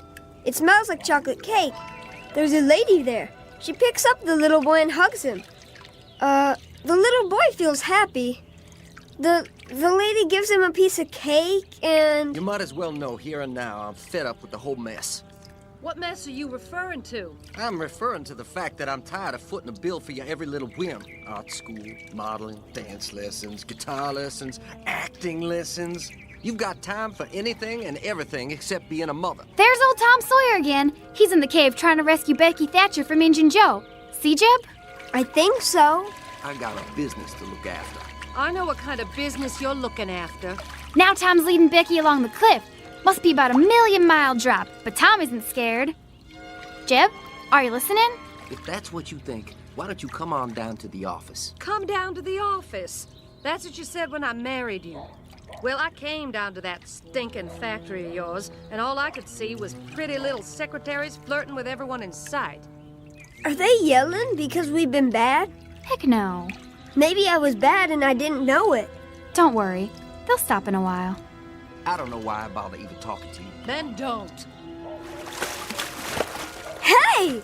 What's that? Hey, yourself. Who are you? Want to have some fun? Where'd you come from? Yeah, how'd you get in our pool? Never mind that. Just dive down. Come on.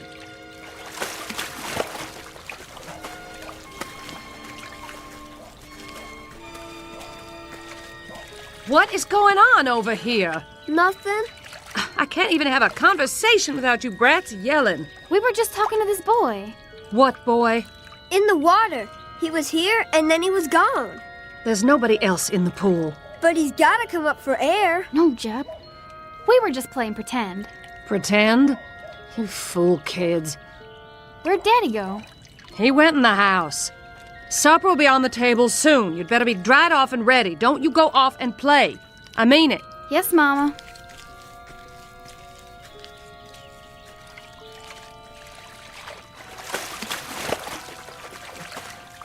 What's the matter with you guys? You coming or not? Where? A secret place. Secret? Where's that? Who are you, little boy? Where'd you come from? You'll find out. Let's go. Do we have time? Well...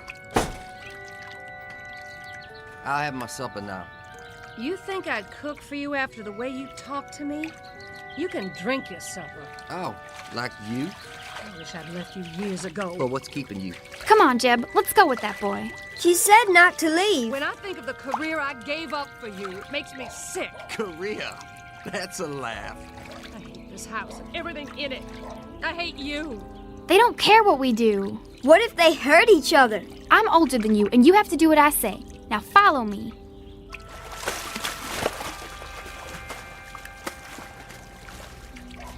Well, here goes.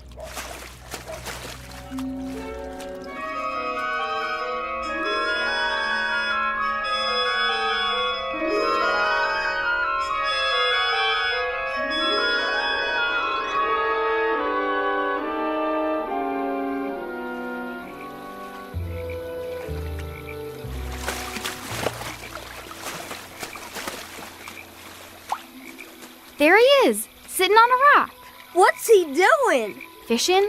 Don't you know anything? Hey, you guys, come on out. He looks just like Tom Sawyer. He does, kind of. Hey, where are we? Come on, Jeb, let's find out.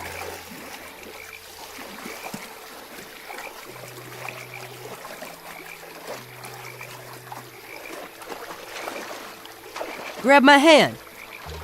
There you go. Here, take these. One for each of you. Where'd you get these big old towels? Aunt T sent them along just in case. We weren't sure if you were coming or not. Aunt T? Dry yourself off, Jeb. Where are we? Aunt T's, of course. Where's that? A secret place. We sure got here funny. Just dived in our pool and came out here. Want to see a minnow?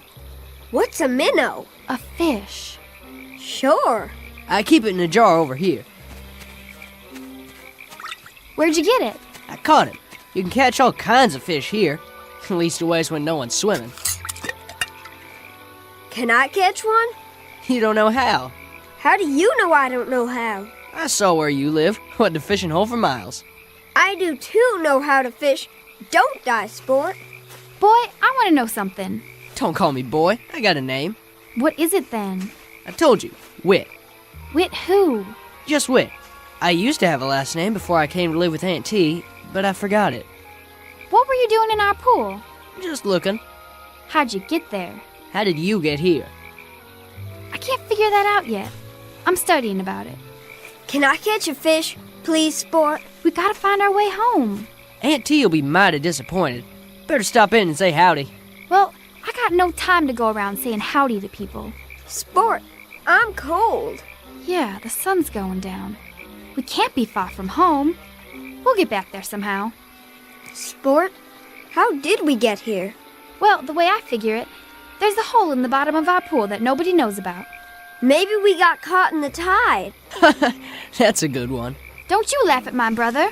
I will if I want to. And don't you laugh at me either. You're just a girl. I'll chew you up and spit you out in little pieces, boy. Ha, let's see you. All right, then. You better put your hands up, boy, because I'm going to sock you right in the jaw. Ha, can't catch me. Just you watch.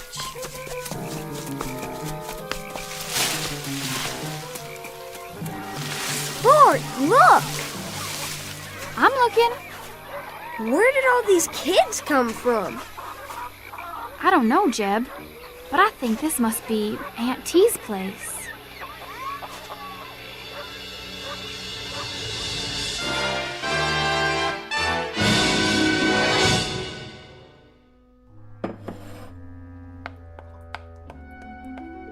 There. Lots of frosting.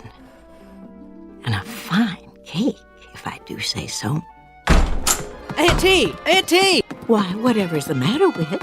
She's gonna beat me up, Aunt T. I sure am, boy. She'll do it, too. Will you really, child? I aim to. Yes, ma'am. Very well.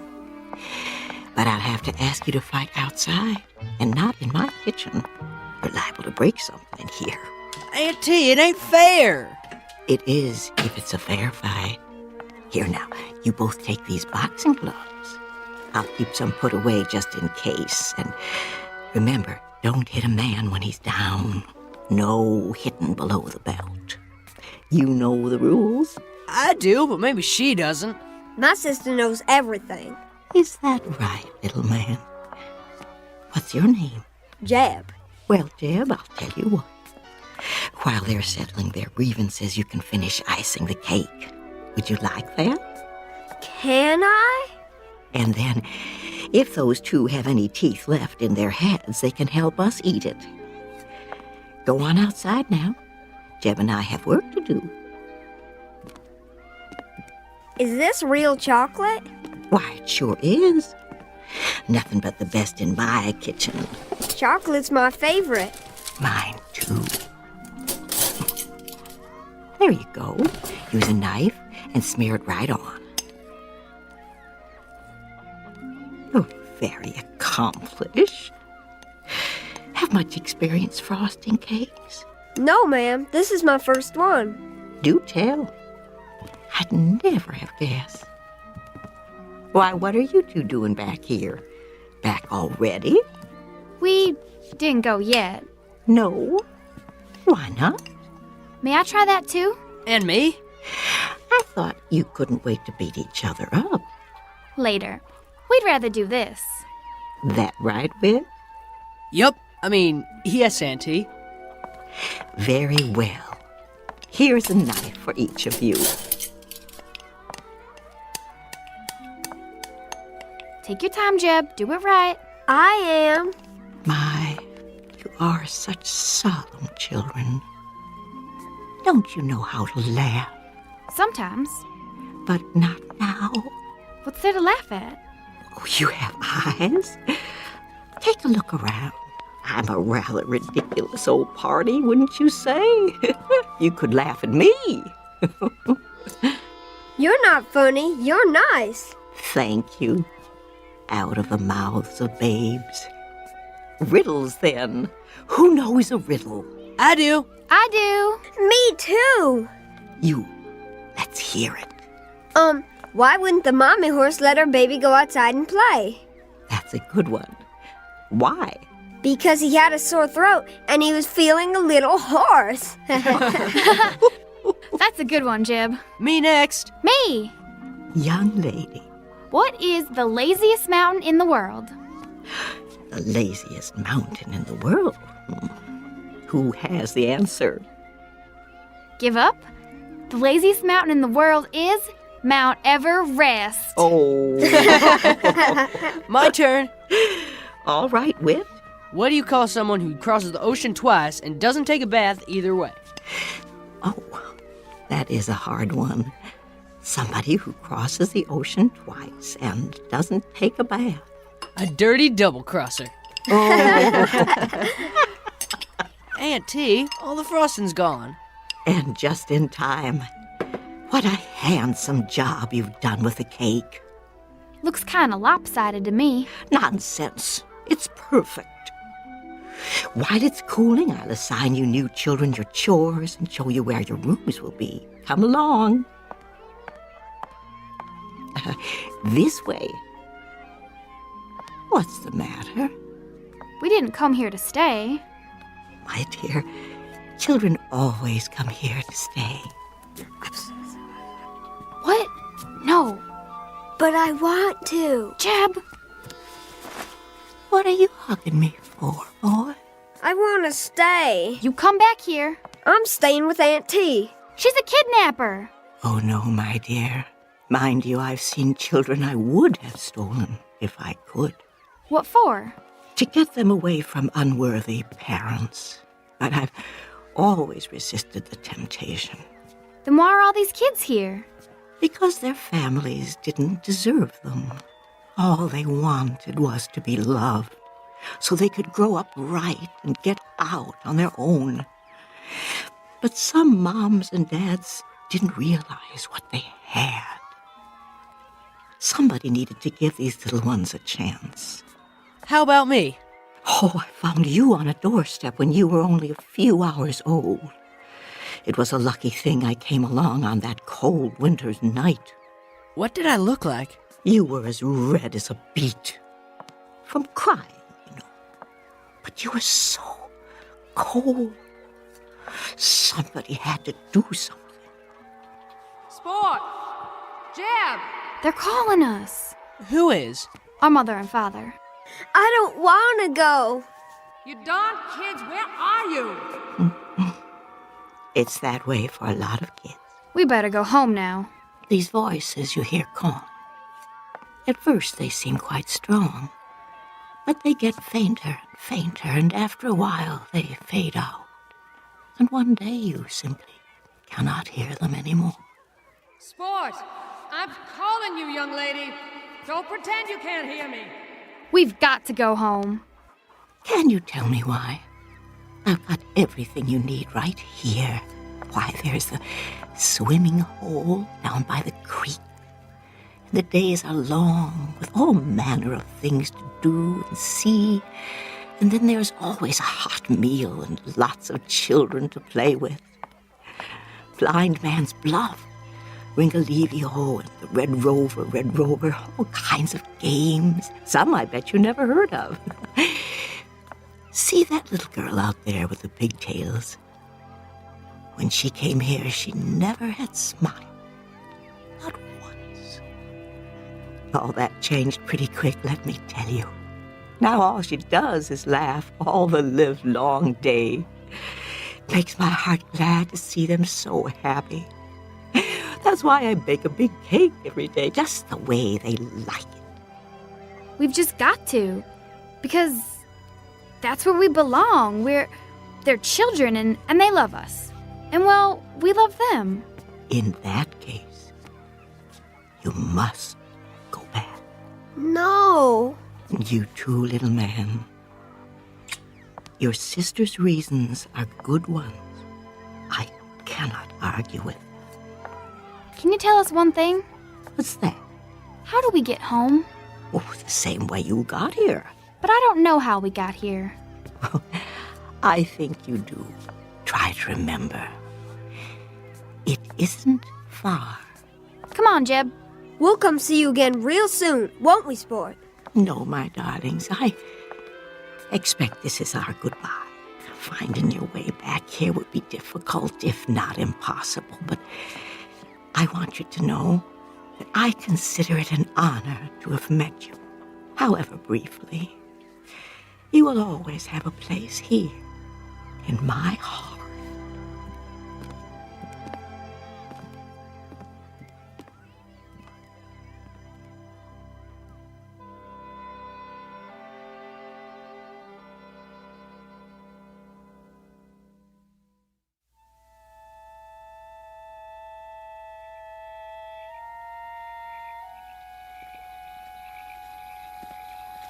Here's where he came out of the water. It's a good place to dive. Just stand out there on that rock, take a deep breath, and jump. You'll see. It's easy. Stand next to me, Jeb. Do we have to? I'm your big sister. You have to do what I say. Bye, Whit. Bye, little Jeb. You mind your sister now. Whit? Yeah? I just wanted to tell you, I wasn't really gonna beat you up. I was just talking. Me too. Well, bye now.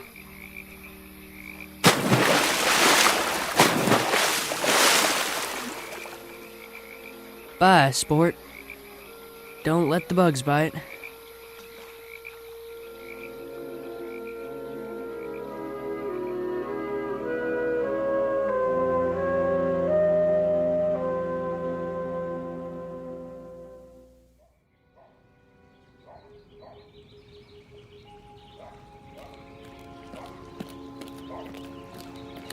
Have you found them? Not a sign. I told them not to leave the yard. I told them. Well, that's just it. They have no respect for you. You aren't firm enough with them. What about you? You're never here. Try putting up with their whining and screaming 24 hours a day. Gloria, look! Mama? Sport, where's your brother? Here!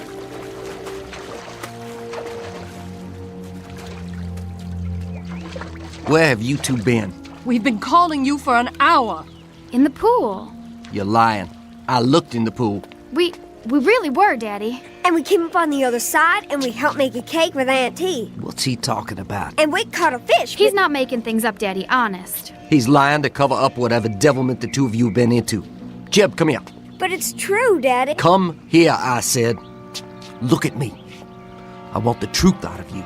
No more lies. You understand? It wasn't a lie. It wasn't. Now you listen to me. Get in your room and stand in the corner till you can tell me where you've really been all this time. Do I make myself clear? Yes, Daddy. He understands now. It was a game, Daddy, that's all. Just a game. We were pretending. There isn't any Aunt T. I should hope not, but I want to hear it from him. Do as your father says. Go to your room. And forget about any dinner tonight. You've missed it. Both of you.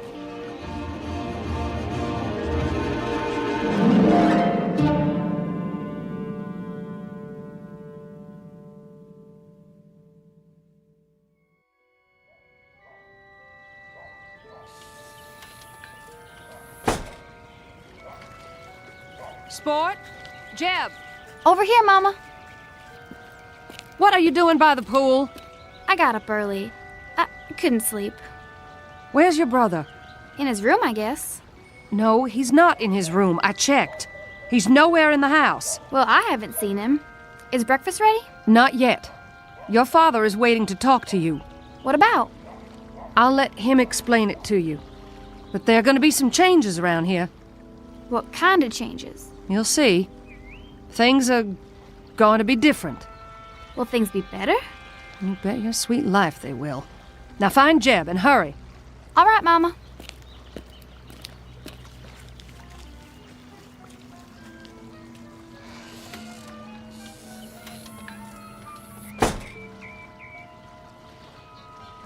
Here goes.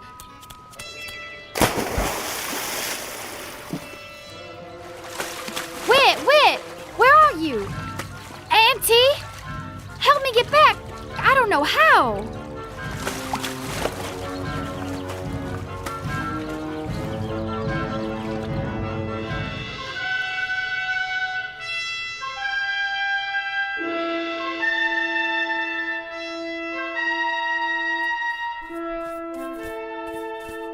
Auntie? Yes, Jeb? What are you making that quilt for? Because we need quilts. Lots and lots of them. To keep the children warm and snug at night. Don't you know anything? Sure I do. I know lots of things. When you finish cleaning the shoes, your next chore will be to help Whit bring in the wood for the stove. Auntie? Why do they have to be chores? Every child must have chores to do. It teaches the value of work, the self-respect of doing a job well. Makes big muscles, too, like mine. Let's see. Roll up your sleeves. I told you. Big, ain't they? Wow. Keep working, boys. You have more shoes to clean. What are all the shoes for anyway? They're for the children, too, of course. Think of it, you and your sister didn't have any shoes at all when you came here yesterday. They all got holes in their swimming pools too, Auntie? Oh, dear me, no. Some of them don't have swimming pools. Some come down the chimney, or you open the door, and there they are. Sometimes you find them on street corners or on a doorstep like Whit here. What's that? Oh, why, someone's outside. At the window. It's my sister. Sport, dear. Come in. Oh, come in. I can't. I'm dripping wet.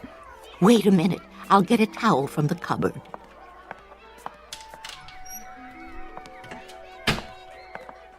Here you are, my dear.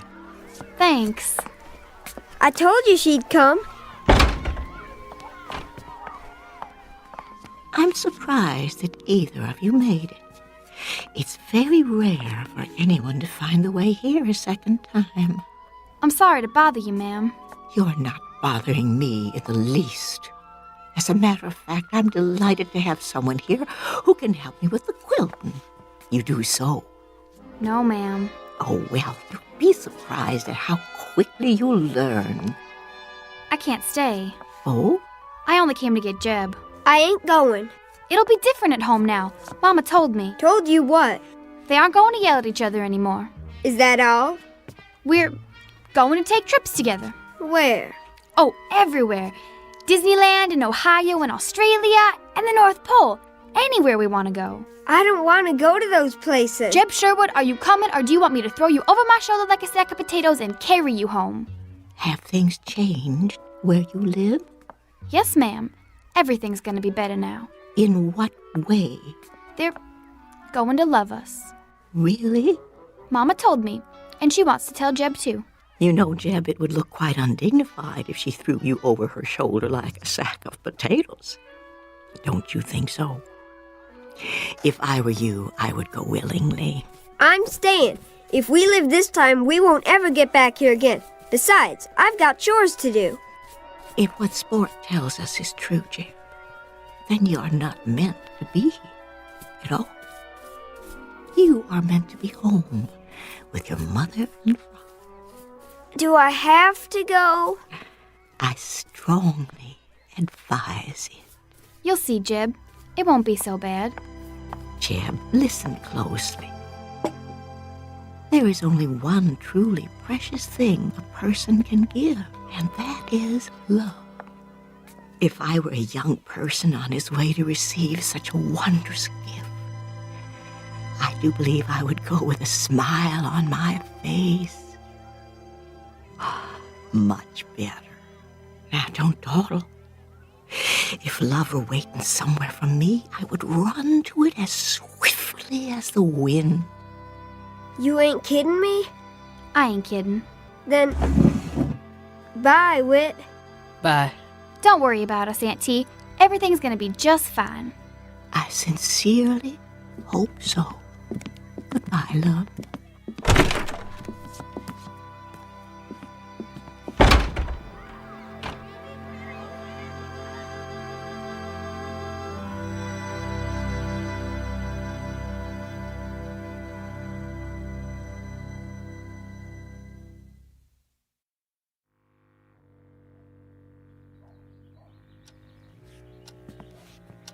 Maybe we should wait till tonight. No.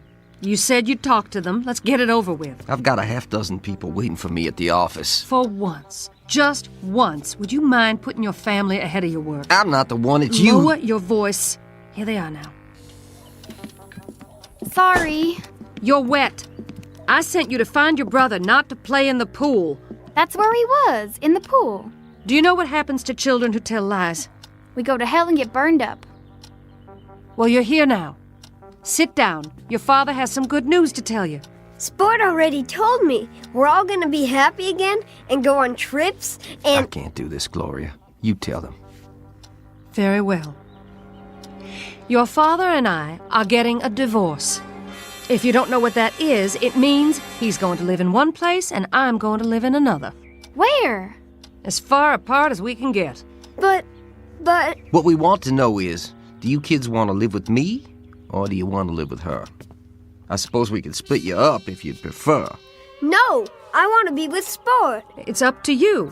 Make up your own minds. We want it the way it was. Well, you can forget it. I'm into that. We'll be good. This time we really will. We won't fight or cry or make noise. We'll be so good. Won't we, Jeb? What are you talking about? It's all our fault. You hate each other because of us. Oh, that's not true. I'll tell you one thing. We wouldn't have stuck it out this long if it hadn't been for you two. You might show a little consideration. I don't have to stay with either of you. Me neither. Come back here. We're not through with you. Hurry, before they catch us. I can hold my breath a real long time. I've been practicing. I know you can. Get ready. On your mark. What do you think you're doing? Stop them. What if we can't get back? We've got to. Get set, go. Come out of there right now. This time you're gonna get what you deserve for good. Are you coming out, or do I have to drag you out? Aunt T, help us. Help us, please. Auntie, I need you. Take us now. Get out of that pool. I am not gonna tell you again. Do you hear what Daddy said? He means it. Aunt T.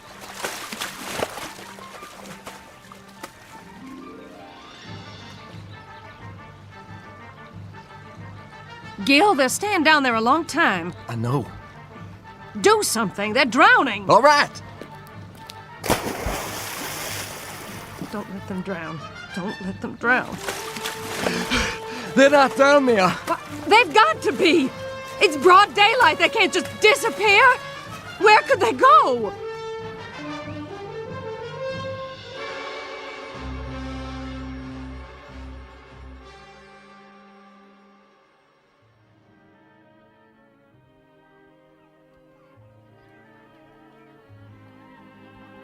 Jeb! Sport! What is it, Sport? You look so far away. Huh? Oh, I thought I heard something. Well, did you?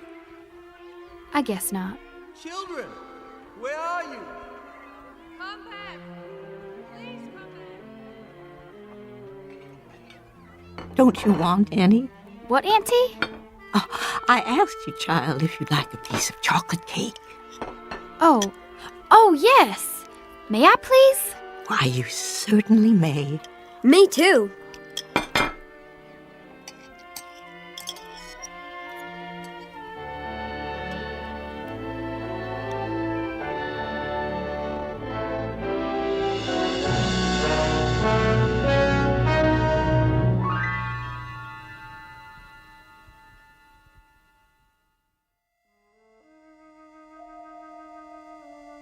The end of an odyssey for two children who were cast adrift for a time. They took a chance searching for love and finally found it in the Twilight Zone.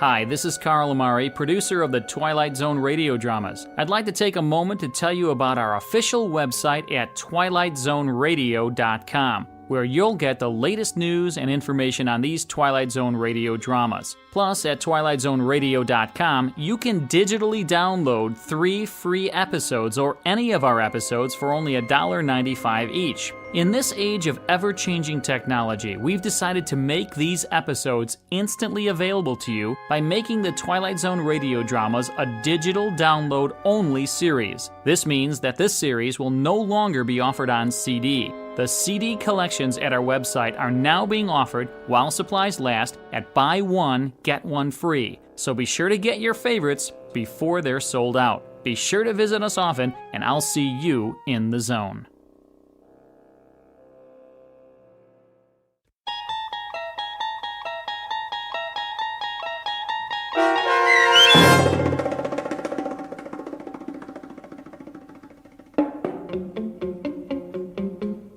Bewitching Pool, starring Karen Black with Stacy Keach as your narrator, was adapted for radio by Dennis Etchison and written for The Twilight Zone by Earl Hamner Jr.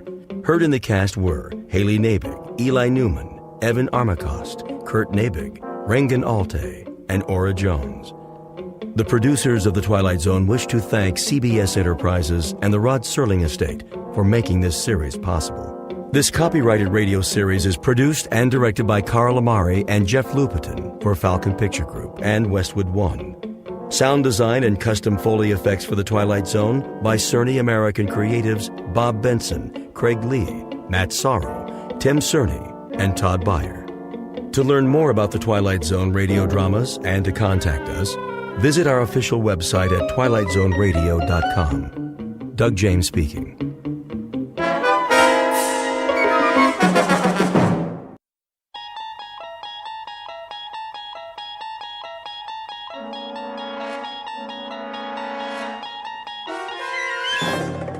You unlock this door with the key of imagination. Beyond it is another dimension, a dimension of sound, a dimension of sight, a dimension of mind.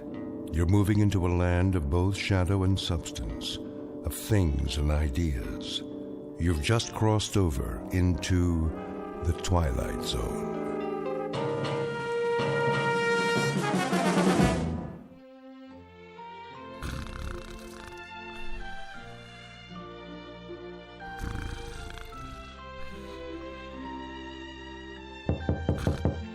What? Go away. Ed, you in there? Yeah. Where else would I be? Open up. It's me. Oh, all right.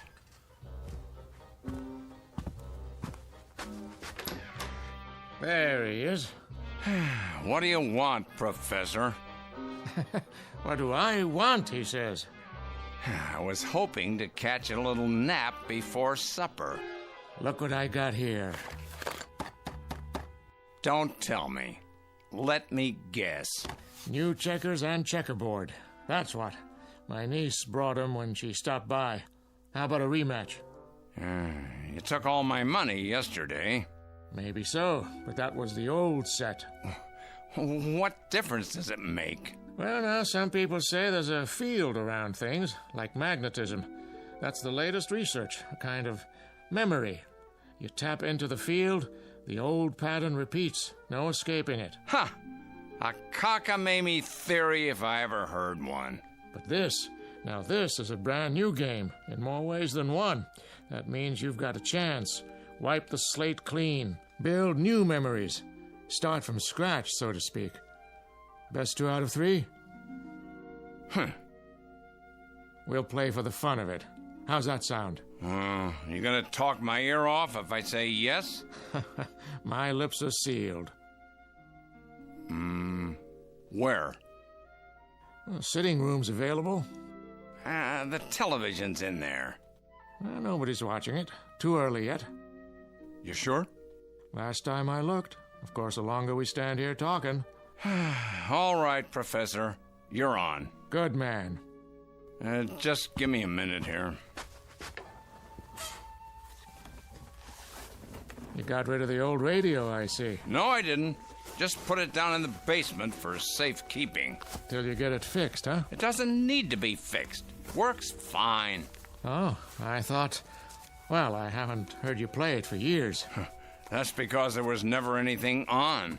I beg to differ. You know how many stations there are in the U.S.? More licenses than ever. FM as well as AM.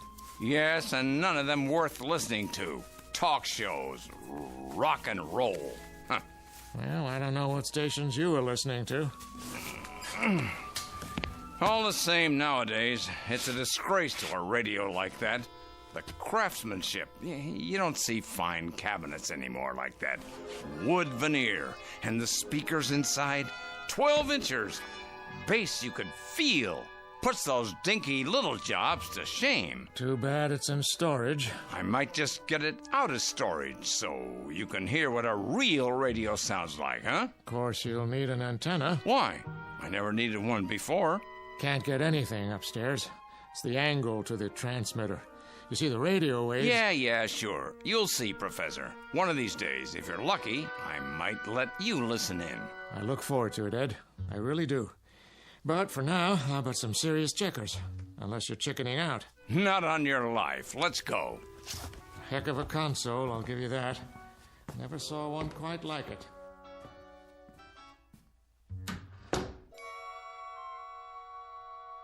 Quite a console indeed. No one around here ever saw one like it. Because the radio in question is very special. In its day, circa 1935, it was one of the most elegant models on the market, and it sold for a premium price. Now, with its fabric-covered speakers, its peculiar yellow dial, its serrated knobs, it looks quaint and more than a little strange. Like a survivor from another era. Very soon, Mr. Ed Lindsay, resident of Mrs. Nielsen's boarding house, will find out just how strange when he tunes in to an unscheduled broadcast from the Twilight Zone. And now, the Twilight Zone and our story, Static, starring Stan Freberg, with Stacy Keach as your narrator. Good news. It was reported today that a cure for the common cold is very close. Reliable sources...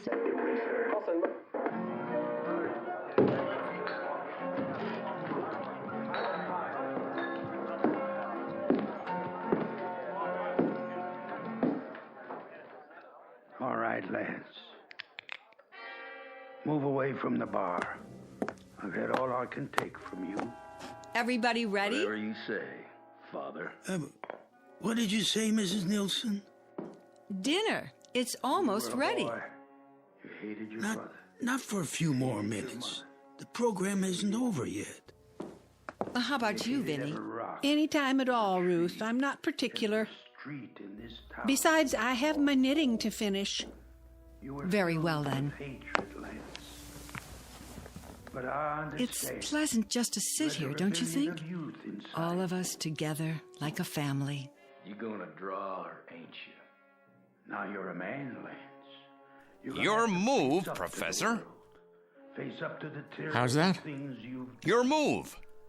Oh, yes, of course. I got caught up in the television program. A little late for that. That's my piece. I'm red, remember? You're black. You don't say. In that case, I'll move it back and move my man. Let me see. Here. Good choice, Professor. Now all I have to do is da, da, da, da, da. Like so. Gotcha. My. Game over. How'd you do that? This is no fun. No fun at all. Did you know green? Not if I'm the only one paying attention. That young lady in the evening gown. Where? On the commercial. Reminds me of my niece. For the first time in green, the new natural mint cigarette, the smoke that leaves you smelling like the great outdoors, cool and green, like the grass between your toes. It's a refreshing breath mint. It's a refreshing smoke. All in one. I just love a man with green in his pocket. Yes, green is brought to you in the zipless airtight package for satisfaction, rain or shine. Just reach for the green and stick it in your mouth. You never had it so good. And neither did I. Look at that, will you? Right in the kisser. 发生与黑帮争斗。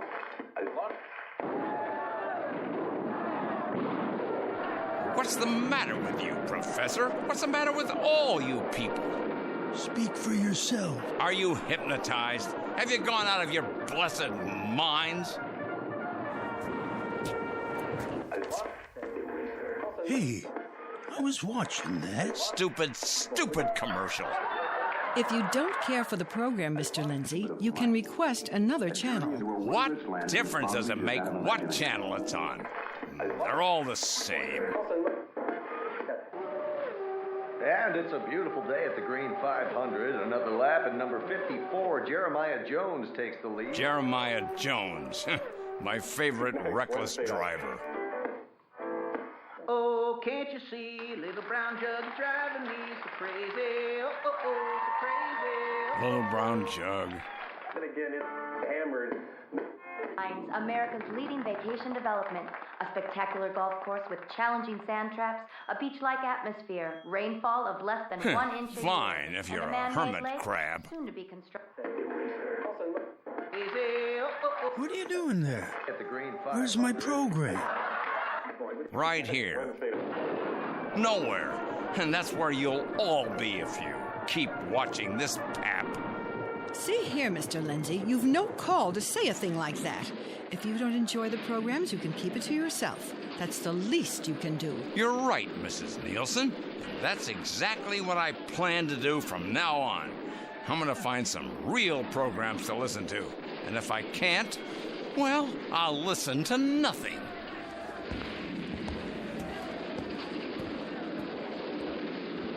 Well, that does it. No second helpings for him tonight.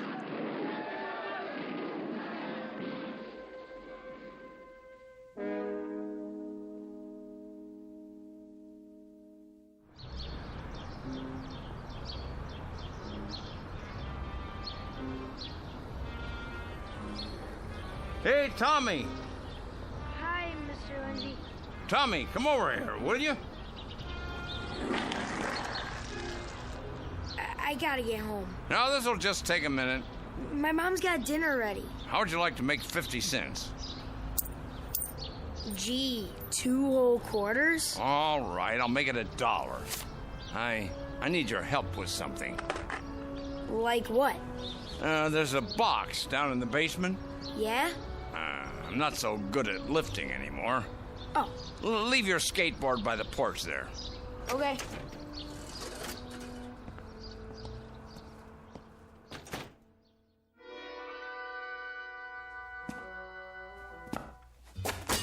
Careful now. Yes, sir. The bulb's burned out, but I think there's still enough light. Where is it? Over here, by these boxes. What's that thing, Mr. Lindsay? That's a radio, boy. A radio? How come it's so big? Radios are littler than that. Not this one. Just to hear music? Music, yes, and a whole lot more. Stories, scary ones, science fiction, all kinds, and comedies. Jack Benny, Fred Allen, Edgar Bergen and Charlie McCarthy, Red Skelton, and music. Oh, such great music. What do you need a big old radio like this for? Just turn on the TV. TV? This is much better.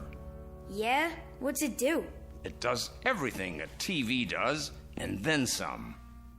No, it doesn't. Where's the picture? In your mind, Tommy. In your mind. Now let's just slide it across the floor there and then carry it up the stairs. Yes, sir.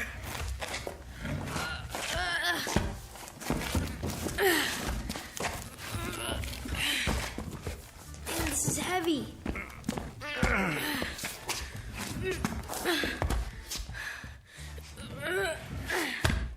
Don't worry, Mr. Lindsay. I got it. There we go. Good boy. Now, that wasn't so heavy, was it? Nah. Where are you gonna put it? In my room. All we have to do now is get it up to the second floor. Don't hurt yourself. Not a chance. Well, now, what have you got there? What does it look like? A radio. Is this the one? Why, I remember that set. Do you? I thought you'd thrown it away years ago. Huh. I never throw anything away that's worth keeping. Need some help? No, thanks. Listen to him, Ed. It's no trouble. Come on, boy, let's go. What do you think I'm paying you for? Yes, sir.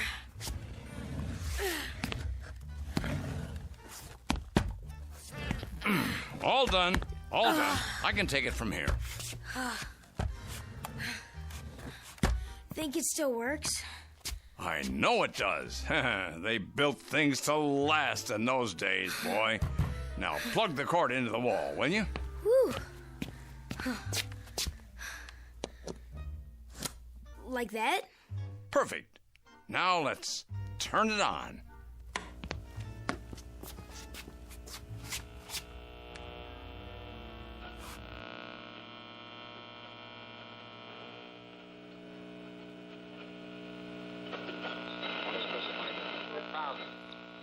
And now for the weather, more of the same in the Tri-City area.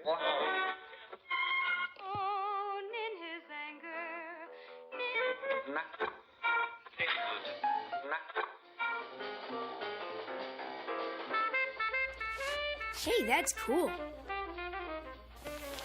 Here's your $1. Now go buy yourself a switchblade. Thanks. Well, take it easy, Mr. Lindsay. Yeah, sure, boy. Now, let's see what we can bring in here. Lieutenant. Ah, that's more like it.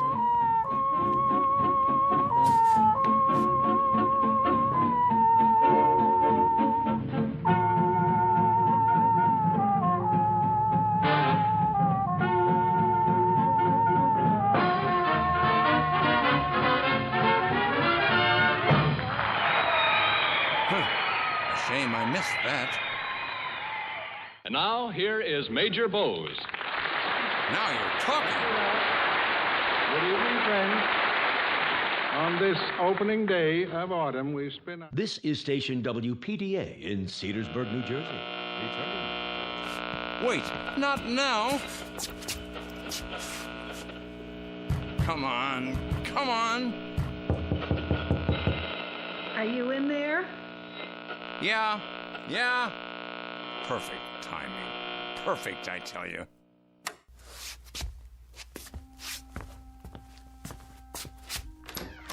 Well, what do you want? I thought you'd like to know that dinner is ready. I'm not hungry. You know how Mrs. Nielsen feels about... All right.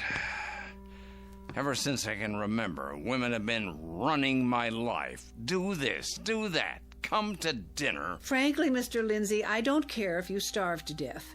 I only want to be sure that it's on purpose, and not because you've forgotten that food is available. Oh, for goodness sake, I'm not that old yet. And I can't leave you alone for a minute. Not one little minute.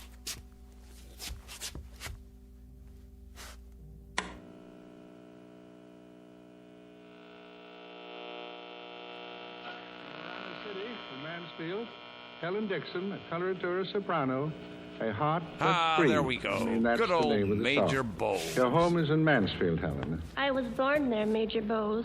I'm a stenographer for the Sheet and Tin Plate Company. Mm-hmm. Are you enjoying New York? I haven't seen much yet, but it looks very exciting, and oh, such handsome men. Would you please look into the microphone if you will? That's it. All right, a heart that's free. Let her go.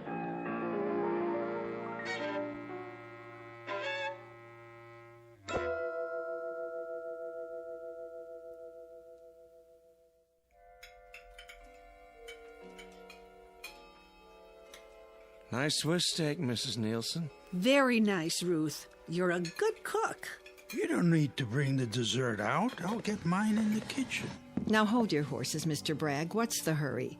There's something to be said for a leisurely meal. It aids the digestion. She's right, you know, Mr. Willoughby. Okay. Mr. Lindsay! What? You're humming at the table. Was I? What was that, anyway? That melody. It went, Oh, not you, too, Professor. You remember it. It's called Getting Sentimental Over You. Oh, yes. I heard it on the radio a while ago. That's an old tune, isn't it? Tommy Dorsey. He was playing it direct from... Tommy Dorsey, you say? The one and only. Direct? That's impossible. You don't say. Yeah. He died a few years ago. What about Major Bowes? Who? Major Bowes. I remember Major Bowes.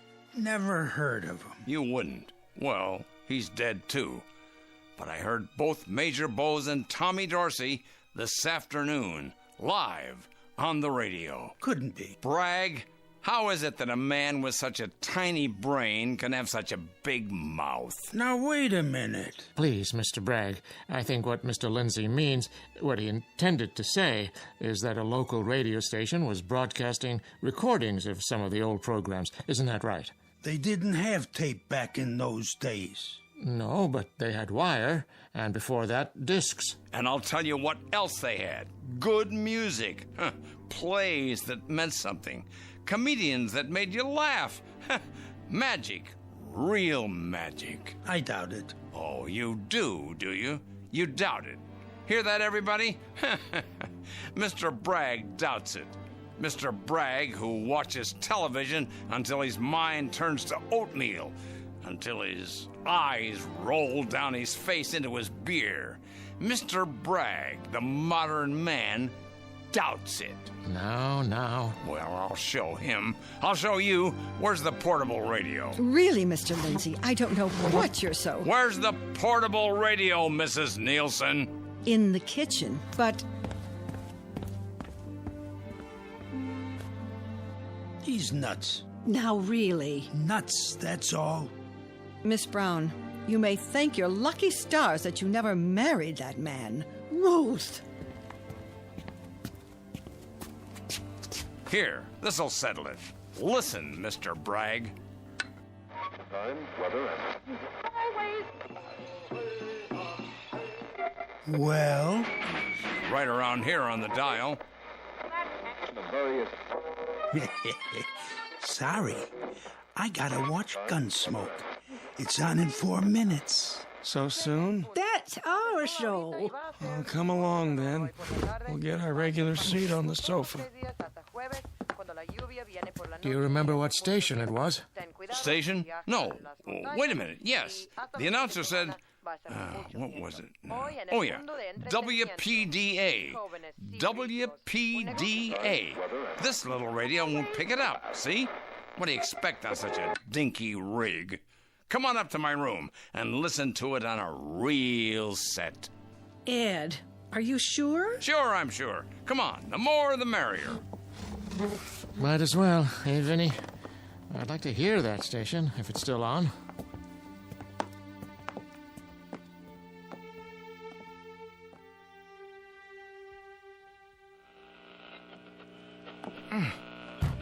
Well, look at it there. Right where it used to be.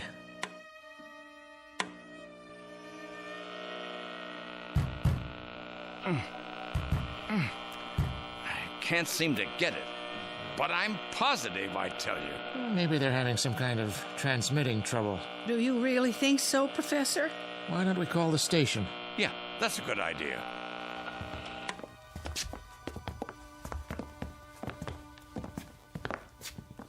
check the directory first. Let's see. Radio stations. It doesn't seem to be listed. You could try information. Here's a coin, Ed. Thanks, Professor.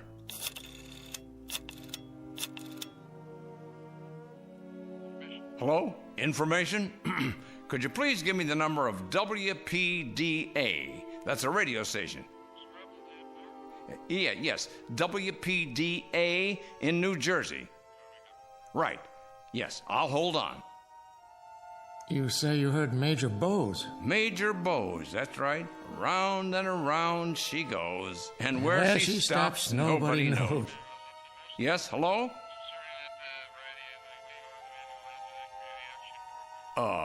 Are you sure? Could you check with your supervisor? You did. Well, thank you, operator. Well? According to the supervisor, WPDA's been out of business for 13 years. Can you beat that? Maybe you heard some other state or some other country. It has shortwave, doesn't it? No. The announcer said Cedarburg. I could check the paper to see if it's listed in the radio section, but if it's out of business... I heard it. I know I did. Professor, is it so impossible? Impossible? That's a dangerous sort of word these days, Vinny. We take things for granted now that we called impossible just a few years ago. Let's call it highly unlikely. Then what did I hear? I don't know, Ed. I don't know. See you downstairs. Ed? I'm busy.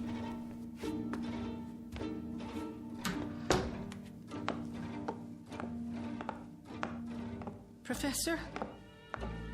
Yes? Do you believe he heard those programs? I believe he thinks he did.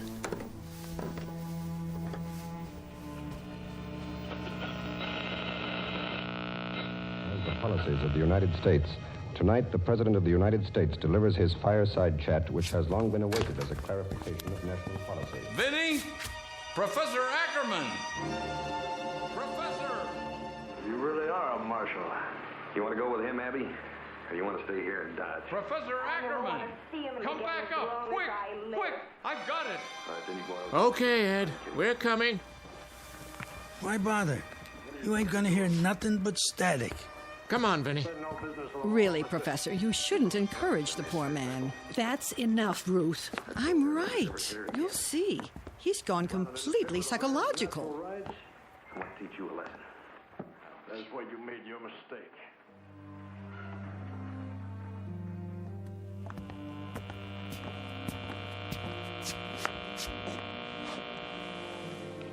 You say you've got the signal? Sorry. Now I've lost it. I was listening to it, and then I lost it as soon as you came up the stairs. Why should it stop every time somebody else comes around? Why? Well, you keep trying. We're bound to hear it eventually. Good evening to you, Ed. Yeah, we're bound to. I'll get it again. Well, what do you want, Vinny? Nothing, Ed. I just thought we might talk a little. Do you mind? No, talk away, but don't come too close. I might lose control at any second, climb the walls, bark like a dog. Oh, Ed. Well, that's what you think, isn't it? All of you. Poor old Ed. He's gone ding-dong, lost his marbles. No, that isn't what I think at all. If you'll sit down and be quiet, I'll tell you what I think. Sure, why not? Right now, Ed Lindsay, you're just about the meanest, sourest, most cantankerous old man on the face of the earth. Thanks. And I'm not much better. We've been living like two hermits under the same roof for 20 years. staring at each other every morning, day in and day out for 20 long years, wondering what went wrong. I don't know what you're talking about. Oh, yes, you do. You know perfectly well what I'm talking about, only you won't admit it. We were going to be married, Ed Lindsay. You had to mention that, huh? Now, don't you get your back up. I'm not trying to change anything. It's too late for that. I'm just talking. We met right here in this boarding house, and it was here that you proposed. I wanted to set a date, but your mother was ill, you remember, so you decided to wait. And that's just what we did. We waited and waited, and by the time your mother died, it was too late. Vinny, I'm not going Don't to... interrupt. I've got to get this thing said. Oh, I know you haven't got any use for me now. I'm just a silly woman who knits and watches television, dyes her hair and grows old.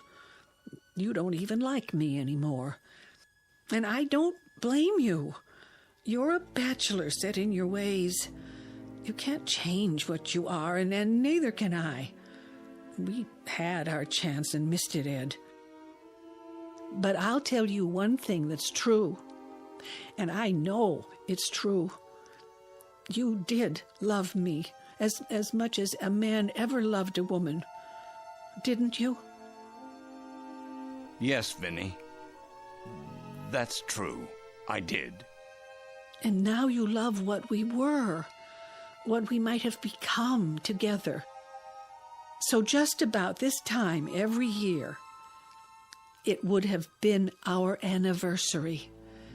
You start getting unhappy. You want to go back and start over again. That's not true. Isn't it? Why do you think you keep hearing getting sentimental over you? That was our song, Ed, and the programs. We used to listen to them together in the dark. I'd forgotten. When you hear those programs, you're like a young man again, with all of life ahead of you. But it isn't so, Ed. It's all over between us. We missed our chance. We can't go back. Then you think it's all been in my mind, don't you? You think I'm imagining I hear the radio. Well, you're wrong. Get out of here, Vinny. Get out and leave me alone. If that's what you want. Go on. I've got everything I need right here.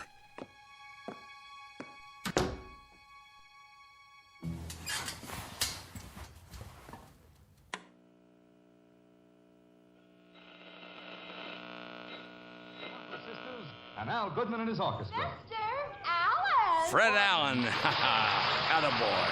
Here we go.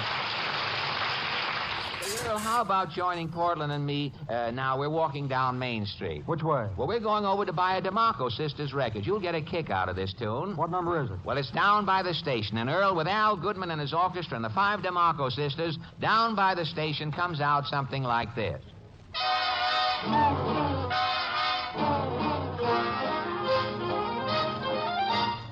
This is for the people who never rode the train, whether in California or even up in Maine. Makes no difference if you're 2 or 102. You'll get a treat when you order a seat on the old choo-choo.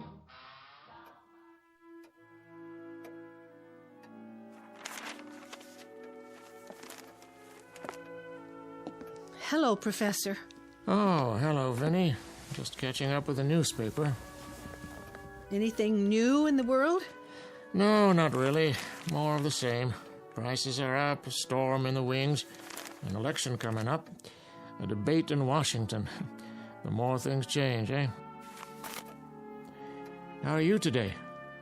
Oh, I'm doing all right. Haven't seen much of Ed lately. I know. I hope I haven't... Haven't what? Made a terrible mistake. Why, Vinny? What do you mean? Perhaps we shouldn't have interfered. Oh, that. Oh, don't worry yourself. It's for the better. You'll see. Would someone answer that, please? I'm setting the table. I'll get it.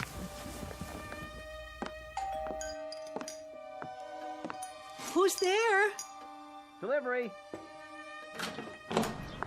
Yes? Groceries for Mrs. Nielsen? Thank you, young man. Take them on into the kitchen, would you please? Yes, ma'am.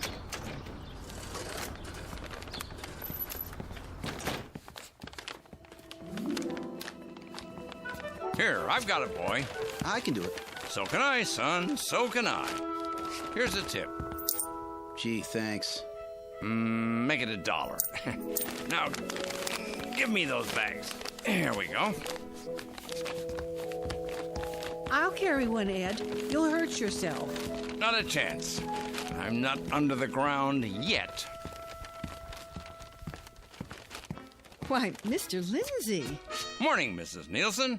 Here, I'll set him on the kitchen table. Why, thank you. What's got into you? Nothing, Vinny. Not a thing. I'm just feeling my old self is all. Ah, beautiful morning, huh? Took a walk into town. You should try it sometime. Lunch will be ready soon. That's nice.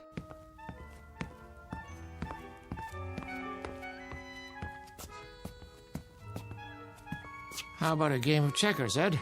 Can't. Let's pretend is on in 5 minutes. Then there's Kay Kaiser, and then... Would you like some lemonade? You must be tired. Nope, not me. Hey, what's that funny-looking thing? Hmm? In the corner, with the rabbit ears on top. Oh, I remember. It's that unnecessary invention called the television. You know, I'll tell you something. When I first started listening to the radio again, I kept wondering what happened to the picture tube. Then I remembered. The picture's right here, between your own ears. Radio. Radio! I'll tell you, radio is a world that has to be believed to be seen. Hmm?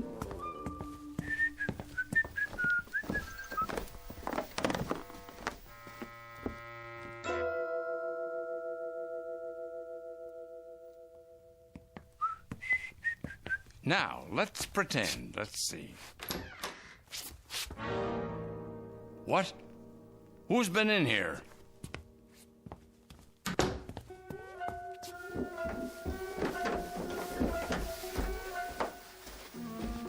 Do you know anything about it? About what? Someone's been in my room. Where is it? Where is it? Calm down. Where? Ed, listen to me for a moment. Where's my radio? You tell me, or so help me. So help me. Ed, I'll tell you. I should have known it was you. You took away the one thing that meant anything to me. Well, what have you done with it? The junk dealer. What? We were only trying to... You gave my radio to the junk dealer? Ed, wait. Please. Let me explain.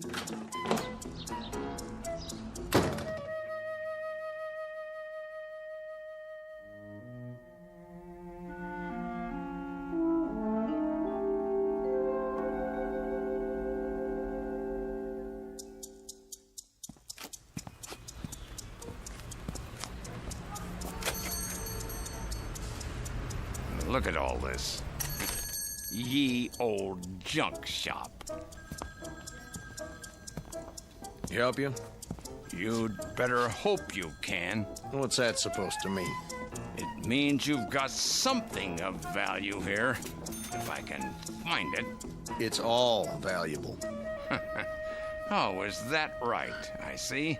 Victrolas, washboards, broken lamps, old National Geographics. Must be worth a fortune, eh? Do a land office business, do you? People breaking down the doors to get in? Huh? All depends on what you're looking for.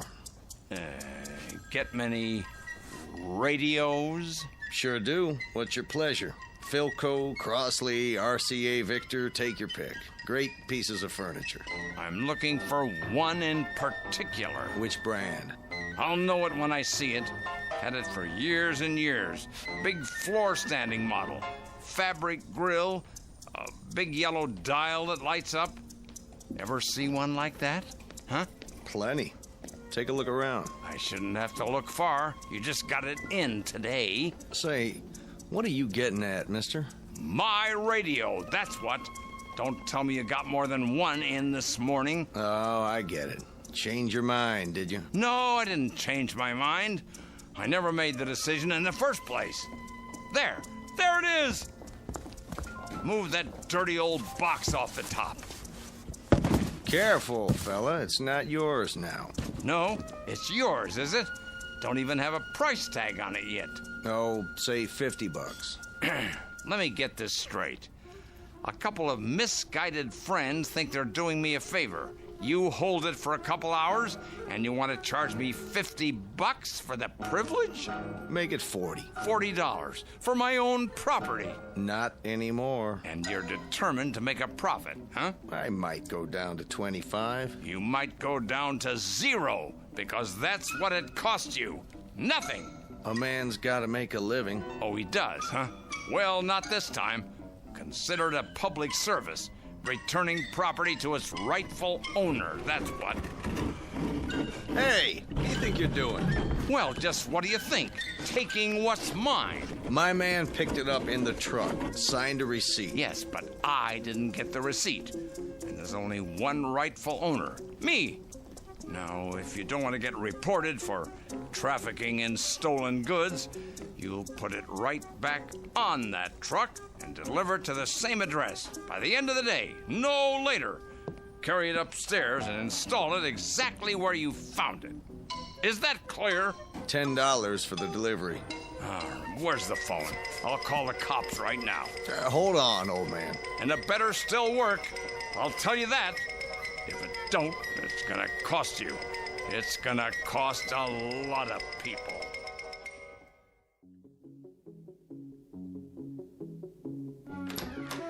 Right in there, at the foot of the bed. This okay? And don't forget to plug it in. Sure, pal. Why don't I polish it up while I'm at it? That'll do. Now get out. No tip, I guess. I've got a tip for you. Keep your nose out of other people's business. Go on. Go! This better work.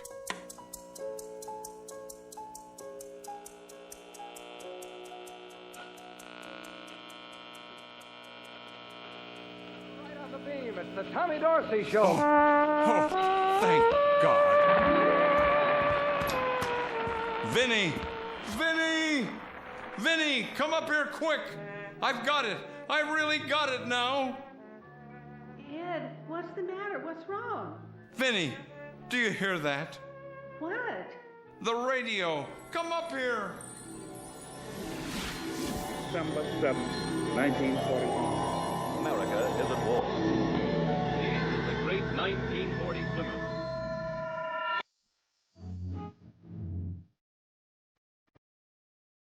Do you hear it? They're playing I'm Getting Sentimental Over You, Vinny. It's Tommy Dorsey. I know, dear. Vinny, what did you do to yourself? Do? That dress and your hair. You're all done up. Nothing special. I only wanted to look nice for you. Vinny, do you hear it? They're playing direct from the Aragon Ballroom. It's on this time every Thursday night. And then there's Ed Wynn and Fred Allen and Ed. You look so peculiar. I do? Nice, of course. Your coat and tie, your hair combed back. But what's that expression? Something the matter? Between us? No, nothing at all. Nothing on earth that I can think of. That's a relief. Vinny, may I have this dance? Well, kind sir, my dance card is full. But I suppose I could make an exception. Just this once. For someone as handsome as you. Oh, Vinny. Vinny. Hold me close, Ed. So close that nothing will ever break us apart. Vinny. Dear, dear Vinny.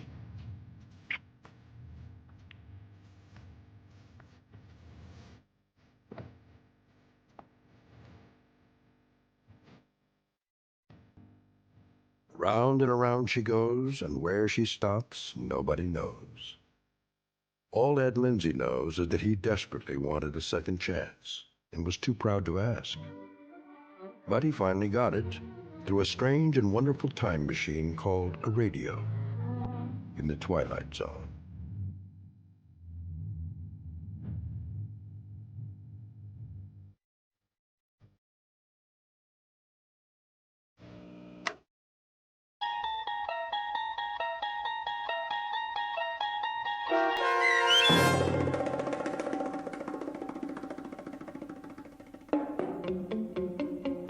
Static, starring Stan Freberg with Stacy Keach as your narrator, was adapted for radio by Dennis Etchison and written for The Twilight Zone by Charles Beaumont from a story by O.C. Rich. Heard in the cast were Ann Whitney, David Darlow, Ellie Weingart, Bernie Landis, Christian Stolte, Jeff Lupetin, Doug James, Carl Amari, Alyssa Fraden, and Elizabeth Lido. Original radio excerpts heard in this Twilight Zone episode provided by the First Generation Radio Archives, preserving radio's past for the future at www.radioarchives.org. To learn more about the Twilight Zone radio dramas and to obtain audio cassettes and CDs of these programs, visit our website at twilightzoneradio.com. The producers of The Twilight Zone wish to thank CBS Enterprises, Carol Serling, Dennis Etchison, Dick Brescia Associates, Claire Simon Casting, Terry Jennings, XM Satellite Radio, Sirius Satellite Radio, our sponsors, and our radio affiliates for helping make this series possible.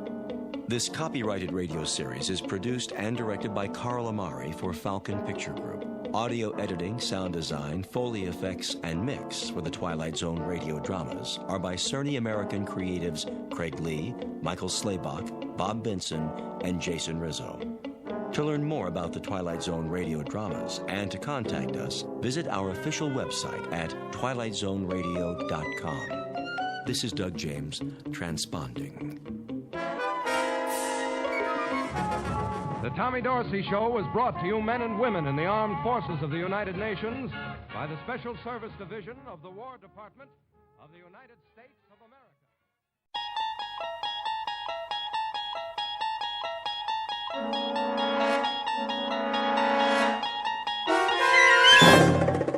There is a fifth dimension beyond that which is known to man.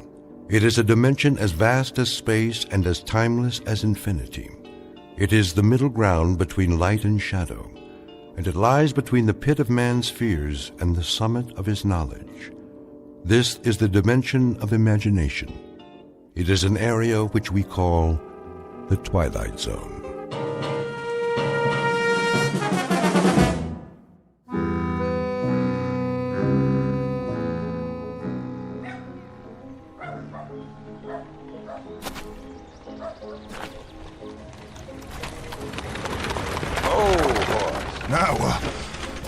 What in the... Hey, Denton! Watch out for the traffic around here. That peddler's wagon like to run you down. You better keep your eyes open if you can. I'll try. Where you going, Denton? No place.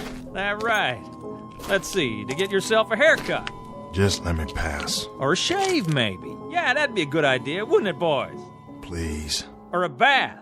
Yeah, that's it. And some clothes that don't stink.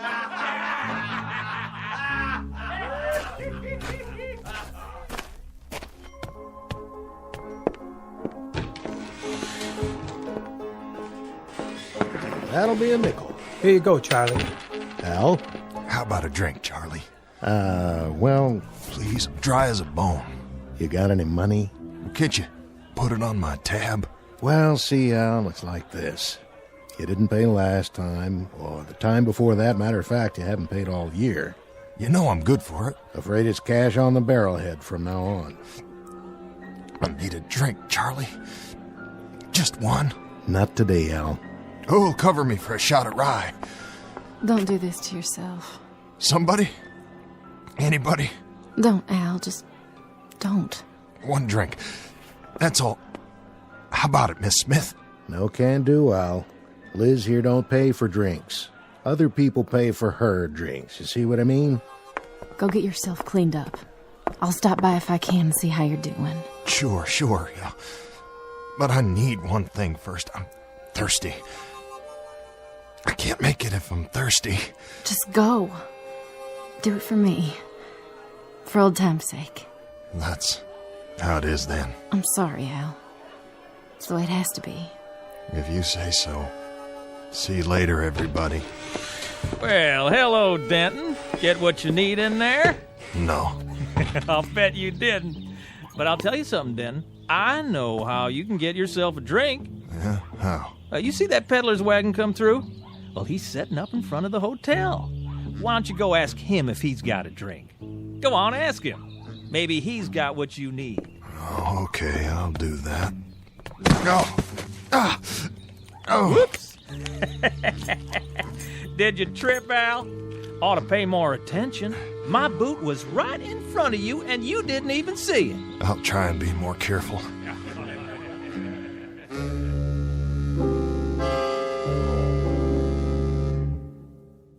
Portrait of a town drunk named Al Denton. This is a man who's begun his dying early, a long, agonizing route through a maze of bottles. What he really seeks is not another drink, but a fresh start.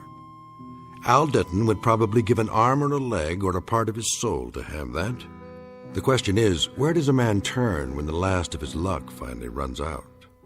In a moment, Mr. Denton will make the acquaintance of a newcomer who just might be willing to help, along with the third principal character in our story. Its name, Colt. Its caliber, .45.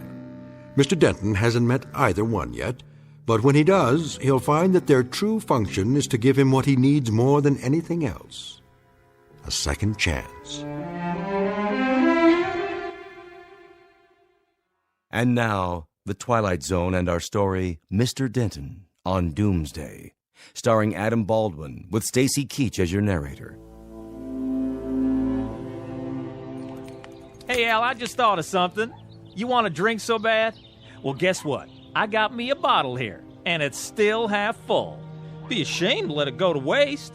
So why don't you use some to take a bath? That sting, Al? I'll bet it does. Come on, open your mouth. Somebody get him a bar of soap. You want some more? Yes, sir. Well, first, let's see some appreciation. Let's see you pay for the drink in your own special way. A little song, Al. How about it? Song? You know the one I mean. How dry I am. How dry I am. How dry I am. Pretty good, Al. Here you go. Open wide and wet your whistle. Charlie, can't you break that up? I don't like it any more than you do. The misery they give that guy. Well, what else can they do for a good time? We ain't never had a circus come through here. Please, Charlie. You want the rest of it, Al? Here you go. Take the whole bottle. Oh, it's all broke now. Come on inside, Dan. Let's get a fresh one.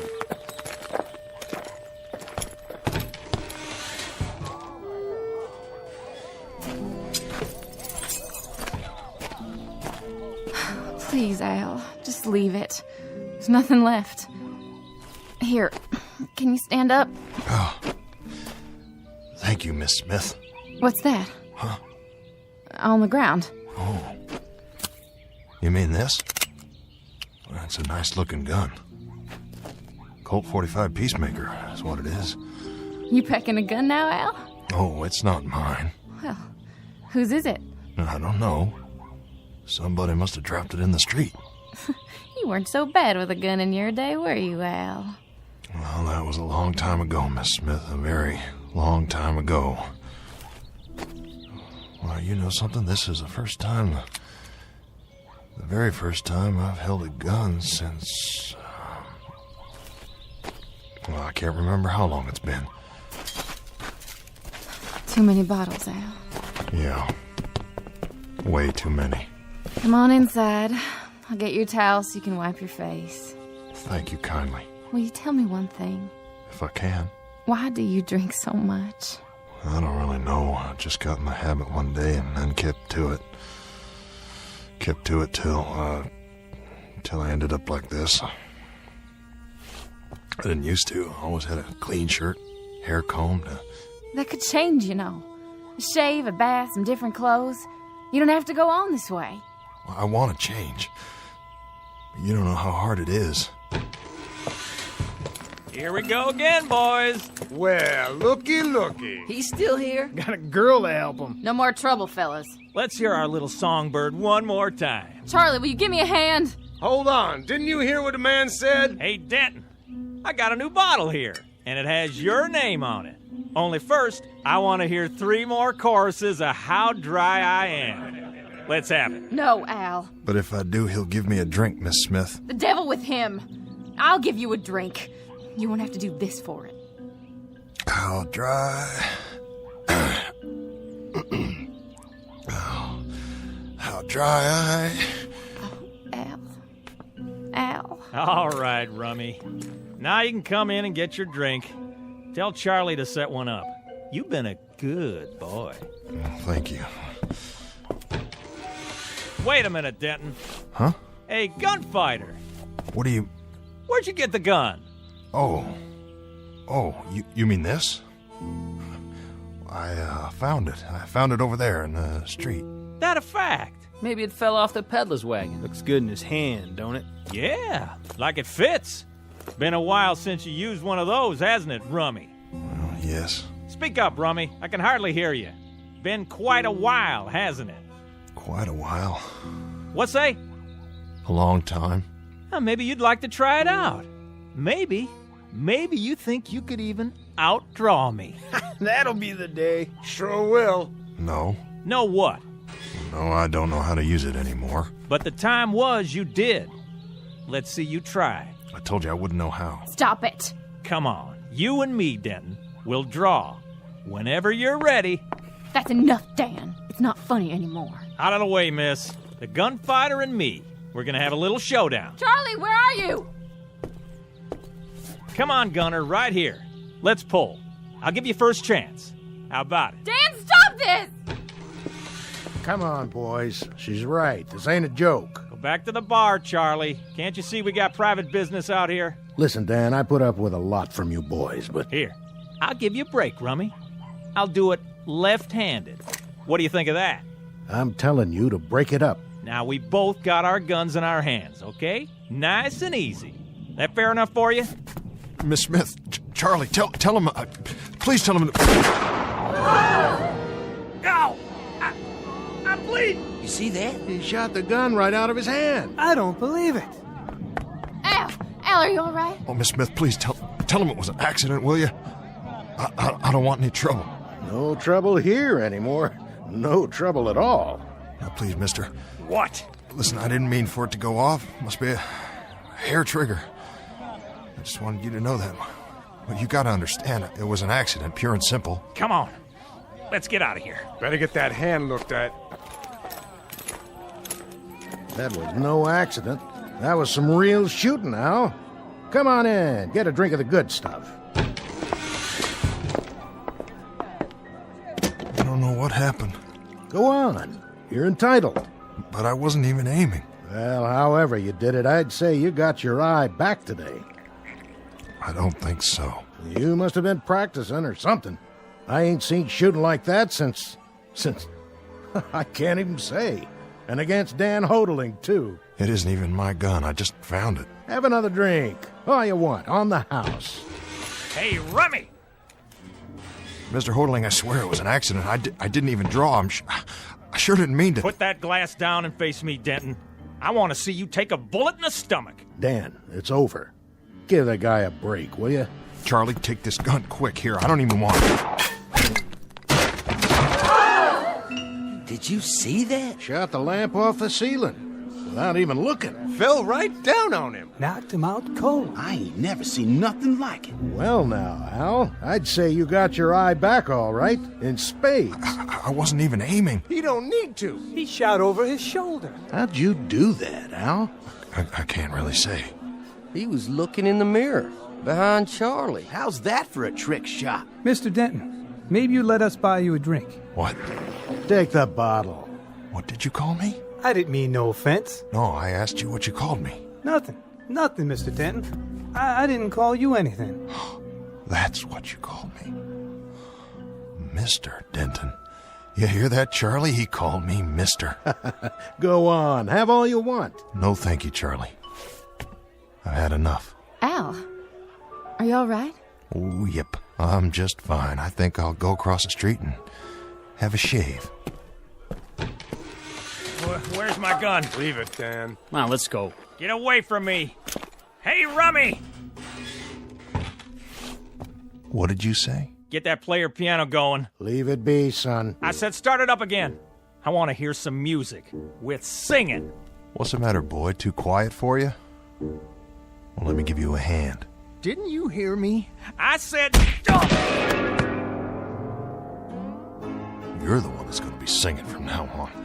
You pick the tune, and you sing it, and don't call me Rummy anymore. Well, sir, things are sure going to be different from now on. I hope you're right, Charlie. I hope to heaven you're right.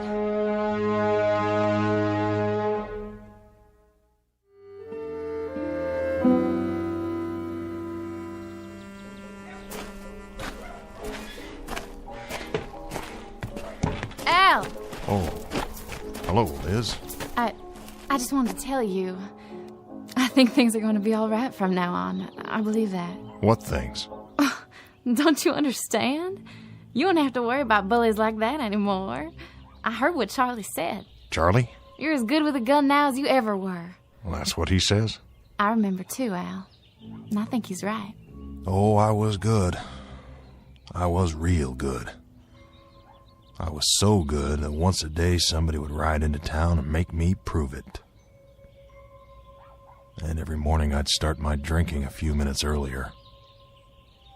Until one morning, the guy who asked me to prove it turned out to be 16 years old. I left him lying there on his face right in front of the saloon. I left him bleeding to death with my bullets in him, and he was 16 years old. It doesn't have to be that way. Oh, doesn't it? No, I've seen it before. It's gonna start all over again. Every fast and fancy man who owns a gun will come riding down this street. But you know something? This time it will be different. Afterwards, it'll be me lying there face down, bleeding to death. Oh, Al. I think I'll go in and get a shave now. I'd like to look proper on the day I die.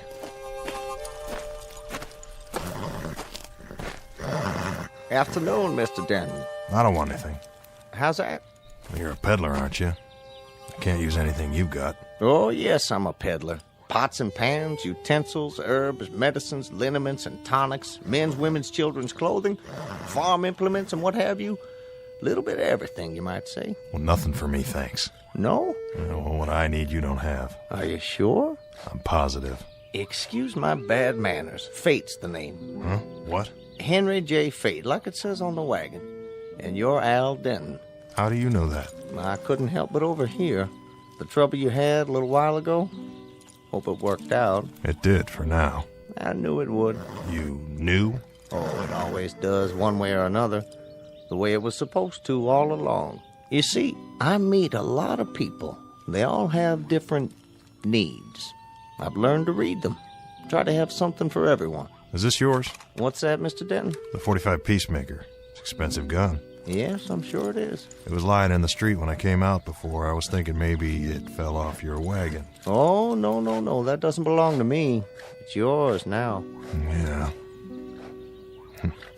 I guess it is. Good day to you, Mr. Denton. And I'm sure it will be a good day. You know something I don't? Oh, not at all, not at all. But when we make changes, it's bound to be a good day. That's always how it seems to work out, don't you think? Sometimes, maybe. Good day to you.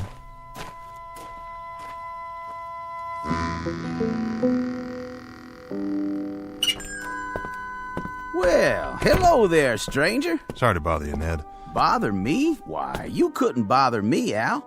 Could he, Jake? Not on your life. He's the man of the hour. Now, don't say that. Come on in. We were just talking about you. How we knew you way back when, though I'm the one who knew him the longest. Why, I knew him when he first rode into town. How many years ago was that, Al? Well, too many. So, what'll it be? Shave and haircut? I was thinking just a shave. If I could owe you, say, for a few hours... Nothing doing. It's on me. I'll, wait till you're finished. I'm done. Just slap a little of that bay rum on my face, Ned, and the chair's all yours. Here you go, Jake. Specialty of the house. 2 bits? 2 bits it is. And 1 for my friend Al Denton here. It's all the same to you. I'll pay my way from now on. Don't you worry about it. Why, it's all over town what you did to that no-account kid. We won't be seeing him for a while. You did us all a real service, I'd say. Now, why don't you just sit here in the chair, and I'll make a new man of you. That's very kind. Both of you. I won't forget it. Say, is that the gun? That's it. You want to take it out of your belt and set it down, Al? I can hold it for you. Oh, that's all right. Just the shave will be fine. And a haircut and a hot bath. Now, how would that feel? I got some water heating up in the back room. Then won't you be the man, all right?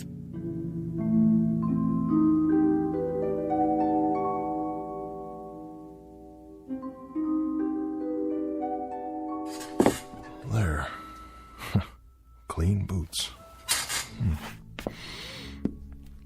Now, who is that guy in the mirror? Why, Mr. Denton, I almost didn't know you. Good evening, sir. New shirt makes a big difference. Yeah? All right, who in the... They said this was his room. Well, they did, huh? Who are you looking for? Tall man, usually doesn't wear his gun, has blonde hair, like you. Oh? Sounds like that describes... It describes a fella named Al Denton, supposed to be the top gun here. That wouldn't be you by any chance. It would. Then I got a message for you, Denton. Message from who? Pete Grant. You heard of him? Pete Grant. He's heard of you. Well, what's the message? It's real simple. You don't even have to write it down. Pete'll be in town tomorrow night, 10 o'clock. He'll meet you in the saloon. Well, for what, a drink? Not hardly. At 5 minutes after 10, one of you will walk out. I don't think it'll be you. Is that it? That's the end of the message, Denton. You got an answer for him? Well, look, you tell him. You tell him he doesn't even know me and there's no call to... Yeah? You tell him. Tell Mr. Grant I'll be here tomorrow night. I'll wait for his pleasure. That's just what it'll be. His pleasure. Ah, that didn't take long. Not much time at all. Just enough for one shave, a haircut, and a bath.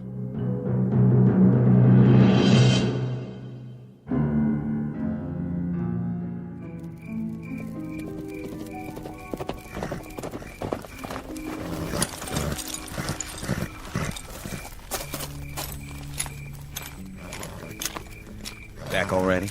That's all it took. You deliver the message? That I did, Pete. How'd he look? What do you mean? Dan, they say he's as good as he ever was. Is that how he looked? I don't really know. It was night and... No, it was not. It was an hour ago, you dumb, thick-headed steer chasing... Easy, Pete. You're all riled up. You got the nerves again. Grab your chow, and you better get some sleep. Sure, Pete. Whatever you say. Soon as I water my horse. Fast he is, then. I bet he's got a case of the nerves, too. Nerves like a sickness.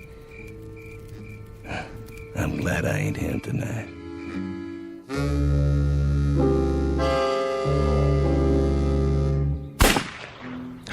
Missed it by a mile. Try this one. Now, take it slow and easy.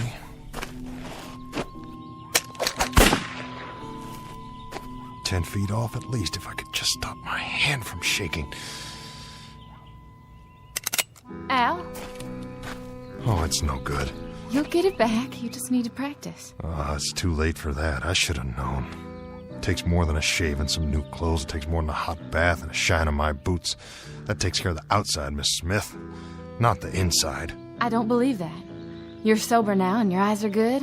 Yeah, well, look at my hand. It won't hold the gun steady, not long enough to get my aim. What are you doing? I want to get out while I still can. And go where? Away from here. Far away. Al, you can't run. Oh, no? Watch me. I gotta run before it's too late. Gotta run fast and run far. Al, come back.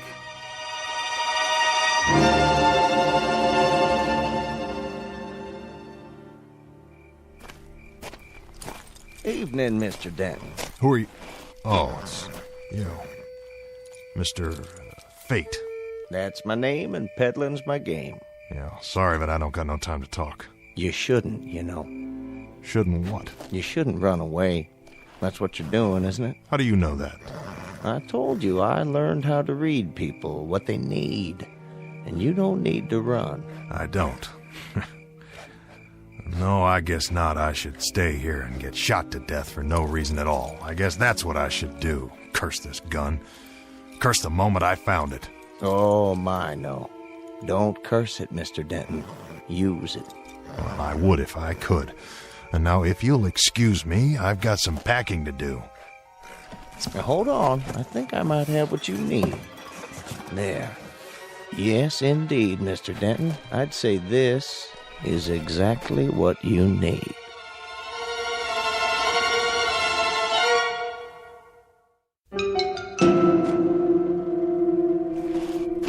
I told you before, you don't have anything I need. Not even this? What? It's one of my potions. You might call it that or an elixir. Either way, it'll help solve your latest problem, Mr. Denton. Oh, my, yes. It'll help solve it in no time at all. Snake oil, that's all you are, a snake oil salesman. I knew it when you rode in. Don't be too swift in your judgment. Allow me to explain. I call this my developer. How's that? More to the point, my fast gun developer. Very special formula. Now hear me out. The man who drinks this becomes the fastest of the fast. He'll be able to shoot a hole through a silver dollar in midair at 100 feet or better without even aiming. And best of all, it lasts for 10 full seconds, guaranteed. 10 seconds. And after that? After that, the user's on his own. 10 seconds, I could empty a gun in half the time, or I used to. Care to test it? Now? Go ahead. Feel free. Proof of the pudding, so to speak. What's in that bottle? An ounce of whiskey or sugar water? Nothing of the sort, I assure you. Taste it. Well, let me get this straight. You're telling me all I have to do is drink it? Mm-hmm. The developer will do the rest. It works almost instantly. And if it doesn't? Then what have you lost? A few seconds? A simple test, that's all I ask. Doesn't taste like much. Your time starts now. Remember, 10 seconds. There's your target. Where? The street lamp, down at the end of the street. See the flicker? Are you kidding? I couldn't hit that if I was standing right in front of it. Go ahead, Mr. Denton. Your time's almost up. Draw. 8, 9, 10. I don't believe it. There you go, Mr. Denton. Your time is gone. Now, the gun would probably be of no more use to you than a bottle would be to a bowl. What'd you put in that? Here's a fresh one. Drink it a few seconds after 10 tonight, just at the moment Mr. Grant walks into the saloon. You know about Grant? Oh, I'm afraid everybody knows. It's all over town. How much do I owe you? Oh, why, nothing. There's no charge for this. You might call it a service. That's what it is, a service of Henry J. Fate. Just so you remember at some future time, the night that Fate stepped in. Look at the time. Coming up on 10 o'clock. I don't think that Grant fella's gonna show. Well, it'd sure be a whole lot easier that way. Save me from getting the place shot up. I tell you, Al don't miss. One shot is all it'll take. Yeah, you're right about that. You gonna fix that lamp on the ceiling? I might. And I might not. Maybe I'll hang it on the wall like a trophy with a plaque underneath and Al Denton's name on it. You do that, Charlie, and I'll even pay for the engraving. Sounds like Al now. Yep, right on time. Hello, everybody. We've been waiting, Al. Knew you'd be here. Evening, Ned. You're looking good tonight. Thanks to you. Don't worry none. That gunfighter won't show. Probably too yellow. Whoever heard of Pete Grant anyway? After tonight, nobody. That's who. How about a drink, Al? Not right now, Charlie. You shouldn't be here. I don't have much of a choice, Liz. But I thought you were going away. I thought so too. But here's how I figure it. A man's got to play the cards he's dealt. Because there's no place that's safe. Wherever you go, someone will find you. You mean Pete Grant? Yeah, him or someone like him. All the Pete Grants of the world. You don't have to prove anything. Go, right now. Just go. It doesn't matter where. You've got your life back. Why do you want to throw it away like this? Ready for that drink, Al? No thanks. I think I'll pass. Suit yourself. It's not 10 o'clock yet. There's still time. See, now that's just it, Liz. There isn't any more time. I've wasted too much of it already. Get on a horse and ride. Go to another town. Start over. I could meet you there. If you want me to, we could... Listen, who's that coming? That would be him.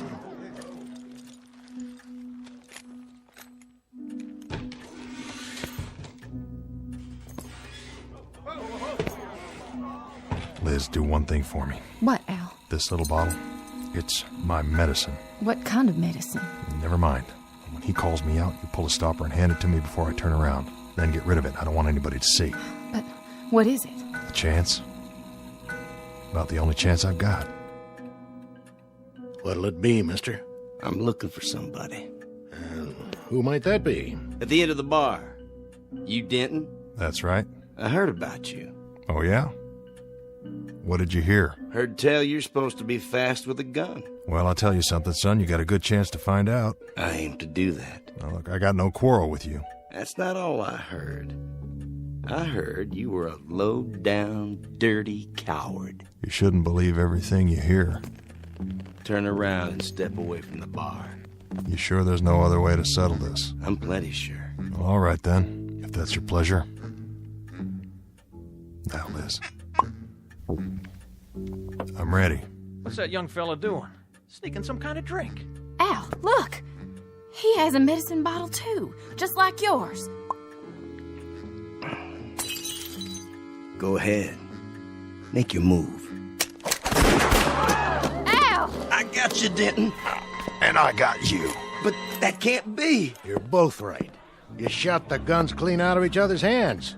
This is a push, boys. No winner. Let it end here. Your hand! You won't be shooting anymore with that hand, Al. Not anymore. A couple of the fingers are gonna be stiff from now on. Yeah, I reckon they are. But that don't make any difference. You were fast. Fast on the draw. The way you stood up, that's something to tell your grandchildren about. And the way it looks now, you just might live to have some. Here, wrap this handkerchief around it, stop the bleeding.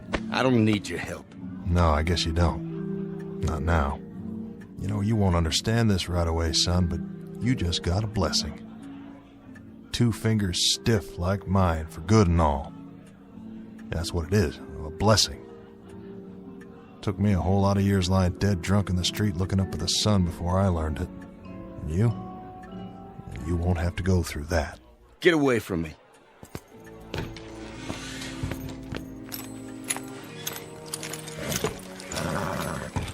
Get him, Pete?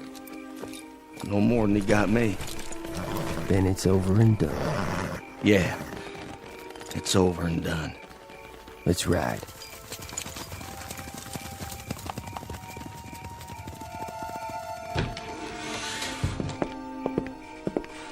I'll walk you over to Doc's so you can get that hand looked at. Thanks, Liz. There's no need. It's gonna be fine. Just fine. Oh, horse. Time to move on.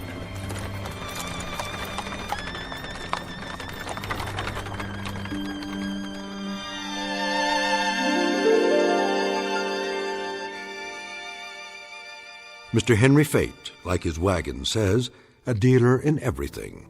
Utensils, pots and pans, liniments, and potions. A fanciful figure in a black frock coat, who also deals from time to time in second chances. And while there are some who say that he exists only in the dreams and imaginations of men, others say that he does exist because he must, even if it's only in the Twilight Zone. More from the Twilight Zone after this. Hi, this is Carl Amari, producer of the Twilight Zone radio dramas. I'd like to take a moment to tell you about our official website at twilightzoneradio.com, where you'll get the latest news and information on these Twilight Zone radio dramas. Plus, at twilightzoneradio.com, you can digitally download 3 free episodes or any of our episodes for only $1.95 each. In this age of ever-changing technology, we've decided to make these episodes instantly available to you by making the Twilight Zone radio dramas a digital download-only series. This means that this series will no longer be offered on CD. The CD collections at our website are now being offered while supplies last at buy one, get one free. So be sure to get your favorites before they're sold out. Be sure to visit us often, and I'll see you in the zone.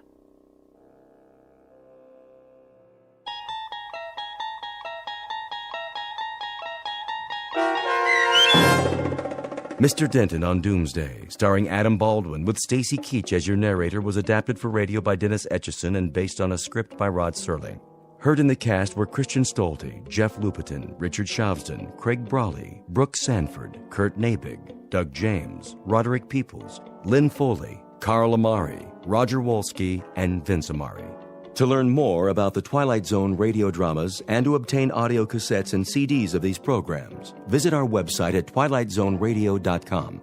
The producers of The Twilight Zone wish to thank CBS Enterprises, Carol Serling, Dennis Etchison, Dick Brescia Associates, Claire Simon Casting, Terry Jennings, XM Satellite Radio, Sirius Satellite Radio, our sponsors, and our radio affiliates for helping make this series possible. This copyrighted radio series is produced and directed by Carl Amari and Roger Wolski for Falcon Picture Group. Doug James speaking.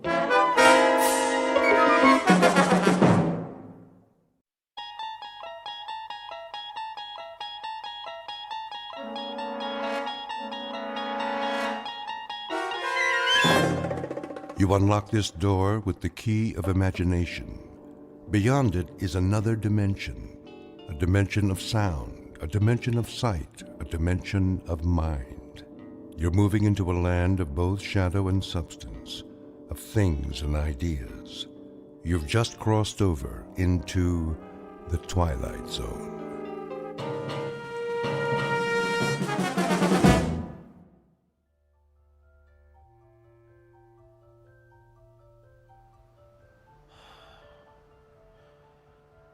You are totally relaxed, floating. You are in a deep, deep sleep and can only hear the sound of my voice.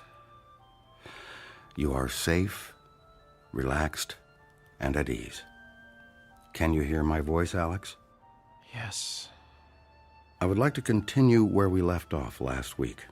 Is that okay, Alex? Yes. Last week, you were telling me about a strange laboratory. Do you remember it? Yes. You described it as filled with instruments. Tell me about the instruments, Alex. They're metal and shiny. There are lots of lights.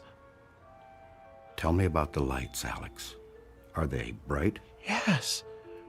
The lights are bright. Are there people in the room, Alex? Aliens? Yes. There are aliens. Come on. Sir, please. I'm allowing you to sit in, but please do not interrupt. Fine. Sorry. Can you describe the aliens for me, Alex? Do they have big eyes? Yes. They have big eyes. And what did they do to you in the laboratory? Experiments. Uh-huh. What kind of experiments? I don't know. Were they medical experiments? Yes. Medical experiments. Oh, enough already. Sir, please. Okay, Alex. I think we're going to have to end our session now. I want you to wake up now. You are slowly awakening, feeling better than before. I will count to 3, and you will wake up. 1, 2, 3.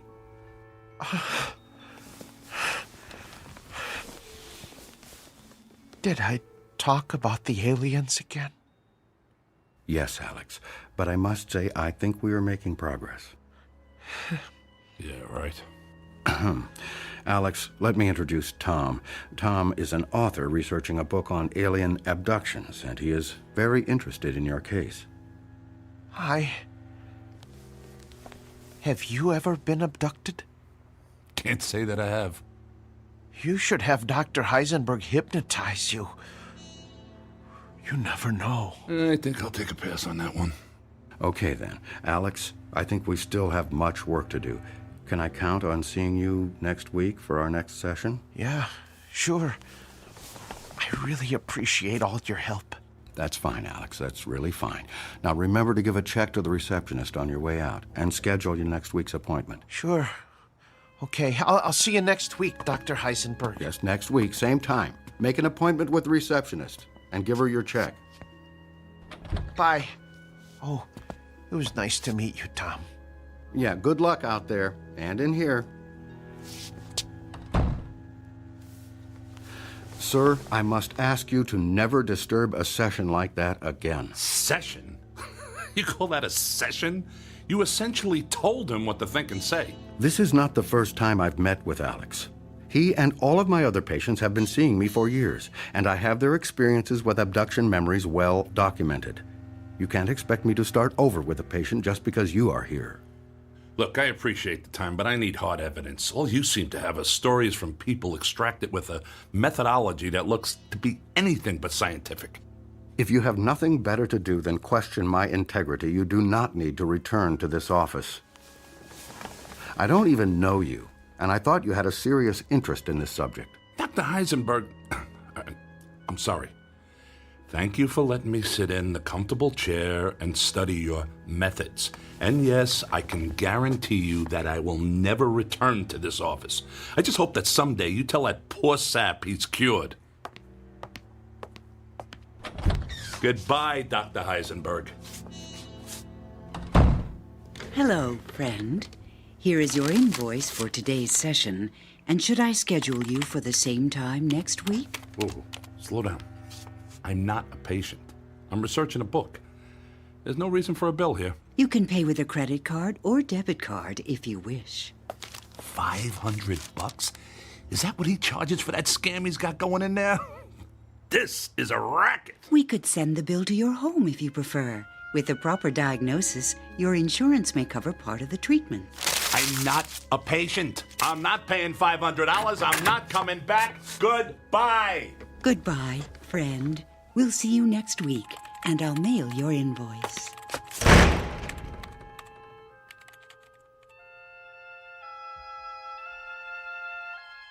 Meet Mr. Tom Calkin, a bad writer with a bad attitude and good intentions who pens conspiracy books that no one seems to read.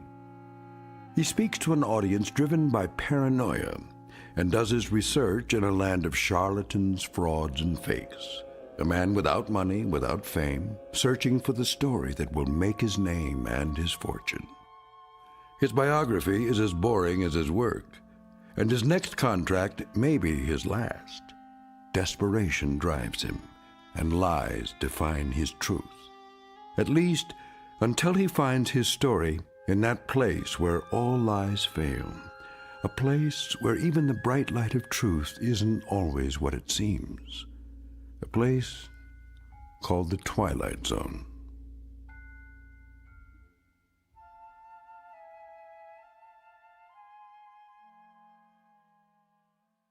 And now, The Twilight Zone and our story, The Walkabouts, starring Mike Starr, with Stacy Keach as your narrator.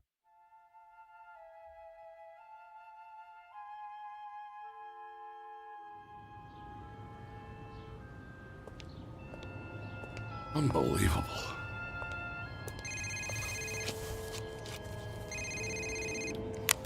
Hello.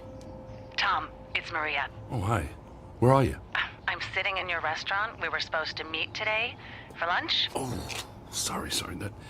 It's been a stupid day. I'll tell you about it when I get there. Please, don't leave. I'll be here. Bye. Bye. How do I get into these things?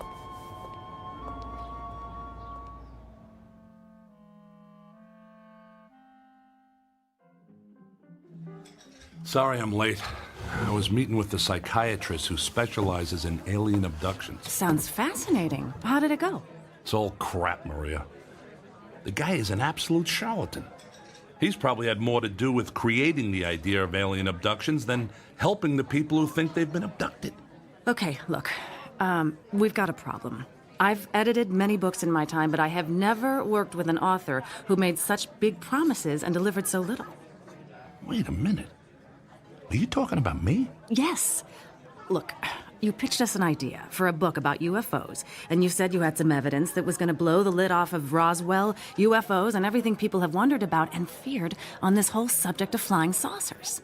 And all I ever hear from you are stories about charlatans, frauds, and fakes. I mean, what is this hard evidence you supposedly have? I mean, you have researched a book before, I assume. Maria, I really do have something. But it has to stay secret. If anyone but you and I even know I have something in my possession, I'll have the government, the military, the CIA, and God knows who else after me. That's a great story, Tom, but my publisher is starting to give me a hard time. We've given you a significant advance. We've covered lots of expenses and heard nothing but promises. I don't care if you're an established author. It is time to deliver a manuscript.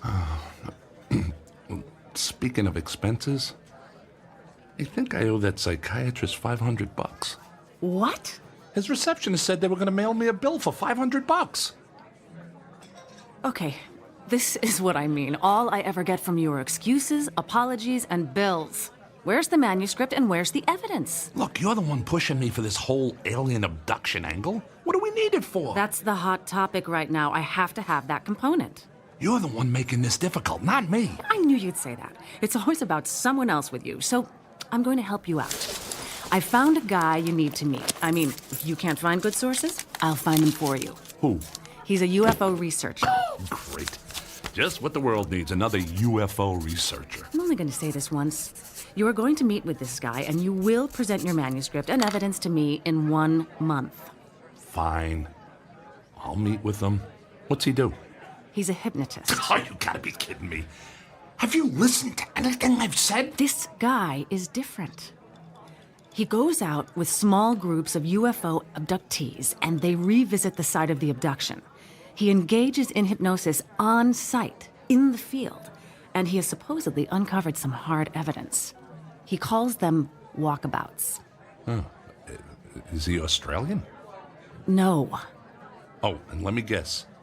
You're gonna publish his book instead of mine. He's not writing a book, but if you don't come up with something soon, I might ask him. That's good. That's a good one, because the last thing anyone wants to see is another boilerplate book about UFOs and alien abductions from your publisher. You're getting a little cocky, and quite frankly, I don't appreciate it. Besides, my publisher sells what people want to read, and people read what we sell. Why do you think we're having this conversation? Look, you told me you had it all the evidence the world would ever need to know the truth about UFOs. Of course, you can't show it to anybody because it's so secret. But Tom, I'm telling you, if you didn't have so many books under your belt, I never would have bought into this. Is this how you've done all your books? Fine. I get it. I'll shut up. Who is this guy and where do I find him? His name is Tammuz. To what? Tammuz. It's pronounced Tammuz. Maybe if you show him your evidence, he'll show you his, and we'll all be happy. Okay. I'll get a hold of him. Do it soon, Tom, and show him what you've got. I'll call him today. Good. And I'll see you in a month with the manuscript. Deal. Is it possible for you to pick up the tab?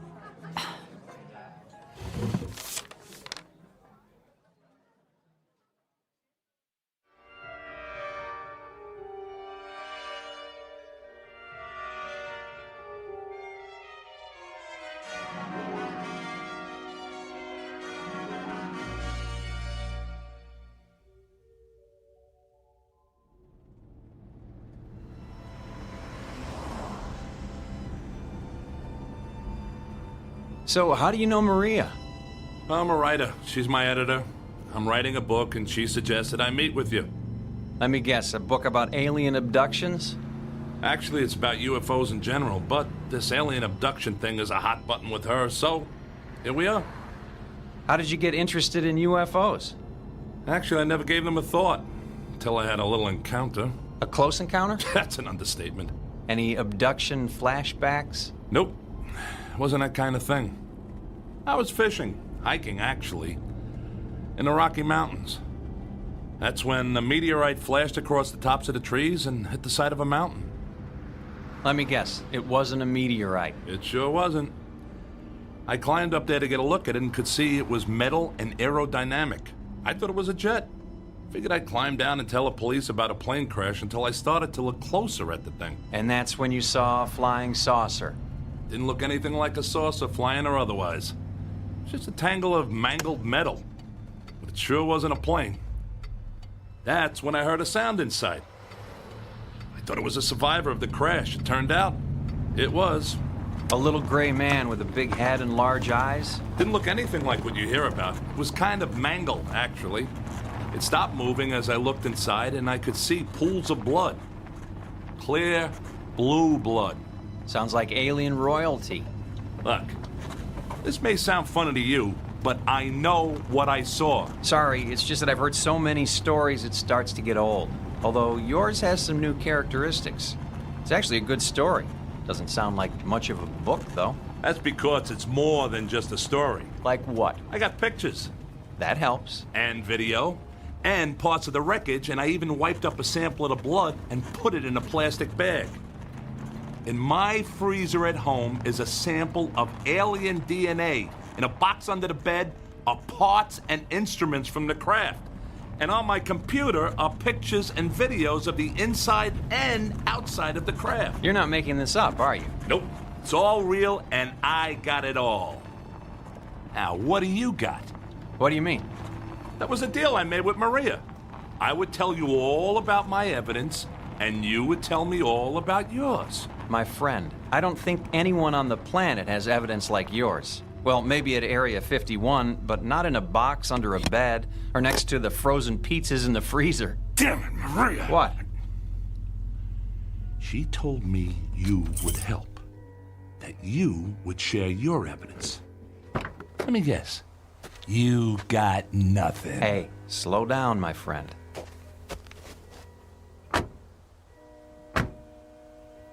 I'll show you what I got, but when it comes to pictures, videos, wreckage, instruments, and alien DNA, well, I gotta tell you, that's tough to beat. But give me a chance. We're almost there. Where exactly are we going? We're meeting with my group. We work together on various UFO projects. On this trip, we've brought along 12 people who claim to have been abducted by aliens. The site we're going to is where 3 of them say they were abducted. What's the point of that? Evidence. The evidence that both you and I are looking for. We've found that if we return to the site of the reported abduction, some people can actually recall where UFOs supposedly landed, hovered, or demonstrated some phenomena or activity. We then go to that particular spot and look for evidence. Now we're talking. What kind of evidence? Pretty boring stuff compared to what you got. Usually we do soil samples, take readings for radioactivity, magnetic fields, pass metal detectors over the ground. We've managed to find some interesting stuff, assuming you're a soil chemist. That's it? You got dirt? I didn't say that. It's just a question of how you look at it. A UFO site can tell you a lot if you know what to look for. Speaking of that, is your crashed vehicle still sitting up there on that mountain? Nah, it's gone. I went back a week later and there was no sign of it. I hate when that happens. Are you sure you saw something up there? I saw it, I have pictures, and there is still some evidence up there. The kind of evidence you look for. The rocks on the side of the mountain. You can still see where they're scratched and gouged by the crash. But that's all you can see. I looked everywhere and there's no sign of anything else. I'd like to go there with you someday. The craft, or whatever it was, may have left some metallic particles on the rocks as a result of the collision. Do you remember where it is? I have it marked on a map. Back at home. In the box under the bed, no doubt. Where else would I keep it? You're a funny guy, and obviously a man with a lot on his mind. I think you'll like this group of people we're about to meet. They've got a lot on their minds, too.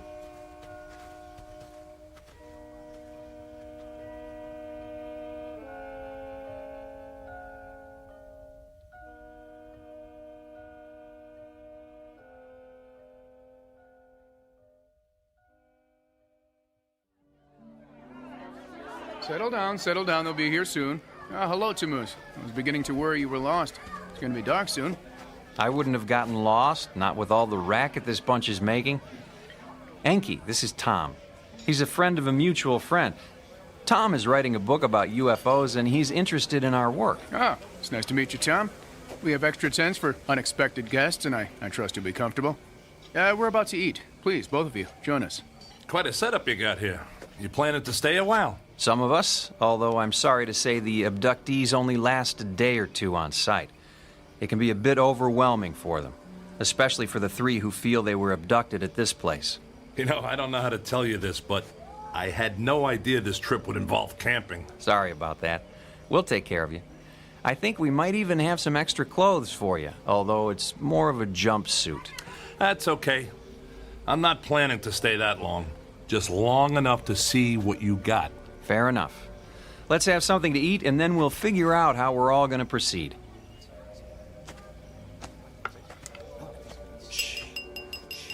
If I could have your attention, please.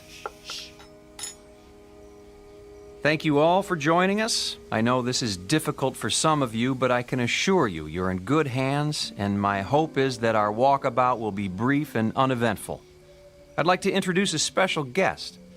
Our friend Tom here is an author preparing a book on the subject of UFOs. If you'd like, I'm sure he would be fascinated by some of the stories you have to tell. Welcome, Tom. Tom, hello again. Hello there. Did you remember to make your appointment for next week? Yes. And I'm really looking forward to it. I'll bet you are. Friend of yours? Starting to look that way. His name is Alex. I seem to keep running into him. Welcome, Alex. Hello. And to all of you, a warm welcome. Once we finish our dinner, we'll change into some gear for our adventure. We're going to engage in an exercise with group hypnosis tonight. Our goal is to understand what you have all experienced and to see if we can trace the behavior of the various crafts you have seen and find any signs of their presence on this spot. My good friend Enki and some of my other associates will be using instruments to determine if our visitors have left anything behind for us to collect. Let me reassure you once again, these walkabouts tend to be quiet and gentle affairs, and I trust this evening will be no different. Now, let's enjoy our meal and then begin. That's it? Group hypnosis and you guys run around with instruments in the dark? Is this gonna be another waste of time? My friend, it is not a waste of time. I'm sorry you're in such a hurry and I can't help you with your deadline or your editor. Let's just hope we find some good evidence for you tonight and then you can get to work. Tom, I've laid out some clothing on a cot in your tent. You can change when it's convenient for you. Right now sounds like a good time.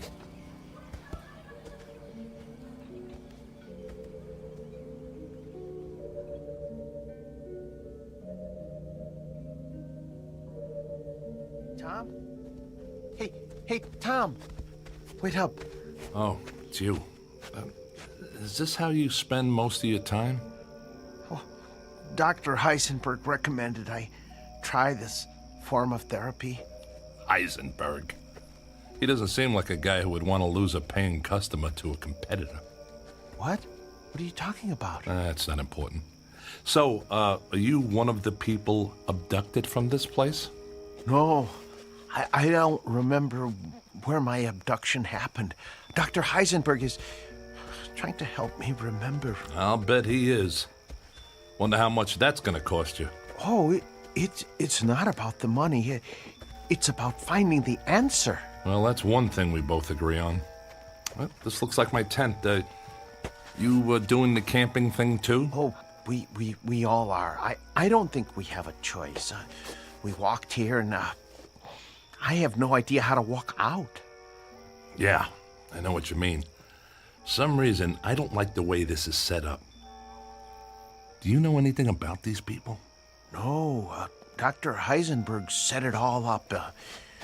He's a really good person, you know. He's always looking out for me. Whatever you say, Alex. Oh, man. He said jumpsuit. He meant it.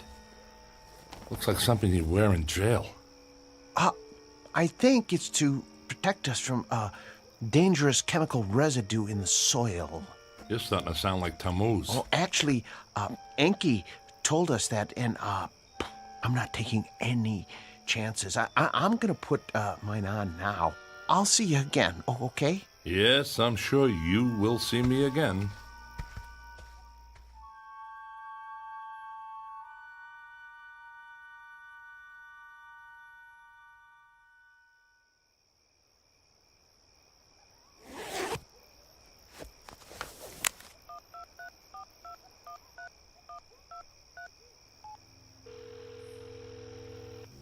Hi, Tom. Were you expecting me to call? No, I saw your name on the caller ID. Did you show Tammuz your evidence? No, but I told him about it. That's why I'm calling. Maria, this guy's got nothing. He's as big a fraud as that quack psychiatrist I saw yesterday. And hey, you know what? These two are connected somehow. Heisenberg has lots of connections. He's actually somewhat famous, but obviously he didn't impress you. Yeah, obviously not. Look, Maria, I'm going to give this my best, and then I'll get right to work on that manuscript, okay? Are you all right, Tom? I mean, is everything okay? Yeah, everything's fine. I'll see you in a month, okay? Tom? Okay, that's our deal. Tom! Oh, sorry, Tom. I didn't know you were on the phone. Yeah, I'll talk to you later, Maria. Goodbye, Tom. I'm very sorry. Was that your wife? No, I'm not married. Someone I'm working with. Maybe you've seen her. Her name is Maria. Maria? Oh, sorry. I don't know anyone named Maria. Yeah, but somehow she knows Heisenberg. Lots of people see psychiatrists. Yeah, the only thing is, I never told her the name of the psychiatrist I was meeting with, yet she knows his name. You sure you never saw a woman named Maria around the office? I don't know. You sure you don't know some way out of here? Oh, gosh, no, especially now. I mean, it's pitch dark out here. Yeah, it sure is. I feel like an idiot in this jumpsuit. Alex, I'll tell you what. What? I like you. You're a nice guy. It's a relief to hear someone say, I don't know, every now and then. Well, thank you. I don't have many friends. Yeah, sorry about that. It must be tough. Look, tomorrow morning you and I are walking out of here. What? Going to be able to do that? Shouldn't we tell someone? I don't think so. Now let's go get this over with. Who knows, maybe you'll figure out where your abduction took place. Oh, that would be great.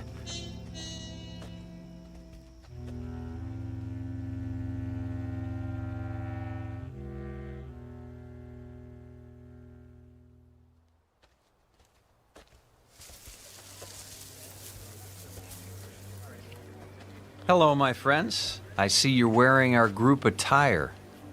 So how come we're all dressed in white and Tammuz and his buddies get the blue jumpsuits? I don't know. I like the blue ones better, too. Please, my friends, I would like to ask all of you to recline on the cots that we've arranged here in the circle. Tom, I wonder if you'd like to join this session. I'm curious if there are any memories from your fishing trip that have eluded you. I don't think so, and if you don't mind, I'll pass on the mass hypnosis. I'm here to find evidence, not become a part of it. Suit yourself. Is there anywhere special you'd like to sit or stand? Back here is fine. I'll watch from a distance. Good luck there, Alex. Have a nice nap. Thanks. I'll see you later, Tom. Right. My friends, please, if you'll take your positions and simply lie down. Get comfortable, please, and be at ease. I want to begin by asking you to close your eyes and relax. Relax the muscles in your face and feel the tension go out of you. Relax. Feel your shoulders and arms slowly relax and allow your body to relax down your back, to your legs, to your feet. Relax.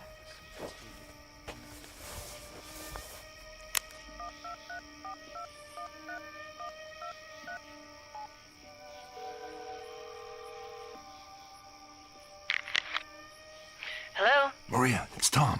I know. Maria, I don't like this. What did you get me into?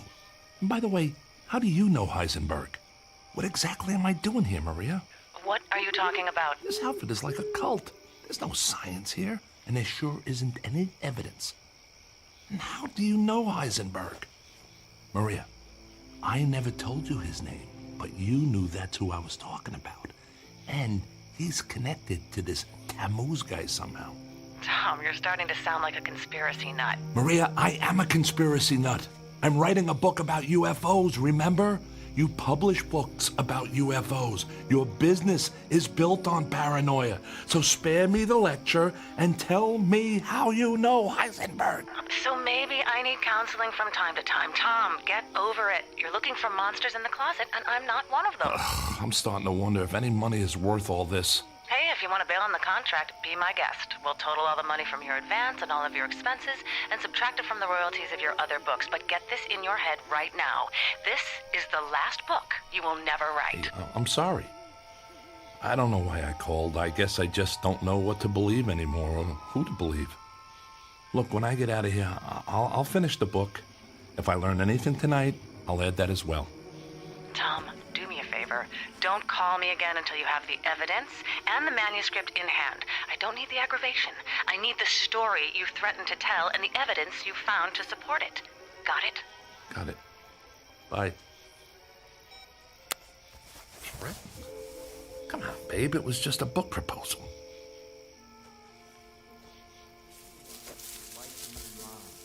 The bright light lifted you. See it. Believe it. Know it is there. The light approaches and will take you up to where all is well. Tom! Tom! Alex? Is that you? Where are you? I'm here, in the bushes.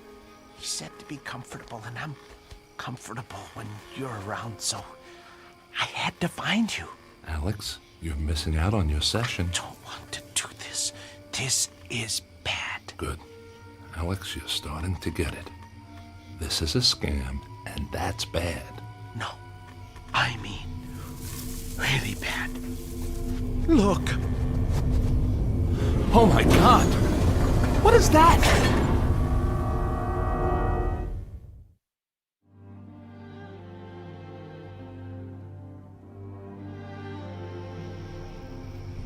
As the chariot descends to receive you, you will allow yourself to be lifted up.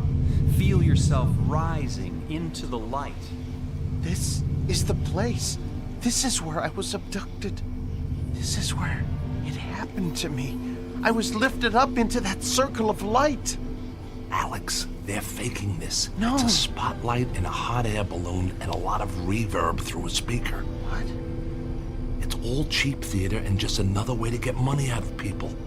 How much did they charge you for this camping trip? They didn't charge us anything. Oh, I was afraid you'd say that. So why are they doing this? Maybe it helps to sell books. Good God, that's it. That explains it. Alex, these people are just perpetuating the myth of UFOs to make money on fear. We have got to get out of here. Did anyone see you come over here? I don't know. It's dark. That's why I couldn't find you. That's good. That gives us a chance.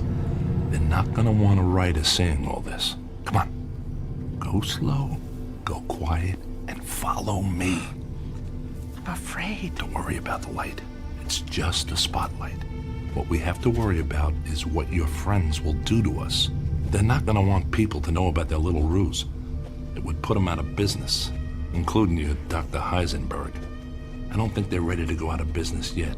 Not because of us, at least. You okay? I fell. It's okay. Go slow.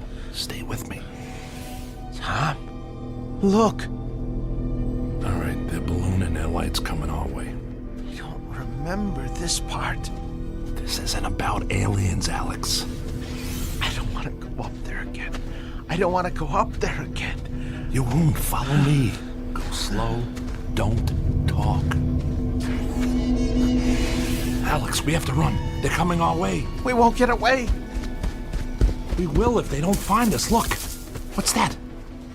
Looks like a cliff. If we find an overhang, that'll block the light. Get down on the ground. I think I found an opening. Good man. Scoot in there. The light is right over us. Yeah, just enough to help us see. Keep moving back. See a light. Don't worry about it, Alex. They can't see us. No. I see a light in the cave. What? We should go back out. Come on. That's not an option right now. Let's go see what's in here. Might be a mine or something. This part of the area is loaded with them. We'll hide in here overnight and then hightail it out of here in the morning. I see a light bulb. Yeah, we're in a mine. I just can't figure out why they're still running power to it. There might be someone working in here, so just be cool. I remember a cave. When I was abducted, I think I was in a cave. Dr. Heisenberg helped me to uncover it. Alex, you're done with Heisenberg. Heisenberg is a fraud. This is all a big scam to squeeze money out of a gullible public and to rip off poor souls like you. You are correct, my friend. Heisenberg, you soulless bastard. What are you doing here? You are part of this. You're destroying people with this charade. Can't you find another way to make money? On that count, you are right and wrong. Yes, this is a charade, but not the kind you think. Ah, hello, Tammuz. Hello, Enki. I seem to have found your missing friends. I am sorry. With such a large number of subjects, it was difficult to herd them all effectively. Herd them? What are we, cattle? No, if that were the case, you would probably have been mutilated. Maria, this is impossible. What are you doing here? This is like a law school prank. Am I on some kind of TV show? It's not a prank, and you're most definitely not on television. For that matter, you will never be on television, especially your videotape. It looks like a treasure chest. That's the box I had under my bed. You've been to my home. Yes, and thank you for making it so easy for us to find what we needed. Unfortunately, we found nothing of the evidence you described to Tammuz. Is it possible you have it hidden somewhere else? Sorry, pal, but there's nothing to hide.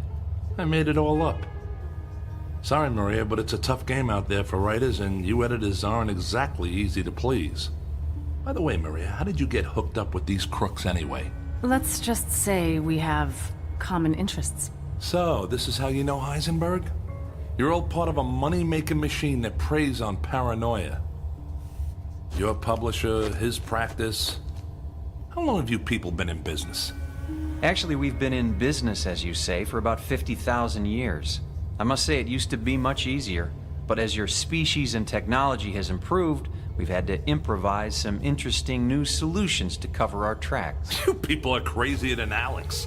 I'm not crazy. This is all real. Alex, you're going to be fine. I'm sorry that we had to use you in this way, but you have done a very good job. I don't know what I did.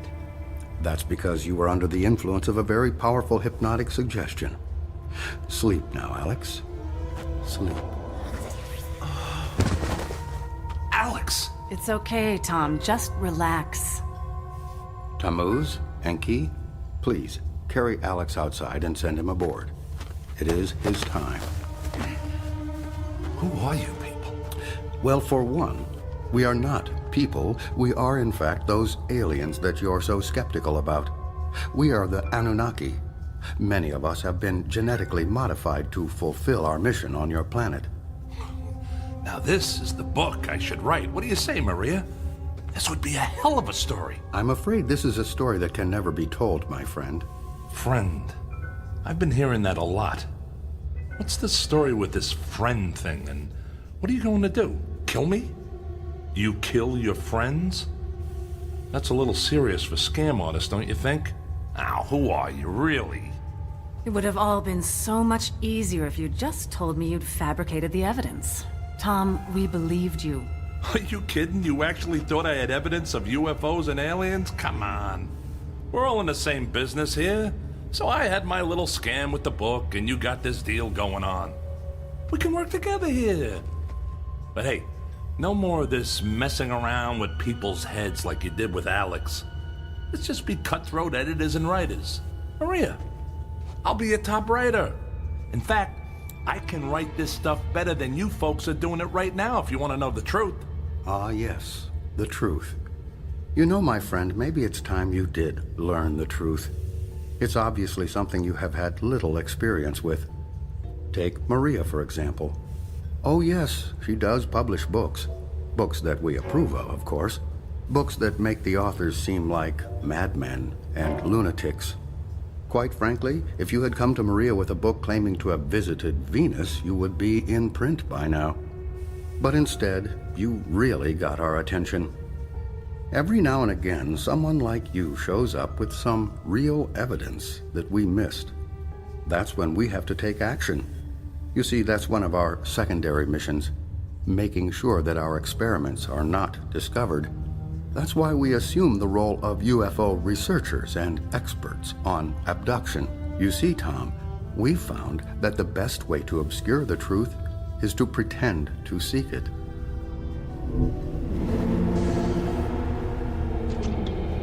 It sounds like our friend Alex has made his final journey. That is actually our primary mission. We are harvesters, in a way. You're going to kill him, aren't you? That's what you do with friends. He may be gone soon, but his DNA will live forever. It's necessary for our survival. You too will live forever, Tom. You are one of the chosen now. You are now our friend. What are you, serial killers? You have nothing to fear, really. The whole process takes about 10 to 15 of your years. Alex was first harvested at a very early age, so his time is now. For you, you will still have some time left. It will be a time of some confusion, but all for the best, really. All for the best. You're going to kill me too? Like I said, you will have some quality of life for 10 to 15 years. And then, yes, you too will be harvested. Right. Harvested. But before I go, I have one question. Can I get an answer to one question? Sure, why not? After today, you will only remember what we allow you to recall as a new member of the abductee class. What's your question? It's just this. How many people will it take to pull out the fingers I'm about to bury in your throat?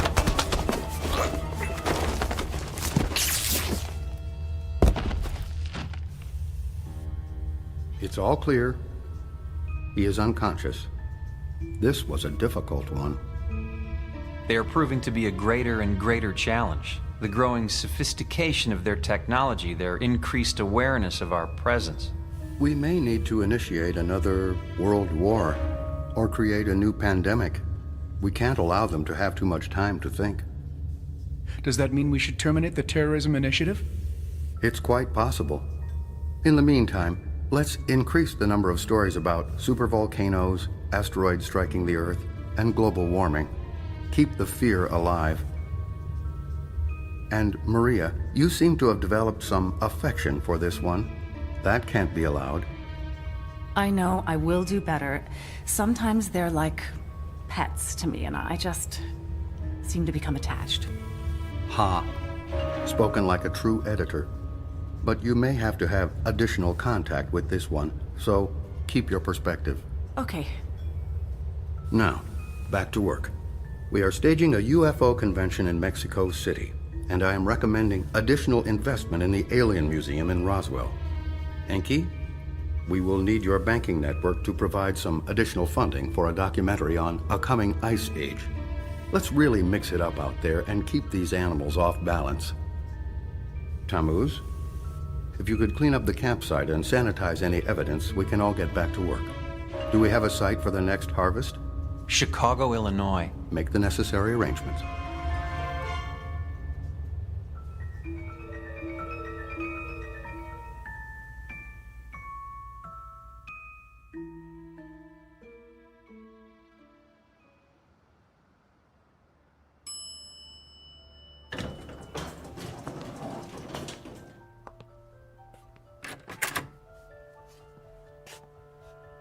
Hello, friend. So nice to see you again. It's nice to see you, too. Please, go in. The doctor is expecting you.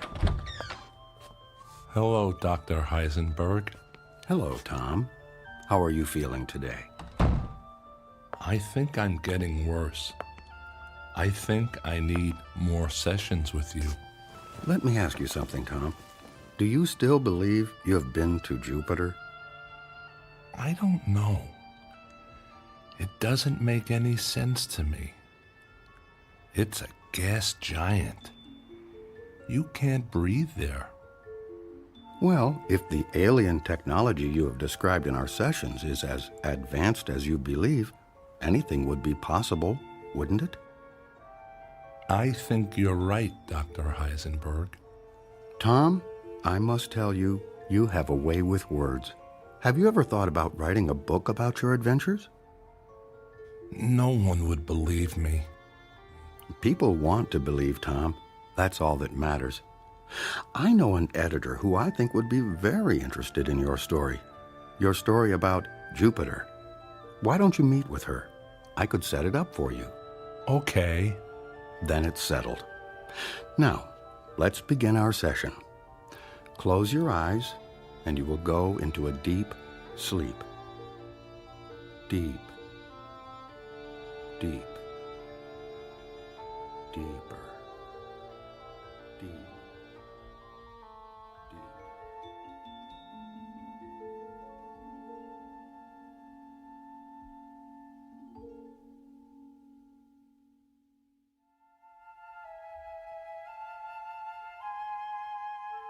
The evidence is in. The facts are fiction, and the truth has become a footnote to a lie. Is it possible that we are in fact alone in the universe? There may be a time when we wish we were, especially after a brief walkabout to that place known as the Twilight Zone.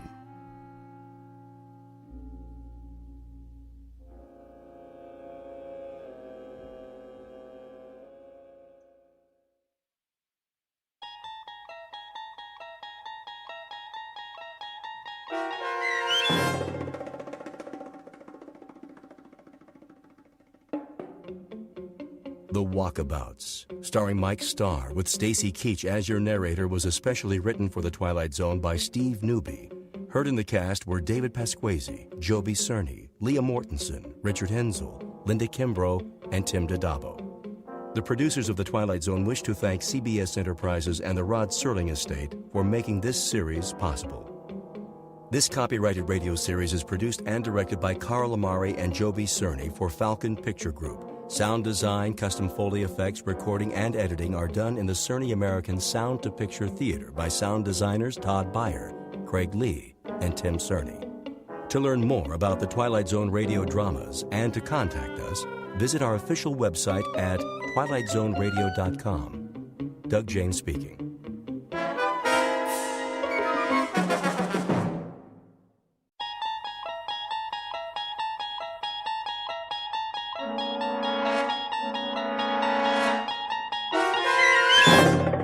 You're traveling through another dimension. A dimension not only of sight and sound, but of mind. A journey into a wondrous land whose boundaries are those of imagination. Your next stop, the Twilight Zone.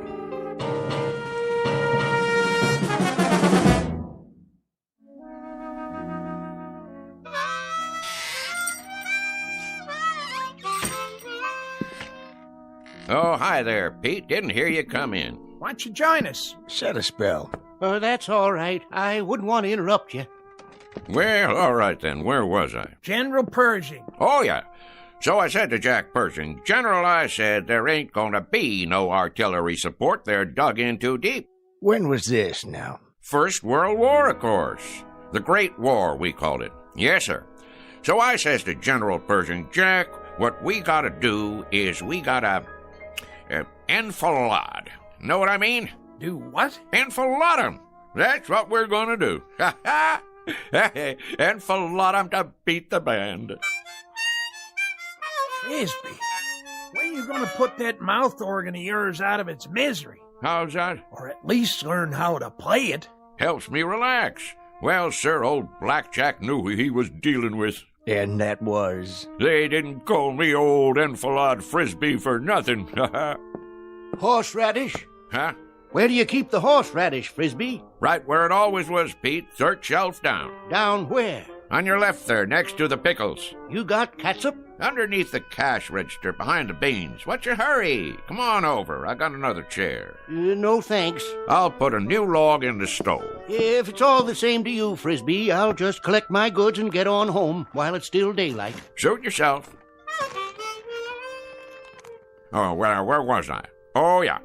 Well, sir, the following morning, we attacked up and down the line, and the rest is history. Smashed them to bits, we did. And then we went on to Paris to celebrate. Exactly 4.5 hours it took us. We had frogs' legs and cold duck till we couldn't eat no more. An hour later, we was in Berlin. Shall I say it, or do you want to? Be my guest. Frisby. Yeah? You not only got a potbelly big as that stove, you're the biggest liar who ever sat in that chair. You're doubting my word? You can start with that. Beyond just doubting your word, I'm calling you a liar flat out. How can you go from Paris to Berlin in 1 hour? Find the radishes, Pete? Yep. What about celery? All out. Getting some fresh ones in the morning. We're waiting, Frisby. How do you go from Paris to Berlin in 1 hour? Oh, hold your horses now. I'm coming to that. It's what made the whole operation so fantastic. I was doing some reconnoitering, and I found me a back route.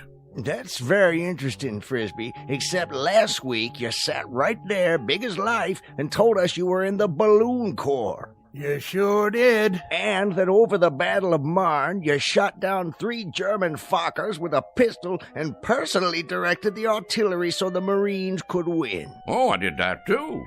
Only it was a year later. It was, let's see now, April of 1917. That's it. I heard enough. More than enough. I'm getting out of here. Well, now you might want to give that some thought, boys. Looks like rain to me. Rain? Sure enough, gonna be some rain. Tell by the clouds. You can always tell by the clouds, you know. Take that big job up on the hill. That there is a stratocumulus opacus. Anything you say, Frisby. You fellas know anything about meteorology? Don't get him started. Well, what do you know? Looks like it got me a customer. Carload full of them. Better get out there and pump some gas before they change their minds. Oh, now ain't no reason to hurry. Them clouds, for instance, they like to take their time. So do I. It's the way Mother Nature made things. Why, did I ever tell you about...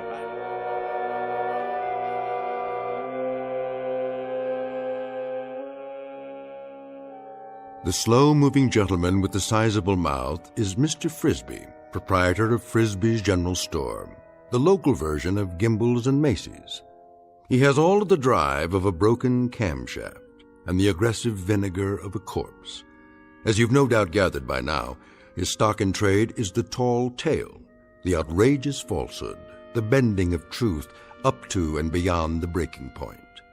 What he doesn't know is that the visitors in the car out front are a very special breed, destined to change his life beyond anything even his fertile imagination could manufacture and embroider. The place is Pitchville Flats. The time is the present, or thereabouts. And Mr. Frisby is on the first leg of a rather fanciful journey into a place we call the Twilight Zone.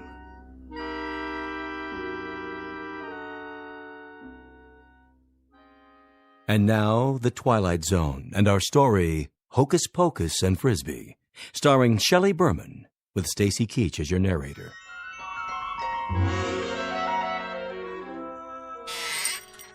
I believe I asked you boys a question. Oh, I'm sure you did. About meteorology. Well, I know plenty about that particular subject. University of Wichita it was.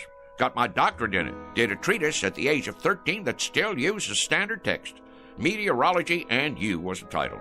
Talk was, it was the most scholarly treatise on the subject in the history of the field. My colleagues used to refer to me as Cumulus Frisby. Cumulus Frisby. Frisby's a meteorologist. I'm Vice President of the United States. Well, what do you say, Mr. VP?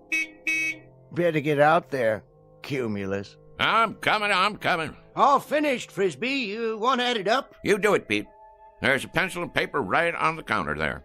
I could do it in my head for you, but it's been kind of a long day. I'm a little pooped out. 1 bottle of catsup. Horseradish. Ever tell you about the time I gave a demonstration, me against the computer machines? 13 of them lined up in an auditorium. 133 columns of figures, 8 digits apiece, and no pencil and paper, mind you, all in the head. Well, sir, people came from miles around. What happened, Frisby? I thought no one would ever ask. 4 of the machines broke down from overwork. Not you, of course. 2 come up with incorrect answers, and I beat them all by 21 seconds. Ha ha. That does it for me. I simply can't take no more, Frisby, I gotta tell you. Can't take what? I wouldn't mind if you was a bright liar. I mean, if there was some logic to it, but dadgum, the way you tell it, well, you'd have to be 100 different people living in 200 different places in 12 different periods of American history. Hallelujah and amen. Shucks. What are they in such an all-fired hurry for? Time to do some work, Frisby. You got customers. You just said a dirty word. Only thing that works in Frisby's whole body is his mouth. All right. Keep your britches on.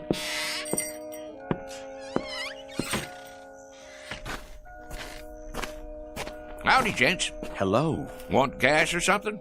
Gas? Oh, yes. Sorry you had to wait. Not at all. You know, if you gotta be someplace in a hurry, you could have pumped it yourself.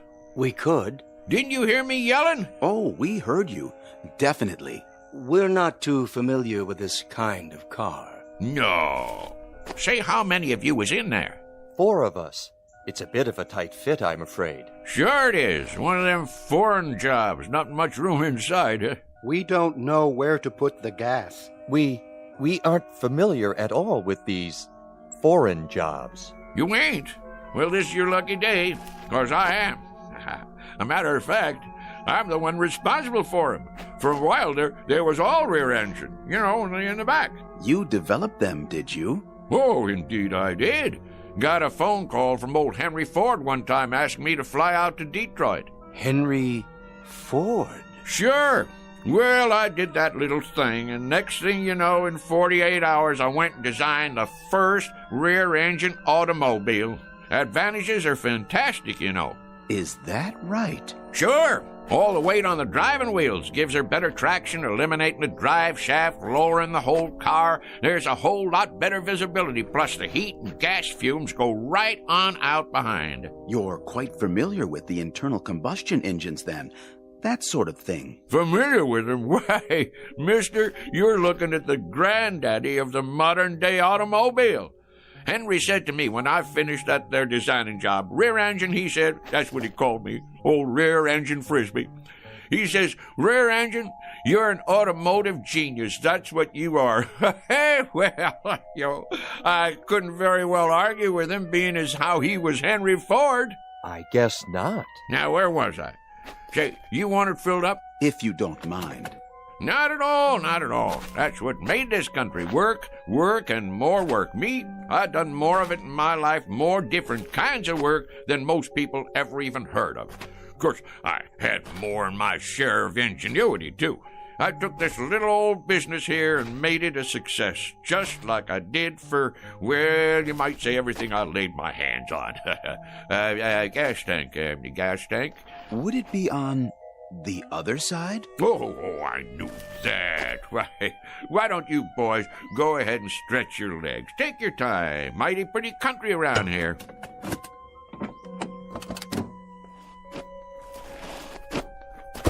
Yes, pretty. Of course, it wasn't very pretty when I moved in.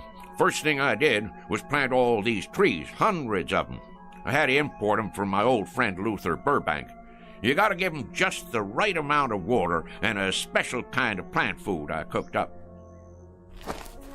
This is the man. Without doubt. Frisby, is that it? Not a common name. He must be the one. Frisby. An incredible specimen. Done it all, knows everything, and everyone. All the greats. Then what we've heard is true. All of it. Absolutely. He studied at most of the major universities, holds a doctorate in at least 8 disciplines. A key man, obviously. Water and oil okay? I believe they are, but I'd feel better if you checked them. Might as well, long as I'm out here. I'll just open the hood and let me see now. Where's the latch now? In the front, maybe. Front? Where? Oh, no, what am I thinking? In back? Of course, where the engine is. Engine. You're a big help, Mr. Frisby. You don't know how much we value your personal attention. Oh, that's okay, boys. Look here. Ain't that something? They got the dipstick and all hidden away so's nobody can go messing with them. But I can see from here that they're just fine. They're just fine. And yep, that's fine and dandy. Well, that ought to do it. How much do we owe you? Looks like $5 and a couple of cents. Make it 5 even. Did you bring a supply of local currency? Right here. Which one? Will this do? This here's $20. That what it is? Yes, of course. 20. I think I got some change. Change? In my pocket. Hold on now. Did we give you enough? Oh, sure, but you got 3 5s coming back. That's not necessary, Mr. Frisby. You keep it. Huh? For your trouble.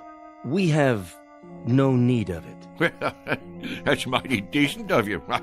You folks from around here? No, we're from quite a ways off. Well, if you're planning to drive a spell, I'd check in someplace first if I was you. And why is that? Those are dangerous-looking clouds. Dangerous? Yes, sir. We're going to have some rain shortly. You can tell when it's going to rain? Rain?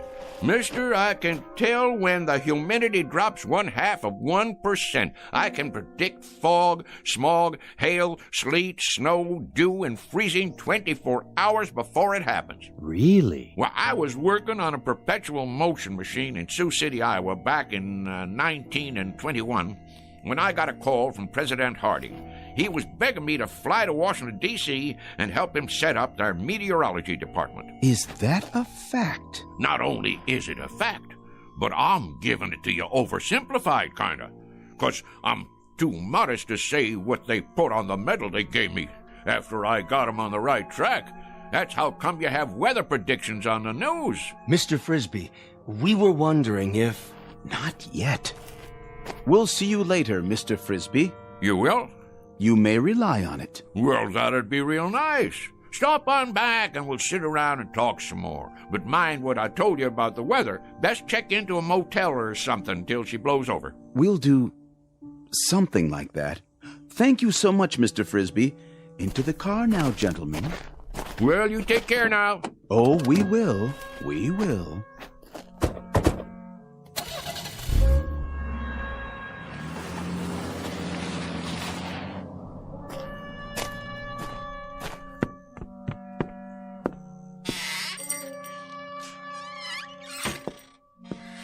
Odd fellers.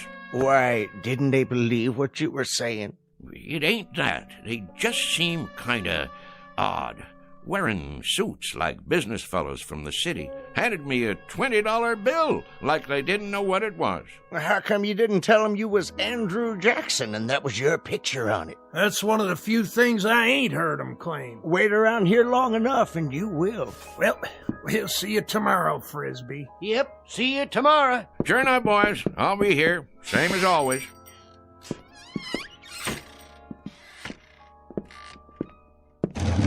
Let's see now, 5 o'clock. Sounds to me like a good time to close. Mr. Frisby? That's my name. Don't wear it out. Huh? Mr. Frisby. Who's there? If you walk outside and head east down the highway... Where are you? Nobody left in this store but me. If you head east for 200 yards, you'll come upon something extraordinary. Oh, yeah? Like what? An adventure, Mr. Frisby. New worlds to conquer. How's that? Worlds even you have never dreamed of. Say, where are you hiding? In the back room? Or over by the dry goods? Don't trouble yourself. You won't see us. Well, where are you then? With you, Mr. Frisby. We are a part of you. And soon, very soon, you will be a part of us for all eternity. You are going to the stars, sir. To the stars.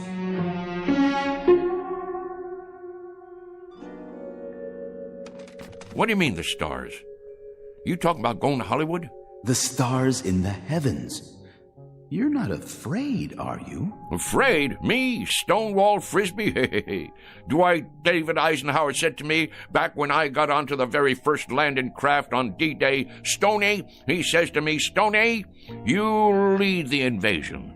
There'll be mines, German E-boats, Stuka dive bombers, and artillery up against you, but you can do it. Well, Ike, I says, I guess if you really want me to. An exceptional record, Mr. Frisby, but our time grows short. Will you accept this last greatest adventure? You mean go walking outside? It's not far.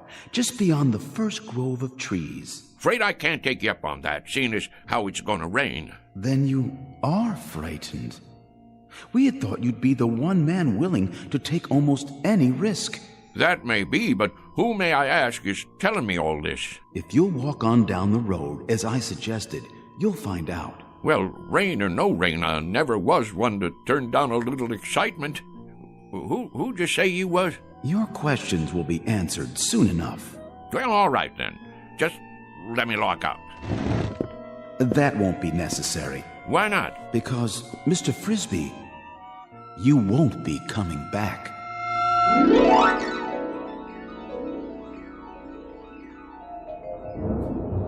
Well, will you look at that? I sure was right. Going to be a big old storm tonight. Hurry, Mr. Frisby. I'm coming. Don't get your long johns in a twist. Straight ahead. We're waiting for you. Where? Look to your right. I don't see... Wait a minute. What the heck? Oh, I get it. Some kind of movie prop, right? What you doing? Making one of them science fiction movies out here? Dang if it don't look like one of them flying saucers. That's exactly what it is. You may come inside. Now, how am I going to do that? You got it made to look like there ain't no doors or windows. Very well.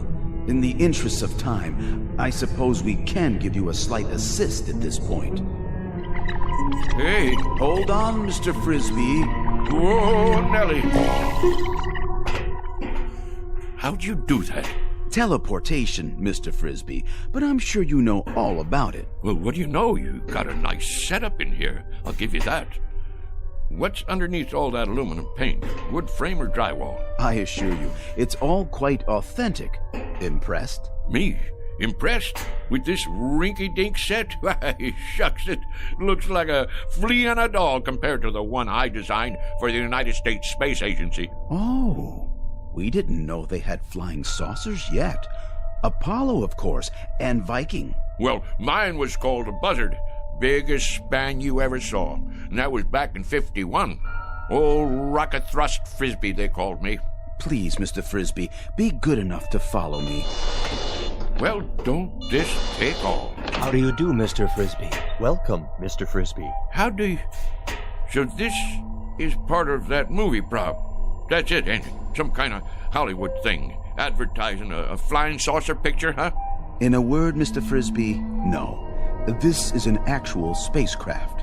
Go on now. And we, my colleagues and I, have come here from another planet. We have indeed. All this way, across the interstellar darkness, to meet you. Well, in that case, I'm leaving. Correction, Mr. Frisby. You are staying. Wait, let me loose. I can't even wiggle my toes. I suggest you stop struggling against the force field and relax. After all, you're going to be here a while. A very long while in Earth terms. Why not make yourself comfortable while you prepare to meet the others? The others? That's right. The Intergalactic Council.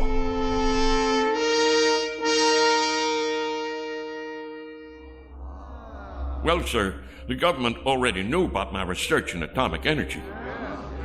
Matter of fact, I suggested it to them as far back as 1923. Spent a whole summer one time with Al Einstein, during which time I gave him the preliminary stuff about that relativity theory of his. Smart as paint, that fella. Smart as paint. He had bad hair, though. Should have put some Brill cream on it. A little dabble, do you? Anyhow, when I got this here call from New Mexico, I had to hightail it over there and show them how to make the bomb. Incredible. Fantastic. What a specimen. Now, let's see. That covers atomic energy. What was the next thing you fellows asked me about? If you wouldn't mind, sir. Go on, speak your mind. You're entitled, son. Your research in liquid propellants. Oh, yes, liquid propellants. Well, now, the main thing I gotta say about that is there ain't no liquid in the world that'll propel me faster than a dry martini on the rocks. We were referring to liquid propellants as applied to space travel, Mr. Frisby. Oh, them liquid propellants. I get your drift. Yeah, I developed the first ones used by the Air Force in that old whack Corporal rocket, remember? Used to have a model of it out in front of Disneyland. Well, that thing sure could move, thanks to me. Made up a batch of liquid stuff in my cellar. Folks around town wanted me to run for Congress after that, being as how I got the country back into the space race. But if there's one thing I ain't, it's conceited. I figure it's a man's patriotic duty to invent liquid propellants if he has a mind to. And I had a mind to. Why, even as a boy, when I was attending Princeton University on a special scholarship, they used to call me Old Liquid Propellant Frisby. Next question. Forgive me, Mr. Frisby, but you mentioned Princeton University, did you not? Sure did, young fella. Nice place, too. Real homey. Of course not as homey as Pitchville Flats. But it was my understanding that you attended the University of Wichita. That one, too. I can see how you'd get a mite confused. It happens to be a fact that I hold degrees in 38 major universities and advanced schools of learning. Amazing. Unearthly. It beggars the imagination. I also got me one of them Rhodes scholarships over in England one time, but I had to turn it down because I wouldn't bow to the Queen. Next question. No more? In that case, well, I'll just get on home to dinner. I said it was getting late and I have to get home to dinner. Hey, you guys. About time I was leaving. I gather that you don't quite understand the situation, Mr. Frisby. How's that? You're not going home for dinner. You shall have dinner here. Here? Precisely. In exactly, 14 minutes by your measure of time, we'll be departing. Departing? From where to where? From here to our planet. You see, Mr. Frisby, our assignment here was to secure a representative Earth species, the most brilliant we could find. There seems to be no question that your accomplishments are far and away more extensive than any other human beings. Mine? Now, wait a minute. Now, hold on there. You fellas got the wrong idea. Why, I'm just a plain old country boy, a bumpkin. I'm a bumpkin. That's what I am. Just a rube with a big mouth. Come now, Mr. Frisby. You do yourself a terrible injustice. We know all about you and your accomplishments. My accomplishments? Mister, The one accomplishment you fellas didn't pick up on is the fact that I am the gall-darndest liar that ever walked the pike.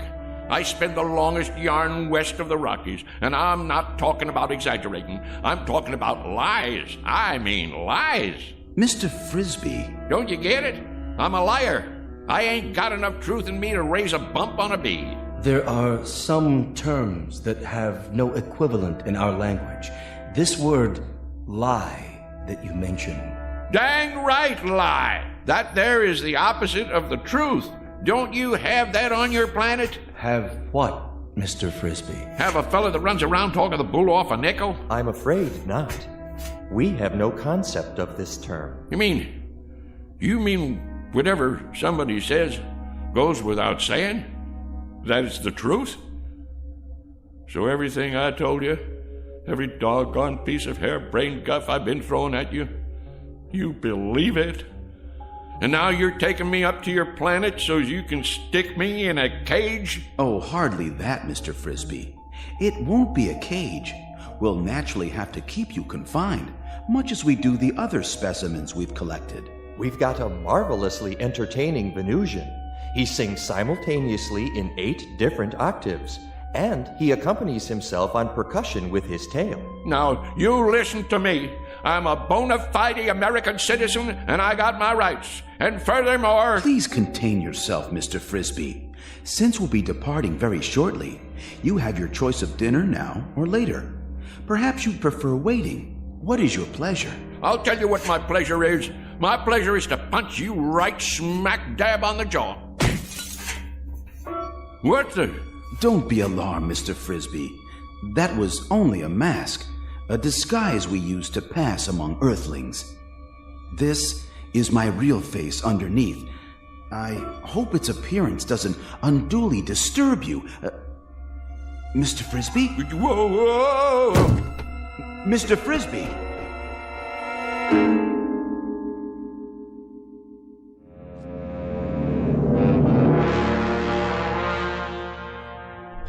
Oh, my aching back. Where am I? Feeling better, Mr. Frisby? Better than what? I thought I should tell you. We'll be departing in 5 minutes. You still on that kick? Listen to me. I ain't interested in departing anywhere except from you. I never been more'n 50 miles outside of Pittsville in my life, and that's the one record I'm right proud of. Curious remark. It does not compute. You took a bump to the head. Lie still. I'd better scan you. Get that thing away from me. It's only a vibrometabolic scanner to detect organic damage. Stay back, I tell you. You're in perfect shape. No spikes in your brainwaves. None whatsoever.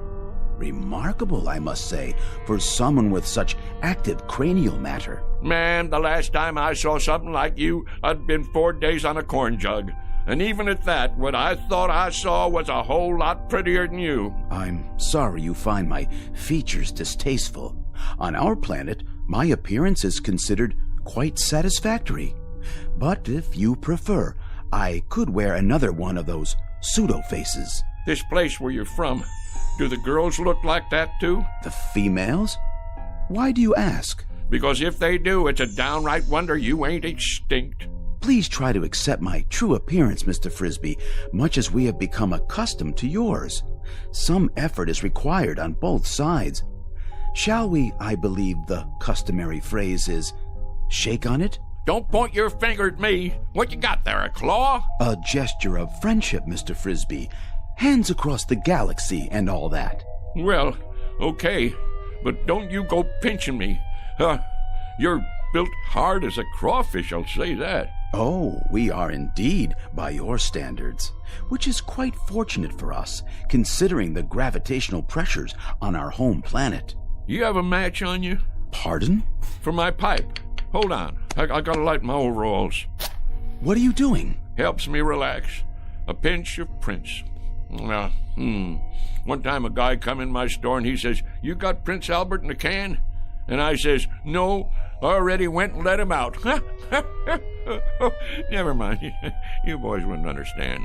I'm afraid there's no smoking on the ship. Well, Who ever heard of a rule like that? It upsets the negative ion balance. No, I really ain't going. What do you think of that? Well, I suppose if you sit over here, directly under the laminar flow. Kind of chilly. Ooh. Don't you boys have a wood-burning stove at least? Must get mighty close to freezing up there in outer space. What's that? Oh, that? Oh, that's just my old harmonica. Want I should play you a little tune? Oh, please.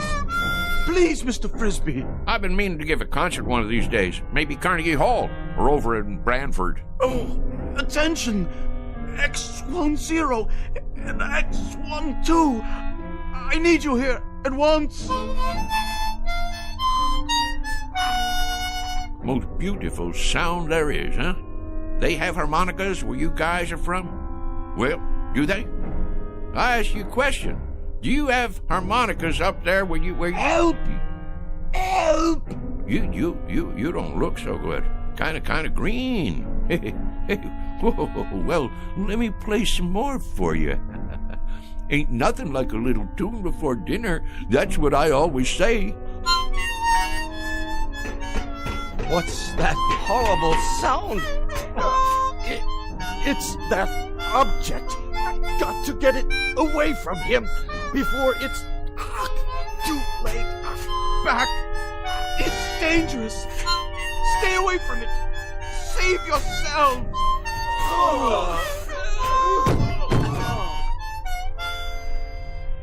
What's the matter, boys? Don't you like my playing? Boys? Oh, boys! Frisby, old son, something tells me this is your chance. You better make tracks, and I mean now. They didn't call you old mile-a-minute Frisby for nothing. Get moving. What are you doing out of your room, Mr. Frisby? Mr. Frisby! Don't let him off the ship! Quickly, seal the airlock!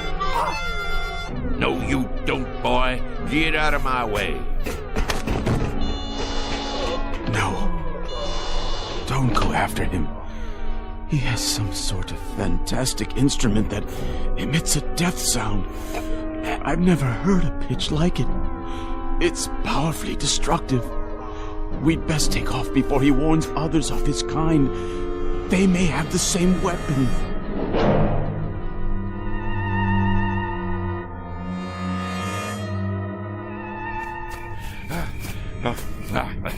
Can't catch this old boy, can you? Go on, get out of here. Get on back where you come from. That's it. Scat.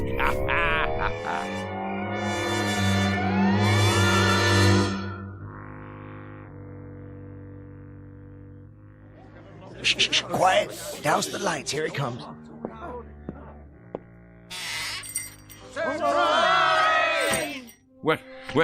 What's going on here? Will somebody tell me what's happening here? What do you mean, what's happening? It's your birthday, ain't it? As if you didn't know. And this here is a surprise party. As if you didn't know that either. Congratulations, Frisby. Put her there, old buddy. Well, I sure didn't expect nothing like this. The heck you didn't. The present. Give him the present, dadgummit. I've been waiting all day for this. Got it right here. What are you waiting for? Go on, Frisby, open it up. Well, you folks sure sprung one on me. Want me to help you get the paper off? No, I can get it. Go ahead, read it. What is it, some kind of trophy? It's what they call a lovin' cup. Went into town and ordered it special. Go on, read it out loud. For the first time, Frisby is at a loss for words. I'll read it for him.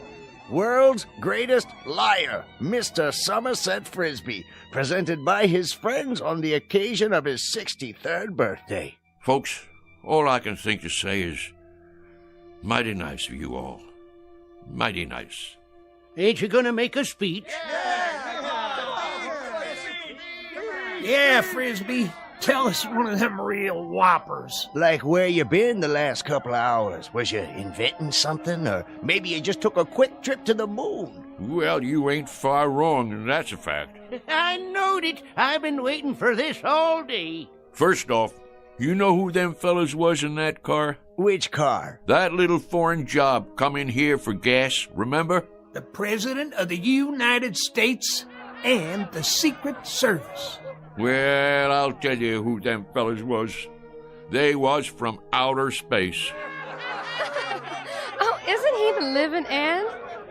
And somehow or other they picked me up in the air, right down there by the hollow, and I floated over to their flying saucer, and they took me inside, and then they was gonna kidnap me and take me to their planet. And you was gonna be their leader, Frisby? But it's true. They was just about to kidnap me. Wanted to make me their A1 prize specimen. Oh, the whole Galactic Council was watching. They even had a guy from Venus who could sing 8 different ways from sundown and play the drum with his tail. Well, sir, you know how I stopped them? You talked them to death? No, not that. It weren't nothing, really. Just took out my mouth harp and blowed a little tune, something like this. You know what happened then? I'm sure you're gonna tell us. I've been waiting all day for this. They just plumb fainted away. Now that I can believe. Play us a tune, Somerset, the way you used to. Well, I suppose I could do that, if you really want to hear it. Wait a minute. There it is. Didn't I tell you it was going to rain? Sure I did. I can feel it in these old bones of mine. Yes, sir. What did I tell you? What did I tell you? Ain't he the perfect limit? Ain't he the be-all and end-all?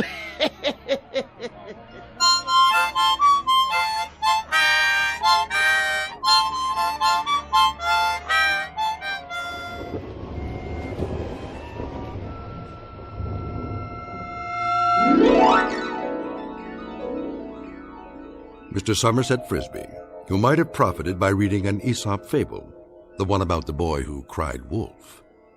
For now, consider this one more tall tale from the timberlands of the Twilight Zone.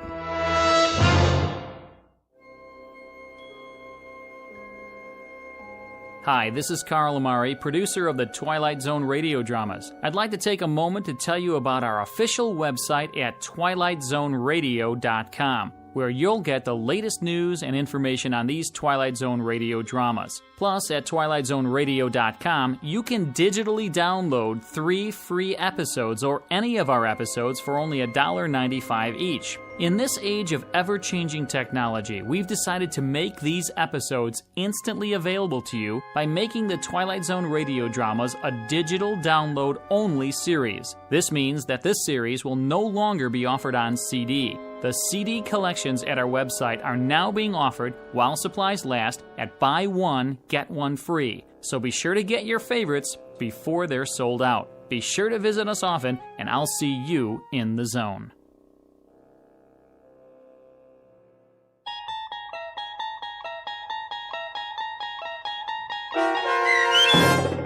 Hocus Pocus and Frisby, starring Shelley Berman, with Stacy Keach as your narrator, was written for The Twilight Zone by Rod Serling, from a story by Frederick Lewis Fox, and adapted for radio by Dennis Etchison. Heard in the cast were Mike Novak, Richard Hensel, Turk Muller, Sarah Marks, Jeff Lupetin, Christian Stolte, and Doug James. To learn more about the Twilight Zone radio dramas and to obtain audio cassettes and CDs of these programs, visit our website at twilightzoneradio.com. The producers of The Twilight Zone wish to thank CBS Enterprises, Carol Serling, Dennis Etchison, Dick Brescia Associates, Claire Simon Casting, Paul Patch, Terry Jennings, the American Forces Radio and Television Service, our sponsors, and our radio affiliates for helping make this series possible. This copyrighted radio series is produced and directed by Carl Amari and Roger Wolski for Falcon Picture Group. Doug James speaking.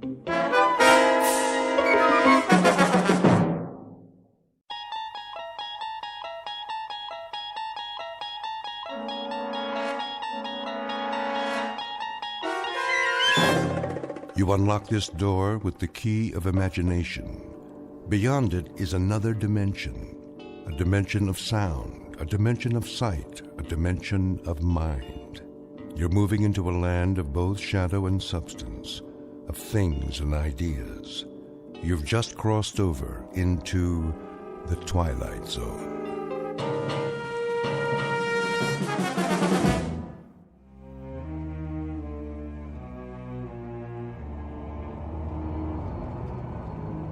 Why are you driving so slowly, Miller? Sorry, sir. The traffic is unusually heavy today. I can see that, but can't you speed it up a bit? I wish I could, Mr. Gordon. Ever since we crossed the bridge, it's been bumper to bumper. Well, then try an alternate route. This is the alternate route, sir, but it doesn't look very promising. Oh, I'm going to be late. She doesn't like it when I'm late. No, sir. I better call home. A capital idea.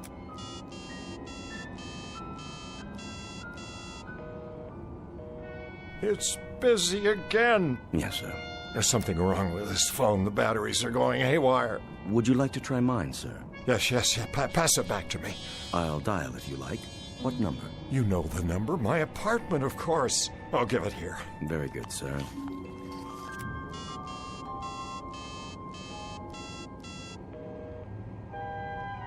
Who is she talking